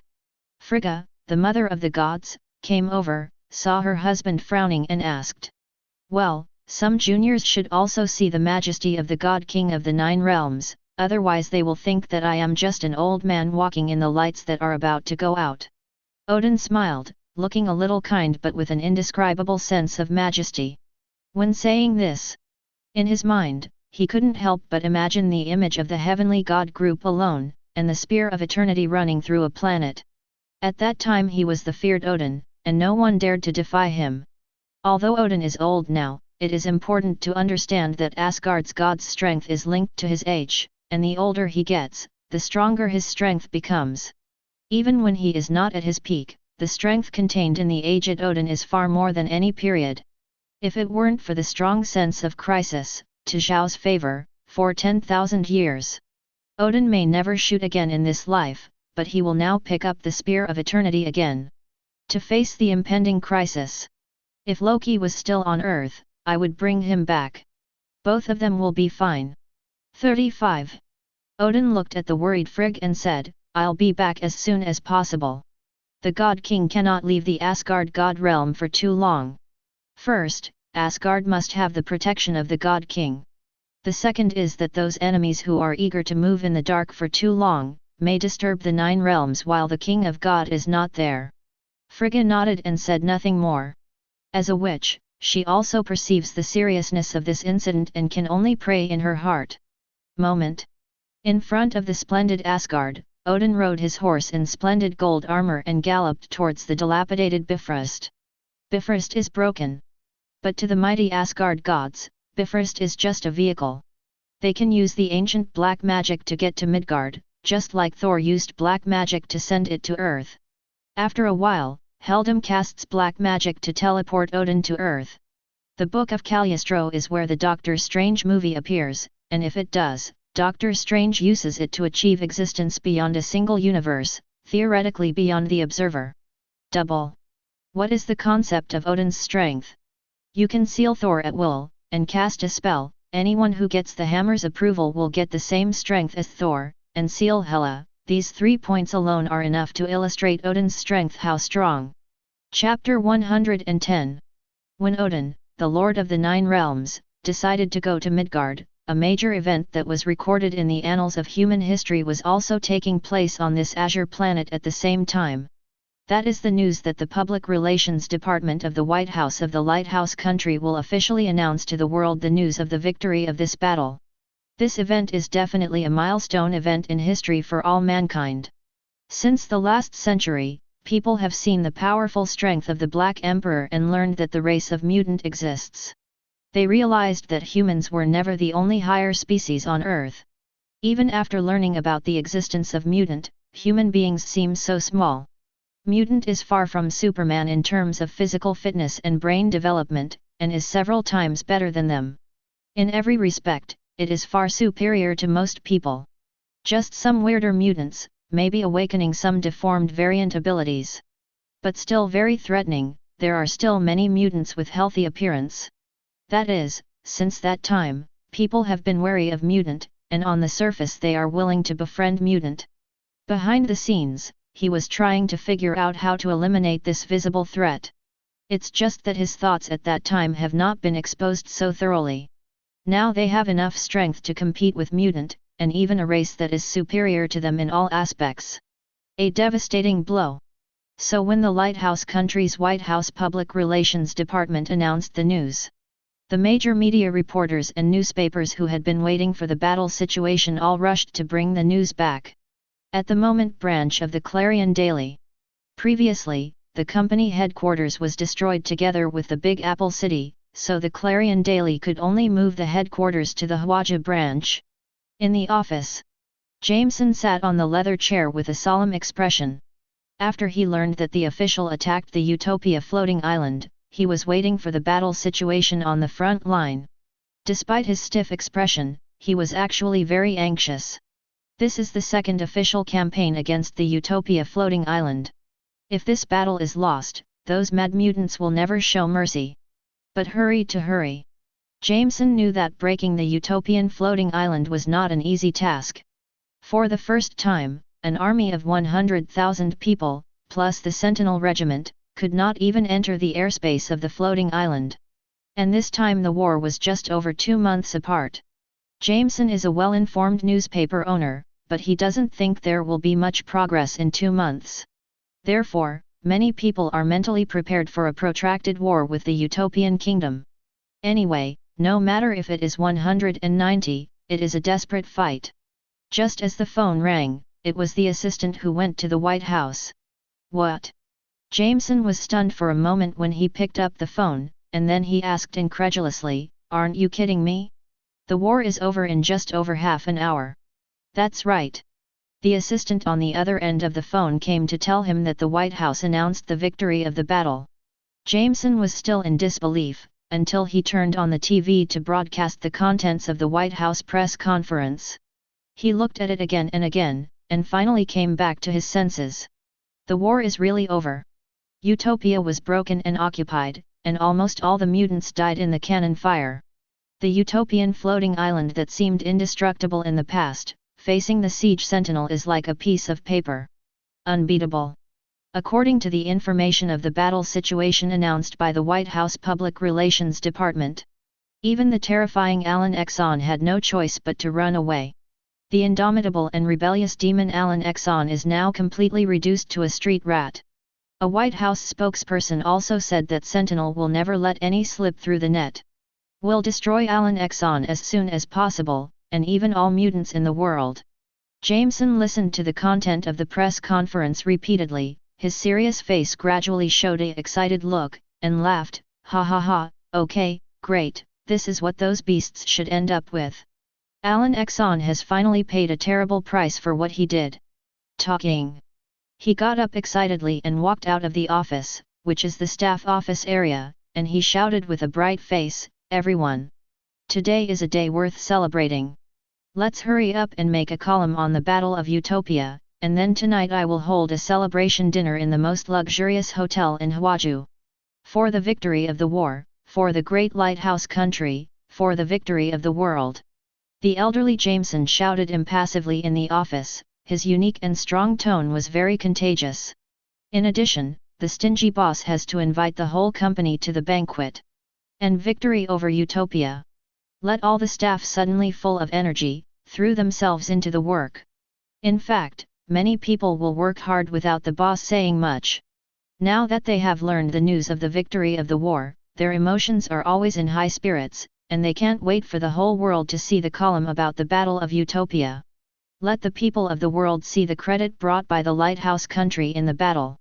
Let the world see clearly who is the master on the blue planet. Rao is a mutant who is as strong as a giant, and he is just a ghost at the foot of the lighthouse country. The content of the column almost made the lighthouse country a savior, and it also reflected the strength of a super overlord.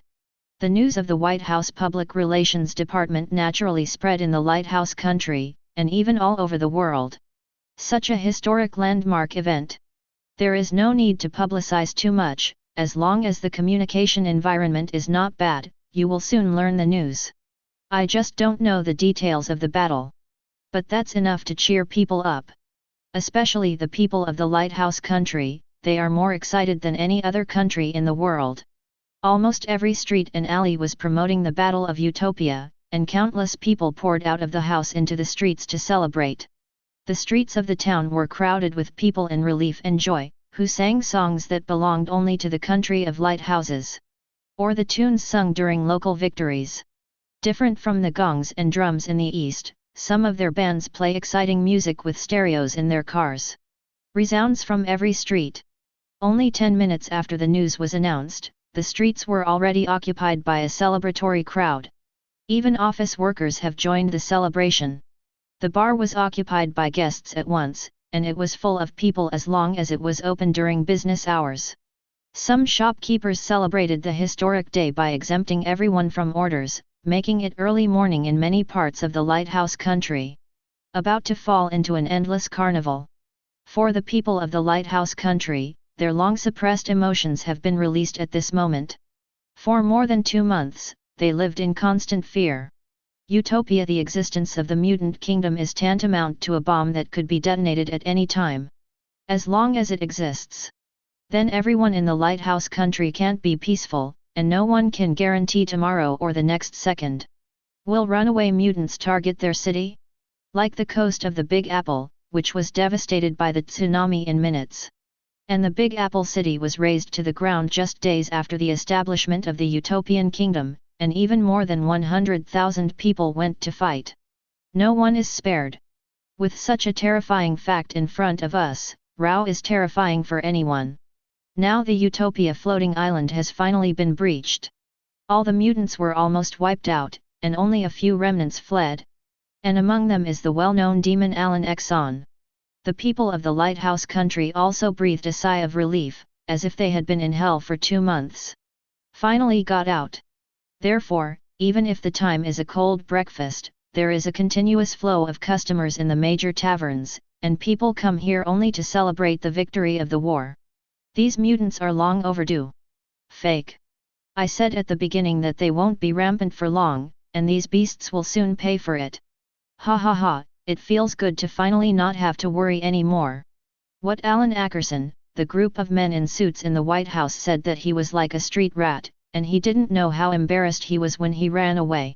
Everyone in the tavern looked disdainful, and their words were filled with contempt for Utopia Mutant and Alan, as if they were not talking about people, but a beast. No matter Alan or the other mutants, in their eyes, they are just mice hiding in the sewer. They seemed to have forgotten how many hours ago they were still on the alert for Mutant, living in a hell of fear. But, with the existence of Sentinel, it did make people gradually relax and forget the fear of Mutant. The same is true for the personnel of various departments of the Lighthouse government when they learned the news of the victory. As an organizer, JB, the information they got is more accurate. The state of emergency on Mutant has now been lifted internally. Because, while Utopia is at war, Sentinel has also been dispatched to the Lighthouse country and around the world in just over half an hour. They hunted hundreds of thousands of mutants, and as long as they entered the detection range of Sentry, they sensed the fluctuation of mutant genes. Then the mutant will be accurately captured. There is no room for resistance, and almost nowhere to hide. It can only be slaughtered by Sentinel and become the target of being hunted. Some of the mutants sitting at home eating breakfast were hunted down by the Sentry fleet before they understood what was going on. Regardless of age or gender, everything will be targeted by Sentinel. Watching the data grow so fast, how could the beacon people be afraid? They just feel that the victory is in their hands. There is nothing to stop them. Among them, the most happy person in the major departments is naturally the Lighthouse Army. Half of their troops were sacrificed in the battle against Utopia Mutant, and no one hated Utopia more than them. News of the victory spread among the army. Undoubtedly, the boulder that fell into the pond made the entire high-rise immersed in the joy of victory. Definitely half of the army is currently involved in the campaign, but not a single shot has been fired from start to finish. With the Sentinel, it's simply not their turn in combat. Some people were even transferred back to the base in advance, while the rest were responsible for cleaning the battlefield and scavenging the 5 valuable bottles in the Utopia floating island. This is a good thing. No one wants to see casualties again. After all, too many people have died in the Lighthouse country for more than 2 months. Can't bear more casualties. Seeing such a good situation, many people are ready to go home for a celebration banquet. During this time, many officers and officials were unable to leave their jobs due to the existence of the Utopian mutant. It made many people suffocated, and now the situation is no longer serious. It is estimated that they will be able to go home and enjoy their vacation time after the statistics of the battle are completed in 2 days. Office of the President of Hawaja White House. President Ellis is also fantasizing about vacations, but the premise of his vacations must be dealt with before all affairs have time to rest. But he returned to the White House office and looked at the pile of documents without complaining at all. The joy of the battle and the success of the Sentinel allowed the Lighthouse Nation to regain its former majesty. These are enough to offset any unpleasantness. He is now more inclined to finish these affairs quickly and let this battle come to an end. But President Ellis, and the entire Lighthouse country, didn't realize it. In fact, the real battle has just begun. The so-called curtain is just a brief silence in this world. It is also the last piece. And the other side mirrors the space. Ancient One has not left to go to the Utopia country. She is sitting cross-legged and suspended in midair at the moment, her eyes are tightly closed. It is not that she does not pay attention to the terrifying event that is about to happen. It's just that she used Time Gem to cast a spell on the mirror space, creating a new concept of time flow. In the mirror space for an hour, the outside time is only nearly 10 minutes. This is also the reason why Stephen Strange noticed that it was different from before when he entered the space, because the flow of time was tampered with by the Ancient One. Seemingly powerful means. In fact, you only need to master Time Gem to do it, and changing the time flow rate is just an extremely simple thing. Even use it for time travel, or even to change space or the time of an object. It's either him or her. It is easy to become the past or the future. As for resurrecting the dead, Time Gem can't do it, it can't change the established cause and effect. Definitely just the strength of Ancient One can't do it.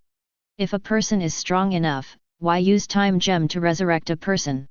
Roar!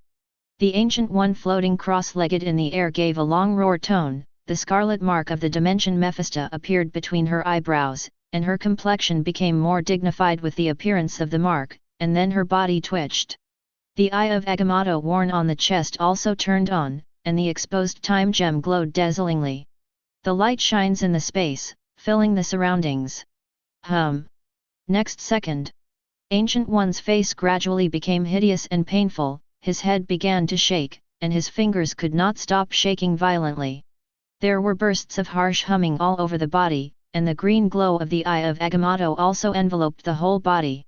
Ancient One magician is deducing the possibilities of the future, and she wants to see what she is doing now. Whether it can be successful. In a trance. Through her closed eyelids, she saw thousands of objects. The real face of those objects is actually the future, events that may happen, and they are constantly echoing in front of her eyes. This also made his face more painful and his expression more hideous. A piece of things that may happen in the future flashed before my eyes. They are all things that may happen, but after seeing it clearly, the results are all failures without exception. The Ancient One magician is constantly deducing, trying to find a successful future event. 10 million. 20 million. 30 million. She has deduced enough, but she still failed to find an opportunity to resolve this terrifying event. Is it really impossible? Just as her brow furrowed in doubt, when she reached the 70 millionth deduction, the result she saw made her tremble. Finally, the show is on. But it also means that the probability of them winning is only 1 in 10 million. Minimal. It can be said that there is no hope. But Ancient One was not willing to give up the 1 in 70 million chance. No matter how small it was, there was still a glimmer of hope. This deduction also made her determined to go to the Utopia Center building for a spellcasting blockade. Because every result of the deduction cannot avoid this hurdle. Perhaps Wiashandi felt that she should leave after living for hundreds of years by absorbing the energy of the dimension Mephisto.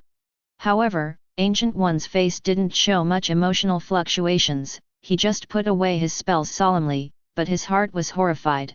What exactly is it? Let the chance be only 1 in 70 million? Maybe not. Alan Exxon, a mutant can't have such great power. Chapter 111. The odds of 1 in 70 million. In the mirror space of the library, Ancient One magician slowly stood up from the ground, frowning and muttering to himself. What is in the space rift?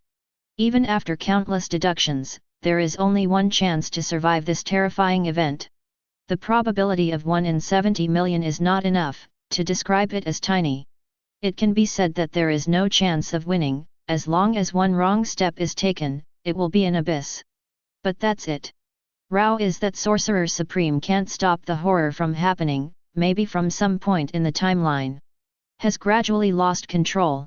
Thinking about it, Ancient One turned to look at Stephen, who was immersed in reading the Forbidden Book, and asked, "Did you find the page I mentioned in the Book of Cagliostro?" "I found it, by absorbing the energy of other creatures, to enhance myself." Stephen Strange swiped his fingertips across the pages of the book, and was slightly taken aback when he read out the content on it. The content described in the book is clearly an extremely evil cultivation method. Don't be nervous, if the user of the so-called black magic has a good heart, how many people will care if it is dark? As long as the user has good intentions, then black magic can also become an art of integrity. Ancient One magician saw his concern and waved lightly to the bookshelf next to him. Then there were several magic books on the shelf, floating and spinning around Stephen one by one, turning the pages by themselves. She pointed to the magic book floating in the air. Although this magic is to absorb the powerful self, you can absorb those evil demon monsters, so that you will not be separated from your heart. Hearing this, Stephen Strange looked around at the magic book floating around, which recorded many mysterious monsters. Some even only have names without any graphic records. However, Sorcerer Supreme agreed to study the Book of Cagliostro, and he naturally would not refuse. Moreover, the situation is critical now, and he doesn't have so many options. You study well here, I'll go first. Ancient One magician waved the hand with the sling ring, and the golden circle gradually appeared and shimmered, and when she walked in, any door closed. Right now, there is only Stephen Strange in the mirror space. The dimly lit library is quiet and eerie. He took a deep breath and glanced at the contents of the Book of Cagliostro, and then drew a dimension of Mephisto's summoning formation on the ground with both hands. The formation that glowed with scarlet dark light revealed a little strangeness. It's time to start. Stephen Strange stretched out his hand while muttering to himself. According to the formations drawn in the book and different spells, it can summon monsters of different dimensions from different dimensions.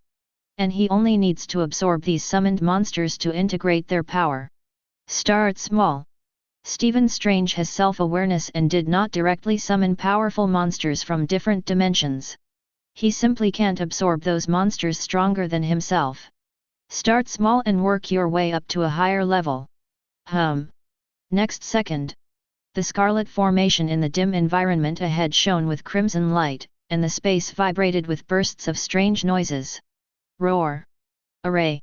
An extremely short figure emerged, a dwarf goblin not even calf-high, staring at Stephen in a daze, but his face was ugly and hoarse, with a hint of green face and fangs. Bring it on! Stephen opened his mouth slightly towards the dwarf goblin, his eyes and mouth shot out bright golden light, which shot on the goblin. The goblin wrapped in golden light immediately screamed and struggled. He is indeed a genius. Just after reading the book once, he basically mastered how to use absorption magic. Actually, the magic is not complicated. Previously, he had studied the previous contents of the Book of Cagliostro, and had some foundations. It is easier to learn to absorb magic. What? Therefore, it was useless to let the goblin struggle, and he was quickly sucked into Stephen's body by the golden light. After the goblin is completely submerged in its body. Roar! Stephen Strange felt an extra energy in his body that did not belong to him, but he was able to control that energy at will. Moreover, he is also absorbing the energy of refining. Try to make it part of it.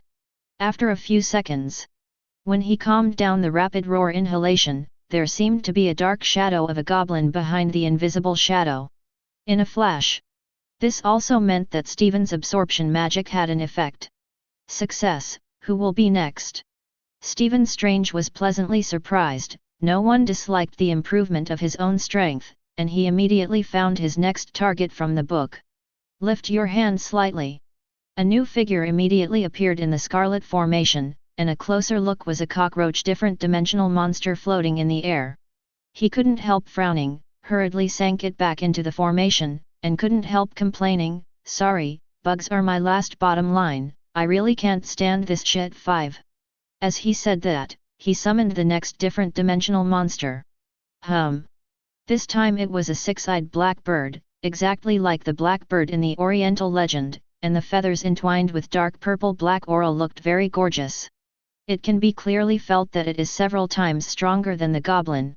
When it stretched out its wings and struggled, bursts of strong winds blew up. Take your time, don't be afraid, man. Stephen Strange became more skilled the second time, opening his mouth and then bursting out golden beams from his eyes. The six-eyed blackbird was quickly wrapped, and the super suction formed by the light beam sucked it into the caster's body, and completely submerged into the caster's body in a moment. Roar, I feel great. 99. Absorbs another dimension monster, and it is more powerful than the previous one. Stephen felt that his spirit was better, and his body was gradually filled with endless power, and he could not help clenching his fists and taking a deep breath. Immediately, he couldn't wait to start summoning the third alien monster. It is a huge dragon. The fourth is a two-headed goat, which is recorded as a symbol of Adam's incarnation. It was the pyramids who were called the supreme god Amun-Ra. Absorb it to get a powerful defense ability. Stephen Strange continued to absorb and then stopped to rest for a while. The fifth one starts immediately after the sixth. The seventh. The shadows reflected on the ground behind him also gradually increased. From the original only his shadow, the shadows of various monsters gradually accumulated. It seems that he will absorb these different dimensional monsters endlessly. In fact, he also thought about absorbing some dimension Mephisto. But thinking that the strength is too weak temporarily dispelled the idea. Absorbing monsters from different dimensions. With the increase in strength, the shadows behind him increase. There are also some people who gradually feel fascinated by the increasingly powerful energy in the body. Stephen Strange was immersed in it. The real world, outside the Utopia floating island center building. In several tents temporarily built here, the Avengers are sitting around the conference table. Everyone's ecology is different, some revealing solemnity, and some people's faces are condescending, and they don't seem to take the current affairs to heart. The big screen is the real-time monitoring screen of the central building. Since the building is wrapped by a layer of specially made heavy steel plates, there is no way to see what's going on inside and only surveillance can be used. That space crack is about to open, are you going to sit here and wait forever? At this time, Steve's deep eyes swept across the silent crowd, and he was the first to speak to break the silence. Captain, what you said is light, we have never seen that thing a few times, and this time it was formed naturally, and no one knows what will come out of it. Tony Stark gave him a roll of eyes, speechless. Don't take me with you, I have been in the Nine Realms for many years and have learned a lot about these things. Thor took a sip of beer, put down the glass in his hand and said. Breaking point boy, we can't drink during working hours, and you didn't say that your younger brother was also on Earth before. Could this be what he did? Tony Stark's words caught everyone's attention, and they all turned to look at Thor, who was drinking beer, and seemed to be waiting for his answer. After all, Thor mentioned his younger brother Loki before, claiming to be the #1 magician in the 9 realms, a magic that would go against the common sense of physics. This is somewhat in line with the spatial cracks that appear out of thin air. When Thor saw his eyes focused, his muscular brain also fell into contemplation for a while. Yet at this moment, there was a buzzing sound in the space inside the tent, and there was a slight splash of golden light in the air, and then a circular magic door appeared. Outside the door was a blizzard of ice and snow. A thin figure in a yellow robe walked out of the circular magic gate, with an unpredictable look on his face. It's not Loki, it's a bigger crisis. Who are you? Stay back, don't come any closer. Seeing this, Tony Stark immediately covered his battle suit with his right hand, raised his palm cannon and looked at the bald woman vigilantly. The rest also touched their weapons, but Carol did not wrinkle slightly. Necromancer? Didn't expect you Midgard to have necromancer. As for Thor, he was a little surprised. The necromancer on Earth should be almost extinct. It seemed he had misremembered. The bald woman who came out was the Sorcerer Supreme Ancient One. She said indifferently, "It's an occultist, whatever you want to say. I'm here to solve the space crack, and the threat in that crack may make this planet, or even an unprecedented terrorist event." See everyone confused. The Ancient One magician spoke briefly about the threats they were most likely to encounter. When the Avengers listened to the explanation, their eyes were a little slack, and they gradually realized the seriousness of the matter. The main one in front of them was the real magician. Whether or not the horrific event she said will happen, this event is also potentially dangerous. Asking for flowers. A horrific event that will destroy the world. Tony Stark interrupted after listening. You said something came out of this space crack, or this crack has a very powerful enemy. How should we deal with it? Or can you use magic to defeat him? I'm not here to beat him. I will only try my best to restrain him. It is impossible to trap each other forever. Ancient One magician waved his hand, and a round random door appeared in front of him. Behind the door was a room on the top floor of the central building. The peculiar approach is amazing. Any of you, no matter what will appear after the space crack is completely torn apart, don't let him step out of the Utopia floating island. When Ancient One was about to enter any door, he instructed. The Avengers were puzzled by the identity of this majestic, yet kind woman in front of them. However, the aura emanating from the other party's body has quietly dispelled doubts and created trust in him. No one refuted her words, and nodded to see the other party walk into the building. Wait for any door to close. Everyone came back to their senses after realizing it. How did we let her in? Tony Stark shook his head. He seemed to be bewitched just now, and he would do whatever the other party said. Mainly because I feel that the bald woman has an affinity that cannot be ignored. Trust her, she is the Sorcerer Supreme on this planet. I read in the Kree materials, the Sorcerer Supreme is the guardian who is responsible for the safety of the planet. 35. When Captain Marvel Carol saw Ancient One just now, he vaguely felt that the other party seemed familiar. It's only now that I remembered that I had seen the file about Sorcerer Supreme before. Point 0. With Carol's guarantee, no one is bothering about the identity of the Ancient One magician anymore, but comes to the screen to see how the Sorcerer Supreme will solve the space rift. However, she said that she did not solve it, she just prevented the terrorist incident from happening for the time being. Inside the huge master bedroom, the cracks in the space became more and more intense, and the degree of tearing became larger and larger, and the surrounding objects were affected and began to vibrate slightly. Poor guy. Ancient One magician picked up the photo of Alan's family of 3 on the table, and she still thinks that the space crack is related to Alan.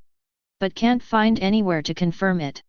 It's just that she hopes that it is not Alan Exxon. This person is too cruel and strange, and even the absolute time point can be changed. He should have died today. But it didn't happen. Thinking, the Ancient One magician didn't waste any more time. Turning to face the space crack that was almost 1 person high, the scarlet mark of the dimension Mephisto appeared between the eyebrows, and the hands crossed in a gesture of casting a spell. A stream of scarlet energy from a distant dimension emerged and gradually wrapped around his hands. The moment the energy appeared, the surrounding space trembled and distorted violently, showing an indescribable fragmentation. This is the energy from the Master of the Crimson Universe, Ceticla. The Crimson Universe is outside the single reality within the multi-universe, and belongs to the domain of Tesseract. And the Master of this unique universe has the power to surpass Dormammu and defeat the 5 gods. Ability is omnipotent, distorting space, and erasing time are all things that can be done with a single swipe. In his universe, infinite gems are paperweights, and the 5 gods are no match. This is why, after the Ancient One cast this dark magic, his life quickly came to an end. Because of the excessive use of the energy of the Crimson Universe, no one can bear it.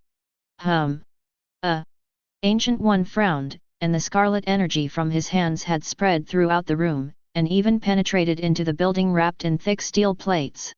A unique formation also appeared under its feet. The whole person floated into the air, and the formation included the space cracks. At the moment, the power of restraint has gradually condensed in the space, constantly shrinking to form a magical barrier to seal the space cracks and the central building. As long as it is within the barrier, nothing can get in or out. Even energy substances can't do it. The only way is to shatter the magical barrier condensed by the Crimson power. However, this energy from the Crimson Universe penetrated into the space crack, and it seems to have affected the world over there. There was no screeching sound. Like something is responding over there. The Avengers in the camp outside were watching this scene nervously. Although they couldn't understand Ancient One's spells, it was crucial to understand what she was going to do. But no one noticed. In deep space, a figure that the mortal fetus cannot see with the naked eye is also watching what is happening in this universe. Through the shattered sky that no one can perceive. The man stood in the sky beyond reality, looking at the Ancient One in the central building, shaking his head in disappointment. He is beyond reality. Observer. Down. Chapter 112. Time, space, reality. Not just a linear path, but a prism with infinite possibilities. A choice can stretch into an infinite reality, creating parallel worlds that are different from the world you know. This is the world in the eyes of observers beyond reality, and it is also most people who have spied on the existence of the multi-universe. The perceived world. As stated above, a choice can be extended to an infinite number of realities, each of which is also each of the different parallel worlds. There are many different worlds happening, or in this reality you sleep on the street. But, in another world, you might be at the top of the pyramids. The observer at the moment is looking at a parallel world outside the main universe, which is just a spin-off of the 199,999 universe. However, in the parallel world that seems to be derived, unexpected things have happened. It's interesting to watch the strongest onlooker in the Marvel Universe, who's been watching since 2 months before this reality. It was also when Exxon broke the absolute point of time. To be honest, until now the observer has not seen where he is, but can feel that he is still in this reality. But observers are not surprised. He is not a god, never has been, just a race that existed at the beginning of the universe. A race that has existed for hundreds of millions of years, and its technological level is hundreds of millions of years ahead of other realities. So it's no fear that some reality can obscure his vision, and there are very few observers who can threaten their safety. Hey, interesting. Even the Sorcerer Supreme Ancient One was driven to this point by him. The observer shook his huge head, and he could perceive that behind the crack in space was Exxon. I just didn't expect the other party to be able to push the Sorcerer Supreme Ancient One to such a degree that it broke the bottom line that had been maintained for hundreds of years. Not only does he wantonly absorb dark magic, she also made her most proud disciple of 23 to learn the forbidden technique of Cagliostro. Observers never expected this. To know a little. Although the Ancient One magician has been absorbing dark magic for hundreds of years to prolong its life. But she would never learn the powerful magic spells in the forbidden art. Because many years ago, her fellow apprentice brother practiced black magic, which caused the two to become enemies, and almost caused an irreversible disaster. From that moment on, the bottom line of Ancient One Magician was that they would not use black magic to improve their own strength. Unexpectedly, Alan Exxon, a young man, has allowed her to break the bottom line that has been maintained for hundreds of years. It only took more than 2 months. Definitely the current Ancient One and everyone in this real world are not sure what will be inside the space crack. I don't know if they will survive the horrors that are coming. As an existence beyond reality, observers can naturally see at a glance that this reality is about to face an unprecedented terrifying event. But no matter whether the reality can survive this horrific event or not, he will not intervene. Observers have a principle that they will never interfere in any real world, no matter what the other party does. Previously, they intervened in a reality, which led to the history of the other party's original tens of thousands of years. Annihilated in just a few hundred years. Since making that big mistake, the observers have become the strongest onlookers, not interfering with any reality. I hope you can survive this terrible event. The observer's face did not show too much expression, he had seen too many tragedies. Even if there is pity in his heart, he is used to it. For him, tragic moments happen. Looking around from the observer's eyes, in the space composed of countless prisms, the pictures that happen in various realities are constantly projected. Maybe just a turn around, there are tens of thousands of tragedies happen. Whether it is Alan Exxon, or the Ancient One Magician, they will continue their stories in other realities. The observer continues to stare at the picture inside the prism. At the moment, the real world. In the room on the top floor of the Utopia Floating Island Center building. The scarlet energy from the deep red universe Tesseract filled the room, blending with the pale blue light emanating from the cracks in the space. The two are not mutually exclusive. But soon Tesseract's scarlet energy covered the light emanating from the space crack. And constantly spread and spread, wrapping the entire central building. The monstrous scarlet rays of light soaring to the sky are extremely conspicuous in the dim environment, and the rays of light instantly shine in a radius of 10 miles. All of a sudden, the surroundings are covered with scarlet rays of light, and the thunder and lightning flashing from time to time under the deep sky of black clouds makes the whole floating island feel like the end of the world. At this moment, everything in the world seemed so strange, it made the scalp numb and the whole body chill. Tesseract is a demon, an abstract entity that does not exist in reality, and the arrival of his energy in the world will naturally make people shudder. Thor, do you know what's in here? 35. There was a diffuse scarlet light in Tony Stark's eyes, which felt eerie yet fascinating. This may not be the energy substance of the 9 realms. Thor was unfamiliar with this crimson energy, but he read many of Asgard's ancient magic books as a child. Seeing what the Ancient One Magician is going to do, she said solemnly, the bald necromancer is going to build a circle of predicament on the floating island of Utopia, and she intends to use the circle to restrain the things that are about to come out of the cracks in space. 39. But we haven't left the island yet. Dr. Banner said anxiously. Don't worry, she didn't put any restrictions on us, otherwise we wouldn't even have the right to move. With that said, Thor motioned everyone to look down at the soil beneath their feet. The rune marks of the magic circle have surfaced on the soil at the foot of at the moment, and these marks spread outward at a speed visible to the naked eye. The magic rune imprint exudes an ancient atmosphere, which is indescribably strange. It also revealed endless power. It seems that it can suppress everything in the world. It seems that the formation is going to be condensed successfully. We should go sell some beer and come back to celebrate later. Thor stepped on the magic rune under his feet, and said with a smile that there should be no problem with the formation. Tony Stark wondered, aren't you a warrior? Actually, in theory, I can be considered a half-magician, but I am better at melee combat. Thor tossed the hammer in his hand and explained. The index of energy fluctuations in space cracks is rising. Look at the data changes shown above, space cracks are increasing and tearing. 99. At this moment, Jane Foster said in shock, pointing to the changing values on the device. Heard. Everyone hurriedly gathered around and their faces changed slightly. Even Steve Rogers, who couldn't understand these values, saw the screen that was constantly soaring until it became red, and realized the seriousness of the matter.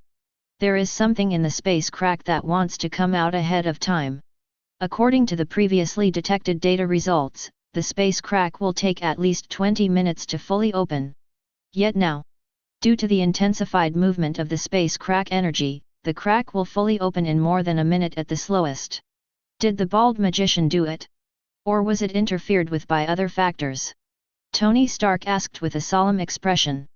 It has something to do with her. The scarlet energy released by magician seeped into the space crack. It seems to have affected the space crack, or angered the things on the other side of the crack, making the other party accelerate the opening of the tear. Jane Foster looked at the results of the temporary test, and then explained the reason to everyone. Because the scarlet energy is too powerful, and the space crack has suction, it is obviously absorbing part of the energy. This is what led to this result. I think we can choose to believe in Sorcerer Supreme. Although she can't solve the troubles that come out of it, she must have a backhand in doing so. We just need to do what she says. Captain Marvel Carol was relatively calm, not panicking like everyone else. Although she doesn't know much about the mysterious Sorcerer Supreme, she knows that whatever Sorcerer Supreme does is for the purpose of protecting the Earth. Every step will be carefully deduced to ensure that the Earth is safe. If there's something the Sorcerer Supreme can't guarantee, it can't be done by either of them. But don't you realize that even she can't solve the trouble in the space crack, what will come out of it? Dr. Banner looked at the space crack in the screen and said the question in his heart. No matter what it is, I will never let the things inside go out of the Utopia floating island. Captain Marvel Carol's eyes showed firmness, and his tone was extremely firm as if he had no fear. The surrounding Avengers were slightly taken aback when they heard this sentence, and their eyes unconsciously looked at the big screen, which may be suitable for being infected by the words of Captain Interstellar.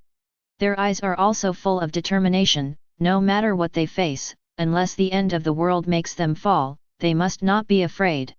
At the same time, the other end of the space crack. In the connected cosmos, a huge and blazing sun, a figure slowly flew out from the inside of the fixed star. His eyes were faintly flickering with a crimson shimmer, full of bloodthirsty like a demon crawling out of hell. His eyes were always looking straight ahead. He saw a scarlet shimmer seeping out from the space that was torn open in front of him, and he couldn't help feeling the energy contained in this shimmer. What is this? Alan Exxon was puzzled and flew to the crack in space to touch the scarlet energy. It doesn't matter if you touch it. Next second, he felt a little bit of magic rune from this scarlet energy, and after traveling the world to learn magic for many years, he was very sensitive and familiar with magic elements. Just a simple touch to perceive the meaning of the magic rune. Bondage, dilemma. Alan Ackerson looked at the incoming energy, and he immediately realized that someone wanted to cast an array on the space crack to trap him. Feel the crimson energy floating out and the magic runes it contains. It doesn't take much to think that it's the work of the Sorcerer Supreme Ancient One. Old thing, I didn't expect you to be eyeing it, but... 35. Alan Exxon was not surprised. It was only a matter of time before the Sorcerer Supreme stared at the Sorcerer Supreme when he committed crimes on Earth. Maybe the other party was staring at him 2 months ago. It's just that he is too weak to notice it. But in the face of the influx of scarlet energy, he did not panic, but felt that the other party had helped him a lot.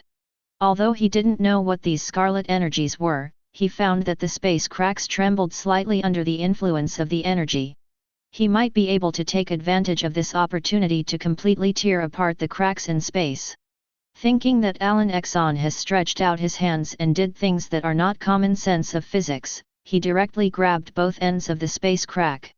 After this trip, his strength has reached a terrifying level where he can perceive molecular structures. Touching space cracks with bare hands is as easy as the palm of your hand. But if it wasn't for the influence of the scarlet energy, he couldn't tear open the space crack at all. He paid attention to these scarlet energies. After all, the energy that can affect the space channel between the two worlds means the owner of the scarlet energy. The strength is at least beyond reality, and the last time is another existence of level single universe. It's just that he vaguely feels that the master level of scarlet energy will be higher. It seems that Ancient One made a great sacrifice to deal with him, and actually borrowed such a powerful force. He remembered that the old guy was going to die soon. Thinking room. Alan Exxon's arms suddenly exerted force, and the space crack began to loosen slightly under the constant force of his hands. The cracks were gradually torn apart, and the surrounding space was affected, showing wave-like fluctuations, and waves of clearly visible ripples swayed. As the power intensifies, the space also intensifies the tremor, showing an indescribable twisted and broken shape. If you were not in outer space, you might be able to hear bursts of piercing noises when you forcibly pulled it.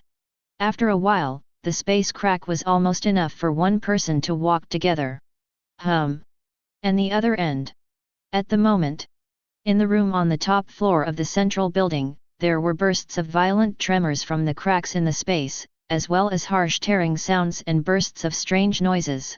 Hearing the footsteps of the devil in hell, he seemed to be walking towards the world. Makes you feel creepy and shudder. The Ancient One magician floated cross-legged in the air, and the scarlet light reflected on her frowning face, the always calm old man.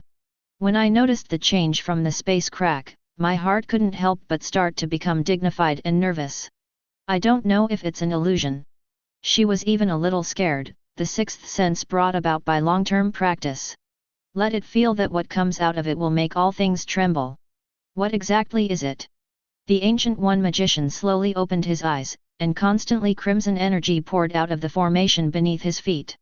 But even the power of Tesseract, the ruler of the Crimson Universe, could not make people feel at ease. The strong sense of crisis made Ancient One's pale face even more unbearable. Especially when she saw the space being torn apart at a speed visible to the naked eye, she couldn't help holding Roar's eyes and staring at the crack. In the tent outside the building, the Avengers also stared at the space crack through the big screen, and the 1.4 tent was already in an extremely tense atmosphere. And when the abnormality of the space crack was detected, they were already fully armed and entered a combat state, as Ancient One said. There is no way to let the things in the space cracks escape from the Utopia floating island. Th4. Boom. At the moment is accompanied by the tearing of the space crack, and the terrifying suction it produces is also stronger, and with it comes the tremor of the space of the Utopia floating island. The intensified tremor, as if the hearts of everyone jumped to the throat. Fake, this thing's appearance is bigger than 101. Tony Stark couldn't help but complain, trying to ease everyone's nervousness. Who? Ancient, that's the Terminator, Governor. On the big screen between the two of them talking, the cracks in the space that were constantly torn suddenly burst into dazzling white light. In an instant, the entire lens was filled, and the surveillance screen was occupied by white light. The floating island under everyone's feet also began to shake violently, and the magic rune covering the floating island was triggered, glowing with scarlet light. Boom! Cloudy deep space. A dazzling thunder and lightning tore through the darkness, and a deafening roar resounded. It's like welcoming someone. Steve Rogers exclaimed, "What's going on?" No one answered. But he also understood in his heart that something from the crack in the space came out. Outside the real world. The observer looked at what happened in this reality through the prism glass, and there was no emotion in the glowing white eyes, but the tone was somewhat emotional. In just 2 months, he has grown so strong. Through the white light, he could see that the person walking out of the space crack was the long-lost Alan Exxon. Chapter 113. He's grown so strong in just 2 months. Through the picture presented by the prism, the observer can clearly see the person walking out of the space crack. It was the long-lost Alan Exxon. He was surprised that Alan was able to tear apart the space with his bare hands, which meant that the opponent's current strength could already touch the molecular structure. It has become so powerful in just over 2 months. But observers are not enough to be shocked by these. After all, he has seen too many geniuses in many parallel worlds, and some Diozi will gain superhero power due to certain adventures and become superhero the next day. Some are born with other strengths of level universe. Alan Exxon is not unusual in this view. Compared with the current strength shown by the opponent, observers are more curious about the process he has gone through. For him, watching various parallel worlds all day, the biggest interest is to watch the journey of these people. This also made him continue to watch with great interest this real movie in reality. At the moment, Real-world utopia, in the central building room. Endless white light filled the entire room, in the vast dazzling white light. A figure bathed in brilliance, walked out of the space crack like a vortex of the abyss, and suddenly the magic circle that enveloped the floating island trembled slightly. The scarlet energy in the air seemed to be stimulated and began to surge constantly. When Alan Exxon stepped out of the space crack, his thoughts diverged instantly, and his mind instantly enveloped the entire planet. Capture the major events that have happened recently and pass them all into his ears. Including the information spread on the internet, those electromagnetic waves that cannot be detected by the naked eye are also all received by him. Mind ability. If it is explained in scientific form, then it is a brand new wave that human beings have not yet touched. After leaving the Earth for a long time, he needs to receive a lot of information at one time. In an instant, an incalculable amount of information poured into his mind, like endless turbulent sea water constantly pouring in. Everything on the planet is being read. With the supercomputing ability brought by the superbrain, a few roars took 19 hours to completely sort out all events. Utopia. However, when Alan Exxon finished sorting out all the information, his face changed suddenly. Events of recent times flashed through his mind, but what caught his attention the most was what happened today. The second-generation Sentinel developed by the Lighthouse Kingdom broke through the Utopia floating island in just half an hour. The entire Utopian kingdom will be destroyed, and the people of the kingdom will be almost slaughtered. Even the loyal agent of the kingdom, Magneto, was no match for Captain Marvel, and died tragically at the hands of his opponent. The world is rejoicing roar for Sentinel's victory. Countless people celebrated it. And the second-generation Sentry fleet has begun to spread all over the world, launching a brutal massacre against the mutant race. One thing and its images flashed through my mind like broken images of a movie. Alan Ackerson's face became more and more gloomy, his face was already covered with haze, and endless anger rose in his heart. Only 2 months away. These beasts can't wait to get their hands on Utopia. Even the second-generation Sentinel has been developed. When the light completely dissipated, a slightly trembling voice sounded in disbelief, Alan Exxon. The speaker is the Ancient One magician. When she saw the figure walking out of the space crack, she had already vaguely guessed it. But when he saw with his own eyes that he was exuding coercion and bloodthirsty in his eyes, he was like Alan Exxon of the Hell Dimension Demon. Standing alive in front of you.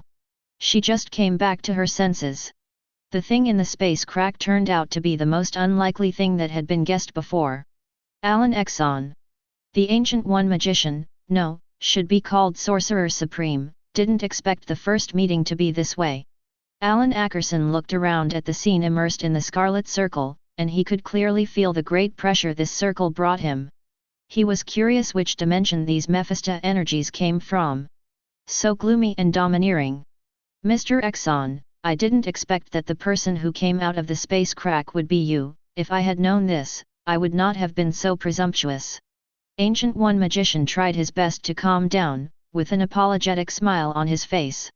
In fact, her palms behind her back were already sweaty, and for some reason she felt unprecedented pressure on Alan.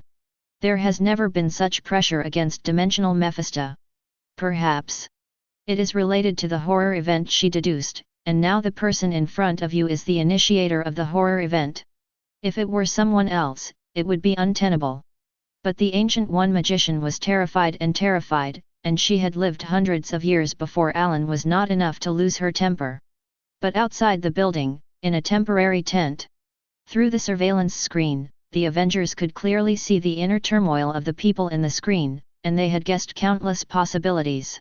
Unexpectedly, it was actually said by Carol. Captain Starr, you are right, the person inside is really the missing Alan Ackerson. Tony Stark couldn't take it for a while. This also means that the terrible event mentioned by Sorcerer Supreme may be the initiator of Alan. If that's the case, it was an inevitable catastrophe for them. The brutal deeds of Alan in the past are still vivid to this day, coupled with the collapse of the Utopian kingdom. He, the devil, will never let anyone go. Is he Alan Exxon? Captain Marvel Carol heard the words and looked at the man with the oriental face. The other party gave her an indescribable strangeness, and her seemingly amiable face revealed a gloomy bloodthirsty. Everyone else's eyes fell on the screen, including Natasha Romanoff and Barton, who were seeing Alan for the first time. In theory, this distance is no different from meeting. Previously, they were all known through archives and document photos. Yes, he is Alan. 99. I'm going to inform the White House guys.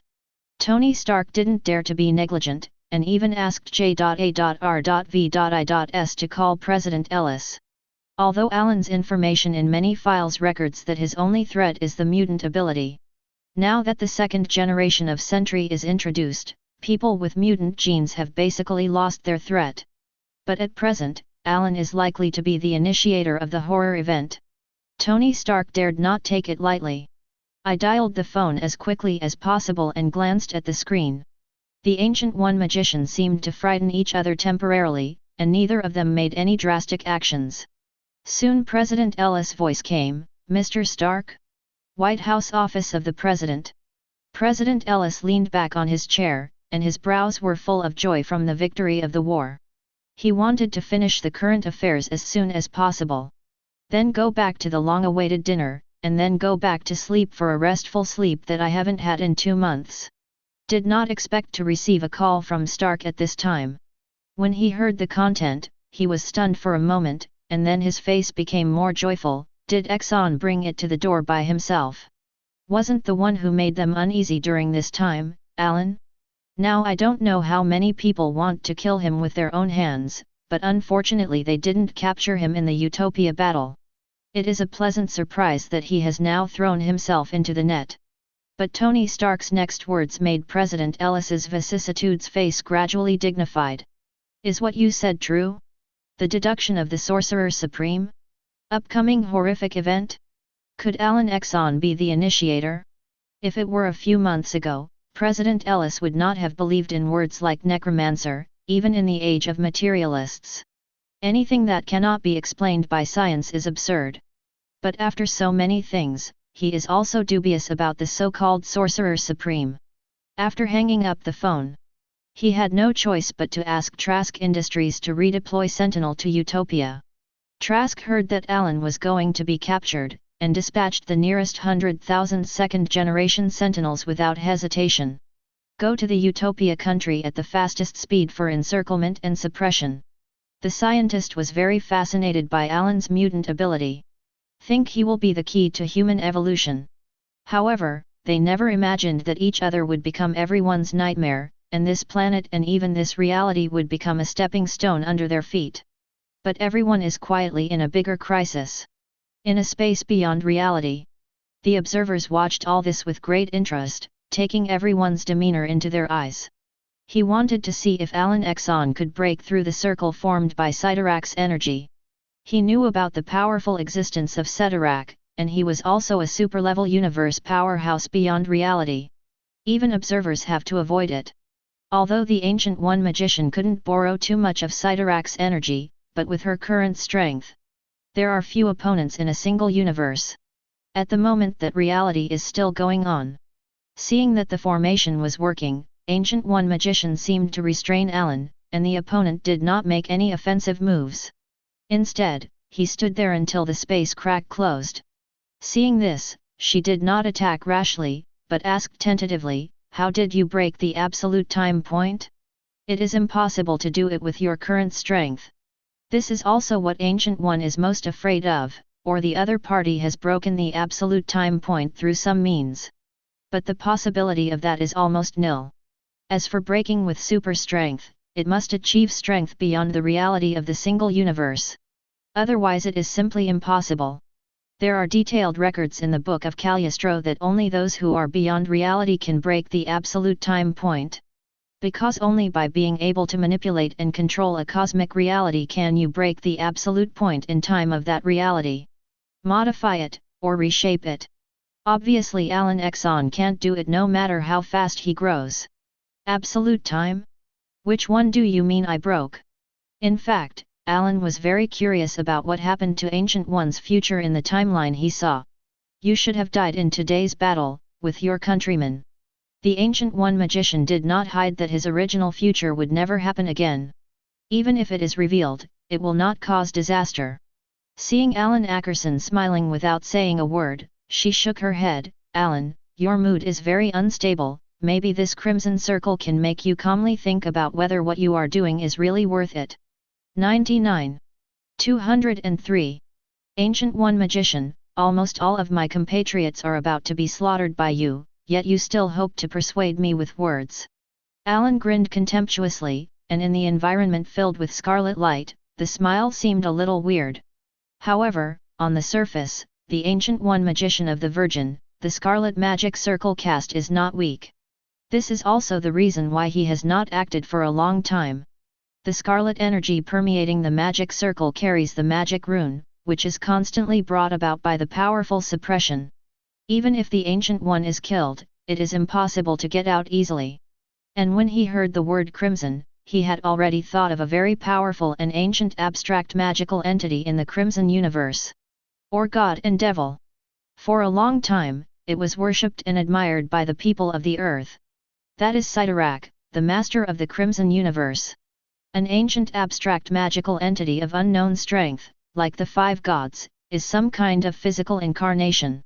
The strongest record is in his own field, ignoring Mickey and others who have Phoenix Force. Not even the five gods and infinite gems Thanos can do anything about him. These feats also benefit from the existence of the Crimson Universe outside the multi-universe and beyond the confines of natural law.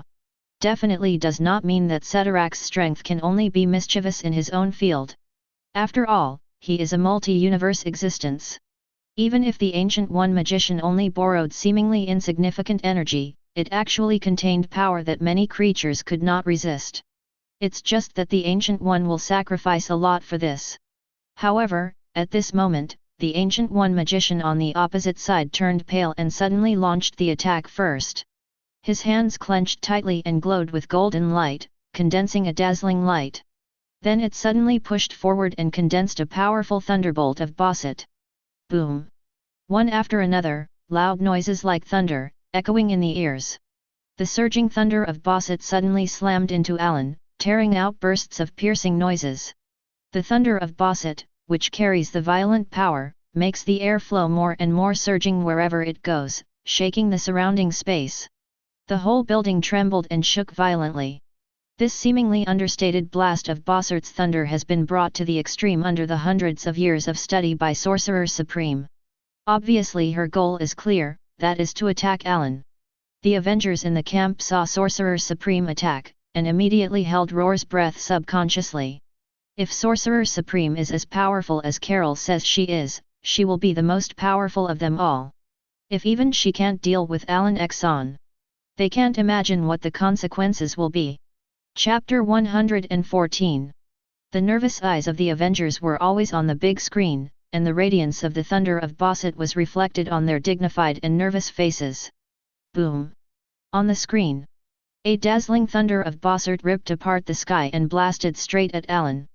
This thunder of Bosset, which contains endless magical thunder and lightning, its power is displayed incisively and vividly under the release of Sorcerer Supreme. Having such a deep knowledge of magic is also the reason why Ancient One dared to attack Alan Exxon. Perhaps the Sorcerer Supreme used rude means, seemingly shameless. But no one will give you a chance to react on the battlefield, even the Magician War, as long as the enemy can be subdued. Maintain peace. How about using seemingly unpopular means?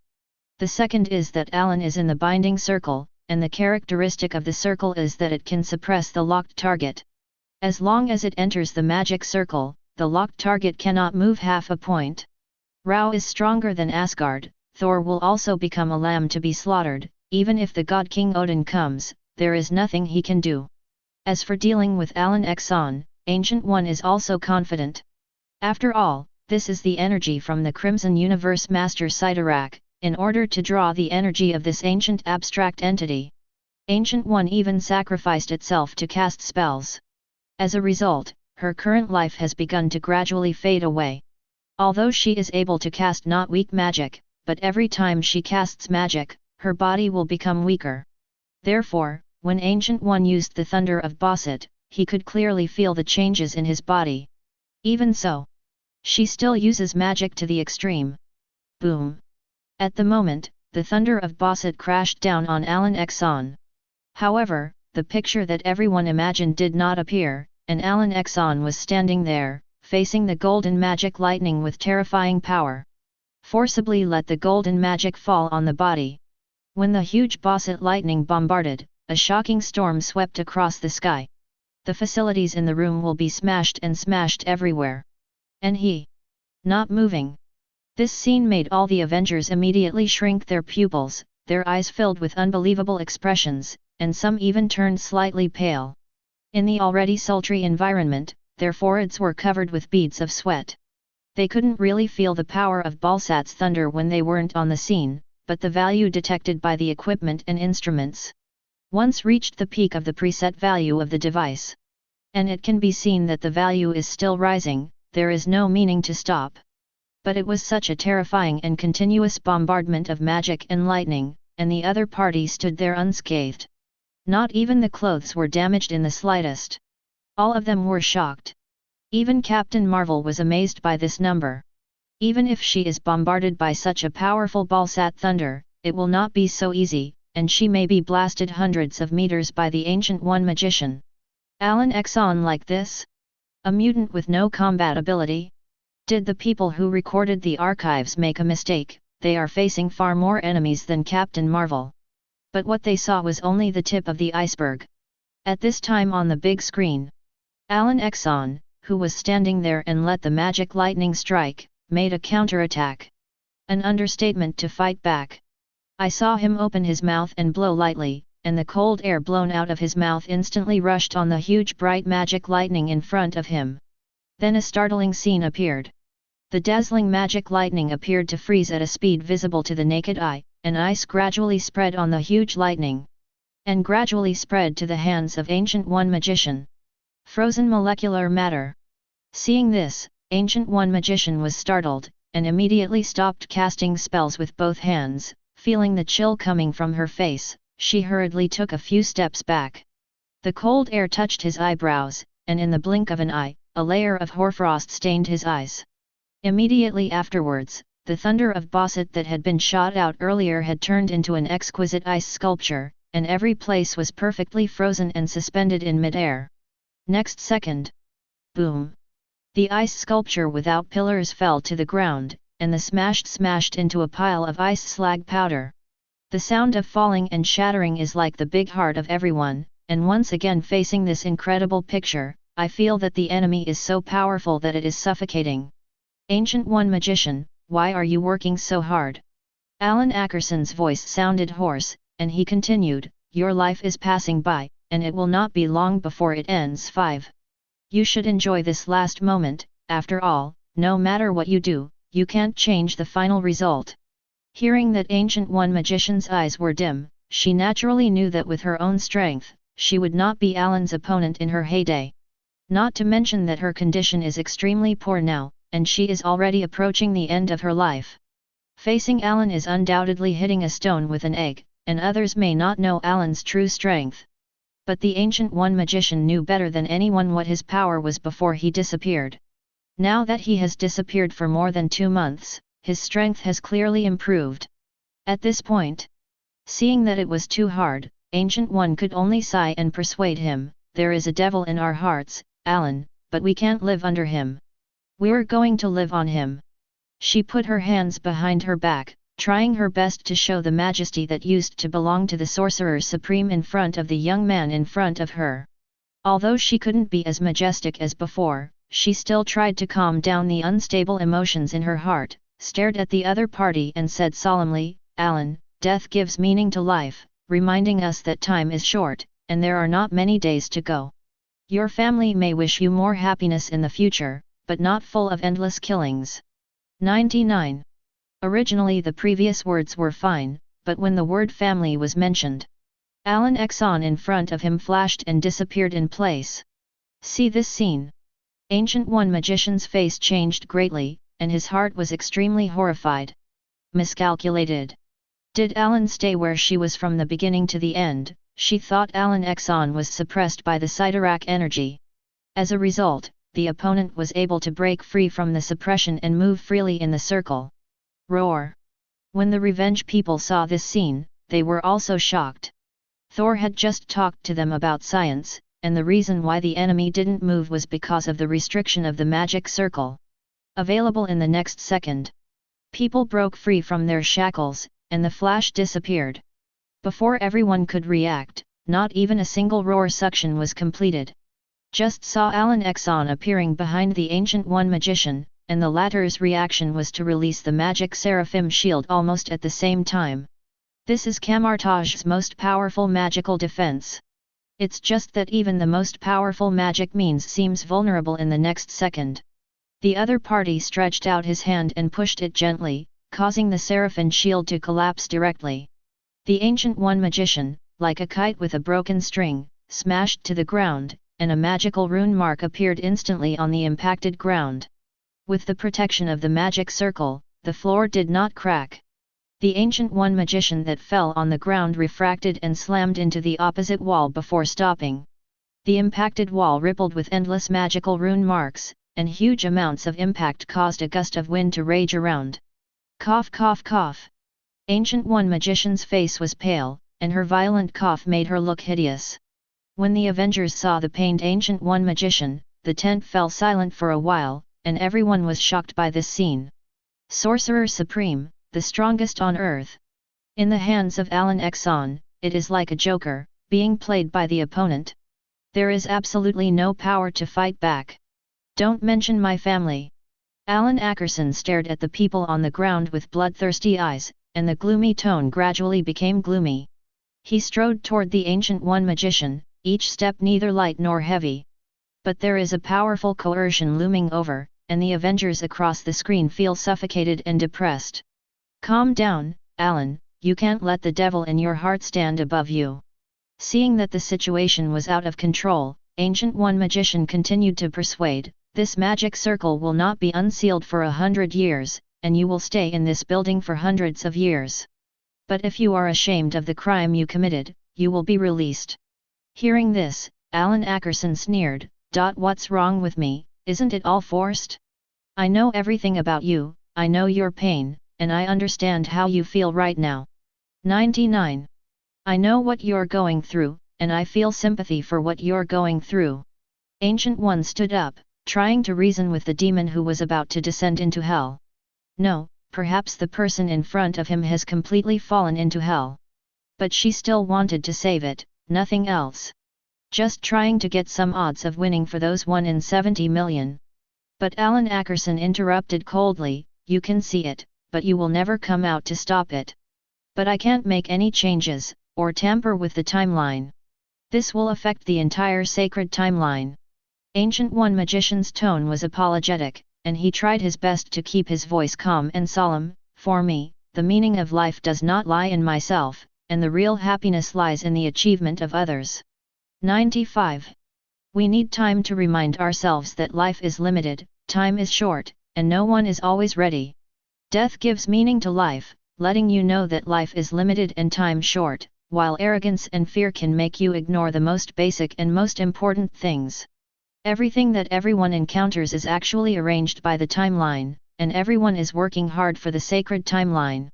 Hearing this, Alan Exxon retorted dismissively, "Because you can't break a river, you have to surrender to the status quo and only use his power. These are just excuses for the weak. When a person has really strong enough power, he will no longer be bound to any time, space, or world." Seeing that he was obsessed, Ancient One magician said sharply, "There are many more powerful people in this world than him. And you can't even go out of this circle now, don't count on me, because I don't have any way to decipher this circle." Alan Exxon couldn't help grinning, looking at Sorcerer Supreme in front of him with irony in his eyes. This old guy, who was dying soon, seemed to have forgotten that thousands of his compatriots died outside. The relationship between the two races has long since come to an end, and there is absolutely no way to recover. But Alan Ackerson knew that the reason why Ancient One did this was definitely her deduction, and there was a chance of winning. Otherwise such a sacrifice would not have been made. But Alan wouldn't let them get their way, and he appeared beside Ancient One with his hands on his shoulders. "Forcibly press it to its original position." A hoarse and demonic voice sounded, I will not let you die easily, I will let you hang for half a breath, and then watch the world you protect be destroyed." The Ancient One magician was about to retort. But the moment she raised her head, her words stopped abruptly.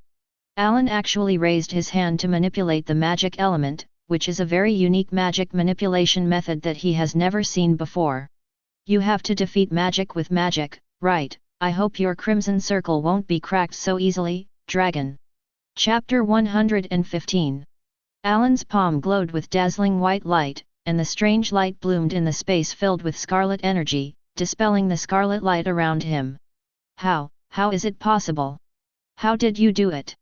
Ancient One magician stared blankly at the cluster of lights, his voice full of disbelief. She was not shocked by Alan's ability to do magic, or his unique way of magic. After all, there are many ways to learn magic in this world, not just camouflage. Tens of thousands of years of magical inheritance have naturally spawned many factions. And the Ancient One magician is shocked by the magic element in Alan's hands. He did not absorb the energy of any dimension Mephisto, and directly displayed the magical ability. As we all know in the universe, anyone who casts magic must draw energy from the dimension Mephisto, which is often referred to as borrowing, like the scarlet magic circle that is currently arranged. The energy used is Tesseract from the Crimson Universe. Drawing on the energy of the ancient Mephisto is the rule of the universe. Unless someone can break the rules of the universe, it means that this person's strength is beyond reality. Reached the level of a single universe. At present, Alan Exxon has not reached the single universe, otherwise the scarlet magic circle under his feet will not be able to trap him at all. It can be crushed with just one foot. Then there is only one last possibility left.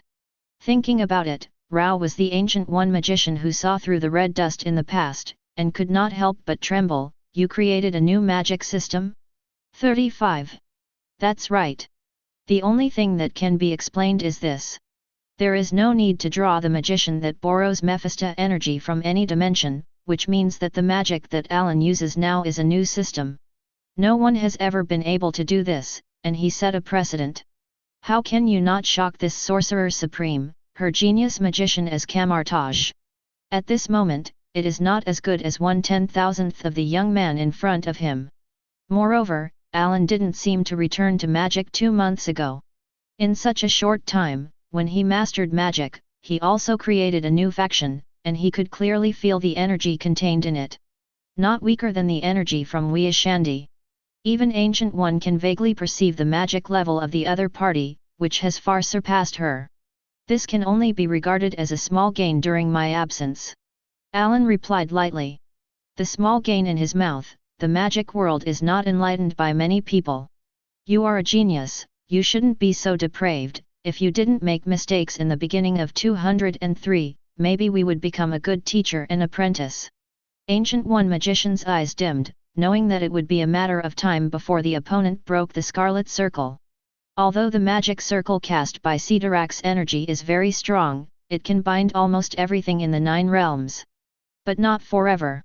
Secondly, Ancient One magician admitted that Alan's magical ability really made her a little moved. Had they been able to pull each other back on track, perhaps Camartage and Earth would have had a powerful sorcerer supreme. Because his ability is higher than Doctor Strange. Unfortunately, many things don't go as you wish. Besides, didn't you say that I would die today? Even if you put me back on the right track, you couldn't really save me. You are just a pawn in this long river who knows more about the truth. As you know, the world is not what we see. It is diverse. There are countless realities and countless you. It is a pity that your life in this reality is so embarrassing.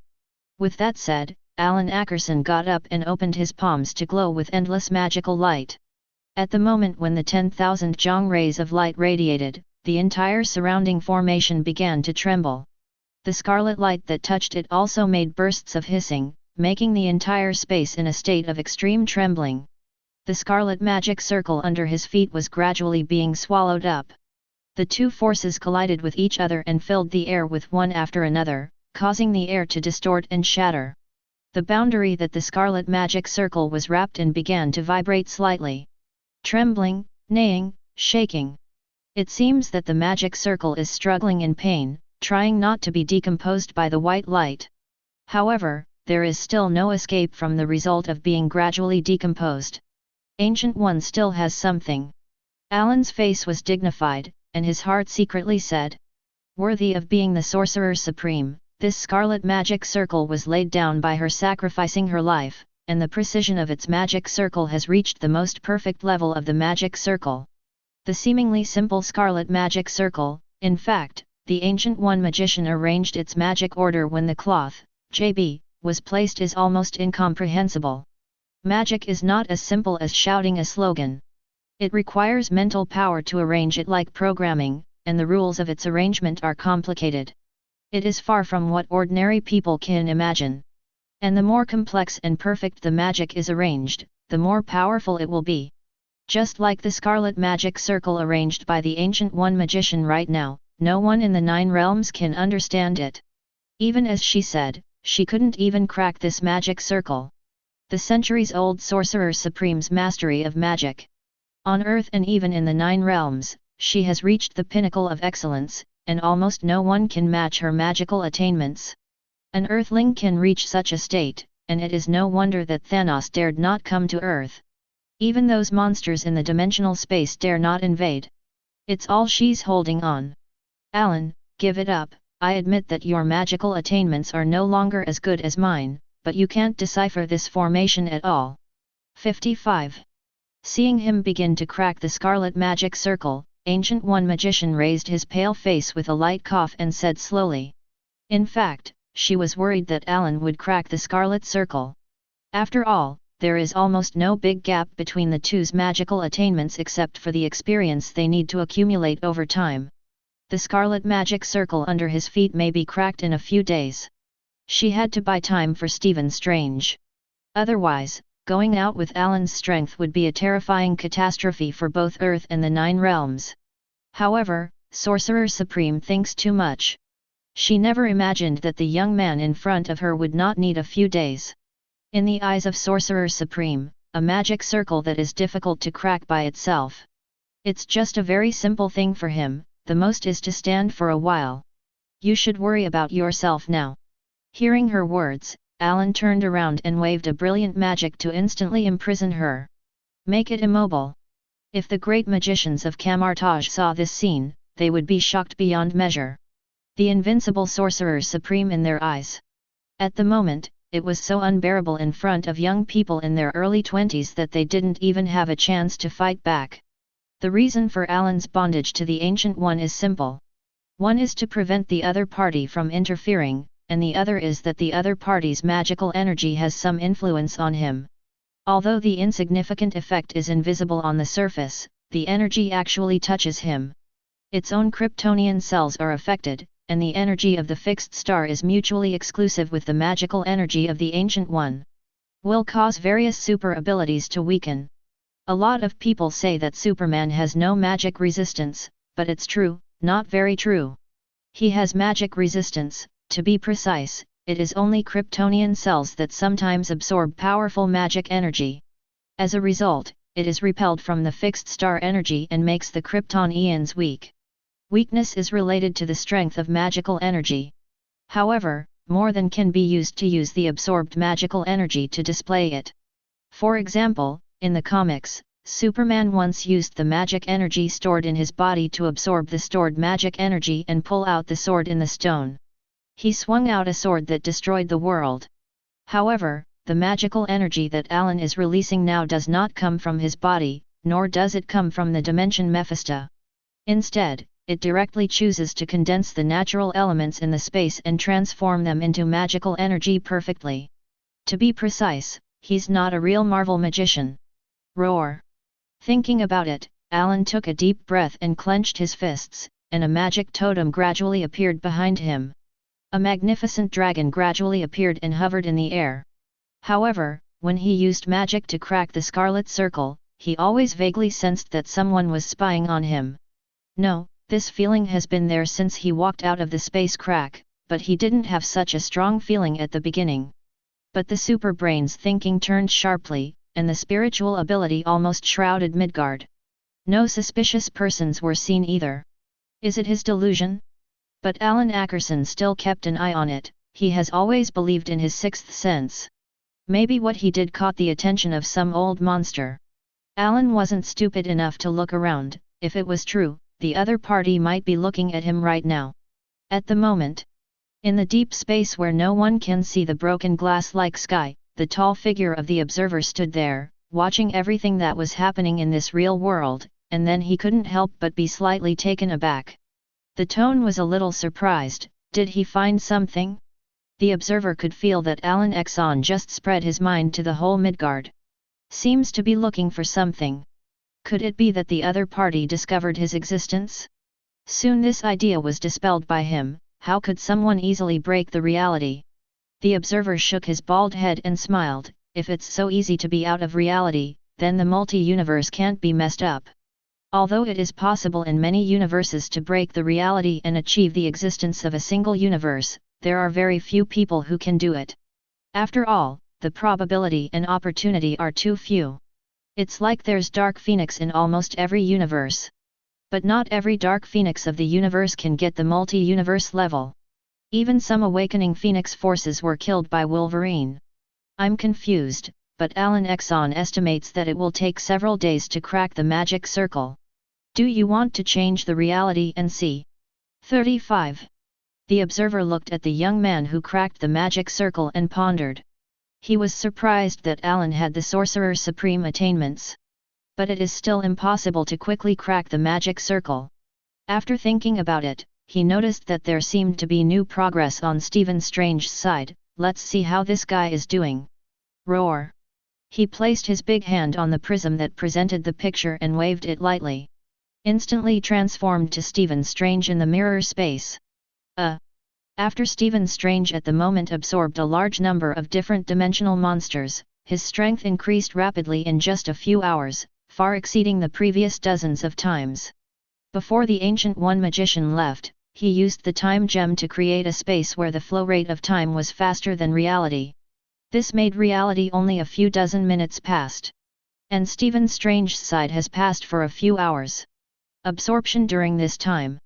It also caused Stephen, a white man with a handsome face, to have slightly blackened marks around his eyes, as if he had been smoked, and the overall complexion became extremely dark. These are the effects of absorbing monsters from different dimensions. Physical appearance has changed. The strength has also been greatly improved. Stephen Strange has never had such an addictive experience. After absorbing another monster of another dimension, he sat on the spot with his eyes closed and rested. Roar! Next second, he suddenly opened his eyes, and the shadow reflected behind him made bursts of monster screams, and countless other dimensional monsters also appeared in the shadow. It's such a great feeling. I feel like I'm on the verge of surpassing Sorcerer Supreme. Stephen Strange's eyes glowed with black light, and he was muttering to himself when he saw the darkening. Such absorption! Not only is his strength catching up with Sorcerer Supreme, but he also vaguely hears a voice that he could not perceive before. It seems to be a sound from hell, or an abnormal noise made by creatures in other dimensions. That should be what the Ancient One magician calls dimensional invaders. This kind of feeling is really wonderful, and it has completed 100 years, or even hundreds of years of practice in a short period of time. No one doesn't like it. And now the energy used by Stephen Strange is not the same as before. He cannot draw the energy of Wiashandi, and he does not need to borrow the energy of Mephisto in any dimension. You can directly use these different dimensional monsters in your body. It's definitely the same as the way to draw Dimension Mephisto, except that the object is transferred into the body. Thinking. Stephen Strange slowly stood up, and the array pattern facing forward continued to be absorbed. Who is this back to? Come to a Dimension Mephisto, 5. He looked at a big beholder in the book, condensed mono with both hands, and began to summon new absorption objects. In prismatic space. Watching this scene, the observer couldn't help sighing and shaking his head. He could feel Stephen's psychological changes. I always feel that Ancient One magician may have taken this step wrong. But these are your choices, I can only be a bystander. He looked at Stephen, who had begun to absorb the Dimension Mephisto, and withdrew his gaze after saying a word. This method is good, but it is degrading. But none of his business, he was just a bystander. However, when the observer withdraws his sight, he perceives that reality as if another major event is about to happen. And 3 major events in a row, 99. What exactly is it? The observer switches the screen in the prism again, searching for the place where the big event is about to happen in this reality. Chapter 116. The observer just sucks with a roar and finds this reality in the infinite universe, where the big event is about to take place.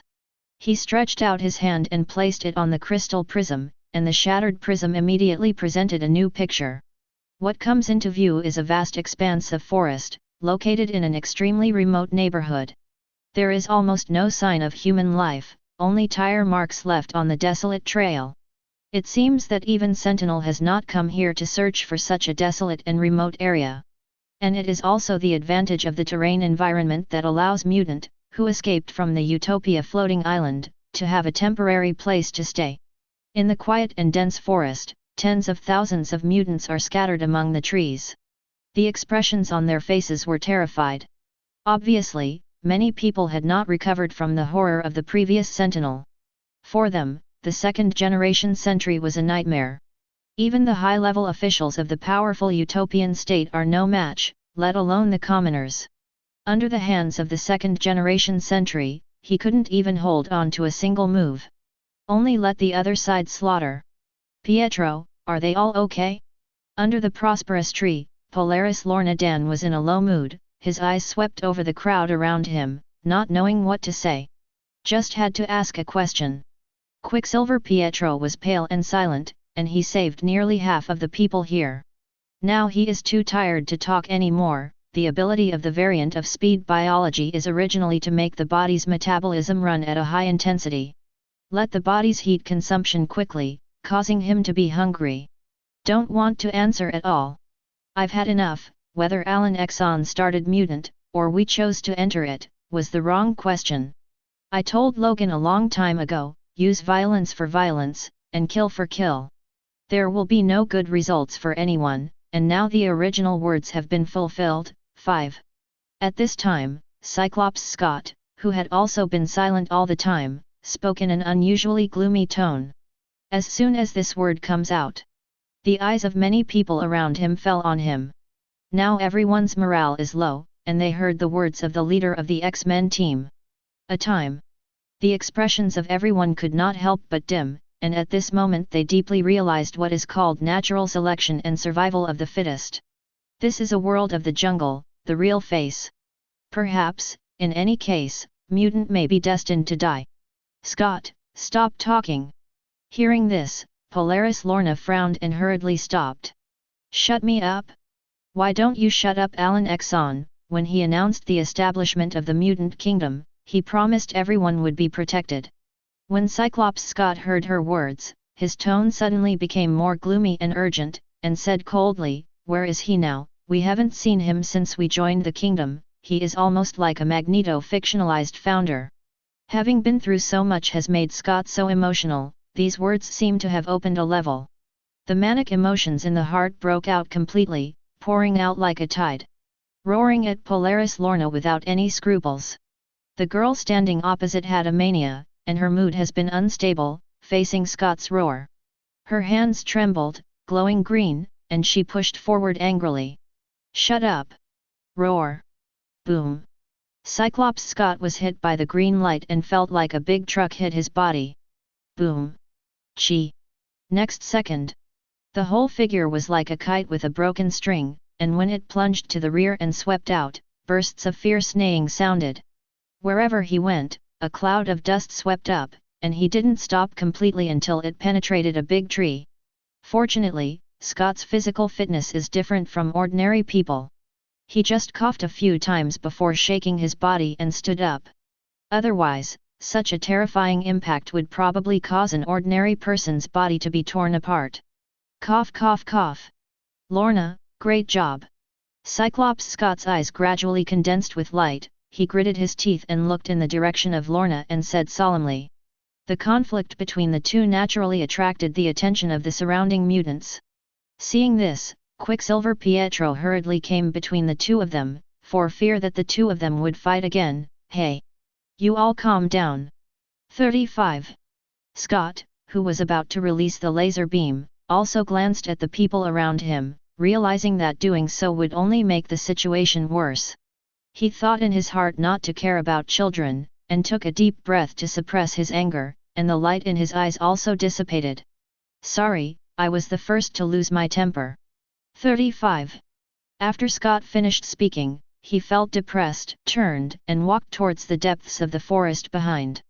Embark on desolate dirt trails that meander to nowhere.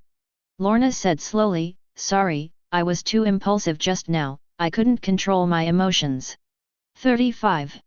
The sudden war broke the peaceful country. A few hours ago, they were still in utopia, wandering in the fantasy world, and did not dare to sleep in luxury before falling asleep. At 2+. Yet now, everything vanished in an instant, and there were only 100,000 people left. Even the life in the future has to linger and live, falling from heaven to hell in a single thought. Row is that no one can accept such a situation in reality. In fact, many people have similar emotions to Lorna, but they don't express it. Conflict of two people. In fact, it is also a true portrayal of the hearts of hundreds of thousands of people, who understand what they are thinking. Also realize what will happen to them in the future. Scott nodded, without turning his head, he walked towards the depths of the forest, which was unfamiliar to everyone. The former captain of the X-Men is now almost alone. Only Shadowcat and Blink are alive, and it's their mutant ability that moved everyone here. Quicksilver Pietro looked at the figure walking into the forest, secretly relieved. Separate well, everyone calm down. If they really fight, they're really done. Roar. In the dense forest, the desolate forest path. The trees on both sides were blown by the gentle breeze, making a pleasant sound when they fluttered with the wind. Perhaps it is unfamiliar to others. But for Cyclops Scott, he felt the place was very familiar. Because a few years ago, when he came here on a mission with the X-Men, he lost a very important person. What is the real liberation, Sheen? It's good for you to leave early, at least you don't have to suffer these pains. Scott's haggard and beard-covered face closed his eyes involuntarily as he felt the oncoming breeze. Thinking of his lover Sheen.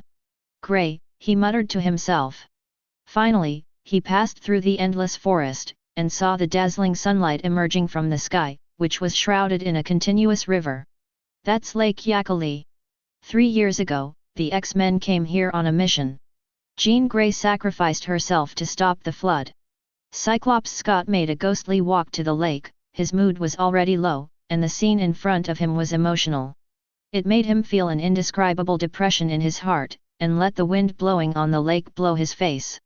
Just then Scott heard someone whispering in his ear, like Jean Grey's voice. Jean. Scott muttered to himself, then shook his head. It is impossible that Jean is dead. He must have been thinking too much to have hallucinations. Available in the next second. Jean. Grey's soft, water-like voice still echoed in his ears. That voice was like a pair of hands, constantly fluctuating his nerves, the image of Jean Grey in the past. At the moment can't help but emerge in front of my eyes. Ask for her flowers. No. Impossible, Jean. Where are you? Scott felt a strong unease in his heart, and in a trance he had stumbled to the edge of Lake Yakali. Huge amounts of rivers, endless rivers surging. Looking at Lake Yakali in front of me. Ah! 35. Scott raised his head and roared uncontrollably, and then the rays of light condensed in his eyes turned into terrifying laser rays. Boom, boom.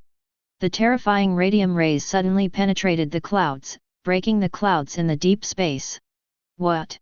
With blue veins on his forehead, his face was hideous, he stretched out his hand and took off his glasses, kneeling on the ground in pain, the laser rays blazing from his eyes.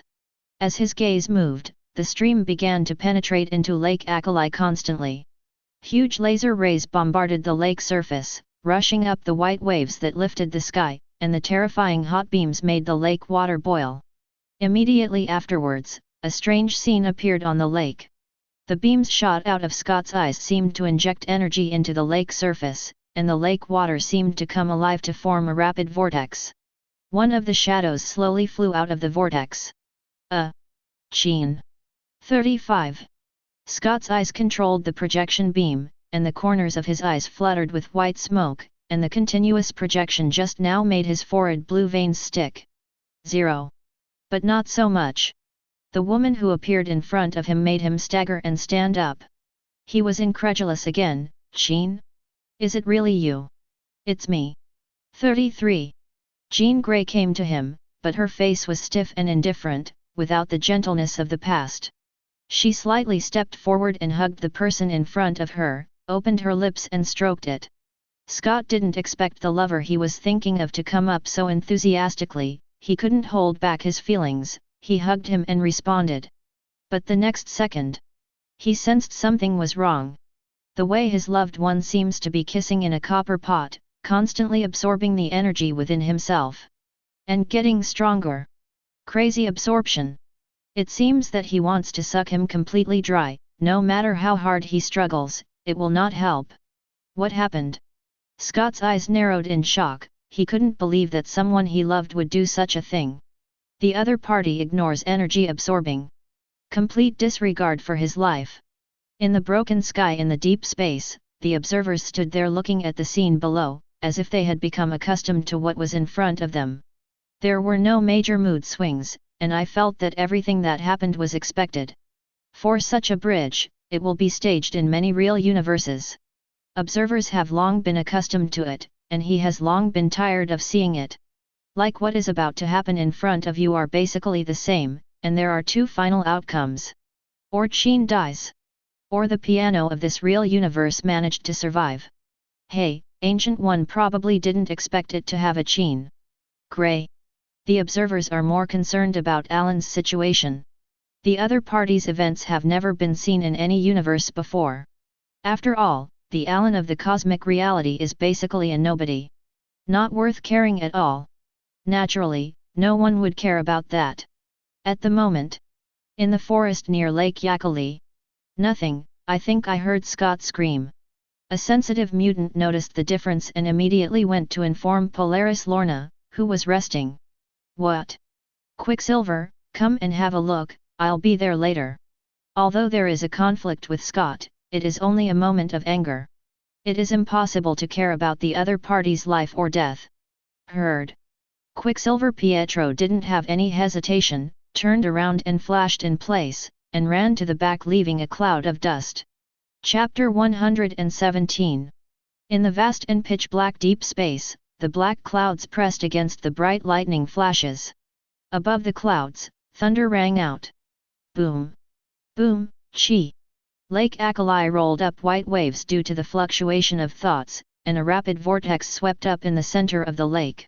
A violent gust of wind raged, making the lake turbulent. The two people embracing by the lake sometimes flashed dark red light around their bodies. At the moment, Scott and Gray's arms fell into a coma. The continuous absorption made him pale. Roar! The trees in the boundless forest swayed violently, and then a white afterimage flashed to the lake. The silver-white figures gradually overlapped steadily, and it was the Quicksilver Pietro who had just run over there. He looked at the two of them without panting, his immature face showing a stunned expression. Huge gift crab, Scott can also have an affair in the wilderness. 55. Although the teenager was teasing, he still saw that Scott was in a bad state. So the figure flashed and turned into an afterimage, and rushed towards the two to take Scott away.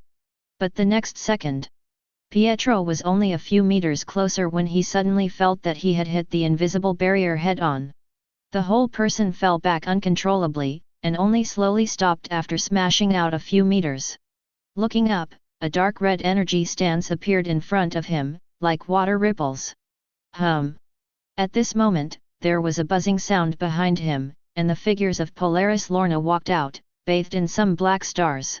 What's the matter with Scott? The moment Lorna came out, she was keenly aware that the space was filled with the power of ideas. The strength of the rest of the people is not as good as she did not find, but she also noticed that the atmosphere was unusually strange. Looking at the figure embracing in front of her, her eyes showed vigilance and doubt. Shadowcat Katie next to her squinted slightly, her beautiful pupils tightened, and Roar suddenly said in shock, "That's Teacher Chin."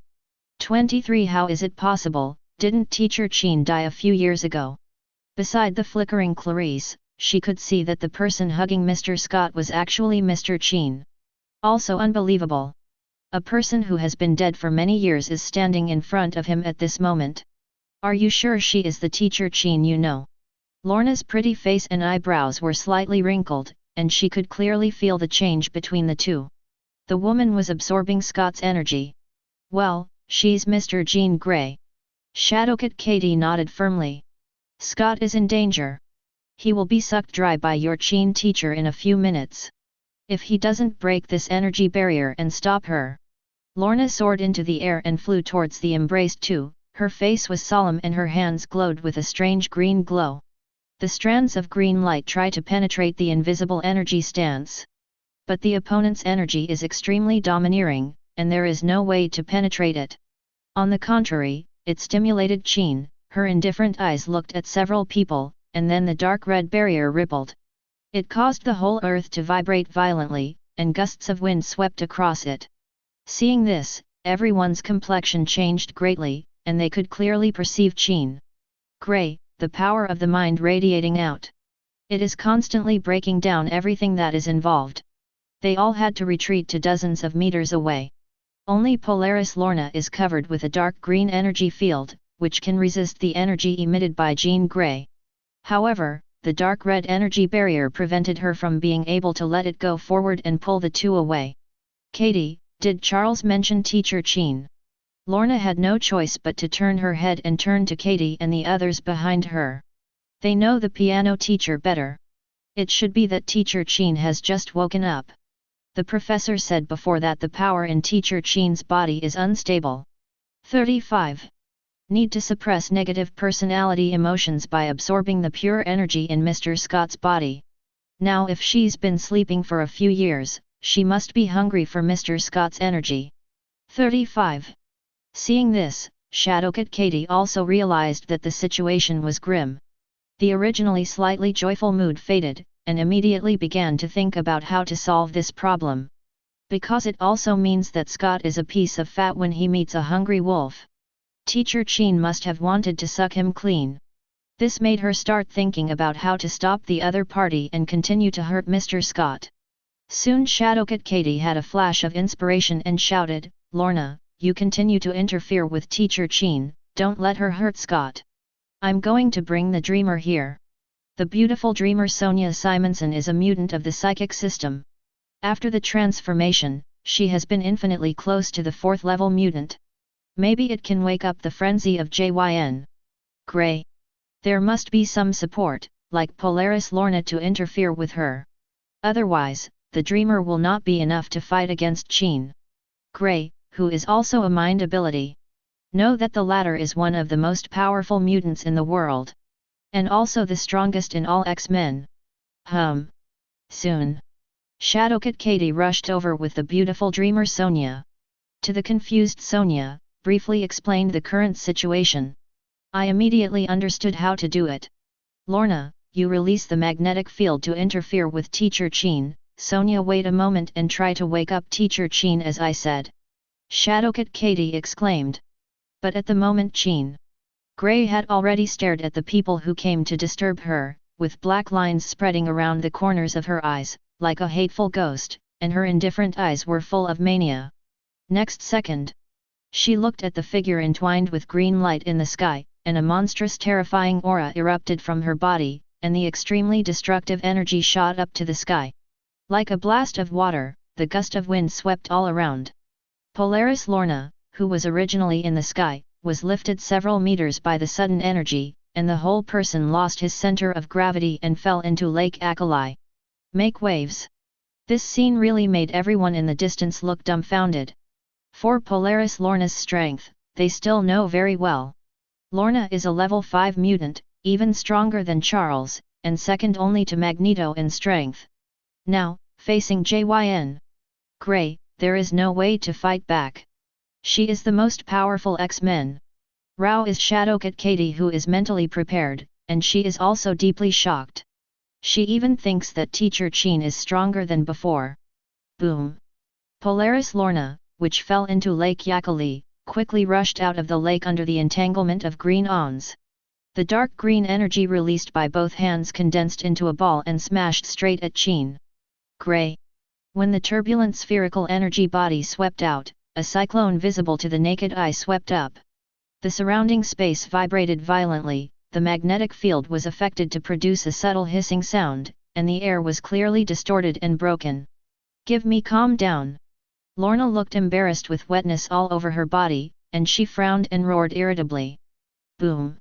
The falling spherical energy body was still blocked by the barrier formed 3 meters above Chin Gray's head. Boom! Boom! In an instant, a column of air waves shot straight into the sky, breaking the thick clouds in the deep sky. Huge amounts of gusts of wind swept out, spreading to the surrounding area, covering the sky with dust and fog. The strong winds and the heat waves generated by the energy are clearly visible. Under the influence of Yue, the earth gradually cracked into endless cracks. It's as if the earth will crack in a second. Although such a huge amount of impact failed to hit Jyn Gray below, it still affected her in the chaos. The violent tremor made her sway back a few times. Released Scott from his arms and let him fall to the ground. "Sonia, come on." Shadowcat Katie's tender and pretty face showed a hint of joy. "Finally got a chance." "Heard." Sonia didn't have any hesitation either, and strode forward with pink eyes. The whole body emits a faint pink light, like a gas that looks very strange. Just like Sonia herself, she is full of charm and charm. She gently waved her hand and the light had already wrapped around Chin. Gray asked in a very gentle voice, "Mr. Chin, do you really want to hurt Mr. Scott?" 5. Chin. Gray's grim face was obviously stunned for a moment, and her mind was constantly influenced by the dreamer. The body began to shake gradually, and the spirit was in a trance. If it was changed to the former dreamer, naturally, it would not be able to affect Chin Gray, who is also a psychic. But now it's different. She was in an extremely chaotic state, and everything she did was done by the dark side of her heart. It's not a real heart reaction. Coupled with the powerful blow of Polaris Lorna, she has gradually become confused. Eventually, Jean Grey shook her forehead a few times and fell to the ground with a blank head. Completely lost consciousness. Roar, who? In the next second, the energy field collapsed. Deep space has also become less gloomy and less oppressive. Teacher Chin. Shadowcat Katie hurriedly ran to Chin's side and bowed her head cautiously. Seeing that she didn't move, she breathed a sigh of relief. It seems their plan was successful. Well, it seems that the girls' plans sometimes make a difference. Quicksilver Pietro picked up Scott and joked with a hippie smile. In this situation, he was able to laugh. "Stop talking nonsense and leave this place quickly. The big movement just now will definitely attract the attention of those sentinels." Polaris Lorna rolled his eyes at him. Fortunately this man was not his brother, too naive. Then Shadowcat and Blink took everyone back to the camp, and took everyone to prepare to transfer their positions. The movement caused by Jean Grey is too much. Must have caught sentries' attention and had to move. Pretty much what they thought. However, the person who found this movement was Trask at the Red Orchid Agency in outer space. He did not return to Earth, but continued to stay at the Hunglin Agency to command the battlefield. Especially when it comes to learning that Alan Exxon is there. It was even more impossible for him to leave the Red Orchid Agency, wishing he could personally manipulate Sentinel to capture the other party.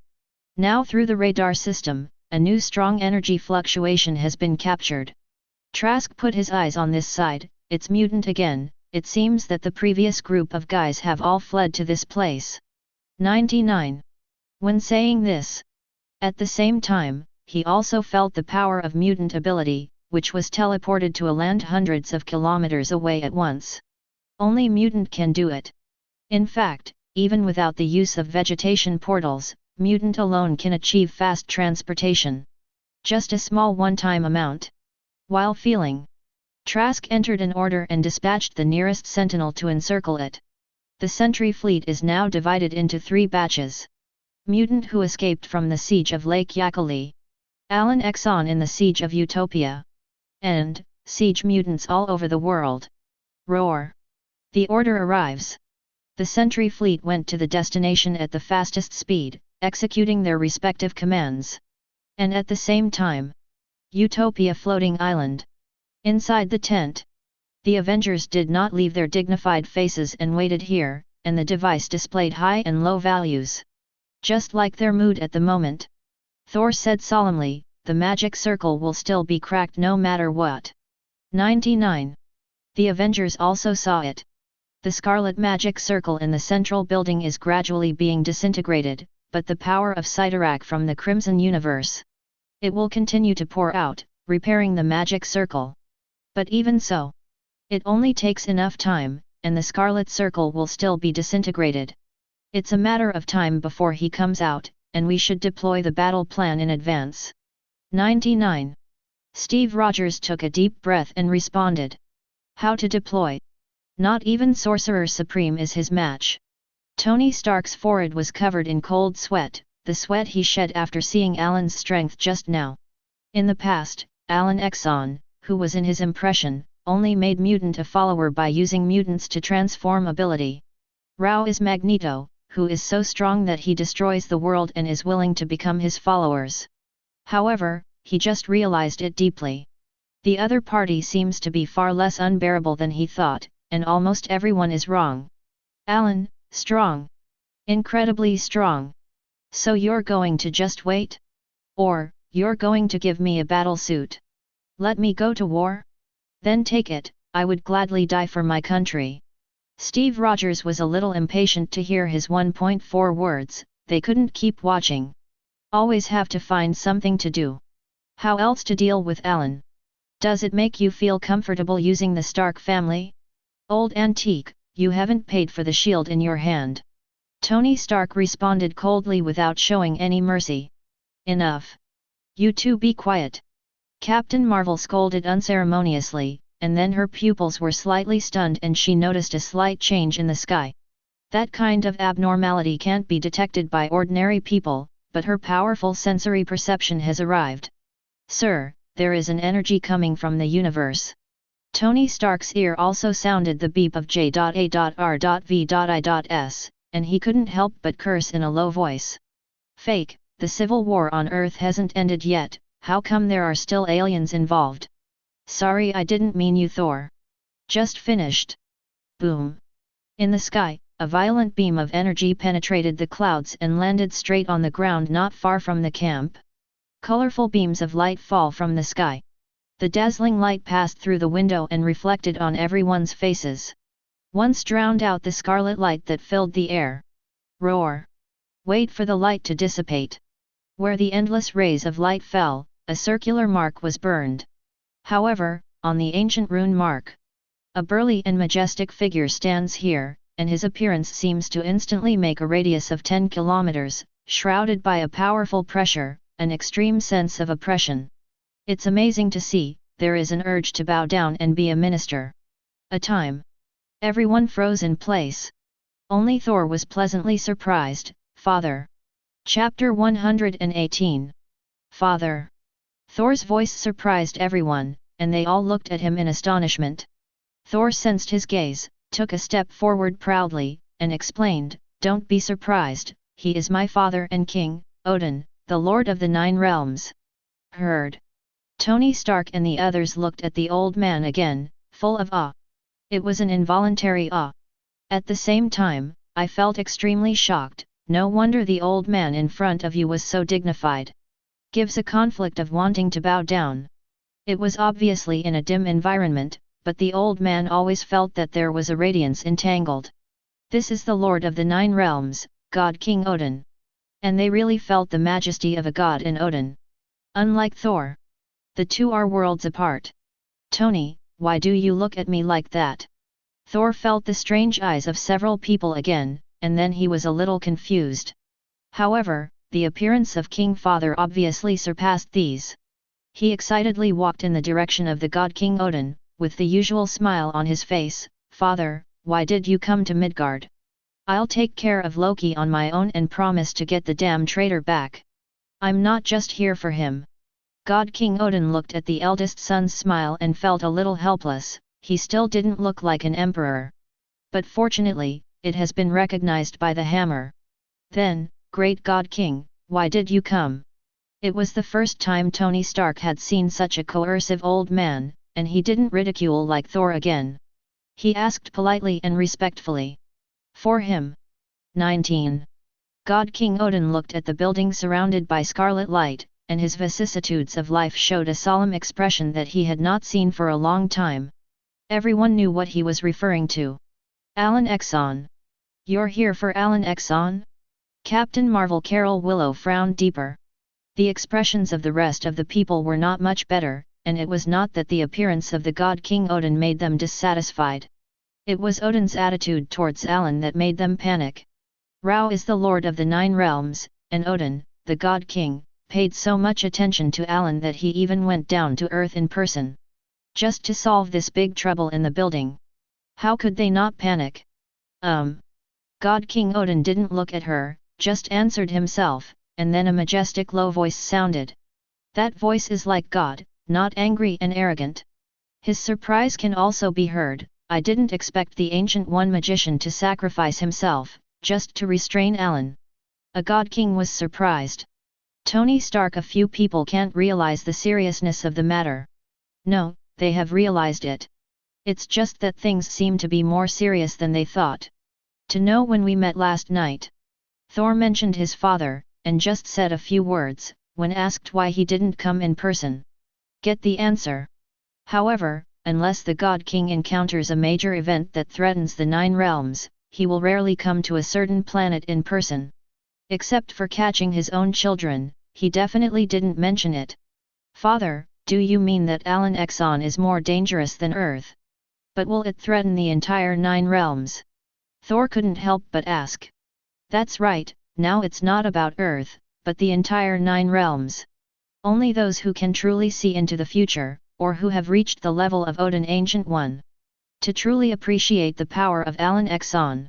He is like a black hole on this timeline, constantly swallowing and spreading around. Sooner or later, this timeline, this reality will be completely destroyed. What should we do now? Thor is a little powerless. If it is something that even the father is worried about, then they can't help at all. Because the God King who has lived for hundreds of thousands of years has already surpassed the strength that once resisted the gods. Since the Ancient One magician trapped the opponent with the scarlet magic circle, she must have her back. God King Odin squinted slightly, staring at the complex pattern of the array, and his eyes were full of amazement. He couldn't help but sigh. Ancient One is worthy of being the sorcerer supreme on Earth. The scarlet magic circle she made is even tricky to me. 5. Have to say. The magic circle cast by Ancient One surpasses almost any magician in the Nine Realms. Even Odin can't be broken anytime soon. Hear this. The surrounding Avengers naturally heard the meaning that Alan Exxon could not break the scarlet magic circle in front of him in a short time. That is to say, they still have enough time to prepare and plan how to deal with the behemoth Alan Exxon. Father, what plan do you have? My friends and I hope to contribute. Thor knew that the enemy was strong, but he still clenched the hammer in his hand and said. Odin didn't answer, his vicissitudes face wrinkled, he didn't know what he was thinking. At this time, Tony Stark next to him answered the call from the Red Orchid Agency. Now the Red Orchid Agency is the operational headquarters, all about the campaign against the mutant. All must obey the Hunglin organization. What? Let's head north. Hey, the Avengers aren't government property, we have more important things to do. 99. Originally, when Tony Stark heard the first half of the sentence, some dissatisfaction was restrained. But the second half of the sentence made his face change greatly, and he said in shock, "Can't Sentinel solve it?" After hanging up the phone, Tony looked at the concentrated gaze, and said solemnly, "Everyone, the North needs us to go over." 35. Tony, the Asgards won't be in your war anymore, the only ones to deal with now are the guys in the mansion. 5. Thor heard this, and did not intend to participate in the mutants' war anymore. Just want to deal with Alan inside. He is the real trouble. Roar. No, let's go together. However, at this time, God King Odin, who had his back to the crowd, stretched out his hand to take the black crow that had just left, turned around and said slowly, "Father, why?" Thor was puzzled. Alan came out in a while, and now there's another trouble. Odin was going to deal with Alan wholeheartedly, but just now the black crow saw a terrifying existence in the north. However, she has not fully awakened, so she must be strangled in the cradle. He caught everyone's suspicious eyes, took a deep breath and explained, "It's Phoenix Force. She disappeared a few years ago, and I didn't expect it to reappear now." 39. This time, I'll take care of this trouble by the way. 35. Tony Stark, several Avengers who have never walked out of the Earth, do not know what the Phoenix Force is. But see Thor and Carol's reaction. Several people also understand that Phoenix Force is probably not a good thing. This is the treatment of the Nine Realms central planet. Carol held her forehead with a headache. She didn't expect to go out for many years by herself. Come back once at the end. He has actually encountered a formidable enemy that is no more than the number of hands he has encountered so far. Now even the Phoenix Force is out. What is Phoenix Force?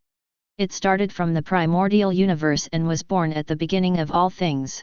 Its existence is absolutely chaos, immortal, eternal, and impermanent. Is the child of the universe. It is the incarnation of the life and spiritual power of the original universe, symbolizing life and emotion. Is an infinite multi-universe. The connection point of all spiritual souls that exist or will exist in the future. It is also the creator and source of spiritual power. It is the storage vessel and ruler of the life and emotional energy of the entire infinite multi-universe future generations. It is not an entity recognized by people, but an abstraction. It is the conceptual embodiment of life and emotion in the universe. Those who have it can perceive everything in the universe. Past, present, future, everything that happened or will happen. The link point of the living mind with all infinite multi-universes. It has powerful spiritual power and can achieve any spiritual ability that can be imagined. Learn about the power of Phoenix Force. It is understandable why Odin personally went to the north to deal with the owner of the Phoenix Force. If she was allowed to grow up, it would be no less dangerous than Alan Exxon. However, there is a God King. She won't have enough time to grow and will only be addressed at the beginning of awakening. Learn about the existence of the Phoenix Force. 203 The Avengers voted to temporarily leave the Utopia floating island and go to the north, that the Red Orchid Agency said. Data reports indicate that numerous Sentinels were destroyed.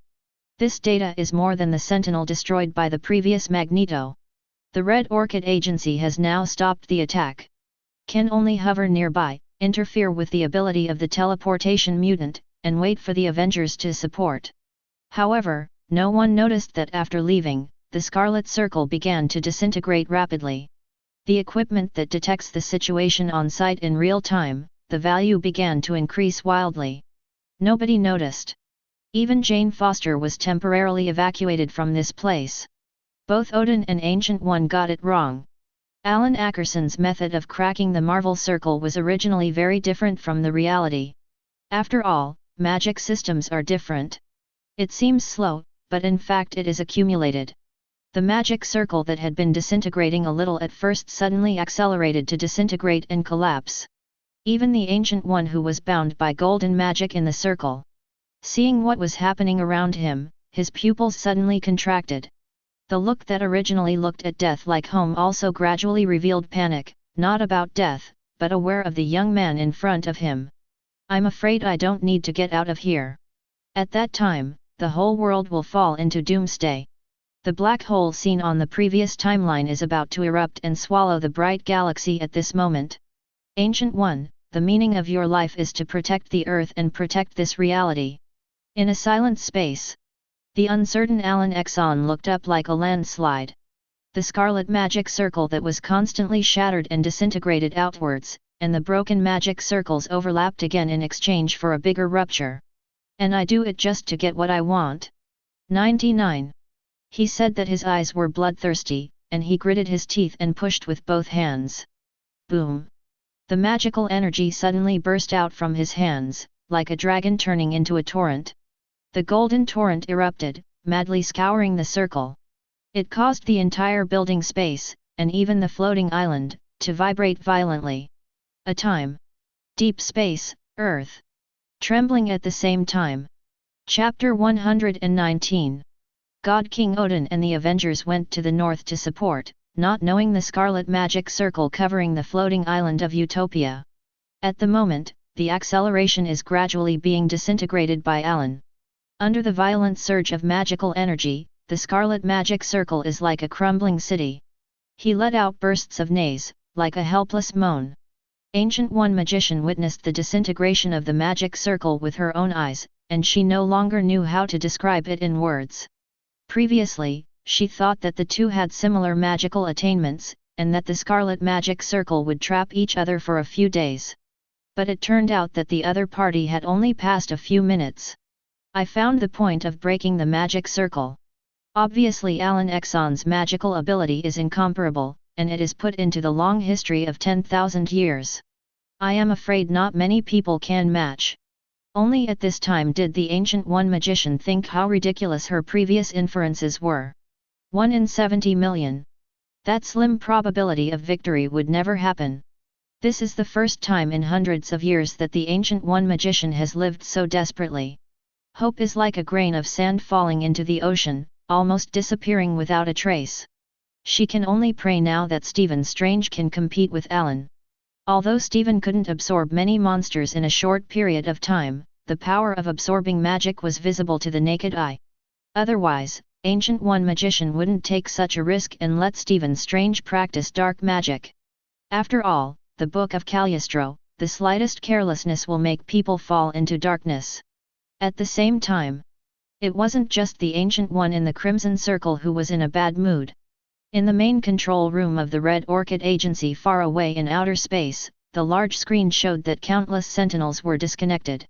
Trask sat on the chair with a dignified face, stared at the big screen, and said in a gloomy tone, "Technical department, why are so many sentinels disconnected all of a sudden?" "Doctor, the data sent back before Sentinel dropped shows that an unnamed fluctuation was detected, and maybe that's what caused their signal to be jammed." 5. After the technician saw the data, no hesitation responded immediately. After all, the second-generation Sentry has dealt with millions of mutants, and there has never been a similar situation. Fluctuation.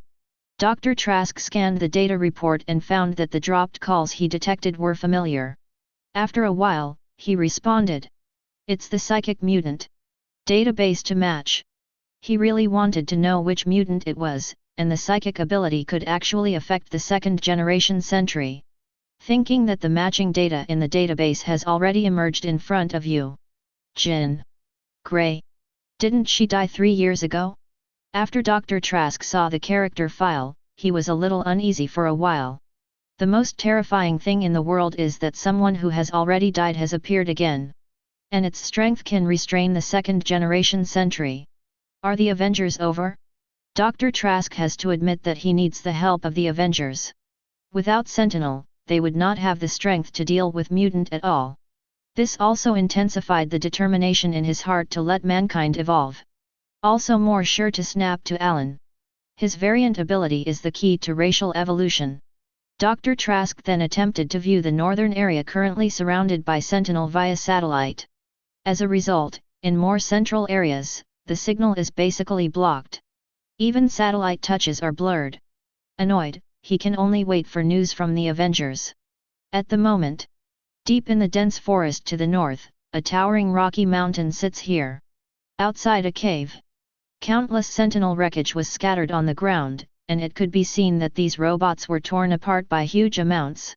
Turned into countless mechanical wreckage, as if it was used by people to vent. Several complete second-generation Sentry can also be seen, but they have lost power and are stuck in a disconnected state. Roar! Boom! A green light wraps around several intact Sentinels, and a strange green light wraps around the body of the machine. A sudden violent contraction followed, constantly making it shape-shifting. In the end, under the increasing pressure, it turns into waste like the surrounding. "Hey, Lorna, come in quickly and ignore those sentinels, they don't look dangerous for a while.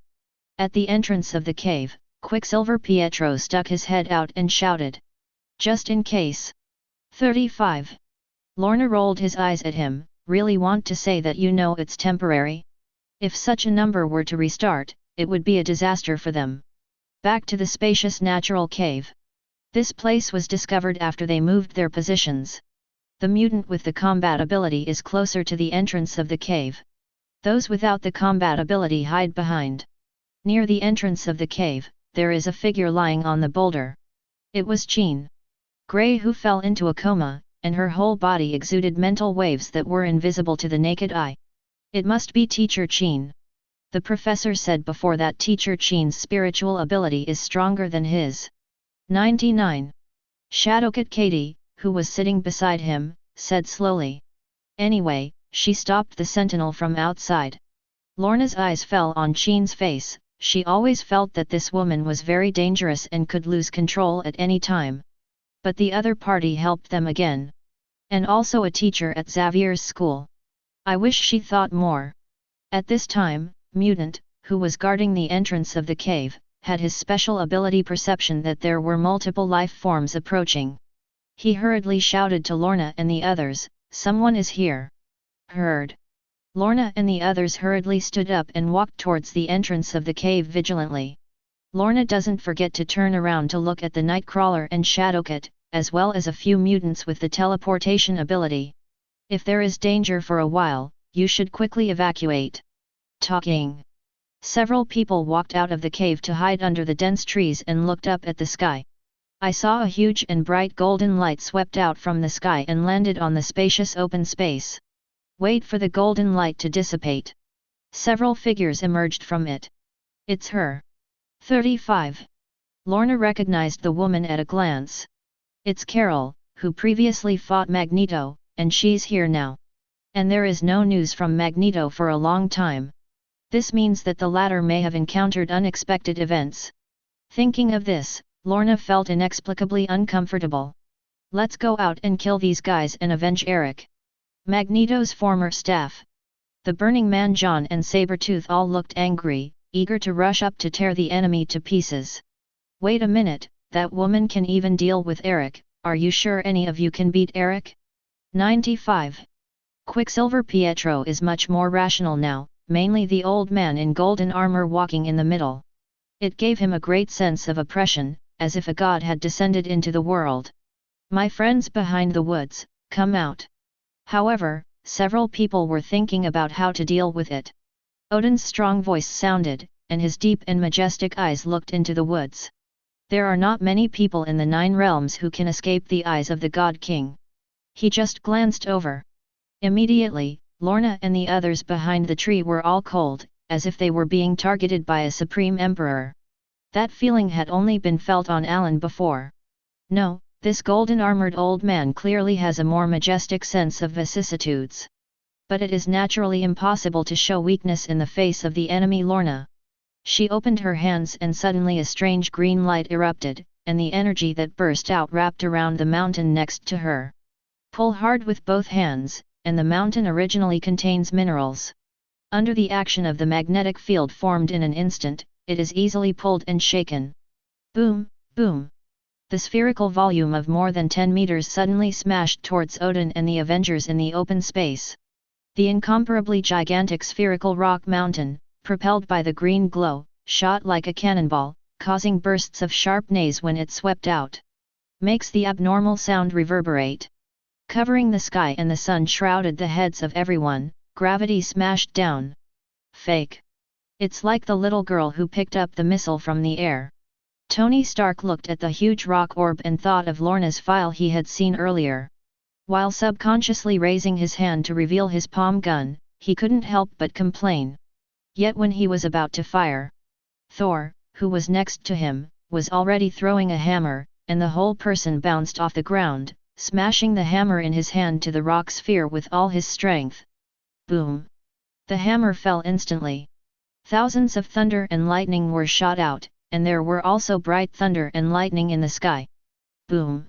Thousands of thunderbolts carrying terrifying power slammed onto the rock sphere, and the huge amounts of impact instantly shattered it. It shattered into pieces and turned into countless rubble and splashed around. The strong wind caused when the hammer fell. The formation of huge amounts of wind and waves swept around, and the entire space flew sand and rocks for a while, filling the sky with dust and fog. Boom! Subsequently, Thor stood firmly beside his father, looking forward to his praise from the other party. Tony Stark at the back withdrew his hand in embarrassment. He was still thinking of taking a shot, but it shattered with a hammer. Are all of you Asgards so tough? As a biologist, Dr. Banner was curious whether Asgard people, like mutants, had genetic mutations in their bodies. After all, they look like humans, almost exactly the same. And many years ago. There is a myth about Asgard, which means they came to Earth long ago. Definitely these are Dr. Banner's YY.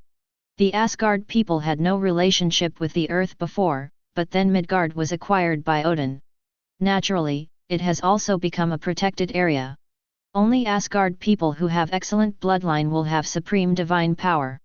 Thor's implication is that only the royal family has great strength. 35.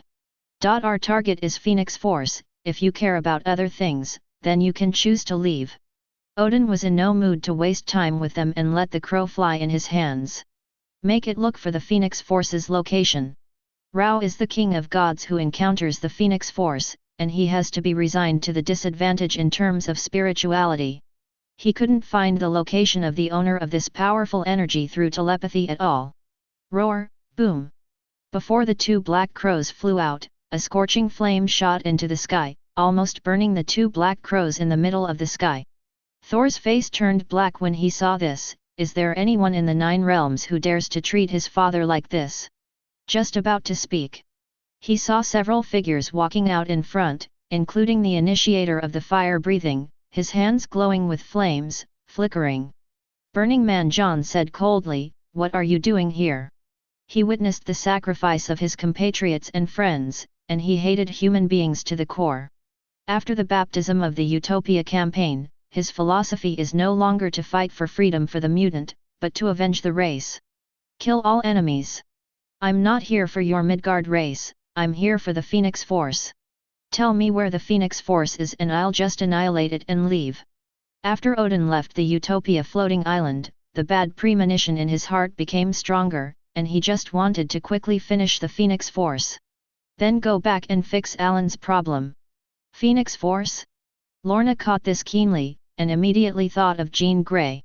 If he was referring to someone powerful, then only Teacher Jean would fit. Sorry, we don't know what the Phoenix Force is. The fireman John said in a gloomy tone. He raised his palm suddenly and shot out a raging flame, which turned into a fire dragon. Cast into a wall of flames like a torrent, blasting towards everyone in front. Roar! Hey! Facing the flames that were so close at hand, Odin shook his head without the slightest panic. The scepter in his hand tapped lightly on the ground. Boom! Okay, Next second, that mass of flames like a torrent hit the golden light wall condensed by divine power, and stood still in place for a while. Like frozen waves. After a few seconds, the waves of flames dissipated. For Asgard.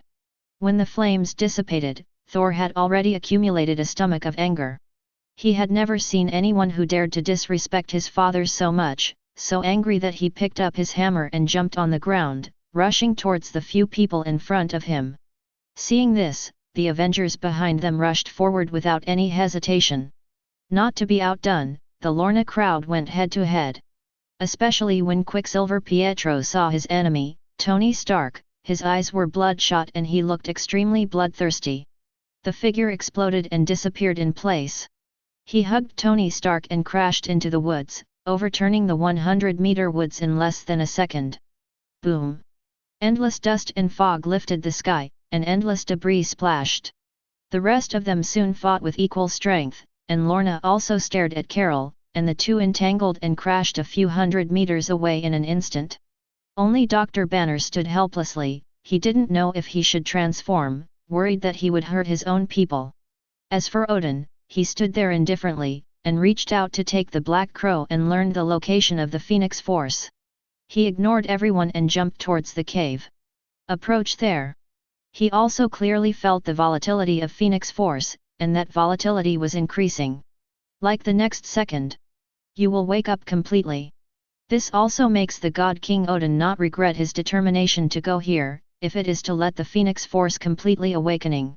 This uncontrollable factor will definitely cause huge amounts of damage to the universe. However, Dragon.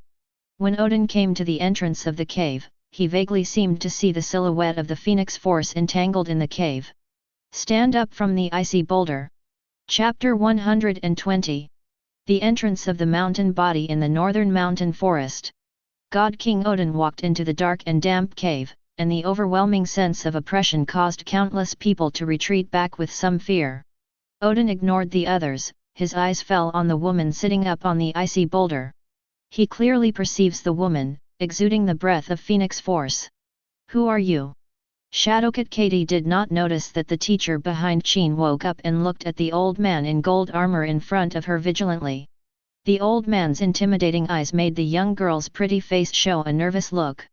She felt that if the other party wanted to make a move, everyone here would probably die without a place to be buried, because the old man revealed the might of the Emperor, and there was no lack of murderous aura accumulated in the vicissitudes of life.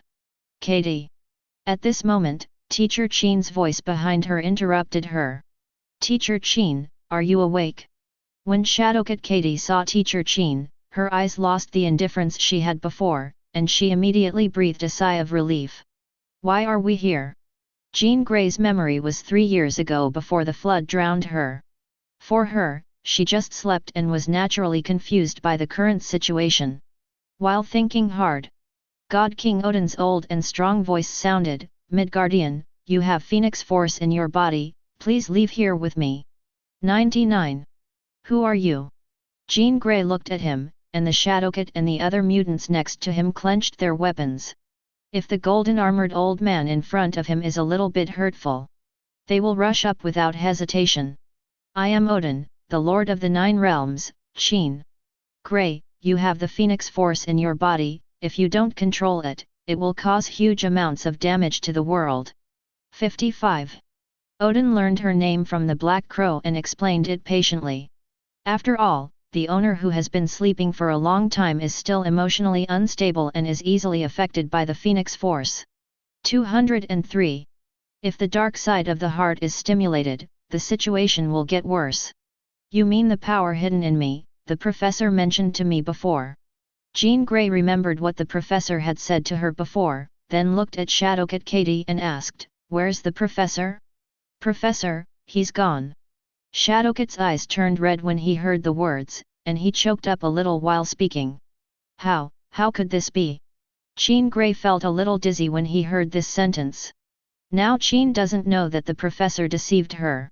Therefore, there is no hatred for Charles, on the contrary, he is very concerned about this highly respected professor of the college. Boom! Next second, Jean Grey slumped to the ground with his legs limp, holding his head with both hands, his face grim in pain, raised his head and moaned in pain, and the images kept flashing in his mind. The broken picture interfered with her sober main character, under the stimulation of countless times. She changed from moaning to roaring up to the sky. Do not! Immediately following her roar, there were black lines spreading from the corners of her eyes. It was like a spider web that was constantly intertwined and twisted backwards, as if a ghost had descended into the world. You are leaving here soon, her dark personality has come out. Odin clenched the scepter in his hand, he didn't panic or surprise. Because he knew that it was a matter of time before he faced these things. Teacher Chin. Although Shadowcat Katie saw that the old man in the golden armor had no ill will towards them, she still had a fluke and tentatively asked. Boom! But what responded to her was a burst of power, the violent dark red energy carrying a terrifying impact. Abruptly, the Shadowcat Katie and the surrounding people were blown away, like a kite with a broken line, and it slammed into the wall and cracked countless cracks. The endless dust and fog filled the air, and the sand and stone caves trembled. Immediately, the air was filled with extremely strange energy, and the dark red energy drifted into the space. That's a wave of thought. The huge pressure formed by it caused the floor in the cave to crack, and the rock wall gradually could not bear the erosion. It began to collapse gradually, falling off piece by piece. Jyn. Grey, I wake you up in the name of the God King Odin. 35. God King Odin knocked down the scepter and touched the ground, a golden ripple continued to spread outward. Such a fantastic scene kept spreading towards Jean Grey, constantly wrapping and covering each other, gradually drowning the dark red energy in the air one by one. However, this gentle energy did not soothe Jean Grey. On the contrary, it angered the other party. Roar! Boom! Die!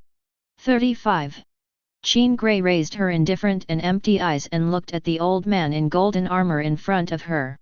Her legs suddenly burst into force, creating bursts of clearly visible cyclones. Swept up a violent gust of wind, madly killing Odin. Boom! Shadowcat Katie subconsciously covered her eyes when she saw this scene, only listening to her ears and the biting gust of wind, constantly raging and gushing over her body, fine sand and gravel across her skin. The movement caused by the collision of the two figures was deafeningly resounding throughout the world. The strong wind exploded like a bomb, shaking the earth. Roll up a fierce sandstorm. Some people who are closer, facing such a terrifying impact, simply can't be swept away 100 meters by themselves. At the moment looking from the outside, the whole rocky mountain shook violently. Shaky. The sand and stones shot out from the hole are even more visible to the naked eye. Carol and Lorna, who were facing each other in the distance, turned their heads to look over there when they heard the loud noise from the rocky mountain. Damn, let you take advantage of it. Only then did Lorna discover that there was one less person, an old man who had previously looked extremely complicated. He actually let him take advantage of it and ran into the cave. The mutants there have almost no combat ability. Even Nightcrawler and Shadowcat are auxiliary mutants. The two combatants Scott and Jean Grey fainted. Thinking, she flew towards the rocky mountain decisively without any hesitation. Hey little sister, did I let you go? Captain Marvel Carol's voice sounded behind him, and the next second, the opponent threw a heavy punch and slammed it. Before the punch arrived, he felt the fierce and biting gale. The tearing air sounds came as promised. Boom! Fake! Lorna Dan bit the corner of his mouth lightly, the green glow formed an energy protection field, his fist fell and the whole person fell to the woods below. Boom! JB! Boom! In the high sky, when the figure entwined with green light swept out, it caused a huge cyclone to spread. The roar echoed. Roar! Boom!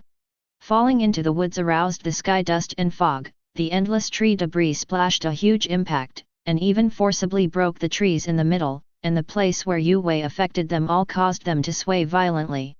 Looking around into a forest, rippling ripples surging. You better stay here for me. Captain Marvel Carol did not kill the 16-year-old girl, she may not be able to stop her, but she has a principle not to kill children. Or can't let go.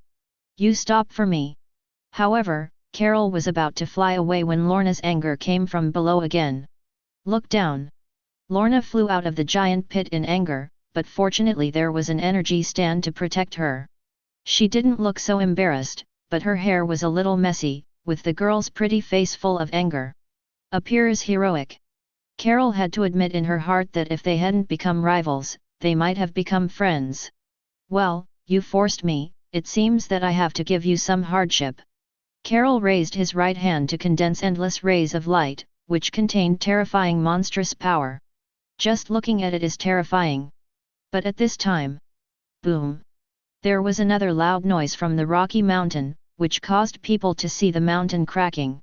A dark red figure smashed through the mountain and flew straight out, but her powerful strength flew out a few hundred meters, forcibly stagnating her body in mid-air, and the dark clouds dissipated wherever she went. Leaves a long and narrow mark. Teacher Chin. Lorna Dane saw the figure in the distance and was surprised. At the same time, I noticed that Jean Grey seemed to have changed back to the ghost-like appearance before. There's something wrong with her. Carol ignored Lorna and focused on Jyn Grey. She knew that the person in front of her should be the owner of the Phoenix Force that Odin said, the energy radiating from the other party. She could also perceive, Jyn. Gray contained an infinite amount of energy. If it breaks out completely, it is a trivial matter to say that it will destroy the Earth. It is even possible that the entire 9 realms, or even the star territory, are not guaranteed. What are you going to do to Teacher Chin? Lorna Dane looked at Carol badly. She knew that Magneto was no match for this woman. But she wasn't going to leave Jyn. Gray alone. After all, the other party is also a mutant, and her strength should be the strongest among all mutants at the moment. It's even more impossible to leave Jin Gray behind. In the former Utopia Mutant Kingdom, there was a law, and everyone in the kingdom was equal. However, when encountering extremely dangerous situations, the country will give priority to protecting the Omega level or having a mutant who becomes an Omega level. Because they are the cornerstone of the race, Omega level existence is enough to subvert the world.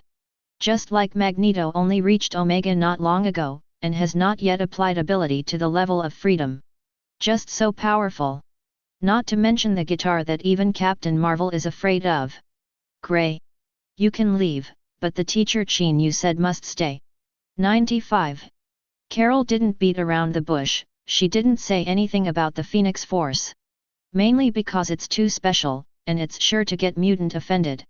Use Phoenix Force to fight back. Don't think about it. Lorna was indignant.